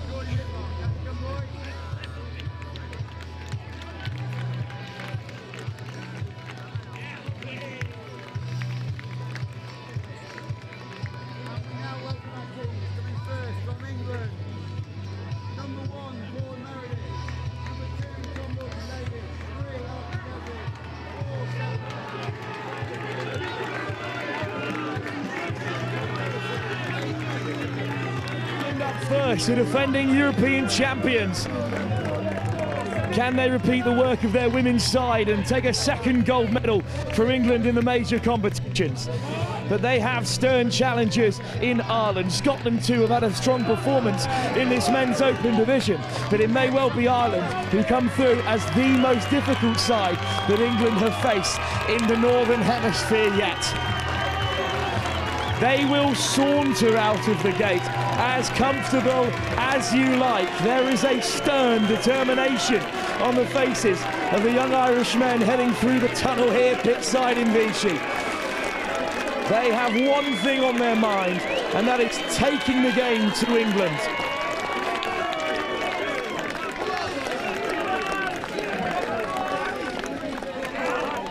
Well, there is staunch Irish support. Of course, they entered sides in almost every division. They had a great delegation across the various different touch teams that they could have entered here today. And it's England's third Open title attempt here. They are 1 from 1 after defeat in the Mixed Open, but we will be returning shortly after the national anthems of Ireland and of England.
Just one more game. This is my 41st live commentary of the European Touch Championships, and it is such an exciting one as well. England are 1 from 2 attempts at the gold medal games in the Open, the very pinnacle of European rugby.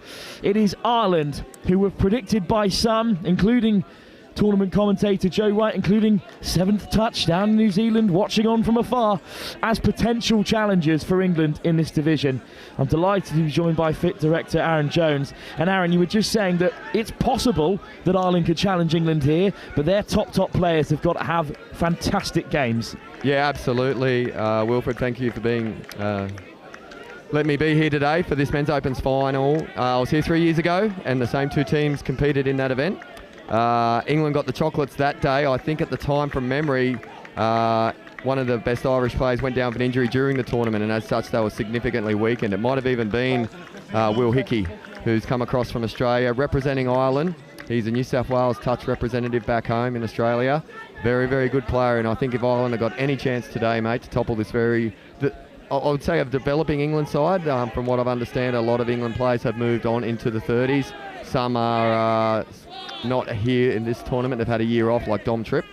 So if Ireland had a challenge today, Will Hickey has to have the game of his life, I feel. Scotland have claimed the bronze medal. Well deserved after beating France. They did really well in the tournament to arrive as late challengers. But it is England who will be out of the box and flying out of it too. You're right, and they're a very young side. Lots of changes, bold calls by the England coaching staff, but you've got to be bold if you want to grow to challenge the likes of Australia and New Zealand. Their men's 30-seed team have now gone on to dominate the division, and they'll be watching on with, well, perhaps a couple of Irish jerseys tucked away somewhere. Well, England made the call 2 years out from the World Cup that this is the stepping stone. Obviously, their focus is firmly on New Zealand. I know England are going down under in November this year for the 2 state cups, New South Wales State Cup, Queensland State Cup. They'll be back again there next year, and then on to New Zealand in around late October, early November 2028. So really, this is the first step in this new program for this English side. That Scotland-France third-place game, absolute ripper, went to a drop-off, 3-on-3. Scotland getting the try in the second period of the drop-off and claiming the victory there. So let's hope for drama like that here, and obviously we'll discuss as the game goes on about England's decisions to head down under and try and challenge in those tournaments. It is all about trying to bridge the gap. Ireland are looking to do the same here. It's a different side from 3 years ago. It's a much more competitive side. It's a side full of old Wesley players who have crossed the pond and battered teams at the Nationals finals. It's a side fired up here on the very last game of the European Touch Championships, and it's a side in emerald green going left to right in the first 20 minutes here, and a side that have been shut out by England for the first set of 6. And Aaron, that's a statement from England to keep out Ireland early doors. Very strong defensive set there by the English side. Finding a little bit of trouble though to get out from their own half here. That's so that Ireland retaliating with just as much strong defence, and we see an error there. It's Oliver Simon who lets it run. The third Simon to compete in a major final at this European Championships. Yeah, proud moment for the family there of FIT's Chief Executive Officer Chris Simon, having 3 people compete this afternoon. Good pick up though for Ireland here, and it's Andrew Mays, who's an absolute giant hanging out on the right hand side. Yep, moving. Flung across into the path of Joe Balance. I remember Balance from 3 years ago. And a Phelan, and then it's left instead for Lever. Finn Lever finds the pass. Great touch there. That is a play that I've seen a lot of European teams running, the dummy sweeper going back the short side. It's been through all divisions over the last 4 days. That is a very popular play up here in the Northern Hemisphere. Well, Lever, there's another Lever in the form of Rory, also in the Irish side, so a family affair that touches continues across these teams. Yeah, interesting they threw the ball to the England sub-box there on 5. The better play might have been to try and get it to the Irish sub-box and make England work right across the field. Said England drive forward. It's a much better transition this time from England and from Louis Treyas, whose sister was absolutely brilliant in that Women's Open final. Yeah, I watched Louis 3 years ago, mate. He was on fire then. Hopefully he has a great game for England now as they come out of half. Lovely step from this short side, but Ethan Gallagher just ran out of space. Another youngster who's taken the step up after starring in the Youth Atlantic Cup a year ago. Yeah, sun coming out now, mate. So what a moment for it to rearrange. We thought we might have some rain here today, but it stayed away for now. Yeah, no, it looks like it's going to be fine conditions for the rest of the game here. We looked threatening an hour ago, but it's come back out, so that means the heat's going to come out again. As they roll up now, the Irish. Let's see their exchanges. Yeah, first transition for them of the tie. Some tired bodies out there, but a great pickup. Ireland rolling with pace here. He's through it. Fulton breaks the line! He's through! Ireland draw first blood. Geez, that just came off a very solid rucking set. They fanned out off the latch, and England just got caught napping there a little bit out wide, and Fulton found a hole.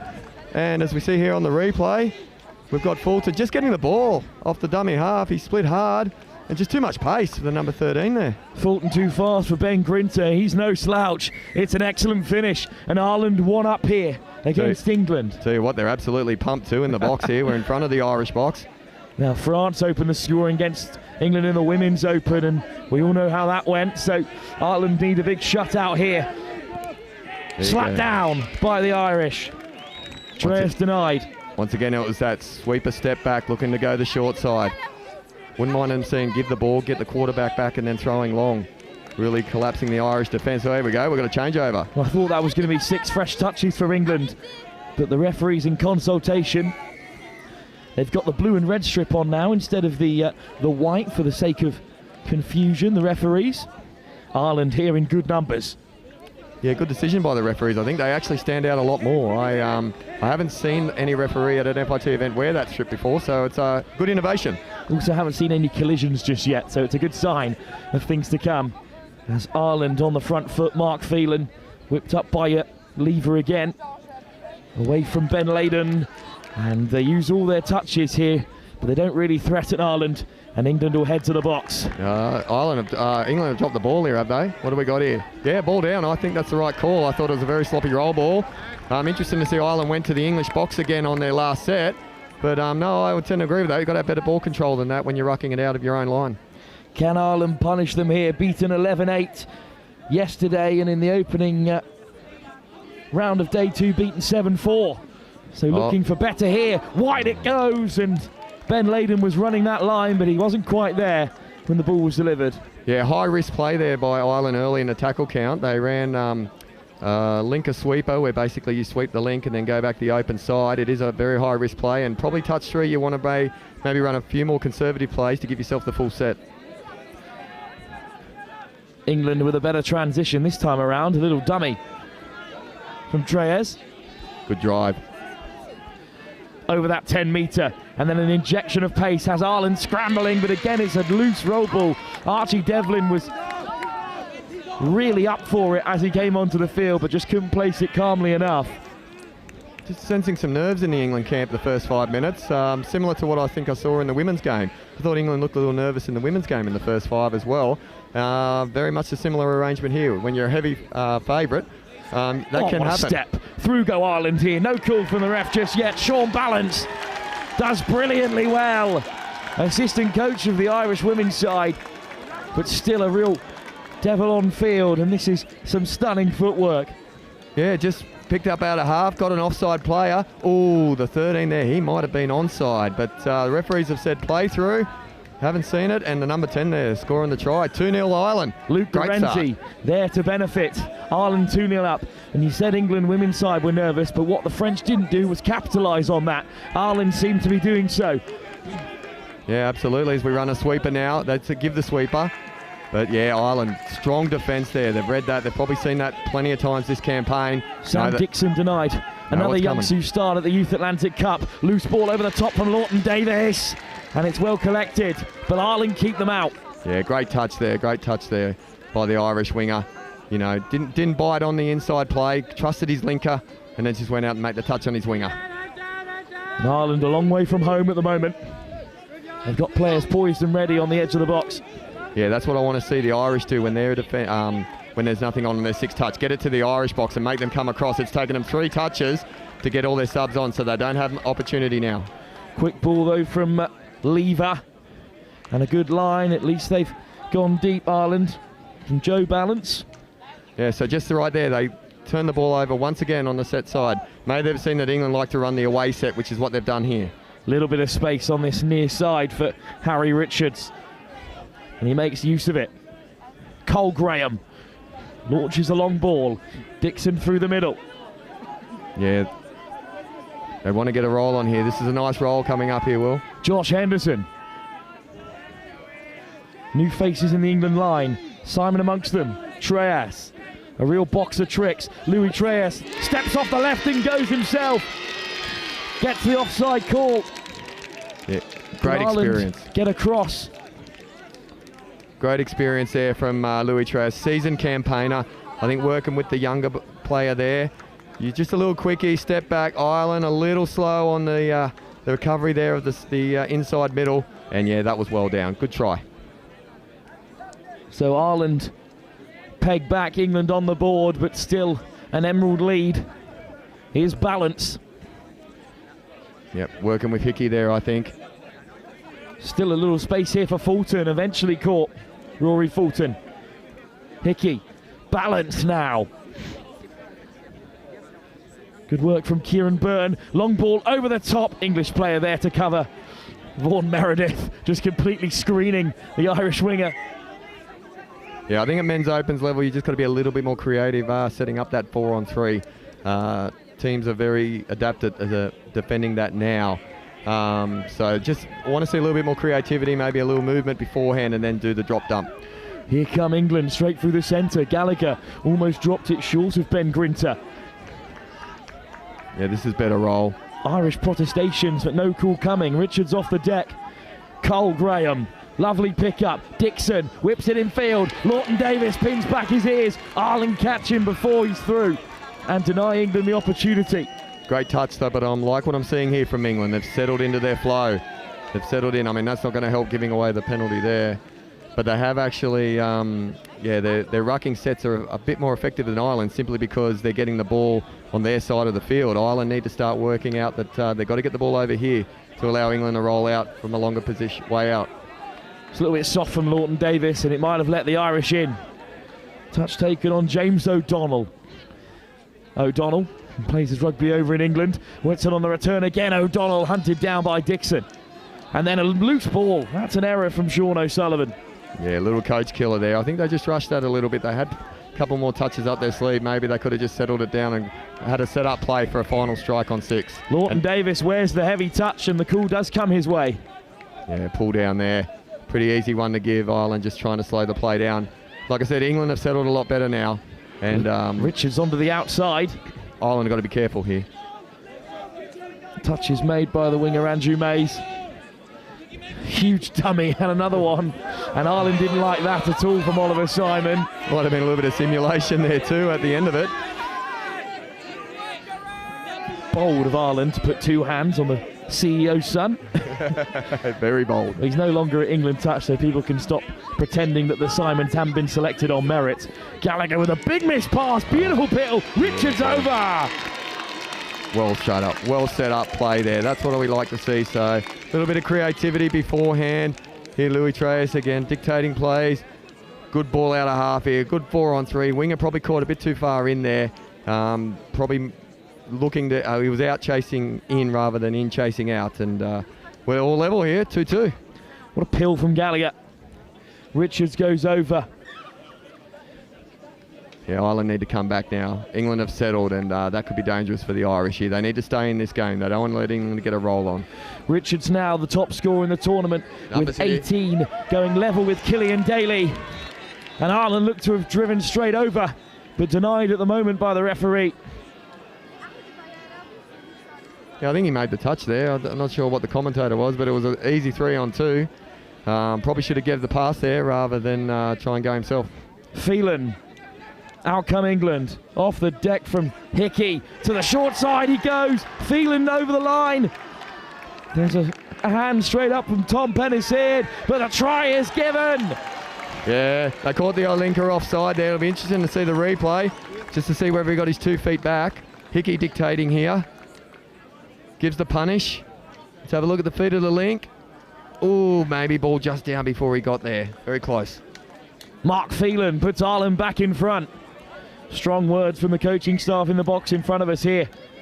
Off go England. Treyas wants it on the return, trying to catch Ireland offside. Louis Treyas with 3 drives is up to the 7. Ball on the inside, soft hands. Treyas, one more would do it. And it's a good stop by the winger.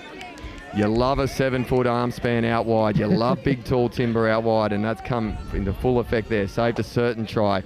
But great play by England. Lovely hands and a fresh set of 6 at the 7 now. Treyas. Simon. Where's the touch well? Might be a chance here for Dixon. Fast feet, tipped over the top. Richards! He's caught. Great cover from Sean Balance. Yeah, the tip-on just went a little bit high and a little bit loopy, a little bit of a rainbowish, and that, as a result, gave enough time for the Ireland to come across. Simon, great turn of pace. Treyas, Simon somehow gets it away. And it lovely. Will be dotted down, unopposed on that far side. Beautiful play by Simon there. They ran basically the same play the Irish just did. Ran a little punish on the link, and Simon with some fancy handwork here. Louis Trace. Ooh, this seems to be the core unit for England. They've set up all 3 tries at the moment, so Ireland have got to work out exactly.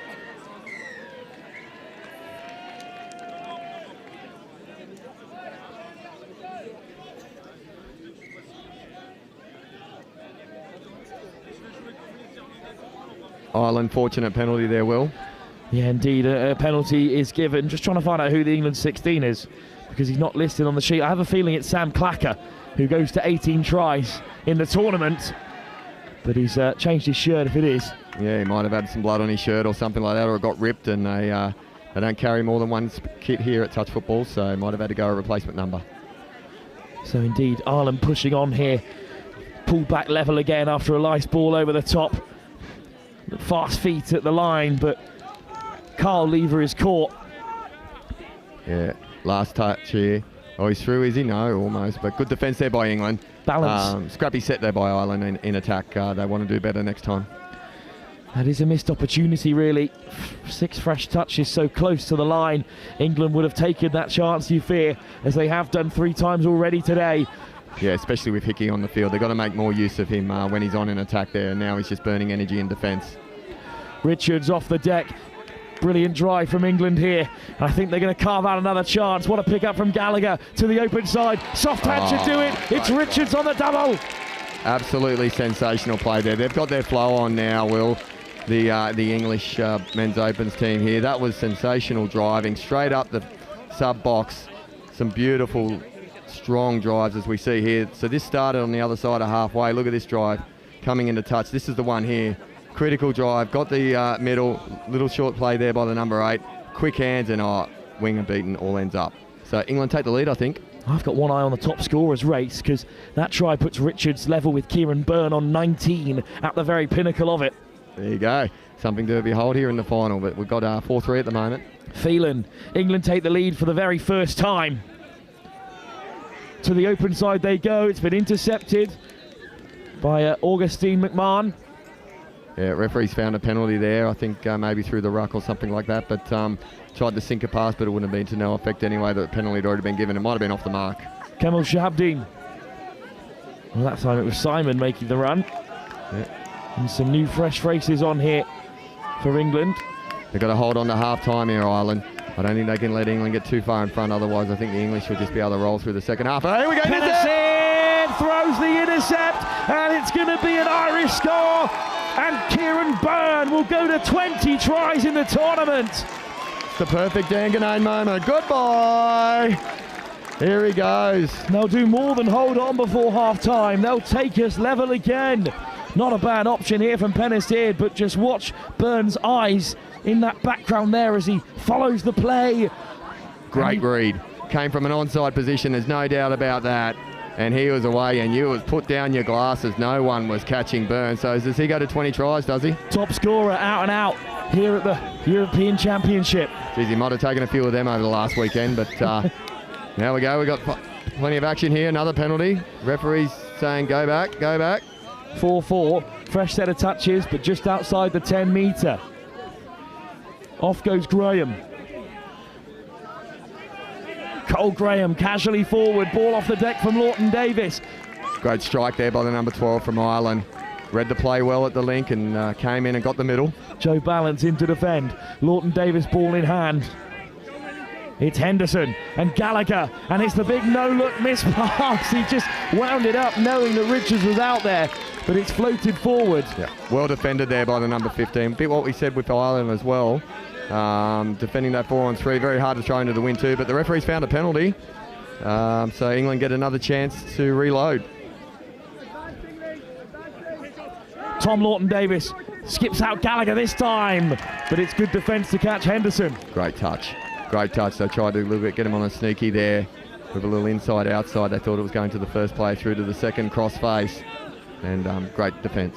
Henderson, quick ball back into his path, looking maybe to go out the back to Gallagher.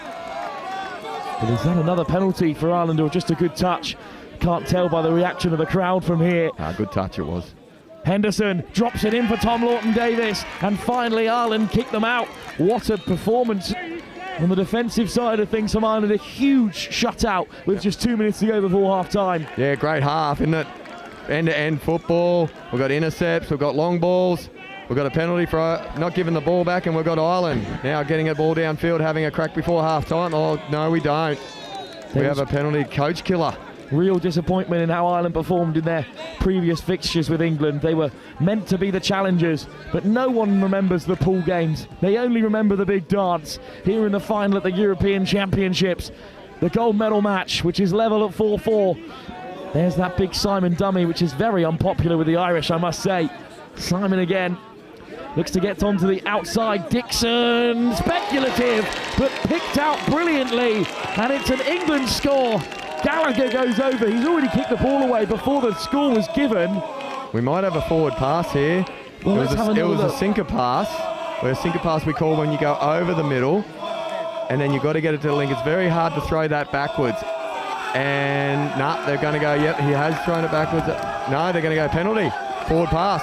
Tried, denied, and then of course they lose another 10 yards because they kick the ball away. Yeah, you can get frustrated, but you've got to keep your discipline. Well, of course, they kicked it away because they thought the try was scored. They were returning it to halfway. I don't know what we're doing. As is the intended way, but the try wasn't given. Yep, so common sense there. The referees understood that and took it back to just the original 7.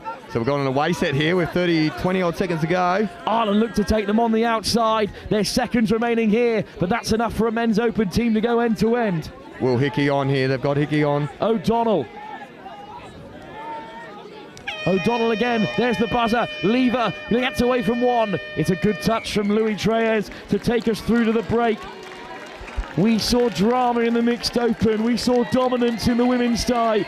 And in this men's open, we've got a lockout at the break. It's 4-4. Nothing can split the two. Ireland took an early 2-try lead. England scored 3 on the bounce and then tit for tat to take us through to half-time.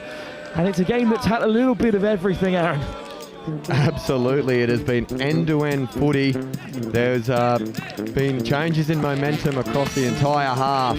Ireland starting off a 2-0 lead. England coming back to 2-all. England taking the lead.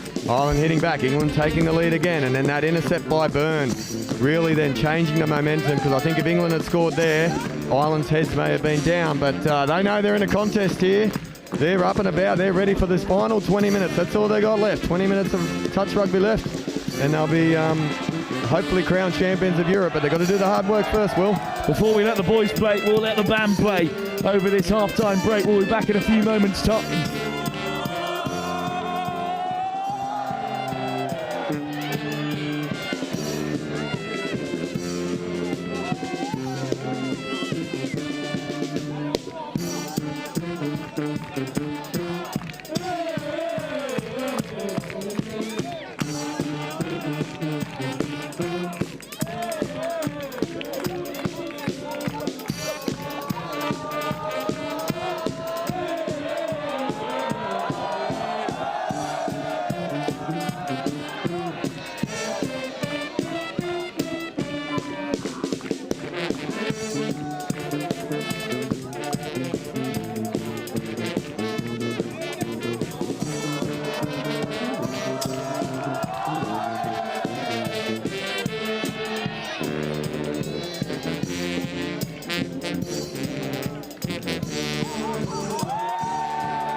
back for the second half here. Jubilant mood around the park.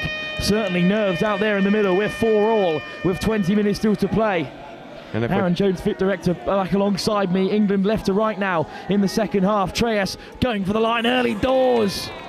Well, Ireland scored a quick opener, and England have scored or been denied a try. Yeah, no, good touch there by Hickey at link there. They target him, but he got back on side.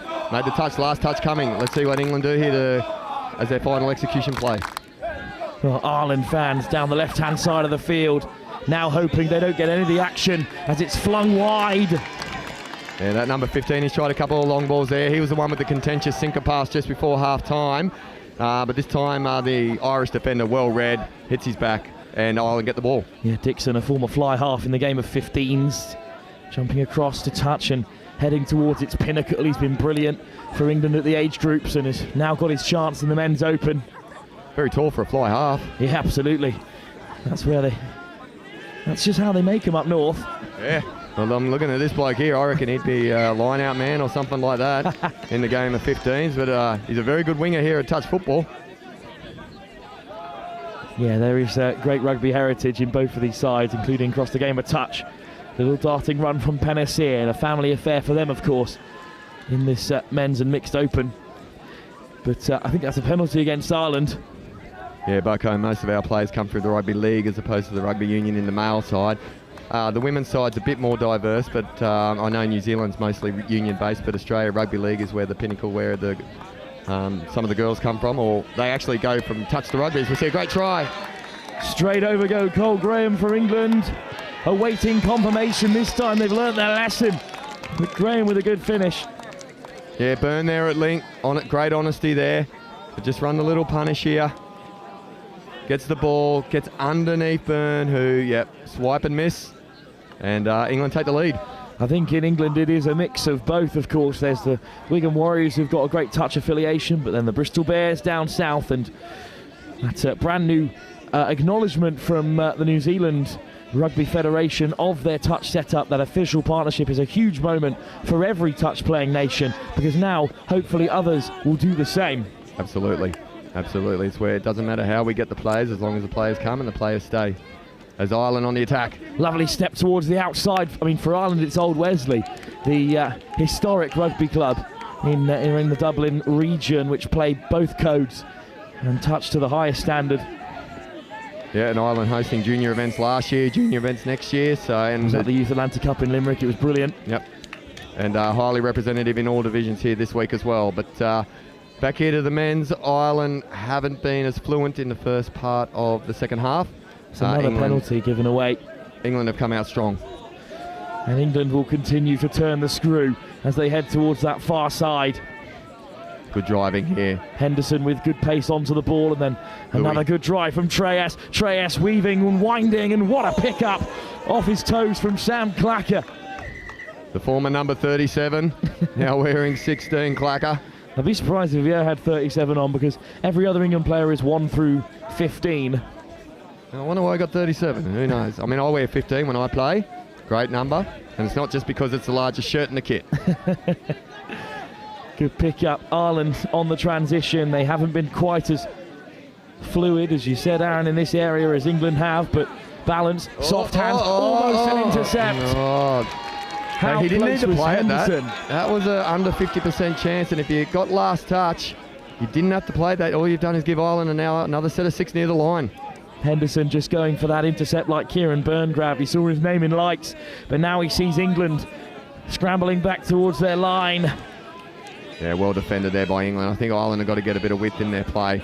England are going to eat up that middle all day, and as a result, they've conceded a infringement at the ruck. That is a coach killer for Ireland. Fresh set of touches, and 2 really experienced players out there as well, in Sean Balance and the opening try scorer Rory Fulton. Yeah, that's the last thing you want to do, is give this England side going to give you opportunity, and they've given him another one. Sometimes the touch gods just have a way of evening things out. Another error. Both sides need to sharpen up in this, which is supposed to be the very pinnacle of the men's edition of the game. The Balance. Yeah, a little bit sloppy right now. That can come with nerves. Dive at the line. Kieran Byrne has another crack. looking for try number 21 in the series. He's agile, this Kieran Byrne, isn't he? Not much of him. That's probably favours that low diving. Balance. Fulton. Ireland still with touches in the chamber. They have to use them. Kieran Byrne back on the return. Over he goes. Or under Simon in this occasion. Good touch. So they've gone to that move twice. This set of 6. I really like a bit of variety in attack. Maybe something on the other side. Maybe a sweeper. They've run a splitter here. Fast feet from Byrne again, but Simon has his number. Yep. Simon was and Gallagher were two of the players who won an unbelievable Youth Atlantic Cup tie against France in the under-18s a year ago. And now this is their chance to join the Men's Open, and they have taken it by the fistful. So Byrne's burned a lot of energy there, pardon the pun, in relation to attack. He's got to be switched on here in defence. They're going to come towards him, are they? No, they go the other way. Nice footwork again from England. It's Penestead who flicks it in field eventually, and it goes loose. Ireland survive. It's still a one-try game. Yeah, we'll see how they ruck this ball out. There looks to be some tired legs out there for the Irish at the moment. England might have got caught up in the ruck there. They got away with that. It's been a long old tournament. They've each played each other twice in the ranking for this match. Ireland, of course, beaten on both occasions. This is the closest they've taken England, as you'd expect, in the biggest game. But it's another penalty for Ireland. The penalty count in this half, I think we're approaching the same number of penalties in the second half as the first, and we're about 7 minutes in. Yeah, it's like I said, it's just been a little bit sloppy the second half. I think teams probably maybe playing a little bit tense. Certainly as we get down to the business end of the game, it's going to be the team that relaxes the most is the one I think is going to come away with this. It's Archie Devlin. Grinter, great acceleration. Devlin off the deck, opens things up, scoots into the end zone. Who's there in red and white? It's great defence from Ireland. Yeah, that was very well defended. Yeah, in touch football, we don't mind if you get through on the in goal sometimes. It's always going to happen. But if you can chase them into the corner and your other players hold their player, usually you can just run them in the corner like there and you eliminate the threat. I think there's a penalty for hard touch. Yep, hard touch. Just pushing down on the Irish player there. What I call disrupting the flow. If you disrupt the flow, the referees don't like that, and you're going to get yourself in trouble. It's not necessarily about physicality in those areas. It's more about whether or not what you're doing is an unfair advantage by pushing them to deck. Really good carry by Sean O'Sullivan, and Ireland are in a promising position now. Ball to the right-hand side from O'Donnell. O'Sullivan, O'Donnell. Last touch. Desperate to create something here. O'Donnell caught. They must have missed their touch count there because, yeah, they didn't offer a lot there for their play near the line. So that's unaffected by Ireland. Good drive now by England. Off the deck from Devlin, round the corner they go. This is a brilliant drive again in transition. It's the area that England thrive in both men's and women's open. Look at the pace. Darting forward, they're up to the 7. It's Treyas, it's soft, and from Dixon, and he just couldn't hold on. Sensational intercept opportunity there. Saved a certain try, almost plucked it out of the air. But, I mean, are we leaning here? I mean, England feel like they're running downhill at the moment, Wilfred. It honestly feels like there's a gradient of about 10%. Trias, caught, offside call, under he goes.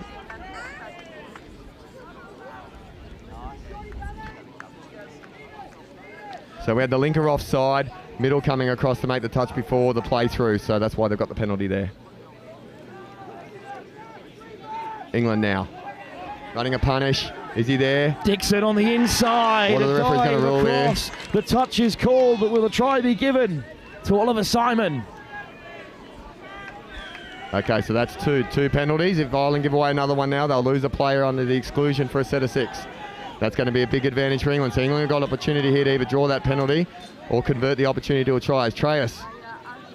Singapore, no, dummy half caught on second touch, Will. That's cardinal sin by the English. That is a tough one for England to take. They still lead by 1, but will they come to rue such an opportunity? Yeah, they could have gone 2 up then, and I think that might have been a bridge too much to climb for the Irish. But anyway, the Irish have given it away. This happened 3 years ago. Ireland were in the game, and then just too many mistakes in the back end of the game, a little bit of inexperience. Another penalty, and Dixon in possession. Sam Dixon. Cole Graham, try already in the second half, the only one of the second half. Tom Lawton-Davis, picked out by 7th Touch as England's man to watch. Dixon, touch made by Rory Fulton. So once again, they've found the linker offside. They're really attacking Byrne here at link. They might have identified him as potentially a little bit slow to get back. Well, that's a third penalty in the eyes of the referee. No, it's actually not, because there was a complete reset. There was a restart. But Kieran Byrne has been sent they off worked the it out. field, and then back he comes. Yeah. Goodness, what a moment. They worked it out. They realised that Ireland actually got the ball in between the sets of penalties, so that's actually only the first infringement. Ireland got the ball and they spilled it, and then for the 3 penalty in the box resets. Byrne almost sent off to the Badlands, of course, which is would be a real shame, because there he is on defence looking to deny Dixon a try, but he can't do so. Who needs the man advantage when you've got Sam Dixon reaching out from 6 metres away? What a finish. Look, that was coming. They've obviously, like I said, identified that Byrne potentially, his positioning at link there, his body's all the wrong way and his middle not coming across to help. His middle needed to know that he'd been targeted. Been targeted 3 times already this half. Ireland needed to get across, cover their mate there and make him step back and go along the other way. A 2-try deficit opens up just as it did for Ireland in the first half, so we know that the game can change again. Really good transition from halfway. Lever wants it on the return. Back out for the right-hand side from Phelan. Over they go. England protest, but they'll be unheard by the officials. And Ireland touchdown right in front of their jubilant support. Phelan with a nice change of direction there, and a good line from the link. Over go Ireland for another score. Yeah, change of direction there, which is something, a bit of variety from the Irish. They needed to try something different. Bit of a bad read there by the English link. He got way too far forward and left his winger stranded. Balance of the Joe variety instead of Sean on the score sheet now. Treyas, great carry, could be an instant reply again. Dinked onto the inside for Penisayed. Yeah, well played there by England. They identified that they're running this punish. They're really putting the Irish linkers under all sorts of pressure. The Irish middle covered well this time around, but by the time he gets there, he just strands himself. He was up in the line with the linker initially, and his second middle couldn't come across and make the touch. 2-point gap opens up again. It's 7-5. Look, they've still got time, the Irish here, but they're going to have to. They're going to have to score though in the next set of 6. Ireland up to the 7. Kieran Byrne. Sean Balance. Miss pass. What a single ball! Rory Fulton at full stretch. Dots down for Ireland. I don't know how they got it over number 15's head. Is that Dixon? Goodness, what a leap. How did they get it over his head? That's a magnificent sinker pass here from the number 8. Look at that. Oh, tremendous take. Had to take it. Winger, no chance. Campbell was sent by the distance on the pass. Thought it was meant for the winger out wide, but that's a 1-point game. 7-6. Ireland back into it, but they have to keep England out here. CEO getting nervous. They're asking how much time to go. He's going 1 minute, 1 minute. No, Chris, there is 5. There's actually 6.5. But one score in it. Gallagher wants the equaliser. It's been put down by Ben Grinter, but not before the Irish had a part to play. So I think that's 6 more touches for England, or at least another strike at the line. They've given them 6 to go here. We know where England are going to go. We know exactly where England are going to go. Henderson, Grinter. Over goes Devlin. Forward off the half, so Ireland defend that one. Huge moment in the tie for Ireland, who are still chasing the game. Oh, that's through the ruck, that's a penalty, yep. Hines has got it, referee Hines has got it, through the ruck. They'll bring it forward. The officiating in this game, given the pace of play, has been outstanding, it must be said, as it has been all tournament. Geez, the intensity's lifted here. You can feel it. You can feel it in the crowd too, this last 5 minutes. Off the deck from Byrne. Excellent pace from O'Donnell out to the towering Mays. Towering is an understatement. I've never seen a bigger bloke on the touch field, and I'm pretty tall myself. Mays, insert field. Oh, Willie Mays, sliding over. Lovely slide dive from the winger, but great defence there by the English. Kieran Byrne. Oh no. Lift what a your time head. to let it drop. James O'Donnell, whose length-to-length intercept won a regional title for his side a few weeks ago in England.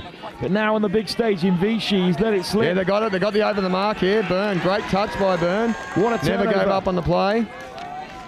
Great recovery from Ireland. Kieran Byrne, what a final he's having. 21 tries as the top scorer. Taking the ball back there, that's common sense. Don't get caught up in the moment. Control yourself, get ready. Byrne, Mays at half. Changes here for Ireland. Balance among them. Off the deck again quickly from Hickey. Back to the short side. Kieran good Byrne, save. slapped down by England. Beautifully set up by Hickey, the 32 long to his other middle. Created the 2-on-1, but well saved by the English winger. Vaughan Meredith, what a moment for the winger. So crucial on both sides of the ball, the wingers. Yeah. We're running a punish here. They deserve. Oh, the winger. England offside. No, good touch. They've called touch.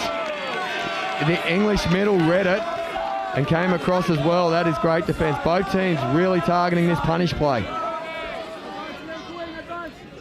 Ireland, pressure here. Balance. Byrne, he's over again. They got it. They've given it to him this time. Fifth time lucky. Kieran Byrne a double. Try number 22 for Kieran Byrne. Put in by Sean Balance, an Irish legend in the making. What a finish, 4 to go. Balance, perhaps one of their best ever players, still pushing here in the Men's Open. He's slowly transitioning into the coaching setup, but they won't let him go from the Men's Open just yet. Not before they take England on here. Hard touch on Treyes. And the penalty goes England's way. Just watching that replay of that dive down. Perfect example. If the defender's on the line, the attacking player is likely going to get that play 99 out of 100. You need to get a little bit forward. But England on the attack. Gallagher, he's hit hard by Carl Lever. Yeah, good no call by the referee. Nothing in that. That's just a good strike. You don't want the referees to decide it now. Simon gets it off the deck again from Treyes. Sent back to the 7. Or will it be a score? The referee's in consultation. Yeah, it's going to be a score. Simon's done it. Ollie Simon's put England ahead. How many punishes have we seen today? This punish play, which is just a quickie on the linker. Simon gets the ball. Was that forward? Not. The ball's down. I've got no doubt the ball was down, but the pass, a little bit suspect. Ireland need to hit back. Byrne drives up the middle. It's a loose row ball. Ref let it run. James O'Donnell. We've still got 2.5. Hickey. Nice step. Gets away. Switching for O'Donnell. Went to ground. England survive. And England still lead. 2.5 minutes to go. Where has that second half gone? I know. Tell me about it. It's been absolutely amazing football. Let's play England a third half. Why not? Keep it playing. Who would want this game to end? Can England ice this now? They're in the box seat, 2 to go. They're up by 1. They've got the penalty. How they play this out the last 2 minutes. Control their rucks, use the set of 6, and Ireland shouldn't have too many opportunities, but there we go. That's an almost forward pass. Take touch on Treyes. Chance for England to go 2 ahead. Simon again. What a game he's had. Over the top. Gallagher! Oh, the sinker ball just a little bit out of reach. Ireland survive. What a game. A fingertip separates England from a European Championship. And now Ireland, they need a penalty here. This is 4th touch. They run a sneaky. Lovely ball on the inside, but it's not caught out England. Fulton allowed to rumble. Fulton still going. Got the winger wide. Got it on the inside. Great touch, Simon. What a moment from Ollie Simon to go coast to coast and spare England's blushes here. Offside is the call from the Irish bench. Nothing from the officials just yet. Is there one more touch here for Lever? Got in, great touch. But what a read by Clacker. Oh, sensational play. How good, Simon, on that defence. Never say die from Ollie Simon. And the work rate of the Simon family, which has taken England from obscurity to tier 1, is reflected through the sun, now playing for the Men's Open, who went 70 metres plus to stop Ireland crashing over. And a penalty with 40 seconds to go. I think England can ice this now. England can play this out now. If they're smart, they can just cool this out. You can kill 40 seconds in a game of touch. You can feel like the roof is about to blow off here in Vichy. There is another penalty for England. Ireland know the game is gone. You can see it on the faces of the men in the box. They drop to their knees here. England still pushing on. It's Graham. Lovely ball, Lawton Davis. England mustn't know there's 10 seconds left. They're still playing it out. I'd be playing just two-man touch the rest of the way. That's not the England way. They'll push on till the last. It's Dixon going for another. There's the buzzer. England settle. They know there's still a touch to play. They stay off the field for fear of handing Ireland an opportunity. Dixon. It's an unceremonious end to a superb final. England's young guns go from wonder kid to the world stage. They are European champions. And the project which aim is to unseat the Southern Hemisphere, takes a huge step in the right direction. Changes from top to bottom in this England Open side, but the men have managed to match the women's earlier victory over France. It's gold for England Men's Open. It's gold in 2 of the 3 majors for England. France will have a title on home soil to celebrate, but what a fixture. Ireland just couldn't scrape through. We were level at the break. There was nothing but one try in it for almost the full 40 minutes. It is one of the games of the ages, a test match of supreme quality, but England sneaked through at the very last. What a performance.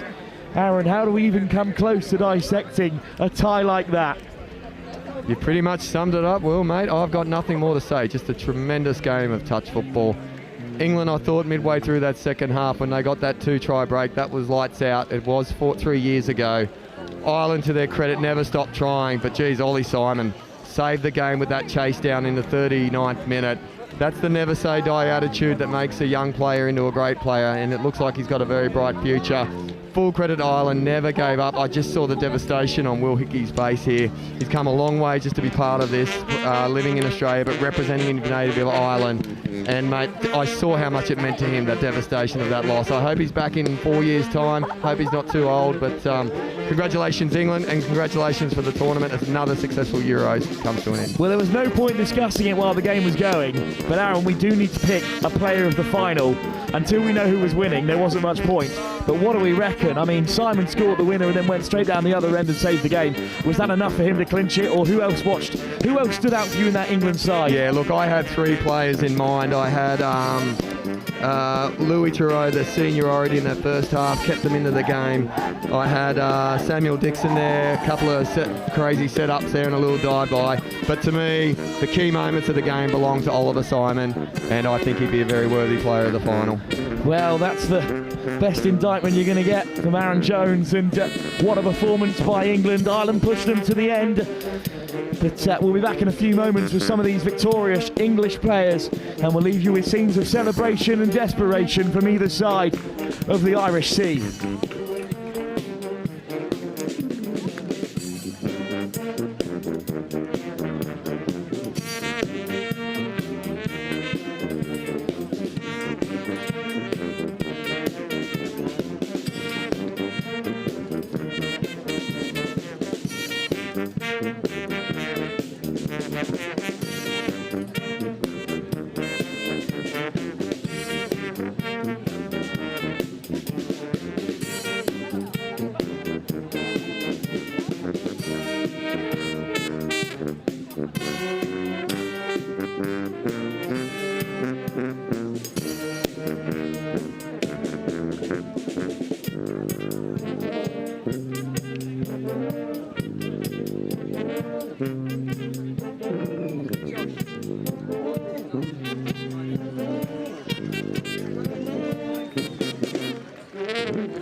Well, I've managed to escape the huddle around the Irish end where they were rightfully celebrating their fantastic men's open side, but I'm here with two England players, England captain Tom and the player of the final, Ollie Simon. Ollie, firstly, congratulations for this huge award. I mean, obviously, it's a very young team. What was it like going Youth Atlantic Cup through to key player in the Nationals through to England Men's Open in 1 year?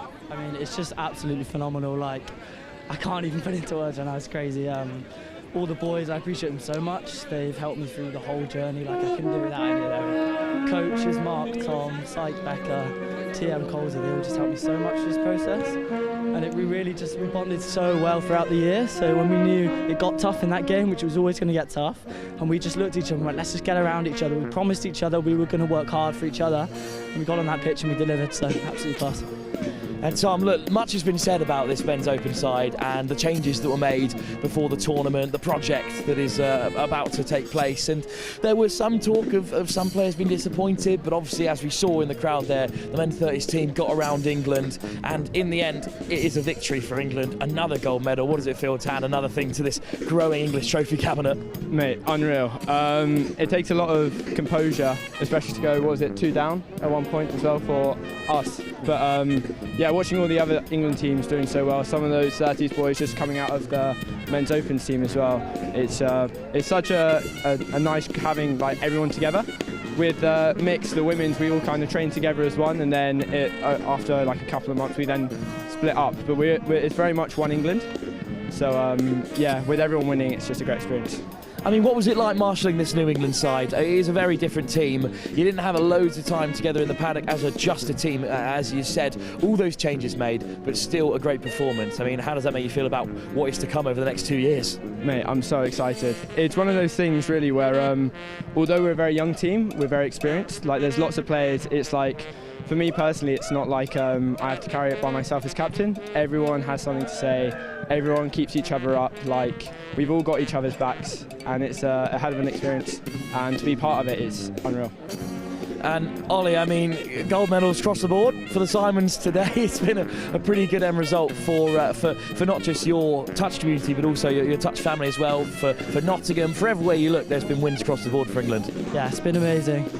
Big shout out to my sisters. We've worked so hard to get here, and I think we all put our best game out there today. So congratulations to them, and then Mum and Dad as well. I know Dad's put a lot of work into this. He's organised it, and Mum for just being there every single day. They're both there for us all the time, so really, really good. Really good. I mean, wonderfully said, mate. Just one last thing for you, Tom. You've seen the growth of England touch over recent years. We've gone from Bucks, from the regionals, the things that have changed within England, but also now here in Vichy, you can start to get a look wider at the changes. I mean, you've just been taken incredibly close by Ireland, a side that 3 years ago you faced in the final, but it wasn't nearly that kind of intensity, that kind of pressure. I said this in the women's final as well, because it isn't just about England and their success here today. It's about all of Europe rising and looking to challenge that Southern Hemisphere, and you must feel that teams like Ireland are making steps to do that just like you. Yeah, absolutely. It's so good to have competition, just for everyone as well. Being able to challenge each other, it just makes it so that we're so much more prepared for when World Cup to come, State Cup for a few of the boys. Yeah, we're very excited for the future. So much still to come from this young team, but from both of you, congratulations on a gold medal. Congratulations, Ollie, on player of the match. No worries at all. Well, brilliant to hear from both. I'll let you both head back into camp. What a tournament. That is the European Championships done and dusted. Just a little behind the scenes, we won't be getting any quiet around here. It'll be late into the night here in Vichy that the touch community comes together and does what it does best, have an excellent time. It's been a fantastic week of touch from day dot, from the start of our very first game, the Women's Open in the Stadio d'Aragon, watching France victorious in the women's under-27s all the way through to a French victory in the mixed open and to 2 England gold medals. Congratulations to all of our winners from across the various different paradigms. We've had victories for both England, France and Ireland at gold medal level across the different age group categories, but in the 3 that we love the most, it is France and 2 for England. Another sign of the times perhaps that England have failed to win the mixed open for 2 European Championships in a row, and also just how close Ireland took England in that men's open tie. thank you so much for joining us for this week. We're all going to go take a very well-deserved rest as well. But don't go anywhere, because in the world of touch rugby, there is still so much to come, including the Youth Atlantic Cup in Warwick in just a few weeks. A Youth Atlantic Cup which a year ago had the majority of the men's and women's Opens finalists involved, which is a sign of just how quickly the game is progressing across the board. For myself, Wilf Kemsley, from everyone here today in Vichy and from the Next Gen Live crew, thank you so much for joining us, and we'll be back with more Touch Rugby very soon.